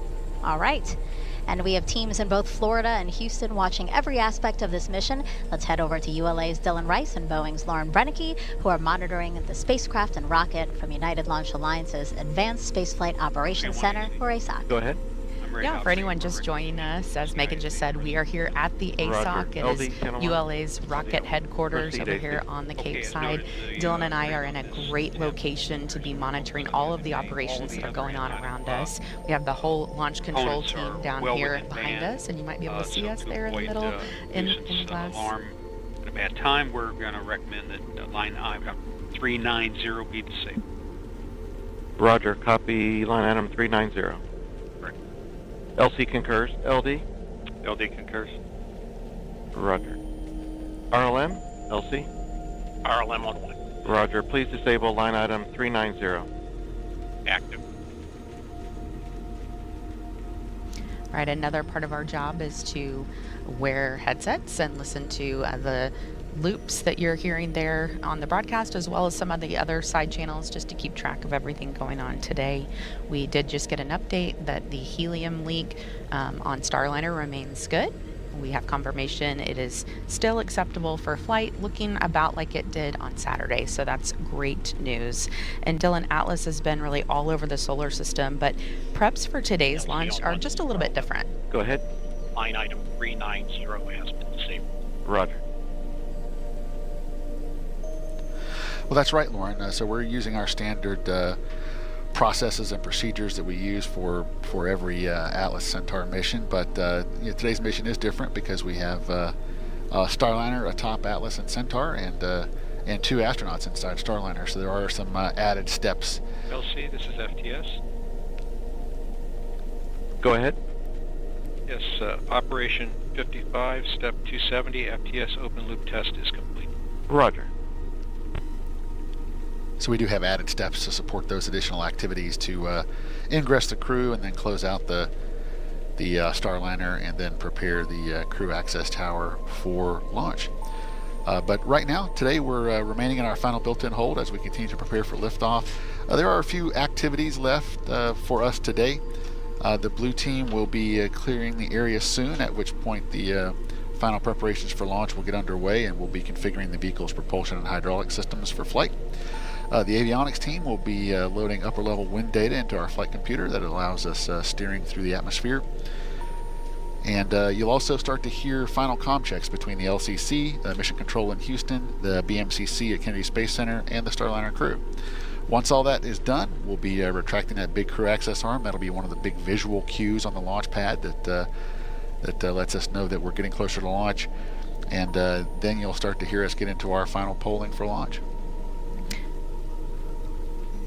All right, Megan, we are now just under an hour to launch, so we will see you guys back here in just a little bit. Actually, we're going to go over to NASA's Daryl Nell at Hangar AE. Daryl. All right, thank you very much. And looking here into Hangar AE, and you can see here the CCP team, Commercial Crew Program, is back here monitoring everything that's been going on. And so far, it's been a beautiful countdown. Let's talk a little bit about weather. You can see around the pad, there's been some cumulus clouds that have popped up in and around the area, and that's because some sea breeze has come ashore. There you see it.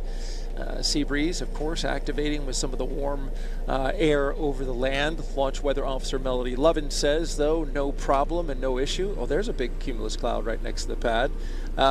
She believes that these are going to be able to pass over by the time we hit T0, so not looking to have much of a problem there. And she just briefed us that we're still go. 90% go is currently where we're standing at. Again, beautiful weather outside. You see the one concern there, the cumulus cloud rule. And so they will be keeping their eyes on that. We did have some showers offshore. Those, though, dispersed, and that's not a problem. We do have some weather. We're also watching along the ascent corridor. We're keeping track of that. LC, Slick on Channel 1. Go ahead, Slick. CST 100 pad operations are complete and ready to configure the white room for launch. Annulus purge was disconnected at 13:54 Zulu. Roger. Blue team lead, LC. Go ahead. Perform toxic vapor and O2 checks when raising the environmental seal and configure white room for launch. Roger. Getting that room right there ready to launch. You'll see that environmental seal around the Starliner and get ready to go up as they get that room ready for launch, and eventually at L-11 minutes retract the arm away.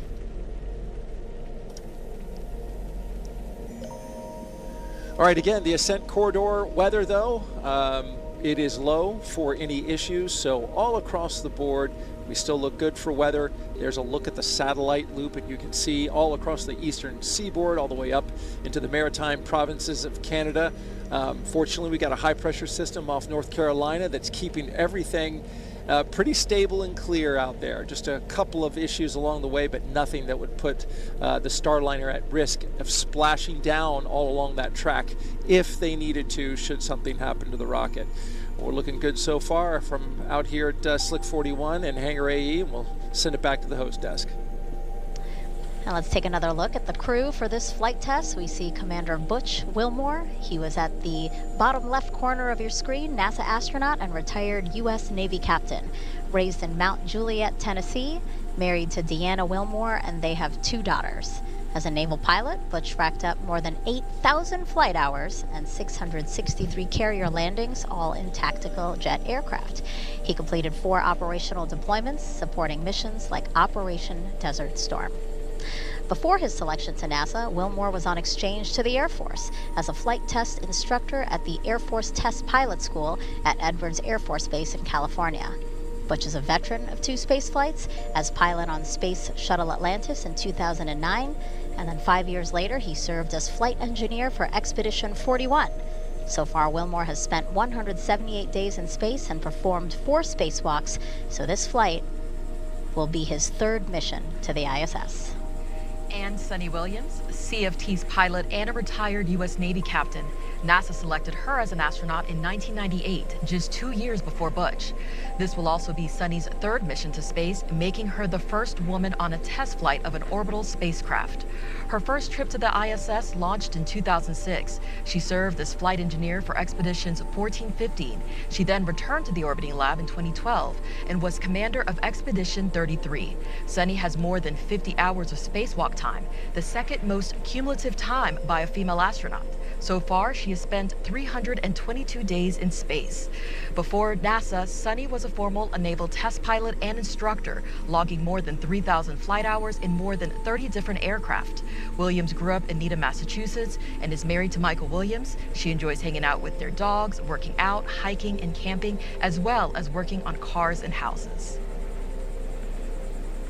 As the crew aboard Starliner prepares to launch to the space station, let's take a look at what's in store for Sunny and Butch while on this mission. The mission of the Commercial Crew Program is to provide transportation for astronauts to the International Space Station. Multiple providers provide you redundancy. Redundancy is important, as we know. In our systems, we have redundant systems. But actually, more importantly, it's providing the aerospace workforce the opportunity to test out new ideas, new technologies, and work them into spacecraft. Butch and I are the first 2 to fly the Starliner, so this flight will be a crew flight test, so there'll only be 2 on board. We're going to fly it up to the space station, dock it, and test it all out, and then come back home. Everything's new. The procedures are new. We have procedures now that we didn't have a year ago because we've learned as the process has gone forward. We've had 2 test flights uncrewed previously, but this will be the first time we're putting people on it. We're test pilots, and so we're going to be testing the spacecraft in all aspects of the flight, from launch, on orbit, all the way to entry and landing. We're testing out the environmental control system, we're testing out the manual flying of the spacecraft. Then while we're docked to the space station, we have a bunch of tasks to make sure that the spacecraft can act as a lifeboat. And just in case anything bad goes on the International Space Station, the crew on board can come to the Starliner and make sure that they're okay. This has a mode where we call it backup mode, which is your get home mode, if you will. We can, without any communication at all, we can still effect a return to Earth, do a deorbit burn, and hit the point where we're trying to land, even without our computers. You know, that old mantra, failure is not an option, because it's a very dynamic thing we do flying in space, and it's not very forgiving. And we know that, and that's why we have these multiple systems and multiple redundant capabilities, because human life is special, and we want to preserve it at all costs. I think exploration is just in the human heart. Butch, he describes himself as the first thing he said as a kid was why. And I think that's in all of us. Maybe we don't verbalize it, but we all ask why. And that's what exploration is. It's that next step of why. So why not go back to the moon? Why not try to live on the moon? It seems like a natural stepping stone to the next thing, Mars, which just calls us. Like, why is that planet there? What is the future of that planet? What is the future of our planet? And to be able to take these next steps in exploration, we're going to start answering those questions. We stand on the pinnacle. This is kind of where everything, integration, everything comes together, which is where Sonny and I sit. And this is just a part of the ongoing process of growing and expounding our knowledge and our understanding of all things for the benefit of mankind. I am Sonny Williams, and I am ready to fly NASA's Boeing Crew Flight Test. I'm Butch Wilmore, and I am ready to fly NASA's Boeing Crew Flight Test.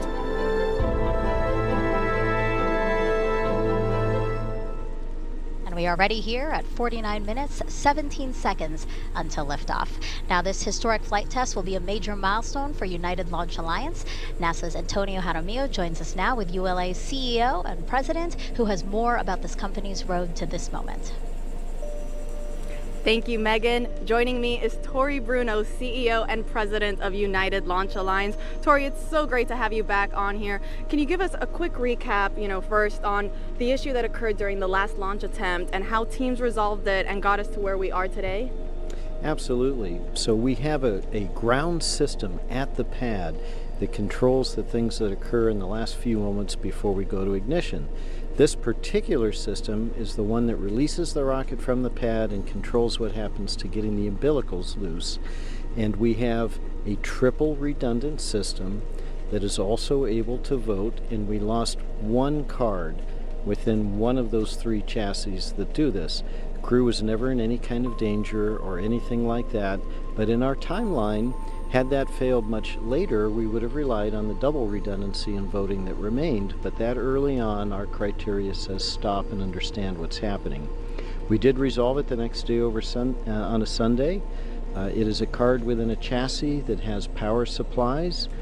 It was one of the 2 power supplies that are also redundant, and so the flaw was really that power supply going down and not switching to the backup supply built into the chassis.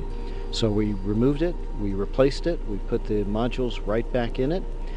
The chassis we're using we know works because it's the same chassis we used to launch Vulcan on Cert 1. Everything has checked out and been retested, and now we're good to go.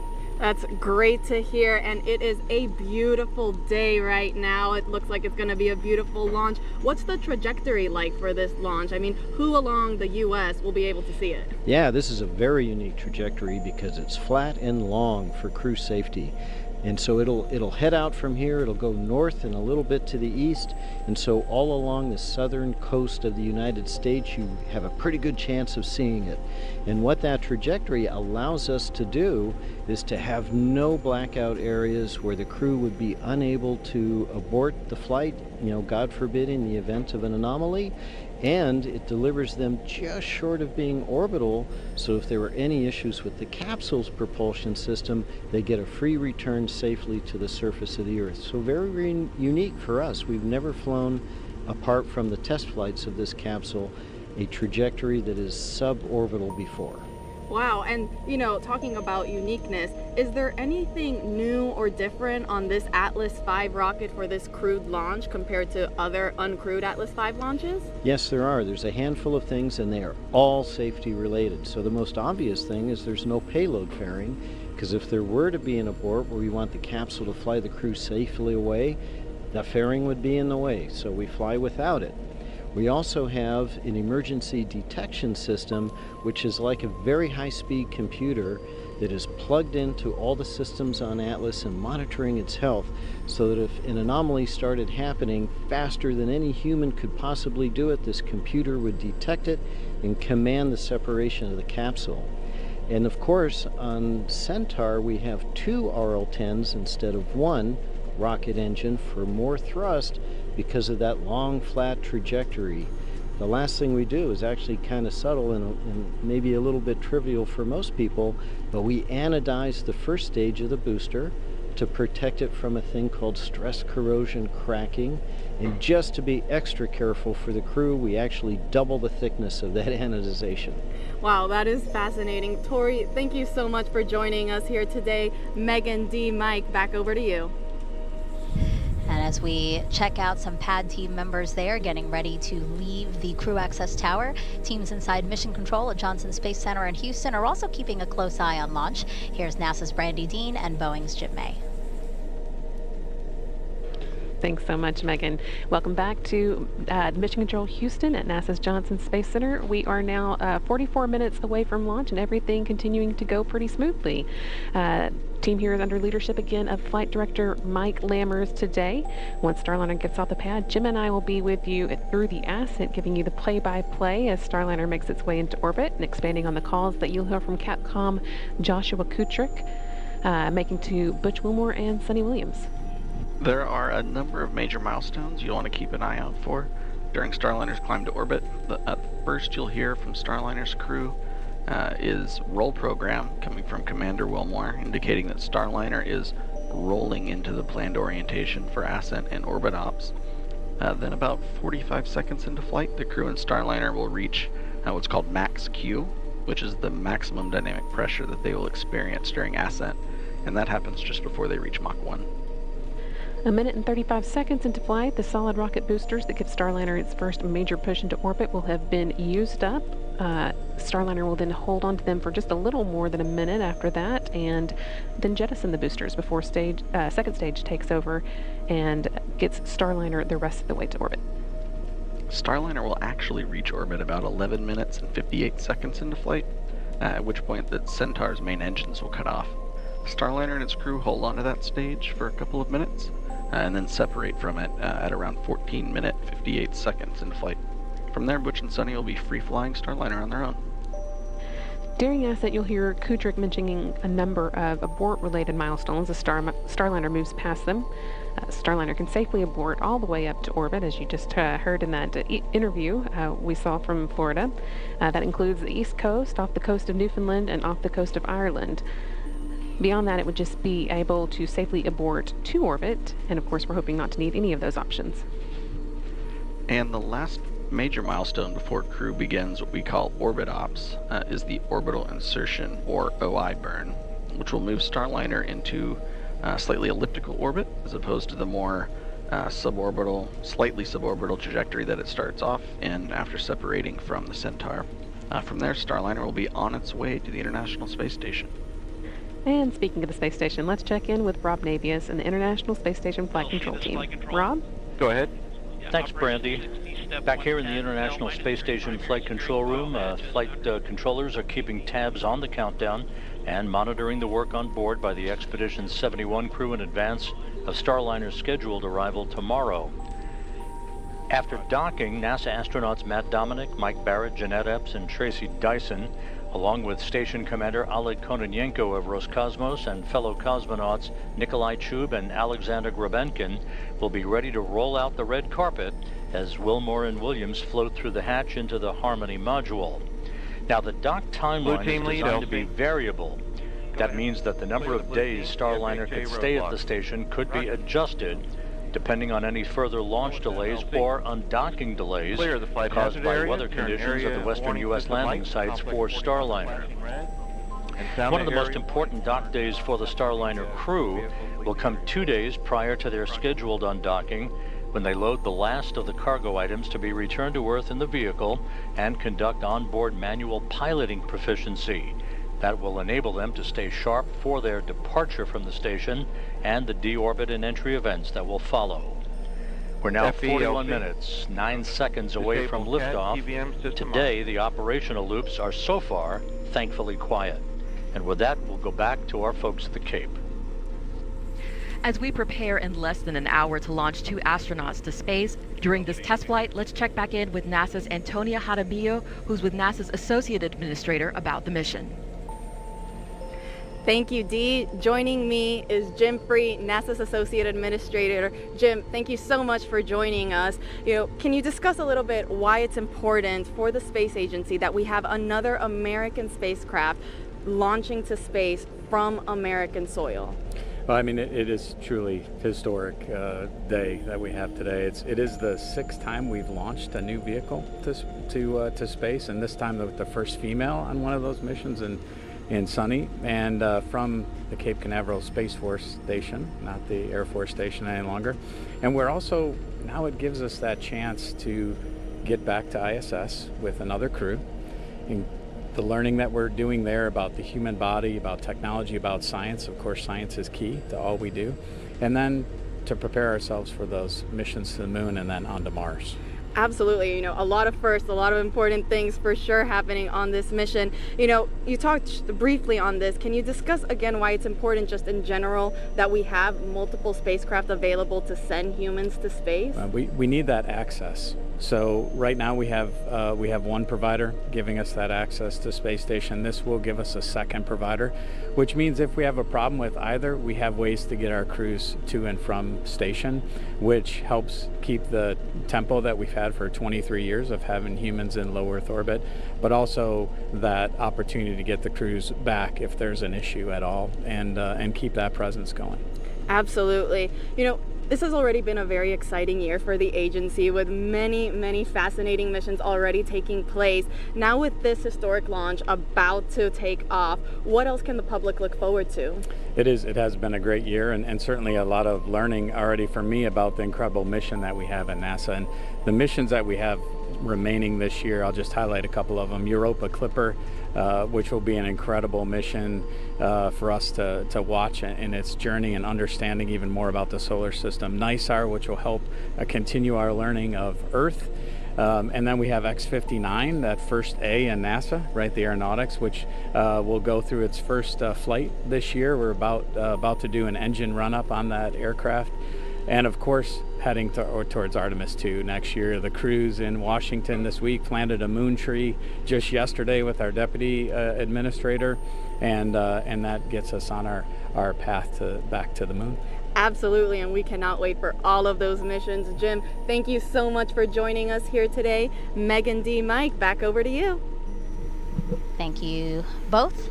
And we are now 38 minutes until liftoff of NASA's Boeing crew flight test with Butch Wilmore and Sunny Williams. You can see there inside the Starliner spacecraft, patiently, maybe, awaiting liftoff, right, Mike? Oh, they're very patient at this point, and so far so good today. It's been a very smooth count, as Rob Navius mentioned earlier.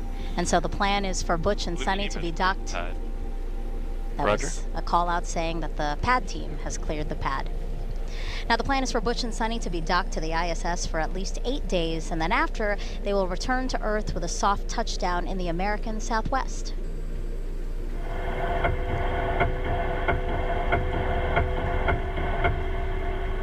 That's video and sound from inside Starliner during its return to Earth 2 years ago as part of the Orbital Flight Test 2 mission.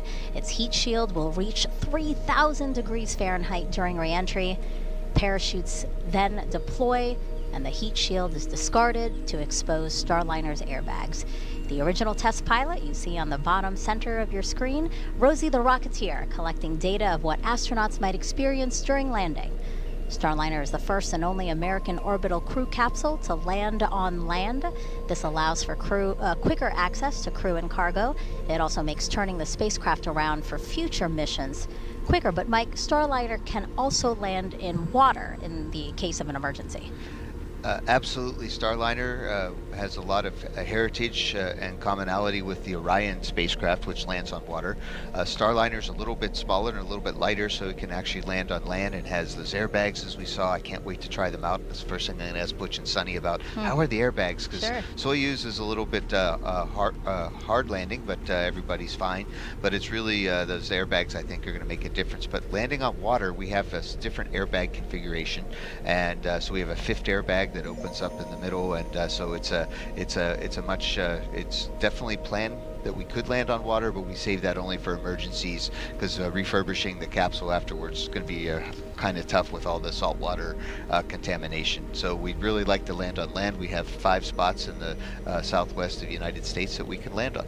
And I remember Sunny saying that she would much rather land on land because she said she had a lot of anxiety with landing in the water, even after you're back on Earth, because it's such a long rescue process and you're bobbing in the ocean. You know, she said when you land on land, it's done, you're safe. See, that's the Air Force perspective. That's how we always think of things too. The Navy guys, you know, they should like the water, but no, this is jokes aside. That's exactly it. It's a lot easier to find us and a lot more options if and when we land on land. All right, so we're coming up on 35 minutes until liftoff. And here comes the comm check. Yeah, I want to set the stage now for a series of comm checks. Go ahead. Yes, sir. Op 60, step 10, step 20. Blast danger area is clear. Roger. So yeah, we expect to hear repeated communication checks with Capcom in Houston and the crew. This is an opportunity for them to also discuss any anomalies or resolutions to those anomalies, but we've been saying no issues, the team today, so that's great news. And then these comm checks that we'll hear now, we're going to periodically hear them throughout these final 34 minutes. And again, communication is so important, and we want to make sure that those channels are working properly from the crew to everybody else on the ground that's helping to monitor launch. And where we are now, again, the pad team has cleared the pad. So it's just Butch, Sunny, a Starliner, and Atlas and Centaur all together. Right. Yep. The first 2 astronauts to fly in Starliner. Go ahead. Yes, sir. I can also give you step 60. Flight hazard area has been cleared of all personnel accounted for. Roger.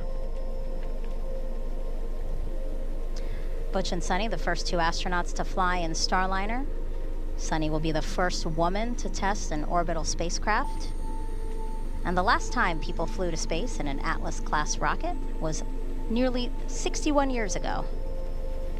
CFT is going to be that final test to certify a second commercial spacecraft to ferry astronauts to and from the space station. And this is a cool fact too, actually. Once in orbit, for the first time in NASA history, the agency will have 3 different crew spacecraft orbiting in space simultaneously. So that's, of course, the International Space Station, the SpaceX Crew Dragon, and then Boeing's Starliner spacecraft. What an incredible milestone. That is an incredible milestone, and NASA's going to break that again, hopefully soon, when we have another spacecraft. We're working here at the Kennedy Space Center to get Artemis and the Orion spacecraft up into space, too. So these are exciting times, and we're building a future where there's even more spacecraft in the future with humans on board going to space. And that's more opportunity for future astronauts. Yeah, Dee, what do you think about that? Again, Boeing, Boeing Starliner joining as one of the 3 crewed spacecraft that's in orbit. Yeah, exactly. I echo exactly what Mike said, that this is all about expanding human space flight. So having another vehicle, once this is certified, is going to do exactly that. It's going to get more people into space. Of course, this time to the International Space Station, it's going to increase science. But of course, there's also private missions. So, at the end of the day, it's going to be, it's always great when you can get more people, into space. Yeah, and we've been asking you to submit your Ask NASA questions from social media, so let's answer some more of those now. We have this one from, love this name, Shaquille Oatmeal on Twitch asking, what's the life of an astronaut like between launches, Mike? Yes, we spend all of our life, training and wanting to become an astronaut, and then once you're an astronaut, what's it like? And so we do a lot more training. But I'll say that the last time I flew in space, we just had our landing anniversary on June 1st on STS-134, and that was in 2011. That would have been a great day to launch, but we chose not to. That's 13 years ago. So in the last 13 years, what have I been up to? And that's been helping get Dragon and Starliner up into space, helping my friends aboard the International Space Station as Capcom. I helped Sunny when she was doing spacewalks, and we help each other. It's all part of a big team. And so today it's great to see Butch and Sunny. They've both been waiting a long time to go fly again. Trying to get a third mission or a fourth mission is really, you have to wait and be patient. And Butch and Sunny are going to have they've been working hard on Starliner too. And that's what we do between missions. We help get ready for the next missions and help our friends be ready and support them while they're in space. Yeah, and the Commercial Crew Program is so important because in working with our commercial partners, it really allows NASA to pursue other things, like, again, returning to the moon. Our eyes are set on Mars with the Artemis program. Indeed, and I'll just say I've enjoyed working both with SpaceX and really with Boeing. I mean, when we saw our teammates on the montage earlier, it just it made me tear up a little bit. I'm not afraid to say that because there's a lot of respect with the team. And let's take another question now. This one is from World Citizen on YouTube asking, does the crew on the space station watch the launch? So right now it's the middle of... minus 30 minutes. 30 minutes to go. RC, conduct weather briefing on Channel 8 Weather Conference Net. Roger. Arm controls, start arm hydraulic final preps. Roger. LOX 1, perform pogo suppressor charge. Roger. Prop 1, perform RD-180 transducer converter calibration. Roger. Peony 2, perform Centaur LH2 SVB cycle test. Roger. That's all the communications between the launch team, basically all the steps that's needed to get us to T0. Yes, less than 30 minutes left. So aboard the International Space Station, if the crew gets a minute, I do believe that they're beaming up this launch broadcast. So hi to my friends aboard the International Space Station that they're going to watch the launch. They're very invested in this. They've been waiting for weeks, months for the Starliner to arrive, and we're good friends with the crew on board, so it's going to be very cordial. But yes, I remember watching minus 29 minutes. The shuttle's launch. And then when my friends landed on either the shuttle or on the Soyuz, we would try to watch the landing coverage too. So certainly we were always watching NASA TV. And we did get a chance to talk to NASA astronauts Tracy Dyson and Jeanette Epps prior to launch. Prop 1 LC. Prop 1 go. Are we complete? Yes, RD-180 transducer converter calibration is complete and the engine FIV is open. Roger. Flight control, start flight control final prep. Roger. LC, Peony 2. Go ahead. Centaur LH2 SVB cycle tests are complete. Roger. Again, Tracy Dyson, Jeanette Epps, two of the astronauts that are on the International Space Station already. We did get a chance to talk to them prior to launch. And they said they are ready for Butch and Sunny to arrive. They've gotten their areas all set up for them, so they're really excited to welcome them just about 26 hours after liftoff today. Again, 27 minutes, 53 seconds and counting until liftoff of Butch and Sunny, the first two to fly Boeing's Starliner capsule to the International Space Station. Let's go over now to Brandy and Jim inside Mission Control in Houston. Thanks, Megan. Lead Crew Flight Test Flight Director Mike Lammers is getting ready to poll the flight control team here in Houston for a go or no-go, verifying that all of Starliner systems are ready for launch. Everything is looking good at the moment, and Lammers will use this poll to determine his own response to the final go, no-go poll by the launch conductor just before liftoff. Once we do get into the terminal countdown time frame, there are a few major activities that the team will oversee. The first is Starliner's transition from ground power to battery power. That comes about 18 minutes before launch, and we leave it as late as possible so we can launch with those batteries as... Go ahead. Arm hydraulic final preps are Roger. L minus 27 minutes.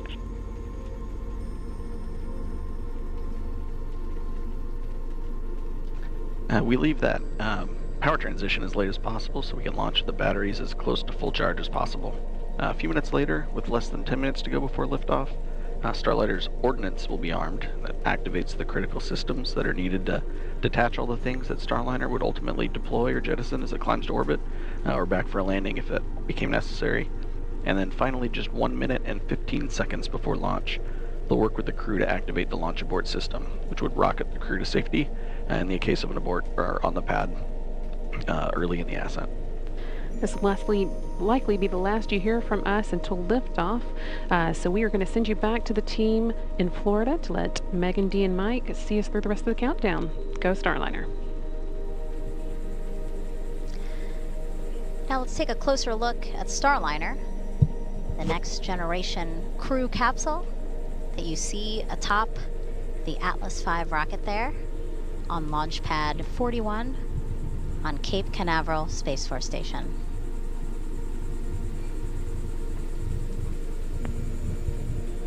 Mike, Starliner is something, like you said, and Butch and Sunny, you guys really have your fingerprints all over that to make it the ride to space that you guys wanted.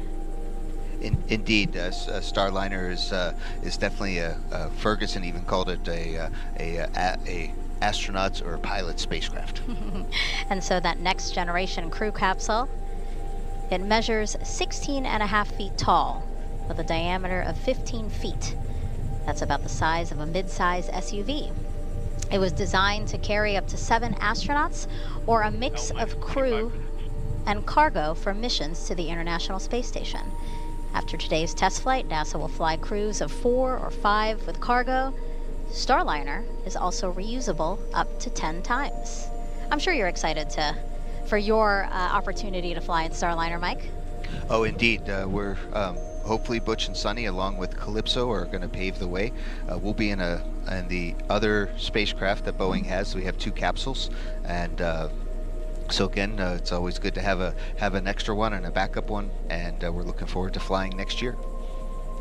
Let's head back over to Johnson now, where we have Rob Navius with an update for us. Rob.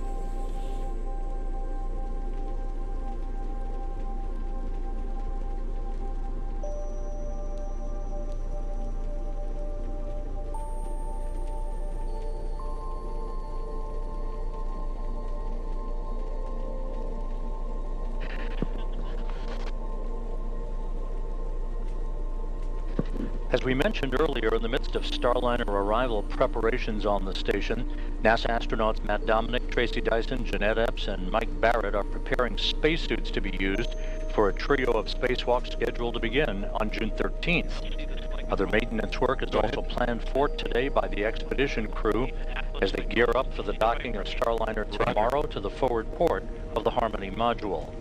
Once Starliner docks, it will be the 6th visiting vehicle at the International Space Station, a crowded house 260 miles above the Earth. We're standing by here in Mission Control for the Atlas V to take flight and for a new chapter in human spaceflight history to begin just 23 minutes from now. With that, we'll head back now to the Kennedy Space Center. 23 minutes, 9 seconds and counting until liftoff. So let's check back in with ULA's Dylan Rice and Boeing's Lauren Brennicky with the latest. Guys. Minutes. Hey Megan, thanks for coming back to us here in the FYS, ASOC. We've switch been all monitoring. secondary decoms, RF link, and verify lock. Roger. Initiate orbital parameter calculations on primary CCLS. Roger. Monitoring those procedures here, and we're coming up on about L minus 22 minutes to launch, and around this time during the last launch attempt, our team worked through what you may have seen, a suit pressurization issue. They worked very quickly around this time in the countdown to make sure that everything was going smoothly with this. But when we switched to internal power at L minus 18 minutes, that triggered a small voltage trip, and flight software correctly identified it and turned off the fans. So we quickly turned them back on, just like you would do with your computer, off and on. And today we're going to turn the fan off when we move over to internal power so it doesn't trip again. Then we will turn it back on after.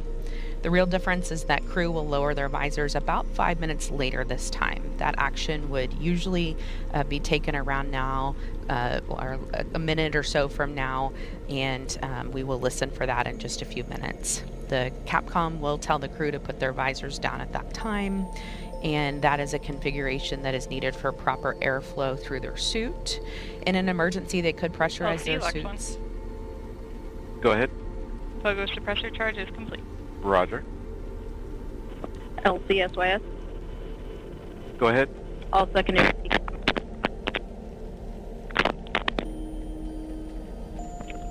Secondary. Yeah, you're breaking up, SYS. All secondary slide on our link. I did copy that. Please check your headset.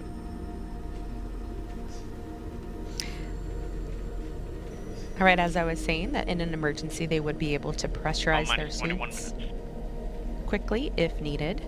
And it's a little different for them this time because, as we mentioned during this broadcast, their helmet is really more of a visor. It lays back like a hoodie on their shirt, and they pull it forward and then just zip it up. And this config also calls for them to deflate their lumbar support and secure their restraints from launch. So once we get to that point, it's really buckle up, it's almost go time, and then the crews will report back when finished. And then while we're talking around L-19, we're also going to be looking for the Starliner readiness poll for terminal count. That will happen on a side channel, so I'll be listening for that, and I'll let you know when we hear it. We do have a few polls coming up. That one is short. It will take place in the Boeing Mission Control Center, or BMCC, here in Florida. That is where the spacecraft launch conductor, Brian Gartner, will pull people in that room in charge of the propulsion system. Yeah, you see the room there on your screen. Oh, minus 20 minutes. P&E-1, reinitiate AHB charging. Roger. RLM, verify redline monitor and event table are in the correct configuration for terminal count. The lumbar support. Verify. RC, verify solar radiation, acceptable for launch. Verified. Right, you might have heard, kind of came in faintly. Starliner copies. They asked them to go ahead and deflate their lumbar support. Wasn't sure if you're going to hear a little bit more about that. But again, there will be 3 calls coming up on this Starliner readiness poll for terminal count. They will pull the mission support room manager, or MSR. After launch, the BMCC turns into mission support as things shift over to Houston. They will also poll the spacecraft test conductor, who monitors our power systems. Switch to channel 1. All personnel and visitors remain in present position until launch. Maintain operational silence in the LCC.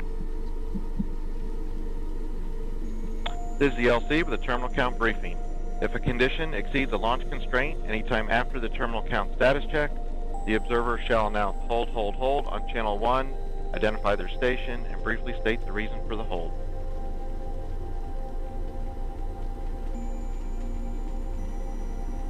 So, Lauren, as we were mentioning earlier, there's been traffic on multiple side nets, and that announcement that you just heard is Chief Launch Conductor Doug Lebo now bringing the team out from the individual subsystem nets, bringing everybody to the command channel, channel 1, for the final minutes of the countdown here. So we're gonna start to hear more traffic on the command channel as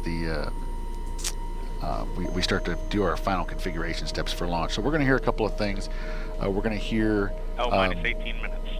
Flight control, perform launch on time verification. Roger. We're going to hear some final avionics checks like that last call. We're going to hear hold fire switch verification. The range hold fire system allows representatives from Space Launch Delta 45 a hold button in the up the road at the Morrell Operations Center. So if there's an issue, a range safety issue that comes up, they can press a button and automatically stop our sequencer. So that's called a hold fire check. Those hold fire switches will be configured shortly, and we'll also start to hear calls about wrapping up our helium bottle charging on both the first and second stage. And Dylan, as you mentioned, with the traffic on the loops increasing a little bit, you at home may notice that we are speaking less, and so we are going to be listening to some of these things as they happen live with you. Roger. And we feel it's important for you to be able to... Go ahead. AHB charging reestablished and at flight mass. Roger. minus 17 minutes. OSM, place SRB ignition SNA switch in the enable position. SRB ignition enabled. Verify FCO, RCO, and OSM hold fire switches are in the proceed position. Ready to proceed. All right, we're going to send it over to NASA's Daryl Nail at Hangar AE. Daryl. Thank you very much. And getting a final look at the weather, I can tell you this, it's a beautiful day to fly.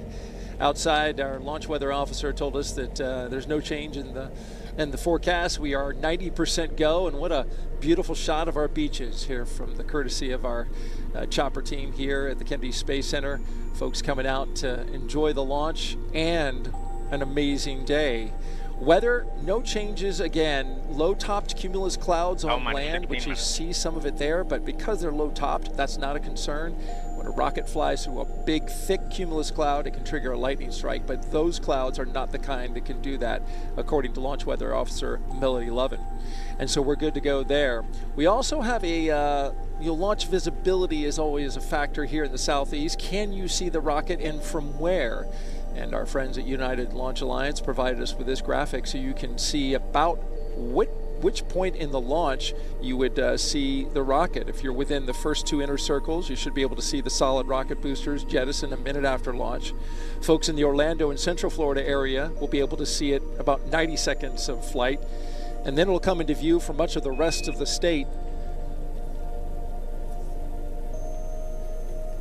after more than about 2 minutes, including Tampa on the west coast of Florida. The southeast corner of Georgia might be able to see the Atlas Centaur separation, which happens after 3 minutes of flight.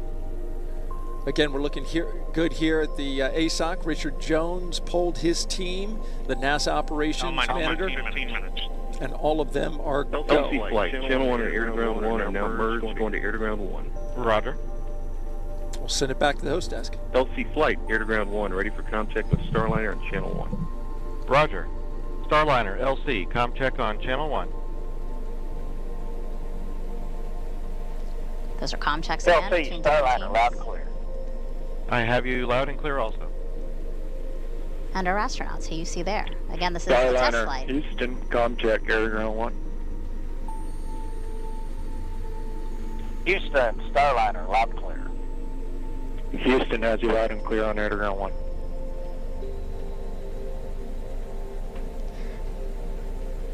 Test flight, and Boeing is working towards certification. To do that, there are a total of 87 flight test objectives and many more operational capability checkouts. So take a look at some of the main objectives with the crew on board. I'll go through a couple of them here. So they will demonstrate the performance of crew-related equipment. The crew will perform hatch operations, transfer emergency equipment. They will also evaluate the vehicle and transfer cargo while in a docked configuration. They'll conform functionality of manual piloting and deorbit with a successful separation of the crew module from the service module. And finally, they will demonstrate Starliner's entry and descent. 13 minutes and 24 seconds from only the 6th time NASA astronauts will launch on a new spacecraft designed for crew. And if you're curious about the previous 5 flights, we have you covered. Check out our video here.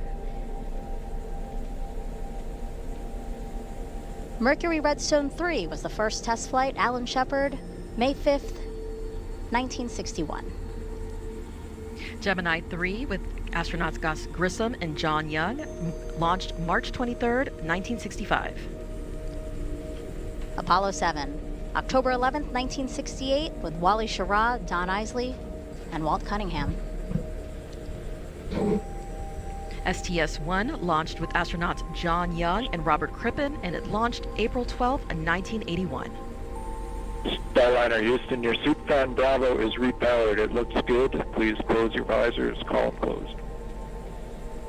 You saw video there of Demo 2, May 2020, Doug Hurley, Bob Benkin. And then, of course, today's NASA's and Boeing's crew flight test with Butch Wilmore, and Sonny Williams. You know, Mike, 12 minutes and 15 seconds to go. How are you feeling? I am excited. I'm grateful to ULA and Boeing and NASA team that we are sharing this historic moment together. Go Starliner. Yeah, our hearts and well wishes are with Butch and Sunny as they make history testing what is poised to be the second commercial crew vehicle that is certified to ferry people to and from the International Space Station. So with 11 minutes and 46 seconds to go, let's send it back over to ULA's Dylan Rice and Boeing's Lauren Brennicke to walk us through the final moments of today's launch countdown. Let's do it, guys. Let's do it, Megan. We just heard the Starliner readiness poll is a go.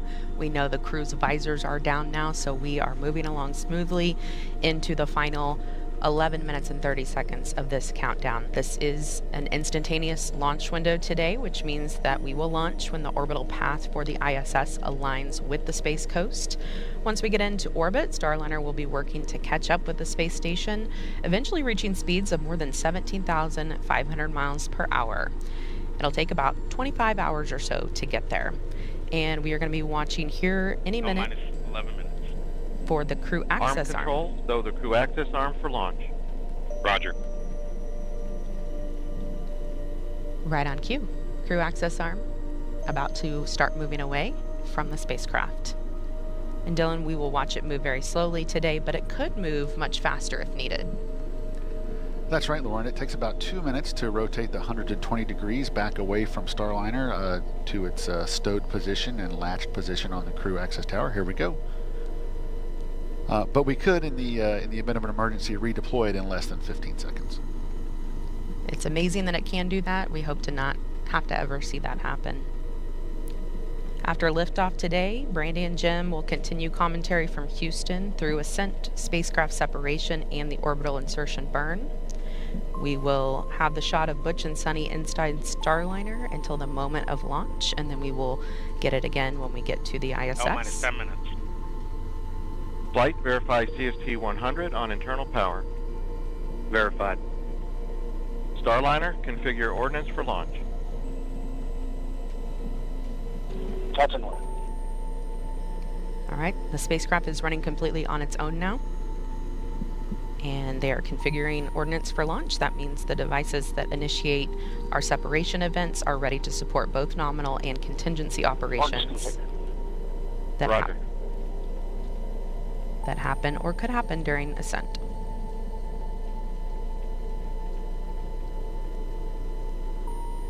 So Lauren, we're just about 2.5 minutes now away from our terminal count status check. The terminal count status check is the final report from each operator indicating that their system, whether it be a ground control system or a launch vehicle system, is ready to execute the final 4 minutes of the countdown to launching the rocket. At this point, if there were an issue, the anomaly team would be discussing it, but nothing like that has happened right now. All's quiet. I am expecting to hear all members of the team report go when pulled by Chief Launch Conductor Doug Lebo. And we're actually hearing on a side channel that they are preparing for the launch vehicle systems poll. This is the long one. A lot of people view this as their favorite poll. It's kind of fun to listen to them list off each system, and then that team will give a final go or no go for launch.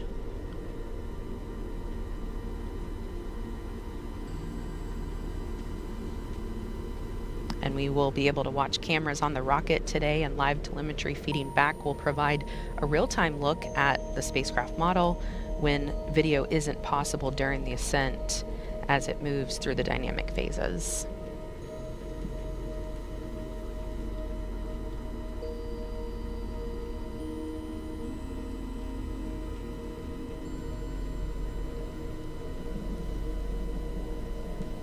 minus 8 minutes.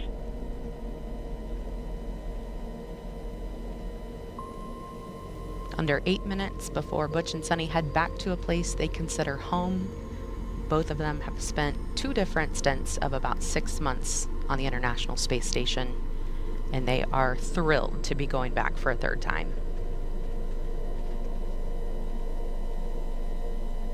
Sunny told me she even cried the last time she left the space station because she didn't know if she would ever go back.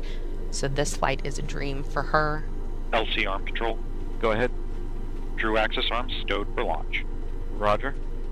LC switch to ready position. All steps are complete prior to status check.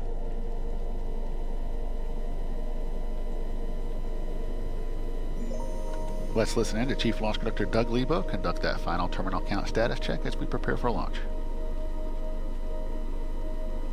minus 7 minutes. Status check to proceed with terminal count. Atlas systems, propulsion. Go. Hydraulics. Go. Pneumatics. Go. LO2. Go. Water. Go. Centaur systems, propulsion. Go. Pneumatics. Go. LO2. Go. LH2. Go. Has gas. Go. Electrical system, airborne. Go. Ground. Go. Facility. Go. RFFTS. Go. Flight control. Go. GCQ. Go. Op support. Go. Comms. Go. Umbilicals. Go. Arm control. Go. ECS. Go. Redline monitor. Go. Quality. Go. Op safety manager. Go. ULA safety officer. Go. Vehicle system engineer. Go. Anomaly chief. Go. Range coordinator. Clear to proceed. Flight director. Houston flight is go. Starliner. Starliner, go. Launch director. You have permission to launch. Proceeding with the count. ALC. Verify T0 is set for 14:52:15 Zulu. Verified.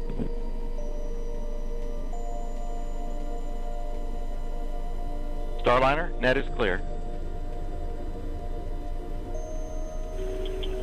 Thank you, LC. For everybody listening, just a thought. Sonny and I, as we were traveling to the pad, we saw many American flags, and many of you were waving flags at us. And then as we reached the pad, we look up, and of course there's that American flag on the side of the White Room. Also one on the side of the rocket itself. And we know that that represents unity and resilience and unified efforts for the common good. And that's what Sonny and I have witnessed this last month. Each of you displaying what this nation's forefathers envisioned, a people committed to God, family, and country, a people who use their gifts and talents for the common good, and are passionate and tough. And we all know that when the going gets tough, and it often does, the tough get going. And you have. And Sonny and I are honored to share this dream of spaceflight with each and every one of you. So with that, LC, let's get going. Now let's put some fire in this rocket, and let's push it to the heavens where all these tough Americans have prepared it to be. Let's go, Calypso. Take us to space and back. LC flight, Starliner configured for terminal count. On my marker, the time will be T-minus 4 minutes and counting. 3, 2, 1, mark. 3:55. Ground power is enabled. Just beautiful words from Butch there. No better example of unity on this planet than what happens at the International Space Station, where Butch and Sonny are headed in just 3 minutes and 30 seconds. 3:30. Atlas hydraulics at flight crash. Atlas boosters, hydraulic steering systems now pressurized for launch.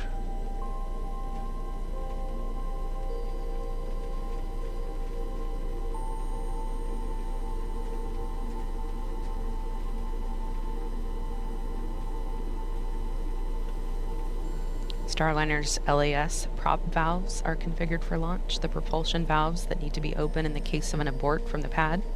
3 minutes. Pressurizing Atlas tanks. Securing LO2 topping. 250. FTS internal.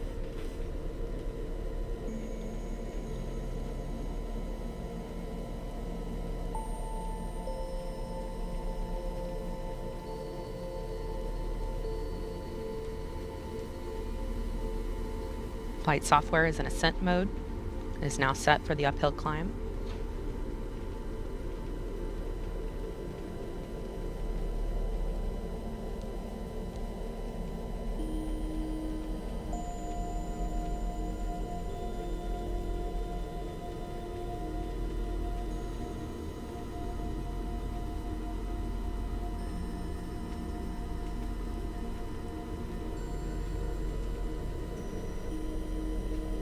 159. Vehicle internal. 155. Launch sequencer start. 150. Securing Centaur LH2. Securing Centaur LO2. Vehicle is now transferred to its onboard batteries, and topping is 140. complete. Launch enabled. 137. FTS armed.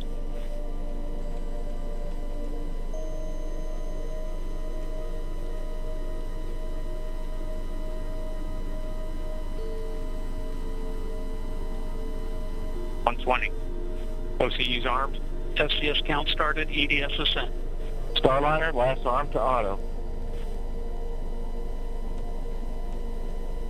Last arm auto.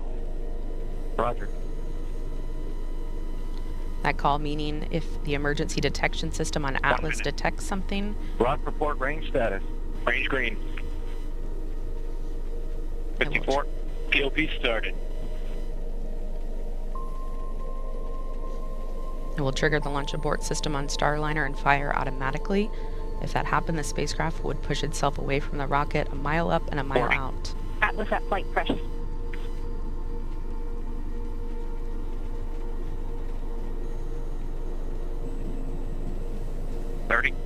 Centaur at flight press. 25. Status check.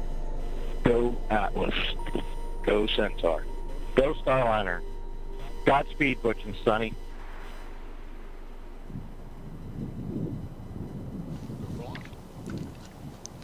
Ten, 9, 8, 7, 6, 5, 4, 3, 2, 1. Ignition. And liftoff of Starliner and Atlas V, carrying 2 American heroes, drawing a line to the stars for all of us.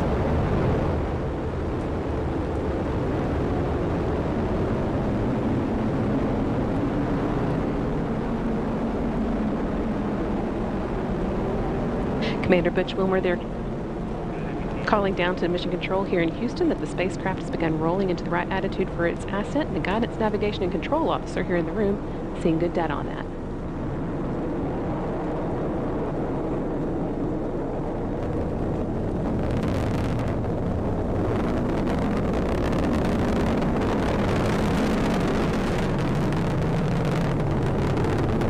Starliner passing through max Q, or the point of maximum dynamic pressure where the forces of air friction are highest, which in Sunny will shortly be passing through Mach 1, where the speed of sound.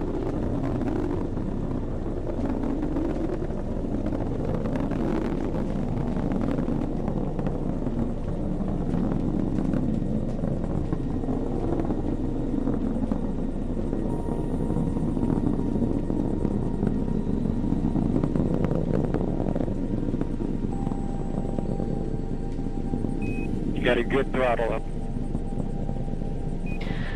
Starliner and Atlas looking good with speeds and attitude increasing as expected. Coming up in less than 20 seconds, the solid rocket boosters will run out of fuel and burn out.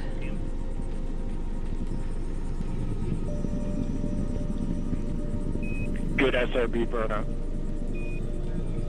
Good SRB. Now that the fuel in the solid rocket boosters has been depleted, the Atlas main booster stage will be continuing its burn for about the next 3 minutes.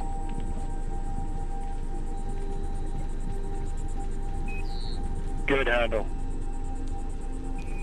Good handle. That call, good handle, from Capcom Joshua Kudrick, indicating that the crew now has the ability to initiate an abort manually if needed. All looking good so far. Now 2 minutes into Starliner's flight and coming up on the solid rocket booster jettison at the 2 minute and 40 second mark.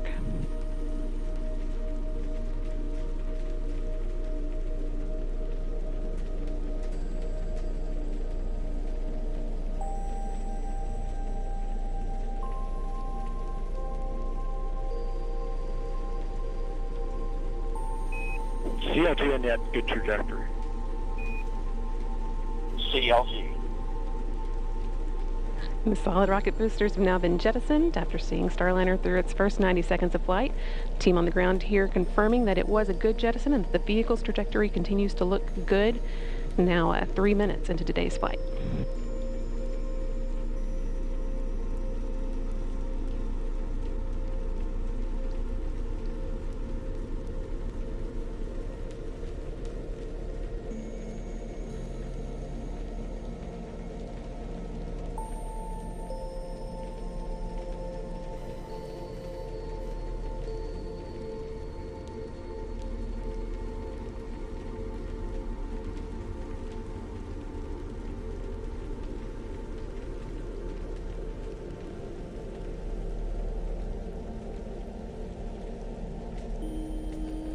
Atlas booster now throttling back to limit the G-forces on Butch and Sunny, trying to limit that to around 3.5 times the force of gravity you would feel while on the ground.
Staging. Here in the ground. Decals open. You have sublimator act. Decal sub-act. Great act. Team on the ground reporting that they saw the ascent cover on top of Starliner that's been protecting the spacecraft's docking system through its climb into orbit. They saw that jettison as planned. Staging was good. You have good control. And now the second stage's 2 Centaur engines have ignited to continue pushing Starliner into space, fueled by liquid hydrogen and liquid oxygen. The next milestone that we'll be watching for is the aeroskirt jettison.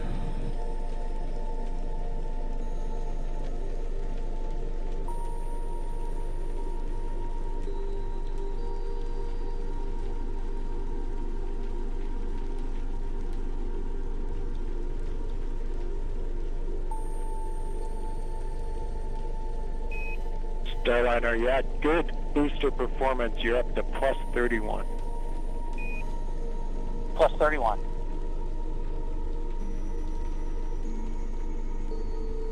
Atlas Control reporting booster performance offset of 31 seconds of ISP, or specific impulse, relative to its design baseline of around 450.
All continuing to perform well, almost 7 minutes into today's flight.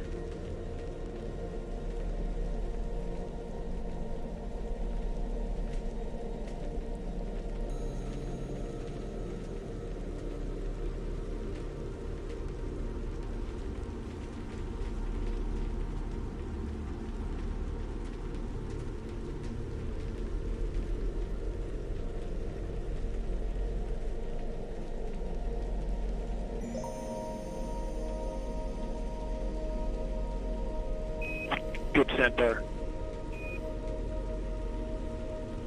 Good Centaur. Capcom Joshua Kutrick.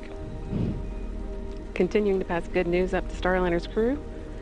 Last one reporting that the Centaur upper stage remains in good condition and is performing well, pushing them into orbit.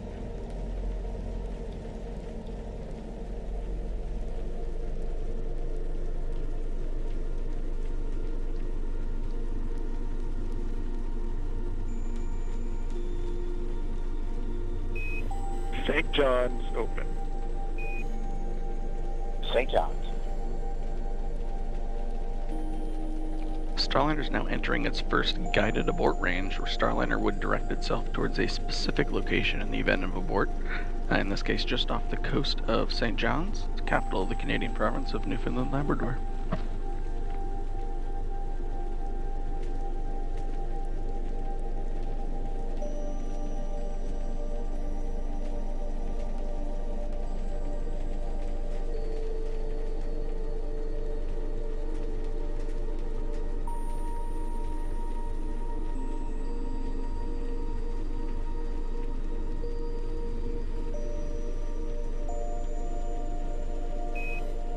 Starliner MECO converged 11:5 to 11:52.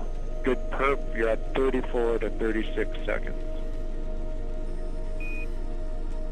11:52, 34 seconds. That call letting the crew know that the main engine cutoff, MECO, should happen just about on time, about 12 minutes into today's flight. Another good indication that Starliner's ascent is taking along exactly as expected. Main engine cutoff is a major milestone marking Starliner's arrival on orbit.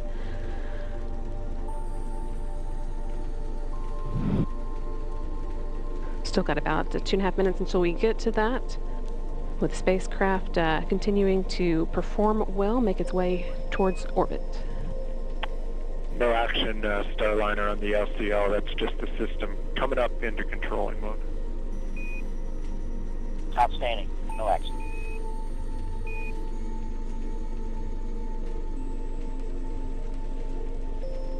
Once the main engine's cut off, the next step will be the launch vehicle separation. That's set to occur just short of 15 minutes after launch, when Starliner will separate from the rocket and fly free in space for the first time.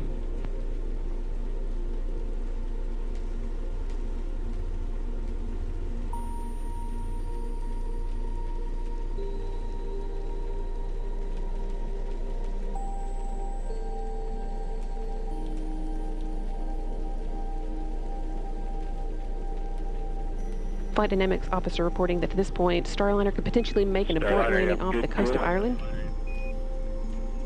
Good cooling. And they're, again, all continuing well, so we're not expecting to need that abort. As Starliner is rapidly approaching orbital velocity, this abort region is only available for just over 1 minute, where Starliner would just continue up to orbit after that.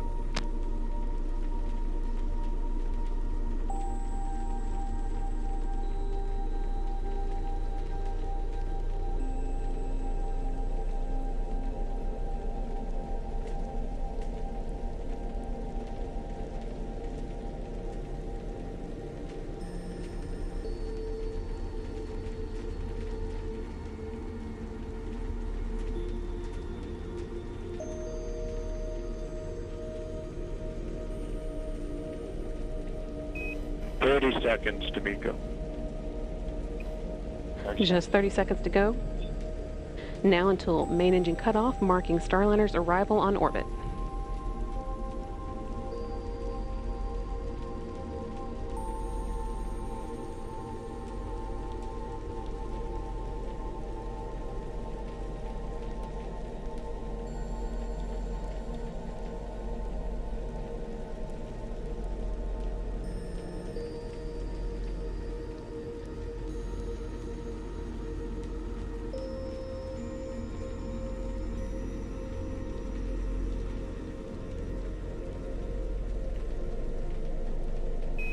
Nominal MECO Starliner. Nominal. And with that nominal MECO call, that's main engine cutoff, We've got good energy, meaning a good velocity for continuing to orbit, and a good plane, meaning Starliner's trajectory is aligned with the International Space Station for rendezvous tomorrow. And with that, Butch Wilmore and Sunny Williams returned to orbit. Individually, they are both extremely experienced astronauts. 14:5 to 14:52. 14:52. They're both very experienced astronauts with a combined total of 489 days in space between them. Starliner is also the third spacecraft that they've launched in. Both have traveled to the International Space Station via space shuttles and Soyuz and are now well on their way to repeating the journey via Starliner. It's also worth noting that Williams' role as pilot marks the first time that a woman has crewed a flight test of an orbital spacecraft. Just a few seconds ago, you heard Capcom Joshua Kuchert calling up to Butch and Sunny. With the expected time, Starliner will separate from Centaur at about 14 minutes, 52 seconds into flight. Just under 2 minutes from now, or 1 minute from now.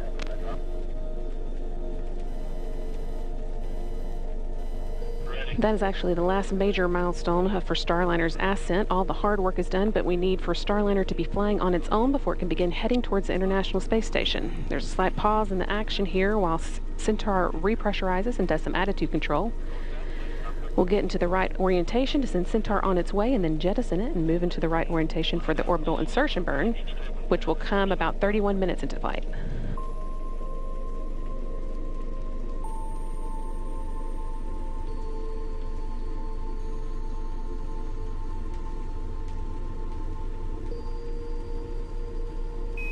No action on the cabin temp, Starliner. No action.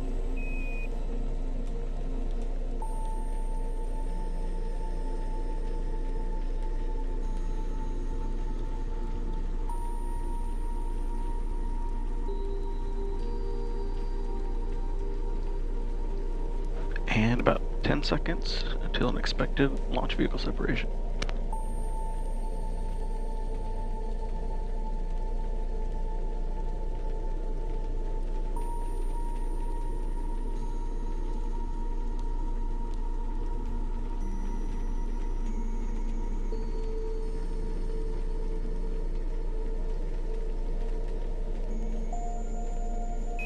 LV-SEP confirmed. Good LV-SEP.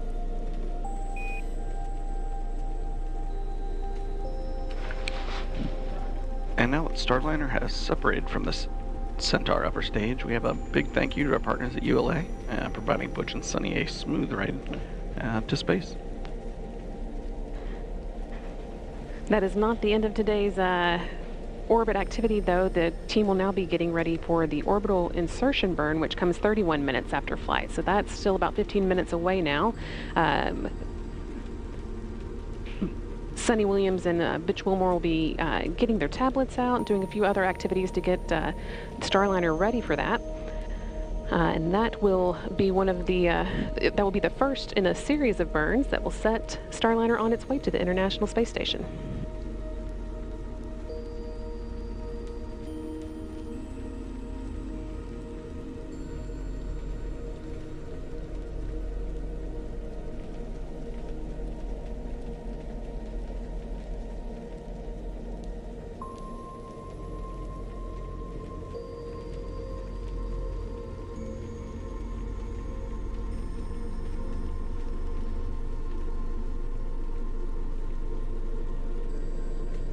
Once again, Starliner with astronauts Butch Wilmore and Sunny Williams on board launched from Florida, the Cape Canaveral Space Force Station, Launch Pad 41 at 9:52 a.m. Central, 10:52 a.m. Eastern today, and they have now made it into orbit. Your nominal TDRS show MDL is active. You have good targeting for OI.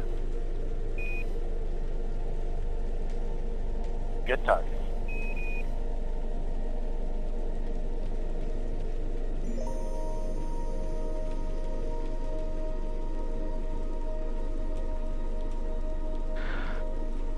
With the call for good targeting and information about Starliner's TDRS schedule being good, means that we've got good communication with the ground. TDRS is the tracking relay data satellites that Starliner uses to talk to the ground, and the flight controllers on the ground are seeing the dynamic. Go ahead. Yeah, if you could relay a message to our brethren at ULA. We're all listening. Go ahead. Yeah, they've been a member of the family for a long time, but now it's official, and we want to welcome them to human spaceflight. We all copy all and really appreciate the words.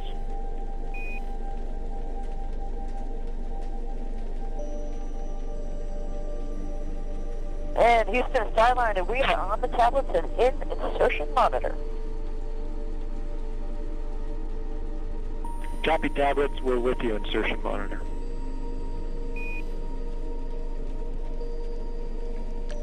So the crew have their tablets out, so no longer using the paper procedures now that the vehicle has stopped moving so quickly.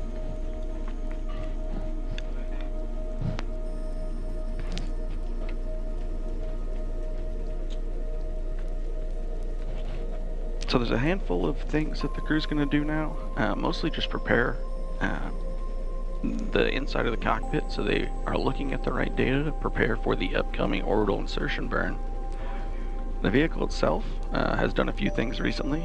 Started to power on the solar arrays on the back of Starliner and turning off several of the thrusters that are no longer needed at this phase of flight.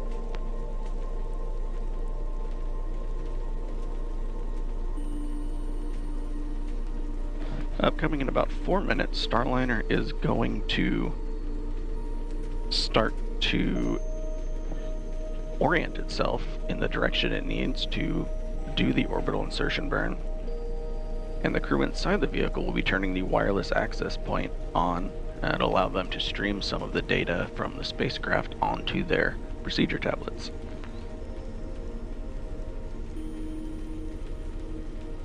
And Houston Starliner, last arm is off. Backup control switches, enable 1 on, enable 2 off. SMRCS is remote. We copy off. Enable 1 is on, enable 2 is off. SMRCS, you're in a good config. Good config.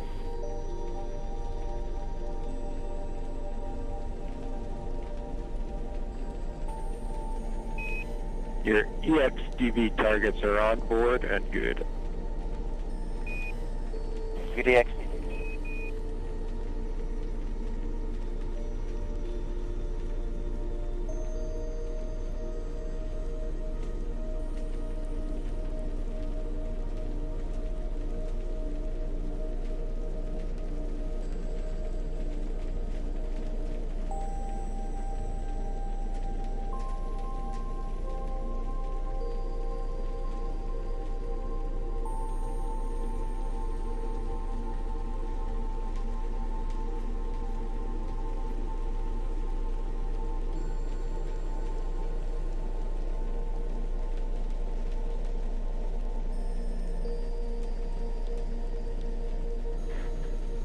Things will be pretty quiet as Starliner gets into position for the orbital insertion burn. That's still about 10 minutes away.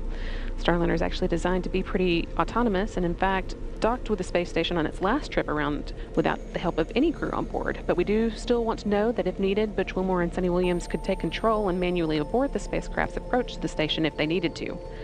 So to prove that, one of the few things on their agenda after they reach orbit will be to perform a test of the manual piloting mode.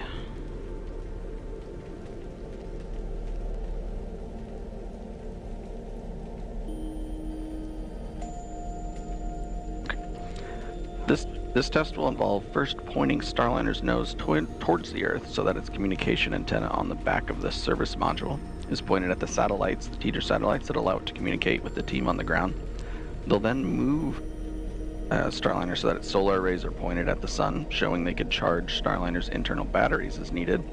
and they'll follow that up with a demonstration of the star trackers, one of the ways that Starliner determines where it is in space, pointing Starliner away from Earth so that the system, the Vesta system, can get a good look at the stars.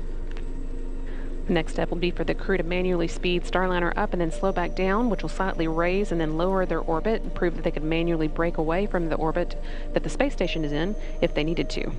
At that point, they can move on to the last Starliner, items of the still no test. action on your cabin temp. You're in a good config. It's 74 degrees in there.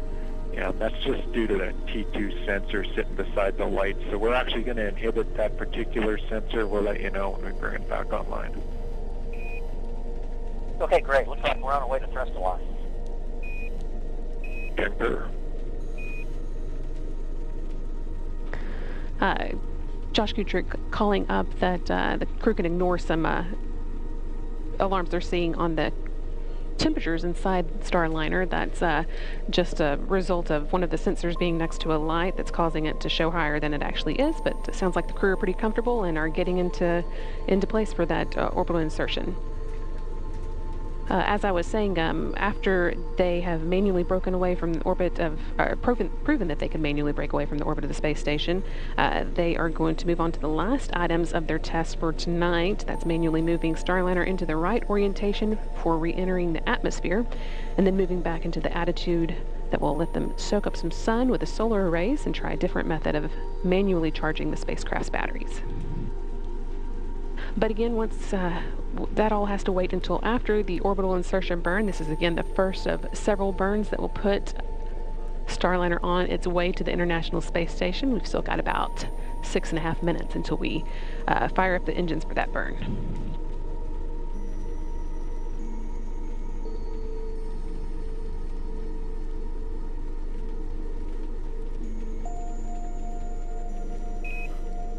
Starliner, we did not see the hand controller deflection. Just wanted to know if you did that yet. No, we'll get it now. All good.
Team here on the ground seeing that everything is looking like it's in the right configuration for the orbital insertion burn. Now less than 5 minutes away. Starliner is currently about 102 miles above the Mediterranean Sea, heading southeast over India in the next few minutes.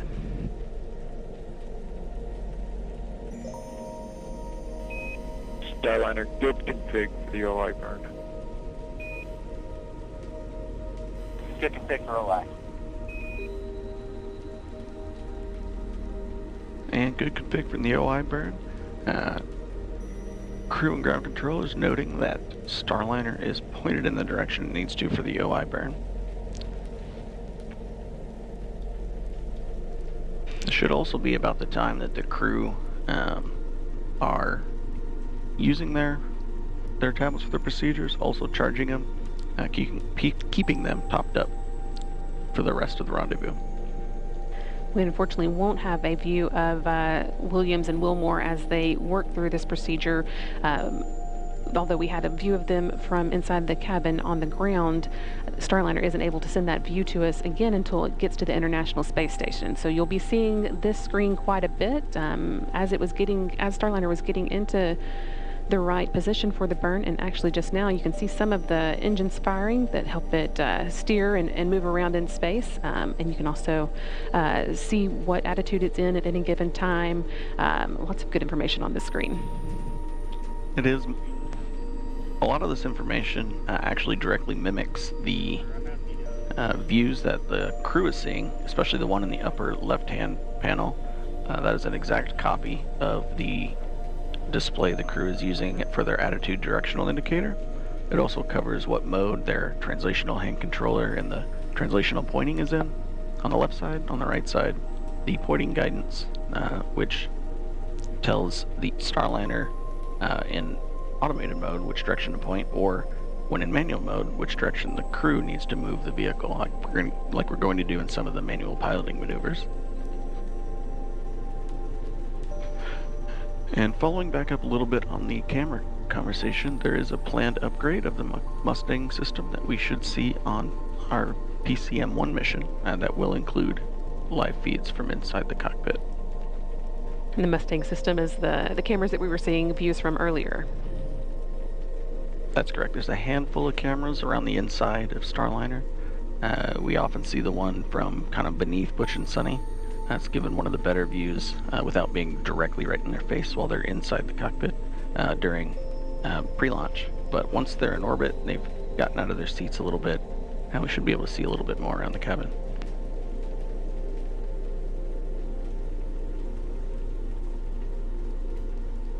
Will, though, as you've already heard, continue to hear regular audio updates from the crew.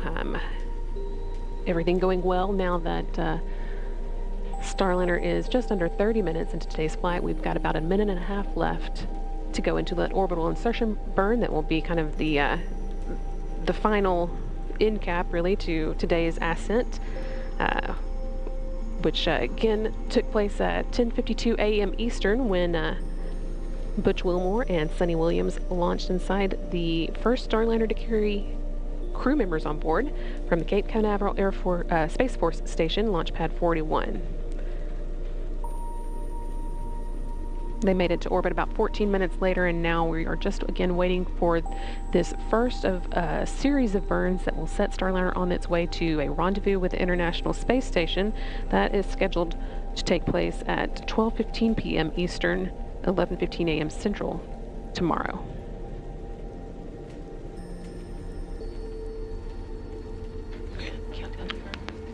And we're coming up at about 40 seconds till the orbital insertion burn. This burn is going to take Starliner out of its slightly suborbital trajectory and push it up to an altitude that will allow us to catch up with ISS for a rendezvous later tomorrow.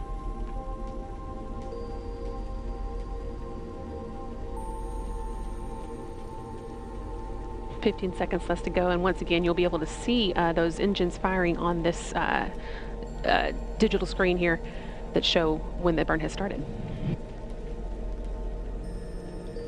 2 seconds.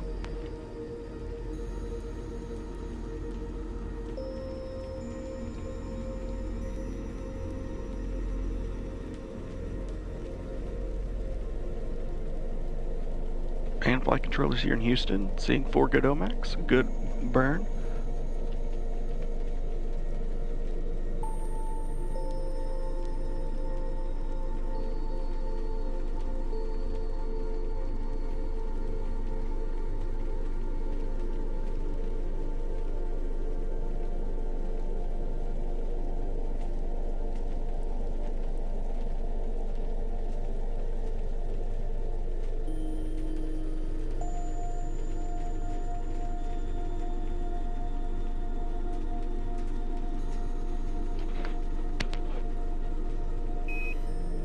We took a look. That was a good OI burn. You're maneuvering to NavCal 1. Good OI burn, going to NavCal 1.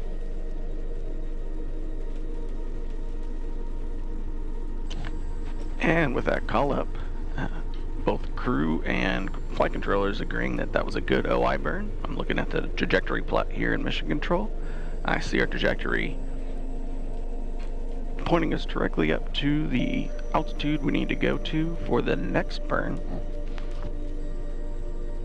Right now, Starliner is moving into NavCal mode, or NavCal attitude.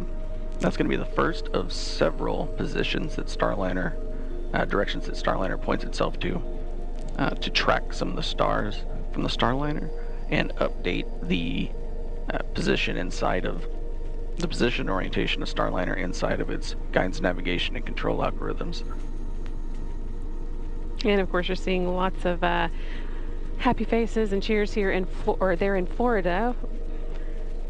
Everybody glad to see Starliner safely in orbit with Butch Wilmore and Sunny Williams in tow, sending it on its way to the International Space Station for docking tomorrow at 12:15 p.m. Eastern Time. Once again, Starliner safely on orbit, has conducted a good orbital insertion burn and is on its way.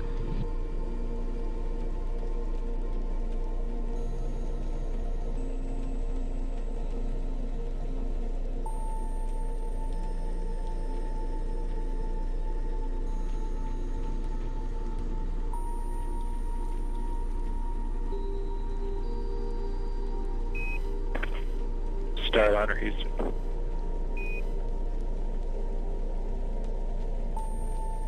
Go ahead, Starliner Houston. Yeah, you do have good cooling. The sublimator is working. We are watching it, though, because the water usage is just a little more than we thought we were going to see. You probably noticed that. It's a reason for the advisory there. From the ground, we'd like to swap you over to the other leg. So we're going to close sublimator leg 1, wait for about 60 seconds, and then open up leg 2. You'll see us do that with no impact or action. Okay, we copy. We'll be watching. Thank you.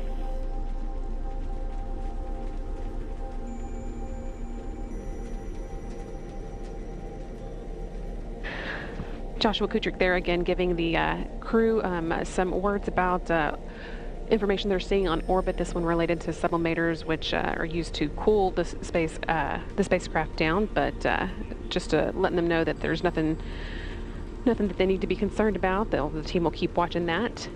In the meantime, as Starliner begins making its way to the International Space Station, we're going to check in with Rob Navius in the International Space Station Flight Control Room. Rob? Yeah, thanks very much, Brandy. With Starliner en route to the station, the work now just beginning for Wilmore and Williams. First up, an important rendezvous burn called the NC burn, which will adjust Starliner's altitude relative to the station and begin to refine its path to the orbital laboratory. Flight Dynamics will be assessing the accuracy of Starliner's initial trajectory and will update any adjustments to that trajectory for subsequent maneuvers to be conducted over the next 24 hours. Now, we're expecting to hear the first of 3 audio reports from the crew during their free flight on how the ride uphill to orbit was before they move into what are called far-field demonstrations of the vehicle. That will include manual piloting tasks and a manual translation control test. That will prove Starliner's ability to execute a manual docking if required, as well as an abort capability prior to docking. Keep in mind, we're providing continuous coverage now of Starliner's flight to the International Space Station. On Thursday morning, rendezvous operations will begin in earnest shortly before 10 a.m. Eastern Time, leading to a targeted docking for Starliner to the station at 12:15 p.m. Eastern Time. So please stay with us around the clock as we bring you every minute of Starliner's flight. For now, we're going to sign off from the International Space Station Flight Control Room here in Houston and go back to Megan, Dee, and Mike Fink at the Cape. Hey, and welcome back to the Space Coast of Florida, where about 36 minutes ago we witnessed the launch of a United Launch Alliance Atlas V rocket carrying the first 2 astronauts, NASA's Butch Wilmore and Sunny Williams, inside Boeing's Starliner capsule to the International Space Station. The first time ever, Starliner now in the right orbit to rendezvous with the space station in just over 25 hours. How are you guys feeling? How was it to watch launch? Again, just right over the water behind us here. I mean, this is extremely exciting, obviously a long time coming and a culmination of so much hard work by so many teams. But of course, we're going to be even happier when we see Starliner dock, and even happier when the hatch opens and we watch Sunny and Butch float into the International Space Station. Oh, absolutely. Yeah, well said, Dee. I mean, this is exciting. We've built up to this moment for years and years, and it finally happened. I got to see a Starliner launch with my friends on board. How cool is that? And I could feel like the whole planet was cheering for them. Yeah, it was really nice to see it happen. There were a lot of emotions here at the host desk among the three of us, as well as the crew that's supporting us here on the host desk. And it's just a history-making launch. Sunny, again, the first woman to test an orbital spacecraft. That's amazing. And then again, the last time people flew to space in an Atlas-class rocket, 61 years ago. CFT, this final test to certify Starliner, and then once in orbit, the first time in NASA history that the agency will have 3 different crew spacecraft operating in space simultaneously. So that's the International Space Station, SpaceX's Crew Dragon, and again, once Boeing Starliner spacecraft gets there, Boeing Starliner spacecraft. So really just like a lot to celebrate. It's amazing. You know, Mike, I know you've been part of Starliner's journey from the very beginning, working alongside Butch and Sunny and all the teams across Boeing, NASA, ULA. So talk to us, how does it feel to see this rocket from your perspective? I was so impressed all the way through the launch countdown and all the way through orbital insertion burn. Everything was just like the final simulation exercise they give us back at Johnson Space Center, where they just give us everything nominal. And there we are. Everything was fine. No hiccups, no drama, nothing to worry about. And so I was really happy with Butch and Sunny, and for Butch and Sunny, and happy with the whole team. As Butch said, thank you to the United Launch Alliance for a great ride up, and welcome them to the club of rocket companies that can send humans into space. Now we just got to get to space station in 24-ish hours. That want to discuss, let me know if you're there. And we've been asking for some questions on social media, so we still want to get to those because there have been a lot. So why don't we pull up one question here right now? This one's from Ramon. What is your favorite part of being an astronaut, Mike? Is it days like this? Definitely days like this, Ramon. Very much glad to be an astronaut on this day. I think Butch and Sunny might be a little bit happier than me to be an astronaut today, but this is definitely a great day. And if you're not on the rocket yourself, helping your friends is a really great way to be an astronaut. And so, Mike, talk to us about, this is again a crewed flight test. Certification is what's next for Starliner. So what's the process to get us to your flight next year? Well, first we have to, Butch and Sunny, they've gotten to orbit. That's kind of step one. Now they got to get to the space station and complete their flight test objectives. Once they land safely in a desert somewhere with the airbags, and we'll analyze. The Boeing team will analyze the flight test data, see if any improvements, any changes, any things that can be improved and made, and then we'll get ready for us at the post-certification mission number 1 that we call Starliner 1. I think Dragon had a similar one. They called themselves Crew 1. Well, we're Starliner 1, and we'll be ready to fly when the spacecraft is. Right, and so obviously there's still a lot on this road for Starliner, but when you do fly next year on Starliner 1, Mike, I know that there's a bunch of people here who are very excited for you, so much so that they created this shirt. Oh no. I love it. Mike Fink Fan Club, that's right. Oh, he's hiding, guys. He's hiding behind his computer right now. I am deeply humbled. Thank you. No, yes. It just goes to show that so many people are invested in Boeing and NASA and ULA working together on the Starliner program. So we celebrated together with the crewed flight test today and launch. And again, we still have so much more of the mission to go, and we can't wait for your flight for Starliner 1. Alrighty. Thank you very much. Thank you again to everyone who submitted questions throughout the broadcast. You really helped to contribute to the broadcast. And Mike, really great to have you here marking this historic launch with us. It's great to be on the team, and you guys are both are extreme professionals, as well as our production team and the PAO team that's right up the hill from us. Great job, everyone. Absolutely, and today's liftoff could not have happened without the many teams across the country supporting this launch, which of course is just the first of many critical milestones for this flight test. Yeah, that's right, Dee. So our coverage tonight, or today, won't end here. First up, we have a post-launch news conference starting at 12:30 p.m. Eastern Time right here on NASA TV, followed by continuous coverage of Butch and Sunny's transit to the International Space Station.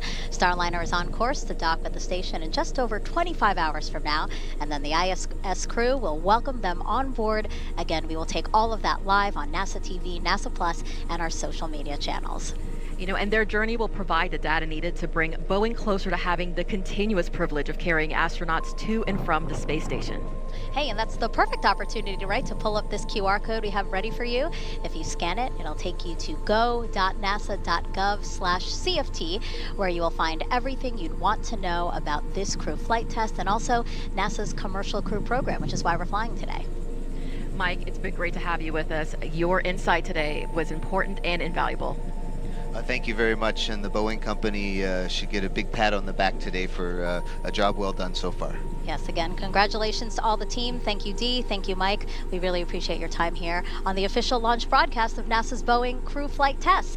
And that's going to do it for us here on the Space Coast of Florida. For Boeing, ULA, and NASA, thank you so much for watching our official broadcast of this historic cruise. We leave you now with a replay of launch. Have a spectacular day. Here are the astronauts, Commander Butch Wilmore and pilot Sunny Williams, as you can see, suiting up for their mission into the history books. This is a tradition. The whole idea here is to lose to the chief. Out of the suit-up room, Commander Butch Wilmore and pilot Sunny Williams walking to an elevator at the end of the hallway. Our CFT crew taking their first steps outside, now en route to Launch Pad 41. Crew transport vehicle is into the pad. Butch and Sunny arriving on level 12. Last look at planet Earth for a while, saying hi to us. Hi, Sunny. Butch getting in there. Gotten strapped into their seats here. Hatch closure complete. Roger. 3, 2, 1, ignition. And liftoff of Starliner and Atlas V, carrying 2 American heroes, drawing a line to the stars for all of us.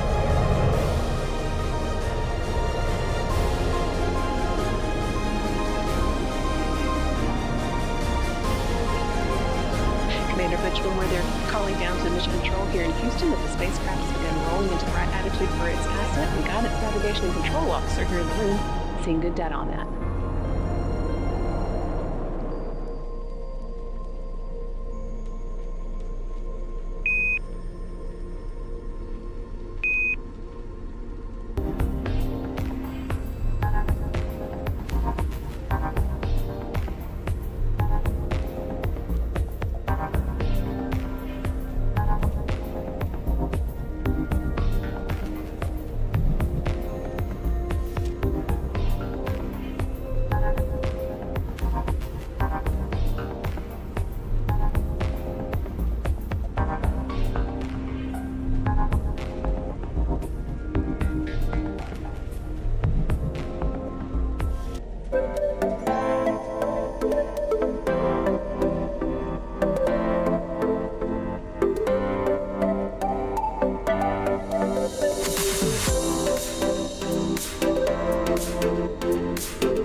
Two NASA astronauts will soon suit up to make history as the first two to fly aboard Boeing's Starliner spacecraft.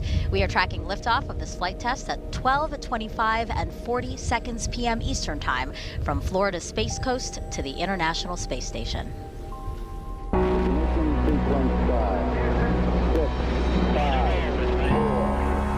feel the liftoff. The clock has started. Roger, 0G, and I feel fine. Godspeed, John Glenn.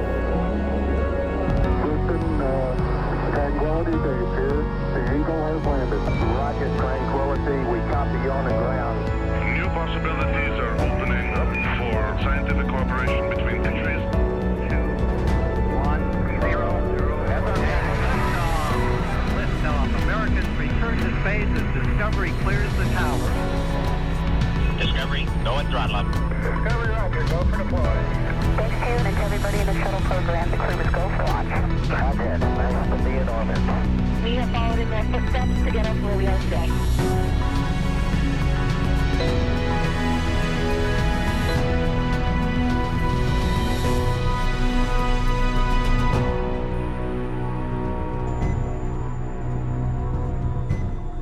Good morning and welcome to NASA's Kennedy Space Center in Florida for NASA's Boeing Crew Flight Test, or CFT. I'm NASA's Megan Cruz.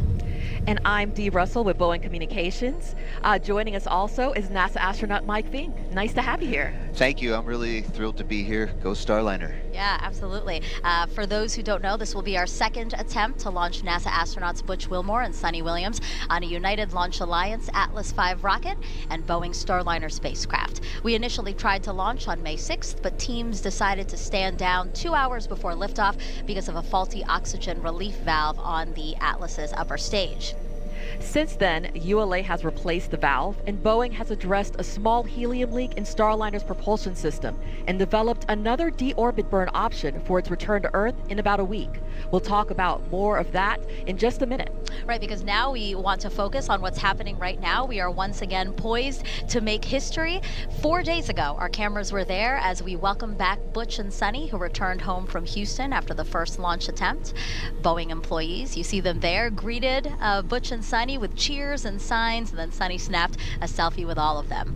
And then 2 days ago, the Atlas V rocket and Starliner spacecraft rolled back to Cape Canaveral Space Force Station's Launch Pad 41. The last time an Atlas-class rocket sent humans to space was 61 years ago for the final flight of NASA's Mercury program. CFT will be only the 6th time NASA astronauts will launch on a new spacecraft designed for crew. Now, Mike, I know you're really great friends with Butch and Sunny. You actually got to chat with them late last night. So how are they feeling? Oh boy, Butch and Sunny are excited for today. As astronauts, especially Butch and Sunny, consummate professionals, test pilots, so they got their steely-eyed game faces on, but inside they are excited for today. All of us, the whole team has been working for a long time. It's not just Butch and Sunny, they're at the literally tip of the spear, but they are very excited to go do their part for this test flight and to get Starliner certified and be the first of many Starliner flights. So they are excited and ready to go. Awesome. And as Butch just said, NASA and Boeing want to certify Starliner for regular flights to the International Space Station as part of NASA's Commercial Crew program. Mike, why is it so important for us to have a second commercial spacecraft to ferry astronauts back and forth to the space station? Yes, so right now the ways to get to the International Space Station are with SpaceX and Dragon. That's part of the Commercial Crew program. Of course, we still trade seats with the Soyuz for the Russians. But in case any one of those go down, it's great to have another one to go. And not only that, it's important for NASA that we have many different ways to the International Space Station for crews and cargo, but it's also really important for this low Earth economy that we're building, so that we can have different ways for Americans to go into space that aren't necessarily for NASA. Yeah, and actually we are getting our first look inside of the historic suit-up room within Kennedy Space Center's Neil A. Armstrong Operations and Checkout Building.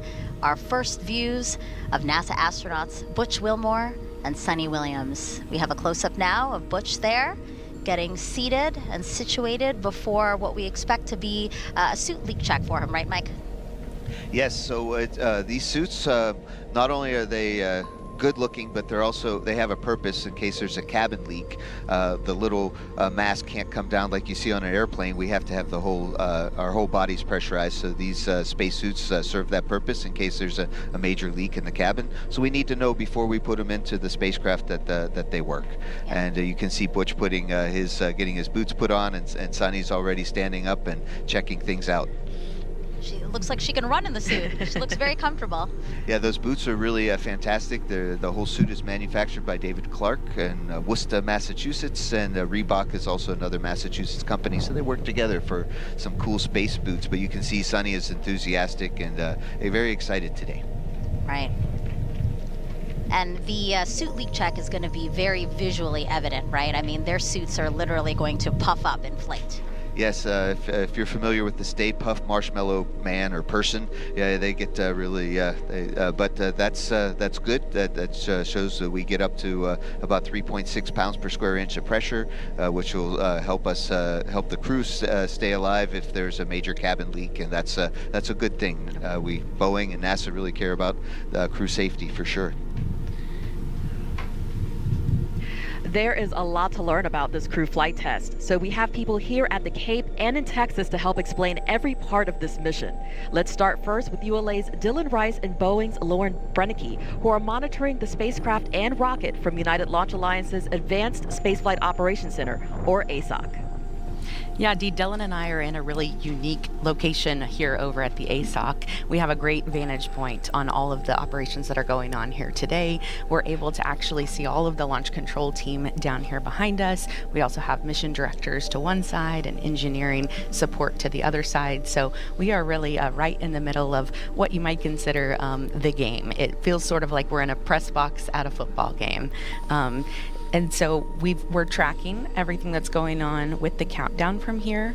And right now we're waiting for the pad team to start making their way back over to the pad because Dylan, fueling has been wrapping up.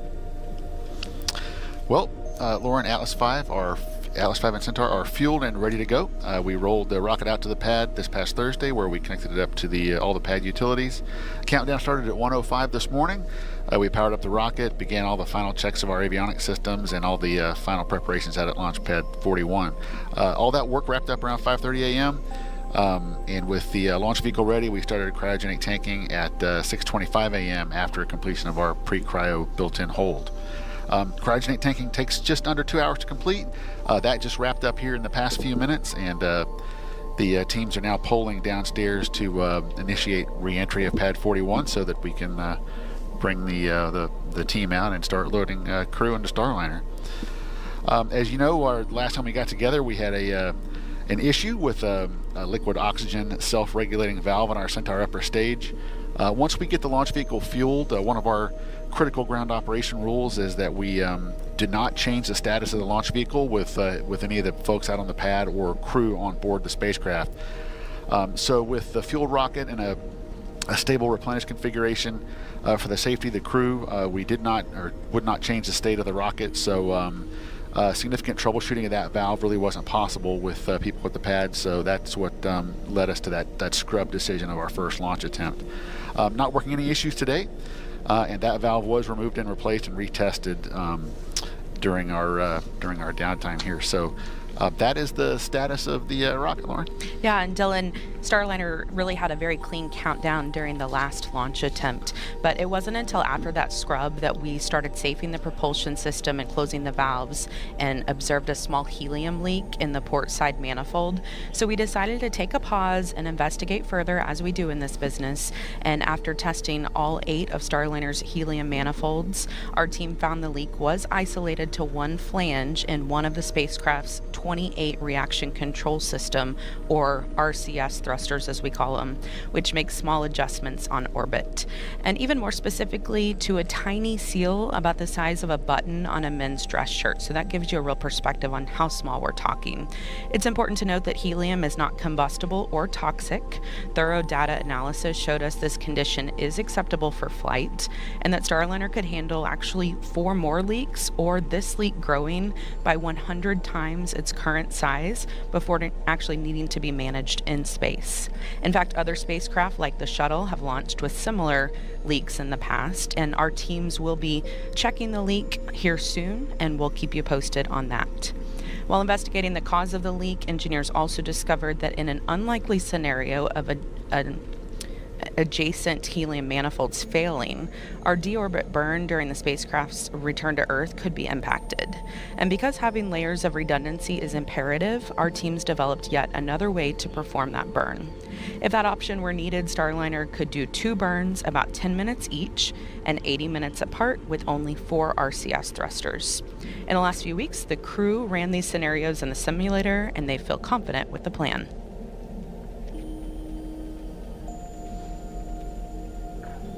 Butch and Sunny have been on a lot of our phone calls working through these challenges for the past couple weeks, and it's been really nice to hear their voices. You know, they've been voices of reason as we're working through these. Reminder that this is a test flight. We expected to find things both on the ground and in space, so our team really sees this as a positive to improve the spacecraft and its systems for the future. And we're already looking at a handful of long-term solutions for Starliner's post-certification missions. Now let's check in with NASA's Daryl Nail at nearby Hangar AE. He is keeping an eye on the weather for us and NASA's oversight of today's flight test. Daryl. That's right, Lauren. Thank you very much, and welcome here into Hangar AE, where we've got a lot of the CCP engineers and management folks behind me, monitoring, of course, our launch procedures through the day here with Atlas V and preparing the Starliner for launch, as you guys just talked about. Let's talk about the weather. Well, it is June 1st, and it's the beginning of summer, meteorologically speaking. On this day, it's also the beginning of hurricane season. But I can tell you neither one of those is a concern as we look outside and take a look at the sky and the sea. Here now the sky, you can see a few puffy cumulus clouds off in the distance. Overall, not a problem and not a concern for today.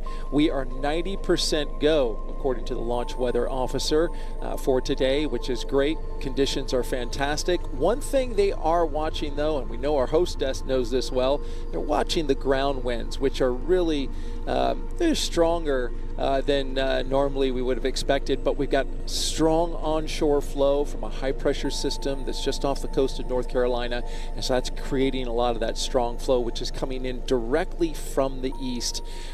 So you can see those cumulus clouds as they go kind of whipping by the pad. They'll be watching that. That is the only concern, and that is the 10% possibility for violation. Overall, though, we couldn't be in a better position. We were in a similar position during our last launch attempt, and come to find out, even though it's the beginning of meteorological summer, we're not having summer conditions here at the pad yet, and that's a good thing. So we'll send it now back to the host desk with Megan, Mike, and Dee. Daryl is absolutely right. We know these winds very well as they are whipping around us right now. And Mike, talk to us about why these winds would be a concern for launch.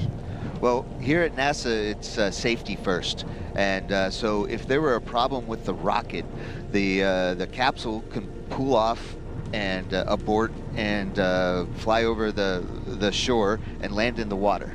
and that's called an abort, right? And we could do that to keep the crew safe.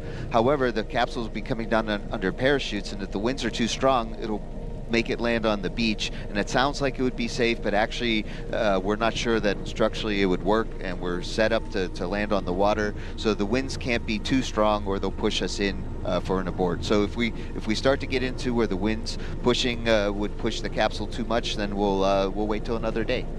Landing in water for the abort scenario, but Starliner is designed to land on land nominally, right? Oh, nominally, and with airbags. I landed on the land in the Soyuz and the shuttle, and I'll say that these airbags are going to be good, and I think that's probably the first thing I'm going to ask Butch and Sunny after they land. It's like, how are the airbags?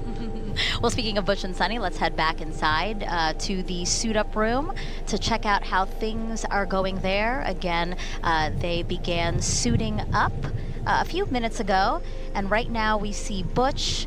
He is unzipping his helmet, it looks like. And that's really neat about these suits, is that instead of having a solid metal ring, we're keeping the suits lightweight and kind of going back to the future with the Gemini program, where they had zippered helmets like this. We call it a visor in this case. And since it's a very lightweight visor and helmet, it doesn't have a lot of head protection. So Butch's ear cups is also gives head protection too. So it's a very smart system, and we call it a crew head protection assembly or something like that, or a chippa. So Butch is now taking off his chippa, and you can see he cut his own hair for the flight today. This is the kind of insight we wanted from you, Mike. As you can see, guys, we are very fortunate to have Mike here with us because he's a veteran of 3 space flights, Expedition 9 in 2004, also Expedition 18 in 2009, as well as STS-134 in 2011. We're cycling through some pictures of those previous flights now. In total, he spent more than a year in space and has conducted 9 spacewalks. He then worked with NASA's Commercial Crew Program to help bring SpaceX's Dragon and now Boeing's Starliner online and ready for today's flight tests. He trained alongside Butch and Sunny as their backup pilot and was with them for CFT's first launch attempt. We actually saw him in the suit-up room here snapping pictures, and then he rode out to the launch pad with them, where he snapped a few more pictures before handing off some of Butch and Sunny's belongings to the pad team. It was a big honor to ride out on the Astrovan with Butch and Sunny, and of course we like sharing our stories here at NASA, and Butch and Sunny are very much about that too, because we all can't ride in the Astrovan, we all can't get on that rocket, but we do our very best to bring everybody with us as much as possible. And I'm just letting people into some of the behind the scenes that's happening here. You forgot your cell phone, and that's very upsetting to all of us here because you can't take your famous ussies. But again, providing really valuable insight on this flight test. And you'll also be taking notes, right? Because you're going to be the pilot for Starliner's first operational mission after CFT. So really important for you to be engaged and watching today. Oh, absolutely. And that's the purpose of this flight, is to build flight experience and get certification so that we can have regularly scheduled flights of Starliner to the International Space Station, much like the other commercial crew partner of SpaceX. And we're going to get there. So Butch and Sunny, as test pilots, are going to get some really good data on how the Starliner really flies, how habitable and comfortable is it in there, is it extra humid, is it beautiful. We think it's going to be great. We tested a lot on the ground, but we'll know for sure once we launch today. And as we take another shot here of Butch, let's talk a little bit more about him. Commander Butch Wilmore, NASA astronaut and retired U.S. Navy captain, raised in Mount Juliet, Tennessee, and is married to Deanna Wilmore with 2 daughters. As a naval pilot, Butch racked up more than 8,000 flight hours and 663 carrier landings, all in tactical jet aircraft. He completed 4 operational deployments supporting missions like Operation Desert Storm. Before his selection to NASA, Wilmore was on exchange to the Air Force as a flight test instructor at the Air Force Test Pilot School at Edwards Air Force Base in California. Butch is a veteran of 2 space flights as pilot on Space Shuttle Atlantis in 2009, and then in 2014 he served as flight engineer for Expedition 41 to the International Space Station. So far, Wilmore has spent 178 days in space and performed 4 spacewalks. This flight test will be his 3rd mission to the ISS. And Sunny Williams, CFT's pilot and a retired U.S. Navy captain. NASA selected her as an astronaut in 1998, just 2 years before Butch. This will also be Sunny's third mission to space, making her the first woman on a test flight of an orbital spacecraft. Her first trip to the ISS launched in 2006. She served as flight engineer for Expedition 1415. She then returned to the orbiting lab in 2012 and was commander of Expedition 33. Sunny has more than 50 hours of spacewalk time, the second most cumulative time by a female astronaut. So far, she has spent 322 days in space. Before NASA, Sunny was a former naval test pilot and instructor, logging more than 3,000 flight hours in more than 30 different aircraft. Williams grew up in Neenah, Massachusetts, and is married to Michael Williams. She enjoys hanging out with their dogs, working out, hiking, and camping, as well as working on cars and houses. Both very experienced space flyers, and really why they were selected for this test flight, right, Mike? Oh boy, yes. They work really well together, and it's been really fun training with them. I think that they're a great team, and they're going to get a lot of, like we said, good flight test data. They're going to go back to the mothership, the International Space Station. They'll be able to experience space station crew. They could help there a little bit, and then they'll come home in 8 days, a week or so, and maybe a little bit longer. And so it's they're perfect. And their experience will help make mission success. Right. A look at the clock, 3 hours, 50 minutes, and 26 seconds from launch. A quick update on fueling. The cryo load was completed successfully, all as well as a check of the prop system. Again, we were talking about that helium leak that Boeing was able to resolve. They did a check of that system. They pressurized it, and so far, all is looking good. Let's walk you through what you'll see over the next almost 5 hours on this broadcast.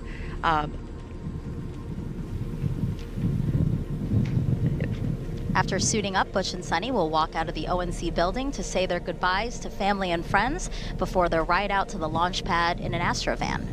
And then once at the pad, the crew will ascend ULA's Crew Access Tower to board Starliner in a process we call ingress. Once ingress is complete, the pad team will close Starliner's hatch, and then they will make sure the spacecraft is sealed properly by conducting a cabin leak check. About 11 minutes before launch, the crew access arm, which is that long suspended walkway the astronauts use to get to Starliner, that will retract to the tower, and different teams will then pull to confirm they are ready and configured for terminal count before liftoff. Around 15 minutes after launch, Starliner will separate from the Centaur upper stage. And at 31 minutes into launch, the orbital insertion burn begins to get Starliner into a stable orbit. Now, if you have any questions about this mission over the next 5 hours, as we said, just send those questions our way using the hashtag AskNASA. All you have to do is jump on Facebook, X, YouTube, Twitch, any of our social media platforms, and we look forward to hearing from you and answering those questions live. Now let's head back into the suit-up room again. That's where all the action is happening, and it looks like Sunny also now has her helmet unzipped, and it looks like she's taking off her gloves. I believe both of them have had successful suit leak checks. Yeah, we saw, and we expected it because there's a lot of testing of the suits before the crew gets inside them, but you still have to check. We saw that Sunny was fully inflated and looked kind of almost a little small inside the suit, and that's exactly how it's supposed to work. We even test the spacecraft that the crew could still push the buttons and do what they need to do to fly the spacecraft, even in an inflated condition. But you can see them there sitting in these Astro loungers, and you can see the excitement on their face and the joy that there is to getting ready for a space flight. This is the last time that they're going to be able to sit and quote-unquote chillax, and they're going to get ready and leave the suit room in a little bit, and then it's game day. Yeah, when you were here with them for the first launch attempt inside the suit-up room, this was kind of some downtime. They took some pictures with folks, right? Because really there's a strict timeline that they're keeping to, and if they're a little bit ahead, they have some pad here, right? Yeah, our timelines are built for the whole day in case for the case when we have 4 people. That's something we're checking out to see if a 4-person timeline is workable. But we only have 2 people, so it does give us a little bit of extra time. And Butch and Sunny have really focused on the team because we realize as astronauts that we're part of a really big team, and that's really cool. It's like the biggest sports, bigger than regular sports teams, and we all work together, and it's the greatest team sport. So Butch and Sunny did want to spend time to recognize our suit up team that you can see working in the room, who are making sure and that they're ready to go. There's also another team in there that checks the equipment to make sure that they have what they need: their wrist mirrors and watches and pens and pencils, what's going on their knee board, and we check all that to double check to make sure, because once we're in the capsule, you got what you got. Yeah. A quick note about the suit. Again, this is a new suit that developed for this Starliner launch, and the full suit, which includes an integrated shoe, weighs about 20 pounds with all of its accessories, and that's about 10 pounds lighter than the launch and entry suits worn by space shuttle astronauts, right, Mike? Yes, it's definitely more lightweight. We took some really good ideas from previous spacesuits, and David Clark put together a great suit. Okay. And it's definitely more flexible, elbows and knees. You saw Sunny kind of showing that. There's vents that come in right underneath our chins that allow us to be cooler and still pressurize the suit. All right, we have commentators at Mission Control in Houston monitoring Starliner's flight to the space station. Let's check in now with NASA's Brandy Dean and Boeing's Jim May.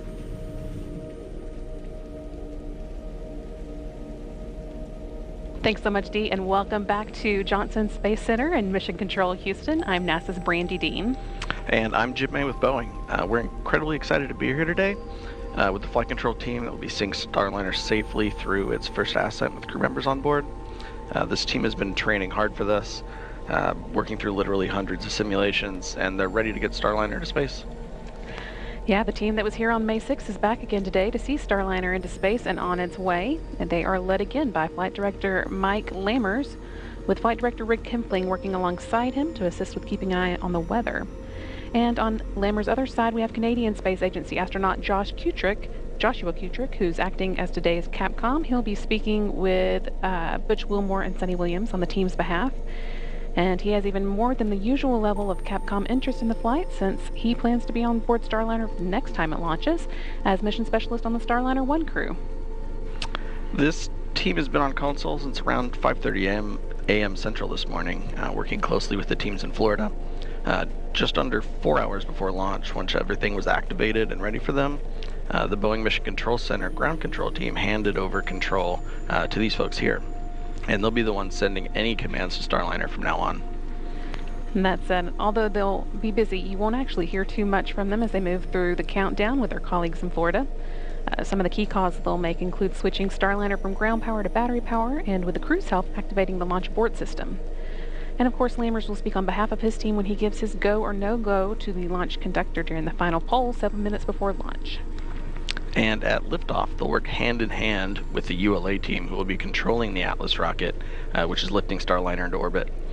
For the first minute and a half of flight, we'll have Atlas and its solid rocket boosters providing the initial lift to get Starliner going. And then the final stretch of launch, we'll see the second stage Centaur engines finish the job of getting Starliner into orbit. And they'll be done with the job about 12 minutes into Starliner's flight, then be jettisoned 3 minutes later. And after that, Starliner will be on its own to make its journey to the International Space Station. So let's take a closer look at the details of what to expect during Starliner's ascent, coming up at 12:25 p.m. Eastern this afternoon.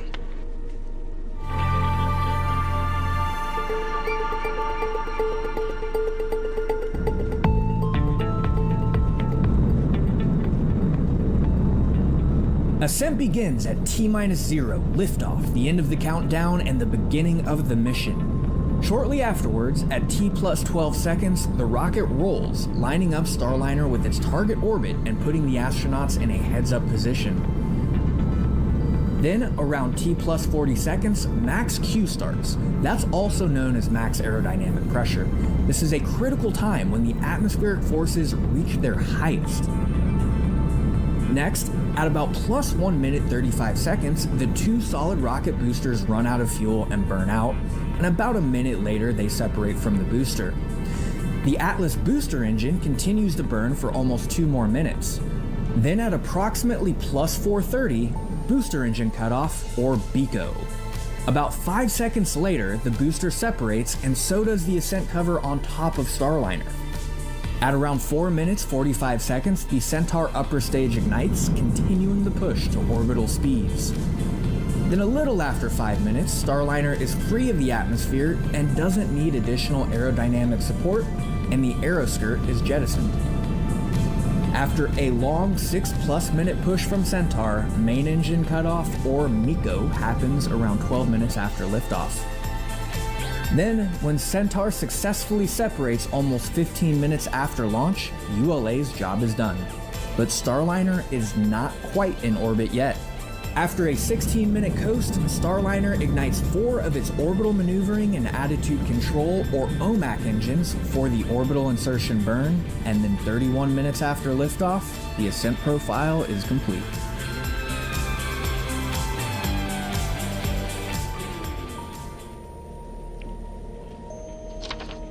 That was a look at the first 30 minutes of Starliner's journey into space, but of course that's just the beginning on getting it on its way to the International Space Station. So next we're going to check in with NASA's Rob Navius, who's waiting on launch just down the hall with the Space Station Flight Control Team. Rob? Thank you, Brandy, and good morning from Mission Control in Houston and the International Space Station Flight Control Room, where flight controllers are monitoring the countdown for the Atlas V launch and keeping tabs on the Expedition 71 crew aboard the orbital outpost. The 7 station crew members are awake at this hour on a Saturday, having just watched the unpiloted Progress 88 cargo craft dock to the Poisk module of the International Space Station. That flawless docking occurred at 6:43 a.m. Central Time, 7:43 a.m. Eastern Time. With that milestone having been completed, the crew's full attention can now turn to the expected arrival of the Boeing Starliner on Sunday afternoon. Early Sunday morning, there'll be a pair of mission management meetings, first by Boeing management to assess Starliner's systems following launch, and the initial series of OCCs. Those are the operational checkout capabilities the Starliner crew will conduct to ensure that the vehicle is ready for docking. Following that meeting, the International Space Station partners will gather to give final approval for Starliner to press ahead with the critical phase of the rendezvous that will begin Sunday morning with the terminal phase initiation burn. By the way, at the time of launch today at 12:25 and 40 seconds p.m. Eastern Time, the International Space Station will be flying 260 miles over Western Germany. A busy 24 hours lies ahead. We'll be here every minute to keep you posted. With that, and with the Atlas V countdown proceeding smoothly, let's go back to the Cape. Thank you, Rob. Yes, a lot of moving parts over the next 24 hours to get Butch and Sunny to the space station. So let's head back now to the ASOC to hear another update from ULA's Dylan Rice and Boeing's Lauren Brennicke. Megan, we want to let viewers at home know that we are now going to be bringing up those public operational communications. You might hear us call them loops or nets. That's kind of our lingo here in this business. But it's our job to wear these headsets, listen to the chatter in the background, and translate that to you at home. So we'll be doing that at this point in the countdown. We've been listening to the Starliner control team shift control of the spacecraft over to Mission Control in Houston. The team's working to get the pad team back up to the White Room to get the spacecraft prepped for crew.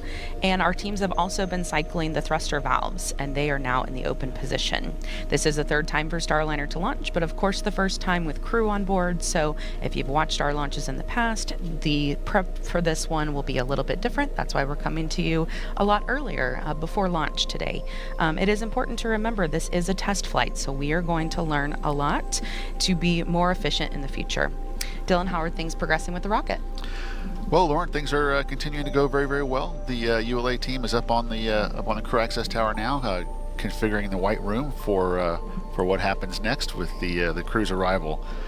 So we are standing by at T-4 minutes. That's the T is the terminal count clock. All the rocket activities are sequenced to the terminal count clock, and As you can see on the screen there, the L count clock or launch count is counting down to our T0 at 12:25:40. So that T clock holding at T-4 minutes, indicating that the rocket activities are basically nothing happening right now. 526-3 at your convenience.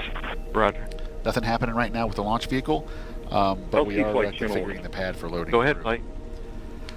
This is the 100th launch of the safe and reliable Atlas V rocket and the third flight of the 172-foot tall N-22 configuration. This rocket's configured with a dual-engine Centaur upper stage, which is uniquely capable to deliver that performance that we need to shape that trajectory to maximize crew safety on the ride to the space station. And of course, from this point on, as you hear some of those operational communications, the nets or the loops come across, we will pause in our commentary so that you can hear them. So if you notice us pause, that's what we're doing. We just want to make sure you can hear everything. So now let's check in with NASA's Daryl Nell over at Hangar AE. Daryl. All right, thank you very much. And as you can see on your screen here, this is the card game. LC, SMD on channel 1 for a comm check. Cuddy here. I have you loud and clear on channel 1. I have you the same, LC, SMD out.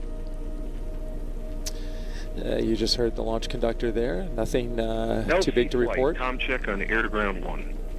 I have you loud and clear on channel 1. Copy, I have you loud and clear on CST, air to ground 1. This completes hold call authority comm check. Roger. Okay, some comm checks that you can hear there. But again, this is the traditional card game. You see Sonny and Butch there with Joe Acaba, the lead there for the mission today. And I see two camera angles here for the first time, so we actually get to see their cards. But the point of this game, and of course Mike Fink and Megan can talk more about this, but as we're looking at it, since we're watching it now, they're playing a card game. And they're going to play this game until the commander, Butch, loses. And the whole point of this is to take all that any bad luck and get rid of it on the card game, right? So they want Joe there to win the hand, and they're playing the hand out. Now minus 3 hours, 35 minutes. So they're going to play another hand, because I think that they may have won. So we'll see what's going on. Anyways, we also want to talk weather, which is a factor. Not too much today. Only 10% no go. We are at 90% go, and so we're looking really good there outside. But we do want to continue to watch this tradition, which goes all the way back to the space shuttle program.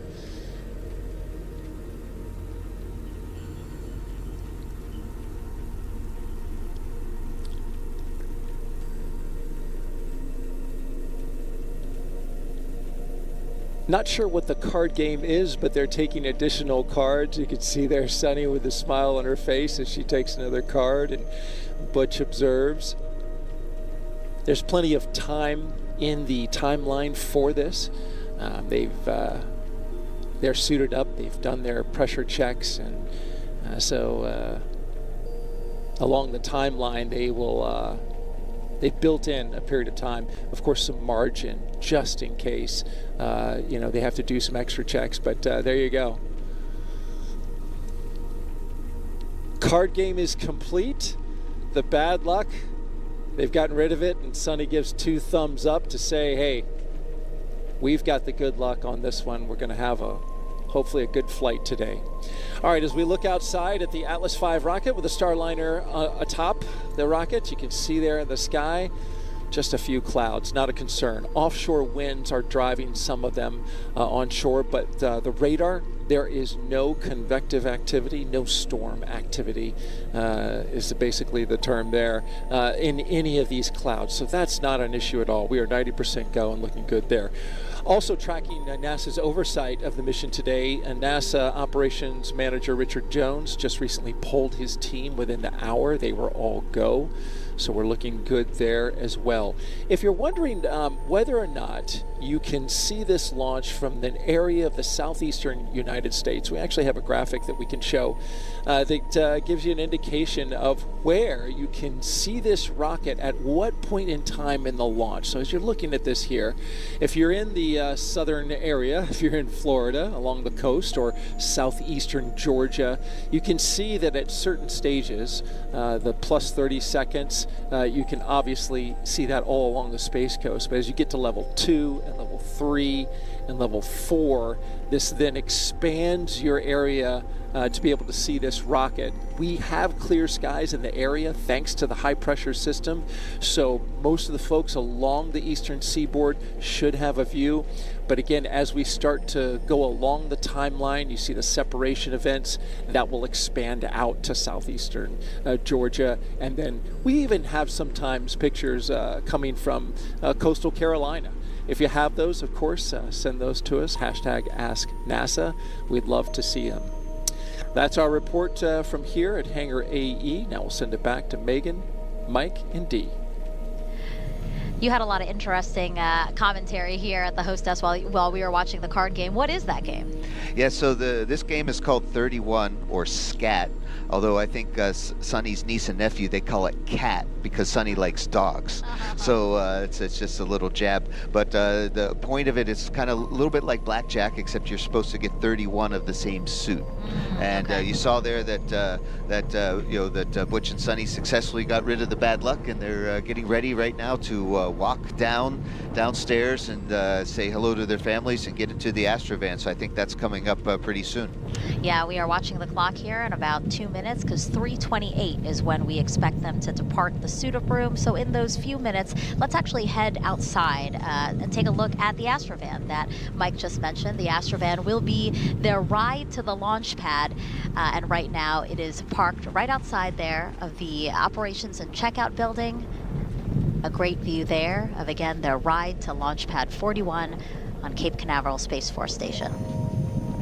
Now, NASA chose the company Airstream back in the 60s to create a crew quarantine vehicle for when astronauts returned from the moon. And that picture you see there, President Nixon talking to the Apollo 11 astronauts inside said quarantine vehicle. And then during the shuttle program, Airstream created the first generation Astrovan, a 27-foot motorhome that transported astronauts across 3 hours, 30 minutes. KSC to their launch pads. And both Butch, who you see there in that picture in the front, and Sonny rode in that Astrovan. And now, here's a closer look at the new Astrovan. It's wrapped with pictures of Starliner, has a license plate that says Ride to Space. When the door opens, steps fold out. The inside can seat up to 8 people with room for the astronauts' portable air ventilators that keep the crew cool. The Astrovan also includes a TV and sound system, so crew can watch or listen to whatever they want on their way to the pad. Yeah, this Astrovan was it's super comfortable, and even though it held 8, there was just 3 of us last time, and Butch and Sonny are going to ride out today just by themselves. They told me last night that they'll miss me, but I'm not sure that they really will, because they're getting ready to go to launch. It's a very smooth ride. We have great drivers, and we even have a backup Astrovan. Oh, I didn't know that about a backup Astrovan, really. Yeah, well, it's not where the backups ride, because I rode in the, in the primary one. But yeah, no, it's the really important thing is that we have to launch on time. So if some strange reason they got a flat tire or something, we'll just hop out of one van and go to the other one. Makes sense. All right, again, look at the clock. 3 hours, 28 minutes, and 40 seconds until liftoff of NASA's Boeing crew flight test. And in about 30 seconds, we expect Butch and Sonny to leave the suit-up room inside that building you see there. Here they are. Commander Butch Wilmore and pilot Sonny Williams walking to an elevator at the end of the hallway to depart astronaut crew quarters. Looks like they have some roses in hand. Oh, that's really sweet, Mike. They're handing it out to some folks there in the ONC. Again, Butch and Sonny are really about the team, and Butch made sure that there were roses for the ladies, and I think even some of the guys. Yeah, one just got a rose right there. It's the thought that counts, really. And it's really they take such good care of us while in quarantine, and Butch and Sonny. LC Slick on channel 1. Longer quarantine than usual. Hatch open ops complete. Confined space checks are nominal. Roger. A wave there from Butch and Sonny as the elevator doors close. That elevator will then transport them down 3 floors, and we will soon see them walk out those doors you see there. And in the meantime, we heard that the capsule, the spacecraft hatch is open, ready to receive. You know, Butch and Sunny have been training on Starliner for years. And Starliner training takes place at Johnson Space Center, where they can simulate just about anything they might experience in space, even zero gravity. They performed a lot of their training inside a real-size mock-up of Starliner at JSC, which just happens to be right across the room from a real-size mock-up of the International Space Station. And just down the road, they spent hundreds of hours inside Starliner's simulators, running through various possible scenarios they could face during this flight test. Now, Mike, when they returned to Houston after the first launch attempt, they actually did get back into some of these training simulators, right? To walk them through some of the procedures that they were testing given some of the issues that were found? Oh, very much so. Butch and Sunny, as consummate professionals, insisted that they keep up their skills, and not just their own skills, but the skills of the entire team it takes to go fly go fly the spacecraft. And so as we looked at how to handle a helium leak, we came up with new techniques and procedures. And Butch and Sunny, we're helping work with the team to make sure that we have everything in place in case we ever need it. So great resources available to them, again, back in Houston. All right, so we asked you for some social questions. We have one right now. Why don't we take that up on the screen there? So this one is from Abibak on Instagram asking, what are you testing on this mission? We are testing the whole thing, right? So we have all the little pieces work together, but how does Starliner fly with humans on board? Is the ECLIS system, the environmental control system, working? How do the spacesuits work? Can we push all the buttons? Does it fly like it's supposed to? All of these things are really important. How does it dock? And then can we use it for its purposes as a rescue spacecraft? And Butch and Sunny are get a chance to check a whole 6-month mission in a compact several days aboard the space station. So this is really important. We'll take a lot of flight test data, talk about it when we get back, and add to the certification so that Starliner can fly on a regular basis. We have a minute before they walk out of those doors, so let's sneak in one more. Nor on Instagram asking, how do astronauts feel after coming back to Earth? Yeah, it's really amazing because you're weightless for a while and then you come back and you have 1G again, and your body is adapting. Some of us feel sick. Some of us just feel a little bit not well, but it's really amazing because within minutes to days we feel back normal again. And my experience was on my last flight was I was hungry when I came back, so they had some sandwiches ready, and here they are. Our CFT crew taking their first steps outside for their historic flight test to the International Space Station. Commander Butch Wilmore on your left and pilot Sunny Williams to your right. Waving to the crowd there. Their friend Mike here at the host desk applauding them from afar. Some roses still left in Butch's hand. I'm sure he'll hand them off to some of the crowd there that's outside of the ONC. I think his wife and daughters are there, so he definitely wants to show appreciation for how patient his family has been. Well, and you did say that Butch and Sunny have been in quarantine for a very long time now. April 22nd is when they went into quarantine. Yeah, it's been a long time. They were allowed to see their family, but from a distance, so this is as close as they've been for a while. But we do really respect the health stabilization program. We don't want our friends aboard the space station to get sick and impact the mission for sure.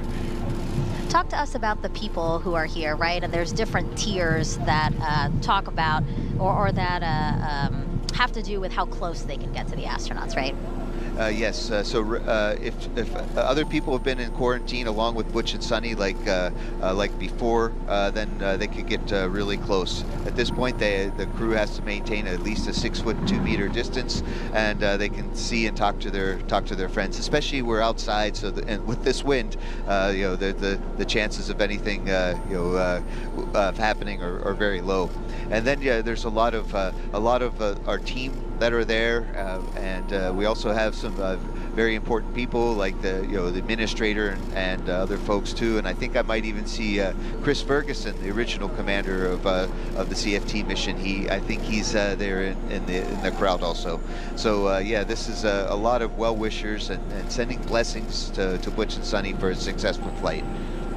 Yeah, it's great to see the crowd there, and also a number of your fellow NASA astronauts, right? They're there to support the crew's family.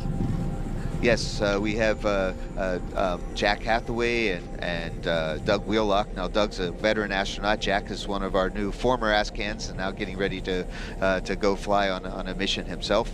We also see in the distance the Boeing NASA astronaut liaison, Megan Donaldson. She's been super helpful in getting this mission together and keeping the crew pointed in the right direction, and being a very good liaison with the Boeing management too, so that our voices are heard. Yeah, I think the scene here just shows again, a fraction of all the people that it takes to make this happen. The support of your family, the support of your friends, and then again, teams across both Boeing, NASA, and ULA to make this crew flight test happen. Lots of thumbs ups from Sunny there, lots of waves. They're making their way through the crowd now. They have still about 1 minute and 30 seconds built into this opportunity to say their final goodbyes before they get into that Astrovan and head to the launch pad. What do you think's happening there, Mike? There's a patting on the back there. What is that? Well, Butch likes to give speeches, so I think Sunny is sharing the excitement. But that's really what you see here. This is spaceflight is really a human endeavor, and so these are human beings being happy and joyful and really excited in a professional, calm way. But there is a feeling of joy and best wishes so that for a successful mission. And if we're not enjoying spaceflight, if we're not seeing that it's a wonderment of humanity, then we're doing it wrong. And here they go, getting ready into the van. We can see their helmets there hanging off of their suits. I remember this story that Butch said. He had this recurring nightmare that it would be launch day and he'd forget his helmet. So I'm pretty sure he loves the fact that they're attached to him there. Yes, it's Butch-proof. Butch-proof. All right, so they're in the Astrovan now. A quick note about the other folks who are in with them. You have the driver, Rodney Perry, and he said he couldn't pass up the opportunity to drive astronauts to a launch pad. Pretty cool. 3 hours, 20 minutes. And then also the backup driver, his name is Sean Rose. He's basically going to be the communicator as well, just listening to all the communications that are going on behind the scenes, as again, everything is readied for the astronauts to arrive at Launch Pad 41. The drive will take about 15 to 20 minutes. There will be a full security escort. And here they go. NASA astronauts Butch Wilmore and Sunny Williams now en route to Cape Canaveral Space Force Station's Launch Pad 41.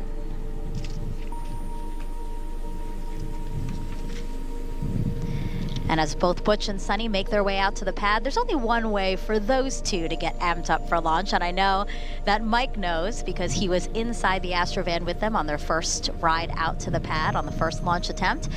They will be watching the Top Gun Maverick movie, or at least highlights from that movie.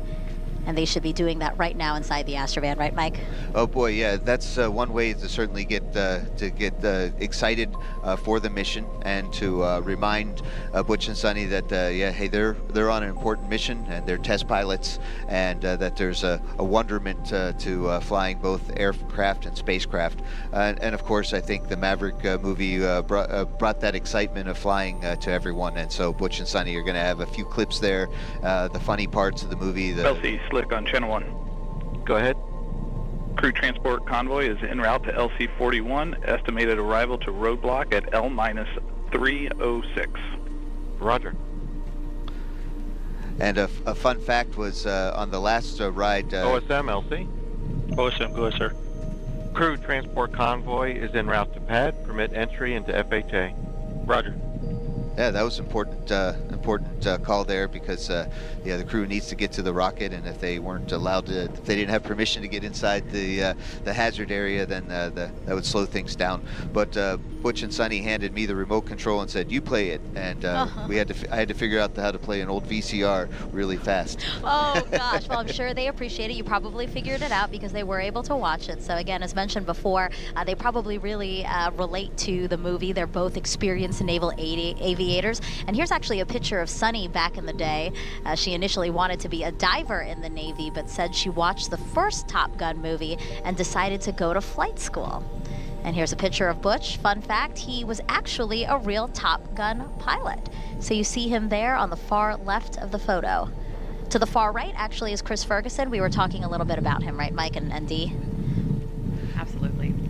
And another fun fact is, you know, these aren't the first Boeing products that Butch and Sunny have flown. In that picture, Sunny was standing in front of a CH-46 Sea Knight, and Butch was standing in front of an F-18 Hornet. And of course, today, you know, they'll both be 17 minutes. And of course, today they'll be the first to fly Boeing's Starliner. Now let's check back in with NASA's Brandy Dean and Boeing's Jim May, who are monitoring things at Mission Control at Johnson Space Center. Thanks, Megan, and go Butch and Sunny. Here in Houston, things have been going smoothly for the flight control team and Mission Control. Team here took control of Starliner a little less than an hour ago, and they've been working through a number of steps in the pre-launch checklist since then. But even before that, one of the first things they did after coming on console was a weather briefing with the crew and crew quarters, and that was a quick conversation because the weather's looking very good for today's launch opportunity. The team here in Houston is continuing to work through their pre-launch checklists. Right now they're working in a little bit more of a monitor mode, keeping the spacecraft stable while Butch and Sunny head to the pad, and the teams in Kennedy Space Center are preparing Starliner for their arrival. Once the crew gets strapped into their seats and the hatch is closed, things here will start to pick back up as we perform cabin leak checks and monitor Starliner's life support systems, hosting crew for the first time to space. And then in the last 20 minutes before launch, there are a few important actions they'll work through, switching Starliner to internal power and working with the crew to activate the launch abort system. This carefully choreographed pre-launch process has been practiced many times as a fully integrated team. We capped off our training with a mission dress rehearsal just a week before our May 6th attempt, and we got some bonus live training from that attempt as well as our final preparation for Butch and Sunny's mission today. And of course, all of that aiming to get crewed Starliner to the International Space Station for its first crewed flight test. So let's check in with the destination, the International Space Station. Rob Mabius is with Space Station Flight Control Team, standing by to give us an update. Rob? Thank you, Brandy. Mission Control, a busy place today, with the white flight control room down the hall where you are, poised to take over Starliner mission operations at liftoff of the Atlas V rocket. And in this room, the International Space Station Flight Control Room, we are ready to collaborate with our colleagues once Starliner moves into integrated operations around 11 a.m. Eastern Time tomorrow. That's about 3 hours prior to Starliner's scheduled docking. Once the new spacecraft is docked to the station's Harmony module, there'll be a period of around 2 hours to conduct leak checks on both sides of the Starliner Harmony docking interface before the hatches will swing open, allowing Butch Wilmore and Sunny Williams to enter the station, which has been home for both of them on previous missions.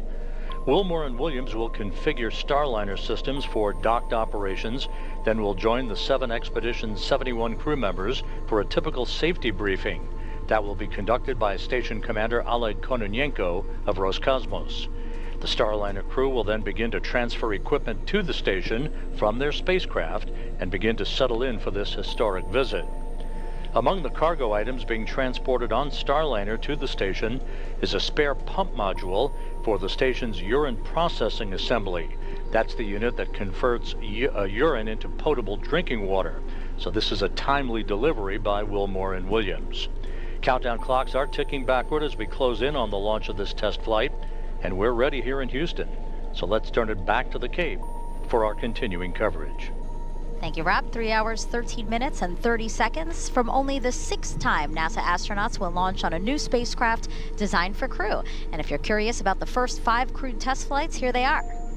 First, Mercury Redstone 3, Alan Shepard, May 5th, 1961. Next is Gemini 3 with Gus Grissom and John Young, which launched on March 23rd, 1965. Great historical footage there. Then we had Apollo 7, Wally Schirra, Don Isley, Walt Cunningham.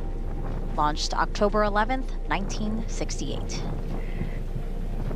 Then we had STS-1 with astronauts John Young and Robert Crippen, which launched April 12th, 1981. And then NASA's SpaceX Demo 2. You see Doug Hurley and Bob Behnken waving there. That launch was May 30th, 2020. And then, of course, today you've got NASA's Boeing crew flight test with Butch Wilmore and Sunny Williams. And as Butch and Sunny's convoy passes the historic vehicle assembly building here at Kennedy Space Center, we should, of course, acknowledge what will be the 7th time NASA will fly crew on a new spacecraft off our planet. And that will be the Artemis II mission next year. You see the Astrovan now passing by where we are at the press site across the street from the vehicle assembly building. Again, the Artemis II mission next year, that'll be NASA astronauts Reed Weissman, Victor Glover, Christina Cook, and Canadian Space Agency astronaut Jeremy Hansen. They will orbit the moon, and their Space Launch System rocket and Orion spacecraft will be assembled in the vehicle assembly building.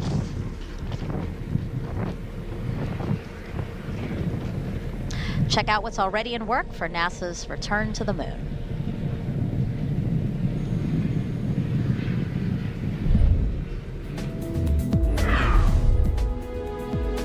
Engineers inside the Neil A. Armstrong Operations and Checkout Building at Kennedy Space Center lowered the Orion spacecraft into a vacuum altitude chamber with the help of a 30-ton crane. The chamber simulates deep space to test for any electromagnetic energy that could damage Orion as it travels away from Earth. Meanwhile, the Artemis II crew completed an underway recovery test at sea. This exercise mimics Orion landing and recovery procedures when the crew splashes down in the Pacific Ocean off the coast of California. Navy divers and boats approached a mock-up Orion capsule and helped the astronauts into helicopters, which then flew them to a nearby naval ship, just like they'll do during the mission. Back at Kennedy and high above Launch Pad 39B, this 360-degree video takes you for a ride inside one of the Artemis emergency egress baskets. In the event of an emergency at the launch pad, astronauts and workers use this quick exit to get to safety. That's a look at your Artemis Moon Minute.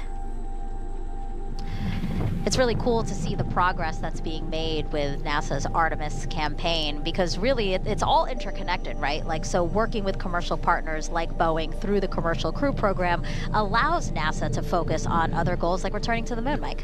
In fact, if you notice, the Artemis Orion spacecraft actually looks a lot like Starliner, and that's not a coincidence. I mean, the Boeing company took some ideas from NASA. We shared ideas, as well as the parachute system have a lot of commonality too. In fact, Sunny said, hey, if you were a young astronaut getting ready to go fly to the moon, maybe you want to fly Starliner first because of the commonality, including the display and control system inside.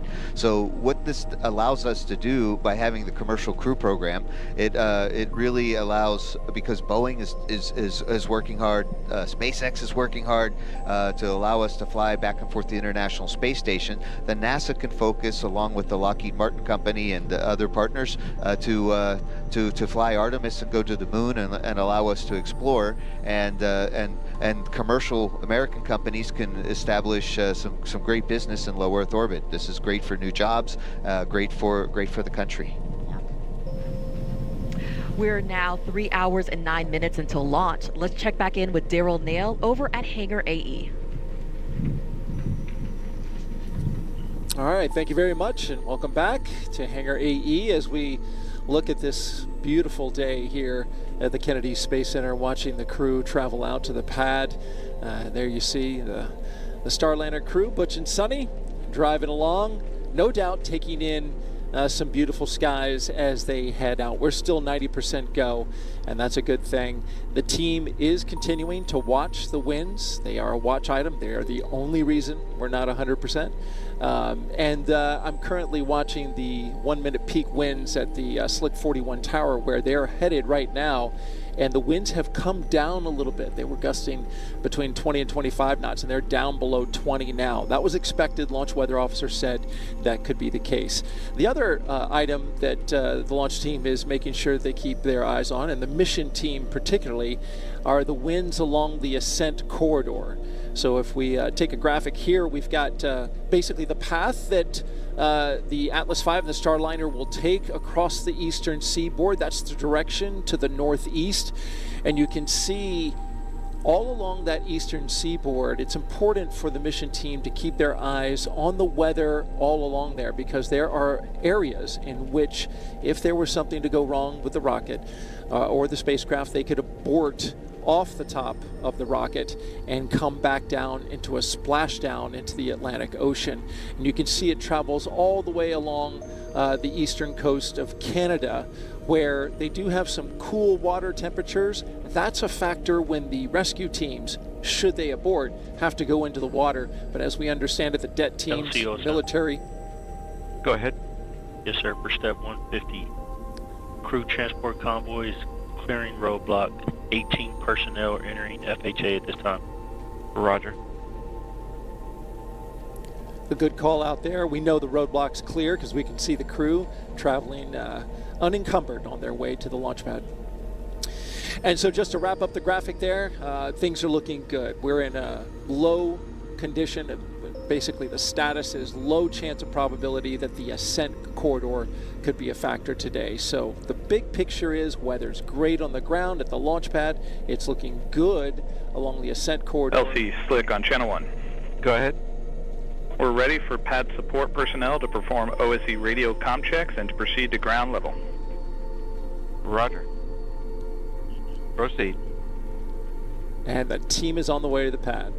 Let's send it back to the host desk. Let's actually send it back to Lauren and Dylan in the ASOC as we continue to watch Butch and Sunny drive out to the launch pad. And Megan, we do have an update now for viewers on the helium leak situation. We are told by teams, we have confirmation the leak rate remains acceptable. In fact, they tell us it looks better than before. So good news there. We've been waiting to hear how that leak check went this morning, and all things look good. So we are moving ahead in the countdown. Everything is on time as we see the crew head over to the pad at this moment. And our pad team has been inside Starliner, making sure everything's ready for the crew. Their inspections are complete. The pad team today is made up of 5 people from Boeing and 3 from ULA. You may also hear them referred to as the blue team. And we did just hear a call moments ago that one of those pad team members has been cleared to head down to escort the crew up. So we will see Butch and Sunny get out here shortly and head to the elevator, escorted by one of those pad team members. This is, of course, the 3rd time for both of them to go through these motions. They have done it with now Roger. 3 different rockets and 3 different spacecraft, including Shuttle and Soyuz. Crew transport vehicles entered pad. Roger. Crew is clear to proceed to level 12. Roger. And Sunny says that this is a test pilot's dream to be on this flight. She says she feels like she won the golden ticket. We've also heard Butch talk about how much he loves this spacecraft for its agility. He has even joked at times saying that he could do barrel rolls around the ISS if he wanted to. Of course, we won't see that happen, but he likes to say that that is just how nimble the spacecraft is. And of course, they have a lot of experience in different spacecraft. Crew transport vehicle has arrived at CAD. Roger. And Dylan, this crew feels very confident with the ride to space on the Atlas, which has a 100% mission success rate. Yeah, Lauren, that's right. The Atlas V Starliner configuration was designed with an absolute commitment to safety. It's one of the most reliable rockets in the world, and it carries an extra layer of safety for its specialized duty launching astronauts to the ISS. The emergency detection system, we call it EDS for short, was developed by ULA engineers to enhance the protection of astronauts riding atop Atlas V by autonomously monitoring the health of all the launch vehicle systems. If the system detects an impending anomaly, it can trigger an abort much faster than any human could do so, but the astronauts also have the capability to trigger an abort if required. Along with that EDS system, we have a dedicated ascent flight control team on console in Denver during the flight and any human spaceflight mission that we support. This team monitors the health and performance of the rocket during ascent to space. Our engineers provide real-time status and collaborate directly with NASA's flight director and mission control in Houston. When you hear the call sign Atlas, that's our ascent lead, and he'll be providing real-time telemetry data from the rocket and provide continued situational awareness. Crew is entering CAD elevator. All right, Dylan, Roger. as the crew is heading into the elevator, we are going to send it back over to Megan, Dee, and Mike. Now, Mike, this is different from the first launch attempt. Before they got out, you were with them, you took pictures of them viewing the rocket. Today, they opted to just go straight to the elevator. Yeah, I think they, well, they probably missed me a little bit, but it's also, they've been there and done that. And today is really about focusing on the mission. So they took a few, they didn't take a few extra moments to appreciate the Atlas and Centaur, breathing and living, and they went straight to the, and they're going straight up the elevator right now, straight to the rocket. And I just know what it feels like stepping out of the Astrovan, and here they are getting ready. On level 12. Getting ready to get inside, and it's just it's a great feeling of satisfaction and accomplishment to be here at this day, at this time. This is something that the whole team has been working for many years. And you know what's different, obviously, since we're launching during the day, they had great views of the rocket on their way to the pad. So, like you said, they probably had their opportunity to look at their ride to space, and now they just want to get in. So now on level 12 of the crew access tower, we see Sunny there with some of the pad team members. Butch went into that door there. That's a bathroom, and this is an important step in the countdown, obviously. Yeah, well, I was on Daniel Tiger, a TV show, and we had an episode called "Go Before You Go," and so this is what we teach all of our kids: is before long missions, you should go to the potty. And you know this from the last time. So on their ride out in the Astrovan to the launch pad, they stole your phone, right? And they made some phone calls. I just heard that they also made another phone call while on their way out. They called Mark Sorensen, the crew module lead for the crew flight test, again, while in the Astrovan. Pretty cool that they are taking these opportunities to acknowledge, again, all the folks who have helped bring them to this moment. Yeah, Mark was a production manager, and he made sure that Starliner was ready for flight. Great teammate, and I'm glad he got a phone call. Yeah. A view of the crew access arm. From our helicopter that we have flying around the pad right now. We see Sunny there on the railing, taking a look out. Yeah, you can get a great view from up there. Who needs to get out of the Astrovan and recline up? So yeah, this is the last time for a while that Sunny's going to have the breeze in her face and the smell of the ocean air and the joys of being on planet Earth. Now she's going to see it all from a great distance. And here it looks like Butch is now back with the pad team and Slick Sunny. on launch ops. An ordained minister, probably leading them on channel in a 1. prayer now. Go ahead, Slick. Yeah, crew has arrived at CAT level 12, and our CTV is standing by for OSM direction to return to the fallback area. Roger. OSM, LC? OSM.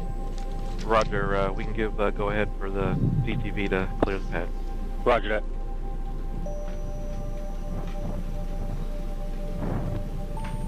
A nice moment here before the hard work of ingressing into the spacecraft and launching to the International Space Station.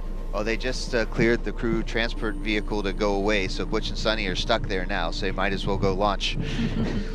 And here they are walking across the crew access arm. Butch stopping to take a quick look at his spacecraft and launch vehicle. And you can see they stepped on that little white sticky mat to make sure that anything that they may have had on their boots doesn't get inside the spacecraft and possibly into the space station. We do try to keep a very clean ship both up and down and aboard the space station. Looks like they're saying a quick prayer for a successful mission. Yeah, these are other pad team members who are in the White Room now with Butch and Sunny. The White Room, a literal name for this room from back in the Gemini era to quite literally describe this room that will be the last stop before they get into the Starliner spacecraft. It's environmentally controlled to keep out dust and dirt and humidity. It's actually a little bit overpressured, so it has more pressure inside, so that no air can come inside and to the white room, and it all blows out. So even the door that goes to the white room is always cracked open a little bit to let the extra air out. This is how to keep the particles from getting inside the spacecraft. So for the first launch attempt, to the left of the hatch was a mission patch for CFT, and Butch and Sunny took the time to sign that. Now they are heading straight into the ingressing process, which is again to get into the spacecraft, and we see pad team members there helping get Butch situated. Certainly, this crew is being the first. They get to start a whole bunch of new traditions, all the way from the 31 cat card game to signing a patch in the white room. So this is different than what we did, of course, with the space shuttle, but yet similar, right? And so it kind of takes some of the best traditions that we learned from the Russians with Soyuz and the American traditions, and has a nice blend to make something new. We do know our pad team very well. They've trained with us and trained us. So we especially now after this second launch attempt, it looks like Butch's wrist light is working. He has a good sense of humor, and so he showed it to us that his wrist light was working. It is a little bit dark sometimes in the capsule, so inside the spacecraft, so having an extra source of light, like we all do at home. We have our cell phones. We use that to light the way, but we don't have cell phones, so of course we have an extra wrist light. Yeah, off to the left side, off camera a bit, pad team members are going through what's called his helmet bag, right, Mike? Yeah, Boeing designed and manufactured this helmet bag that has everything that you need: the gloves, the crew head protection, the chippa, as well as any wristwatches and wrist lights and things like that, and as well as the ascent and entry checklists that were needed, and the crew knee boards. So everything that you need is in one place, and you know where, and they bring it to the pad with them. There's also a spare helmet bag that has a few extra things in case a chippa. Request permission to perform Centaur LO2 transfer line reach. Roger. Proceed.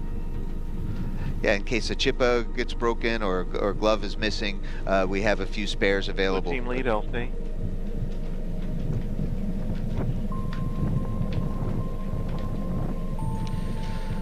The launch conductor's calling. Go ahead. Yes, sir. For step 160. 16 personnel have exited the FHA roadblock. Roger. Just a call out there to mark that folks have left the pad as well as the flight hazard area. So the area that's designated as where we don't want people to be if they don't have to be. So that's that call out there. And now we are watching Butch getting settled into Starliner. And Sunny is currently outside. What we'll see is Butch will fully ingress and get himself situated before Sunny ingresses. So to walk us through what we're about to see with Butch, let's head back over to the ASOC with Lauren and Dylan. Hey, Megan. Yeah, we just saw a Butch sort of slide across the seats there to get into his captain seat. That is what this first position is known here as. And Sunny, of course, will ingress second because her seat is just a little bit closer to the door. She will sit right there next to him. And they actually showed us how close they sit. And it was an interesting demonstration because for them, it felt like a lot of room. For us, it may not, but they just kind of showed us like, if you were sitting in two chairs side by side and you had plenty of elbow room, that's how they feel. In other spacecraft in the past, they've been a little more jammed in there. So they're really happy about the extra space they have in there. And Sunny won't start that ingress process until Butch is completely in and ready to go. This whole process takes about 20 minutes or so. These seats that they're going to be sitting in today are built to accommodate astronaut height ranges from as small as 4'11" all the way up to as tall as 6'4". They're made of aluminum, and Sunny's even told us that she and Butch were part of the process to make them a little bit more comfy. And another thing they really like about these seats is just the orientation of them. She said on shuttle, when you land on shuttle, you're in an upright position as you're sitting almost in a chair, but they will be landing on their backs in Starliner when they touch down on the ground, which has, since the shuttle days, been determined to be just a little bit of an easier way to land. So she and Butch are very happy about that. We do have other seats in Starliner. The third and fourth seats are filled with cargo today. The fifth seat has a flat plate on it to give them just a little bit more space in there. And you see Butch he has some paper procedures in his hand.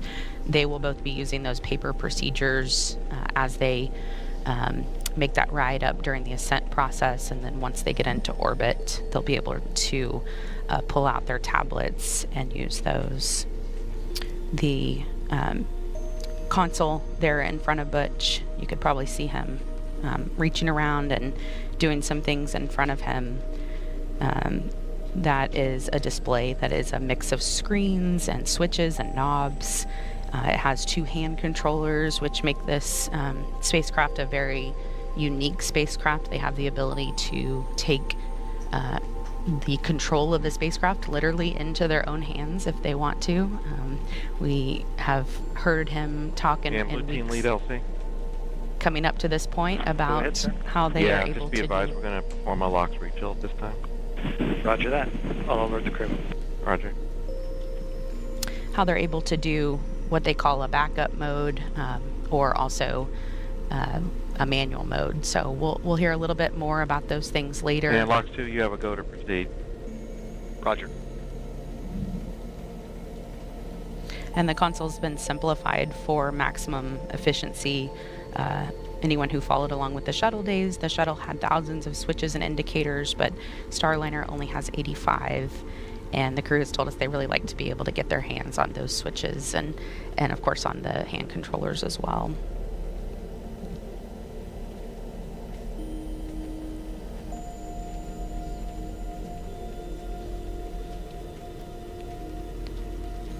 And we have confirmation that the prop system is activated and the pressures are as we expected. So things are going smoothly in the countdown. And Dylan, our team's really started working several days ago. The countdown didn't just start this morning for us. Yeah, that's right, Lauren. The countdown actually started back on Thursday when we rolled the Atlas V at Centaur with Starliner atop. We rolled it from the VIF out to Complex 41. The VIF is a vertical integration facility. It's just about 1,900 feet to the south of the launch pad there. So once the rocket arrived at the pad, we started connecting it to all of our pad utilities. So that's the pad air conditioning system, the pad electrical systems, and all of our propellant transfer systems. So the hydrogen and oxygen for Centaur, and then oxygen and kerosene for the Atlas booster. Once all those connections were made, we powered the rocket up, gave it a health check, and did a little bit of testing on that on Thursday afternoon. Then powered the rocket down and secured it for the what we call a crew sync day. When we have a countdown that starts late at night, we will essentially have the crew start to shift their schedule, so there's no planned work on that Friday. Then we came in overnight and powered up the rocket again for our activities today. The rocket remains ready, waiting on the opening of our launch window and the loading of Butch and Sunny, which, as we know, is going on right now. All the activity on the launch pad is really up there on the crew access tower. You talked about the members of the blue team. So we have 3 members, ULA teammates on the blue team, and those folks are there really to manage all of the crew access tower systems. So when they're given the go to go back out to the launch pad in preparation for the arrival of the astronauts, the first thing they do is toxic vapor checks. So they have some test equipment, and they just go make sure that the atmosphere inside the white room is safe to breathe. And when all that is done, they'll start to prepare the the white room for the arrival of the team, which, as we saw, has gone very, very smoothly so far. Once the astronauts are loaded and the Starliner crew is ready for the hatch to be closed, and once all those closeouts are done, then our team will pick back up and start to configure the crew access tower's hydraulic systems in preparation for retracting the arm prior to launch. But for now, our team is really kind of just standing by as Butch and Sonny get situated in the Starliner and waiting on the opening of our launch window today at 12:25 and 40 seconds. So there on the smaller screen where we're still watching Butch get strapped into his seat and getting his gloves on, as you can see there, we have 2 pad team members working with him, and one is Armando Lally, the other is Garrett Pender. So these 2 work the entire time inside with both Butch and Sonny to get them ingressed into the spacecraft. You may have seen a few seconds ago, Butch was sort of moving his legs up and down. They have stirrups there for their legs to go into with straps that one goes over their foot and the other goes over their knees. And you can see he's, getting a good adjustment on his gloves at this time. I actually have had the opportunity to try these gloves on, and you'd be amazed at just how much you could do with them. They're very flexible, and of course that's important when they have so many things to be controlling there with their hands. They also have a 5-point harness seat belt that they're going to be helping them get into. There's a little bit better of a shot, a close-up shot. The cameras that we're using inside the spacecraft, we refer to them as the Mustang cameras. It's a system of 4 cameras, so we have some different views where we can monitor what is going on inside the spacecraft. Those views will not be live today, but as soon as we get to the International Space Station, we'll be able to download what is taking place with the crew as they are on their way up, and get a great look at that. The countdown is still going smoothly in the background. Dylan and I, of course, are listening to all the chatter on the loops.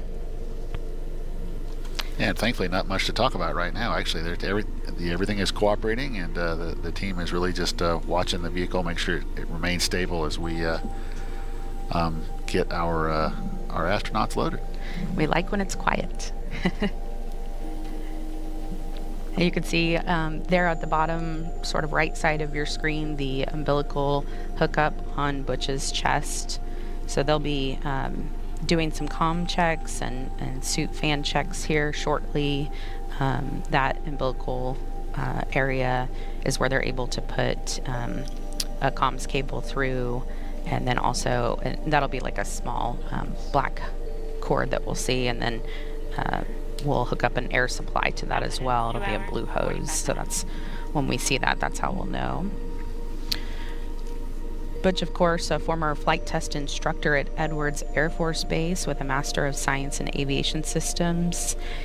Here is more on retired U.S. Navy Captain and CFT Commander Butch Wilmore. A large part of the desire within us is to do things that are of benefit to others. In this job, we get to do things that are of benefit truly for all mankind as we explore the heavens that not many people get to experience, true, but we don't go just to get the experience. It's about the team, and it's about the benefit that it brings. My name is Butch Wilmore, and I am the commander for NASA's Boeing Crew Flight Test Mission to the International Space Station. Life in Tennessee, God's country, that's where I grew up. I'm very fortunate, had loving parents, took us to church. When I was young, 7 years old, I believe, they bought a little land out in the country, 6 acres or so. We had horses and cows, and I raised chickens and ducks, and just enjoyed life in the country. I went to Tennessee Tech, started working on an electrical engineering degree, and played football, which was a very difficult combination, I learned, because they're both full-time jobs. So it was a lot of effort over those years, but it molded me, and it helped instill the work ethic my parents had instilled in me when I was younger. I entered the Navy and was fortunate to fly the A-7E. It's a single-seat attack aircraft, and I flew that for a couple of deployments. And then I transitioned to the F-18 Hornet, and through that process was selected in the test pilot program. You learn a lot about yourself as you go through test pilot school, where you're lacking in certain capabilities that are necessary to do a test pilot type of job. When it comes to flight test, the minute details matter. When we're doing our runs, hey, well, let's run it this way. Let's do it that way. Let's add this in. Let's take that out. And let's look at it in that regime so we can see how the spacecraft responds. And that's what you do with aircraft, that's what you do with spacecraft, and that's what this test is all about. This crew flight test is a series of these various tests to ensure that the operational requirements and the design meets those requirements. And I think everybody that does flight tests would agree. Focus, understanding, and also the team coming together to give you the overall understanding of the test and the capabilities of the spacecraft or aircraft that you're testing is vital. Sitting in this seat over here in the Starliner sim and doing the things we've done and learning about the spacecraft, developing a lot of the capabilities of the spacecraft, it's very humbling when you see and you interact with some of these professionals, and our human spaceflight and our nation has a debt of gratitude to them. Every single training evolution we have is brand new. We're the first to do it. Whether it is checking the survival equipment in the pool with a mock-up of the spacecraft and how you egress, get out of the spacecraft, whether it's the side hatch or the upper hatch, while the seas are rough and all those type of things. There's a thought of how things should be, but then there's the reality of how things need to be. And that's what this test is all, everything we do is test. It's been a process over years that is such a benefit in all aspects of the capabilities of this spacecraft. And we're excited to be a part of it. And, hearing Butch talk about this is a test flight, he and Sunny have been an integral part of really every aspect of the development of Starliner. They are so integrated with our team and, are able to make changes, say if they don't like something or they want something to be different. They really are the first two to pave the way for their comrades in the astronaut office. So when they get up into space, they're going to put the spacecraft through the ringer. They are both test pilots at heart. It's what they did in the Navy, and they love this job. I think I mentioned earlier that Sunny said she feels like she won the golden ticket. So that's pretty cool to hear that from the very first person and first woman to be doing this test flight on a spacecraft that's going to the ISS. Want to tell you a little bit more about these pad team members because they work very closely with Butch and Sunny. And the two that I mentioned that are inside the spacecraft, Armando Lawley, he is there just to Butch's right. If you happen to see, he'll have the number 5 on his back. You can't see it in this shot, but you might be able to in other times. He is the senior project engineer covering Boeing's Florida Space Coast. He's also a private pilot, so they have that in common. And in the past, he's worked on F-15s, F-18 Super Hornets, and 777, all for Boeing. He has been part of the build and development of Starliner really since the beginning. So he's been waiting a long time for this day, just like many others on the program, and he could not be more excited. It's pretty cool to interview him because he just really beams with excitement over this flight and this crew, and he has a great relationship with them. And then our number 6 is Garrett Pender. He is over there toward the back of the screen. You might be able to see the 6 on his back as he's sort of turned around there. He's a mechanical technician, and he's the one who will actually close the hatch today. He helped build the rig that opens and closes the hatch, so he has a true attachment to it. And you can see him there. Armando just passed something over to him. And his teammates say that he's really the guy who can just fix anything. So great to have him on the team. We see number 4 there, that's Nate, and he is the pad team lead. He's a test engineer manager. He manages the fluids team who performs a variety of tests from leak checks to acceptance testing of integrated vehicle subsystems. You can see another look of him there. Number 7, that is there close to the capsule, that is Michael, and his teammates call him the Chief. He's a systems engineering technician. He performs all the final cabin leak checks, And this is an amazing stat about him. He has worked 110 launches, including this one. So he's been around the space program for a while. He said that he is a child of the 70s, and he said when Butch and Sunny take off on their ride today, he's going to tell them it's time to rock and roll. You see Sunny giving them all hugs there. And she is starting to get into the spacecraft now, so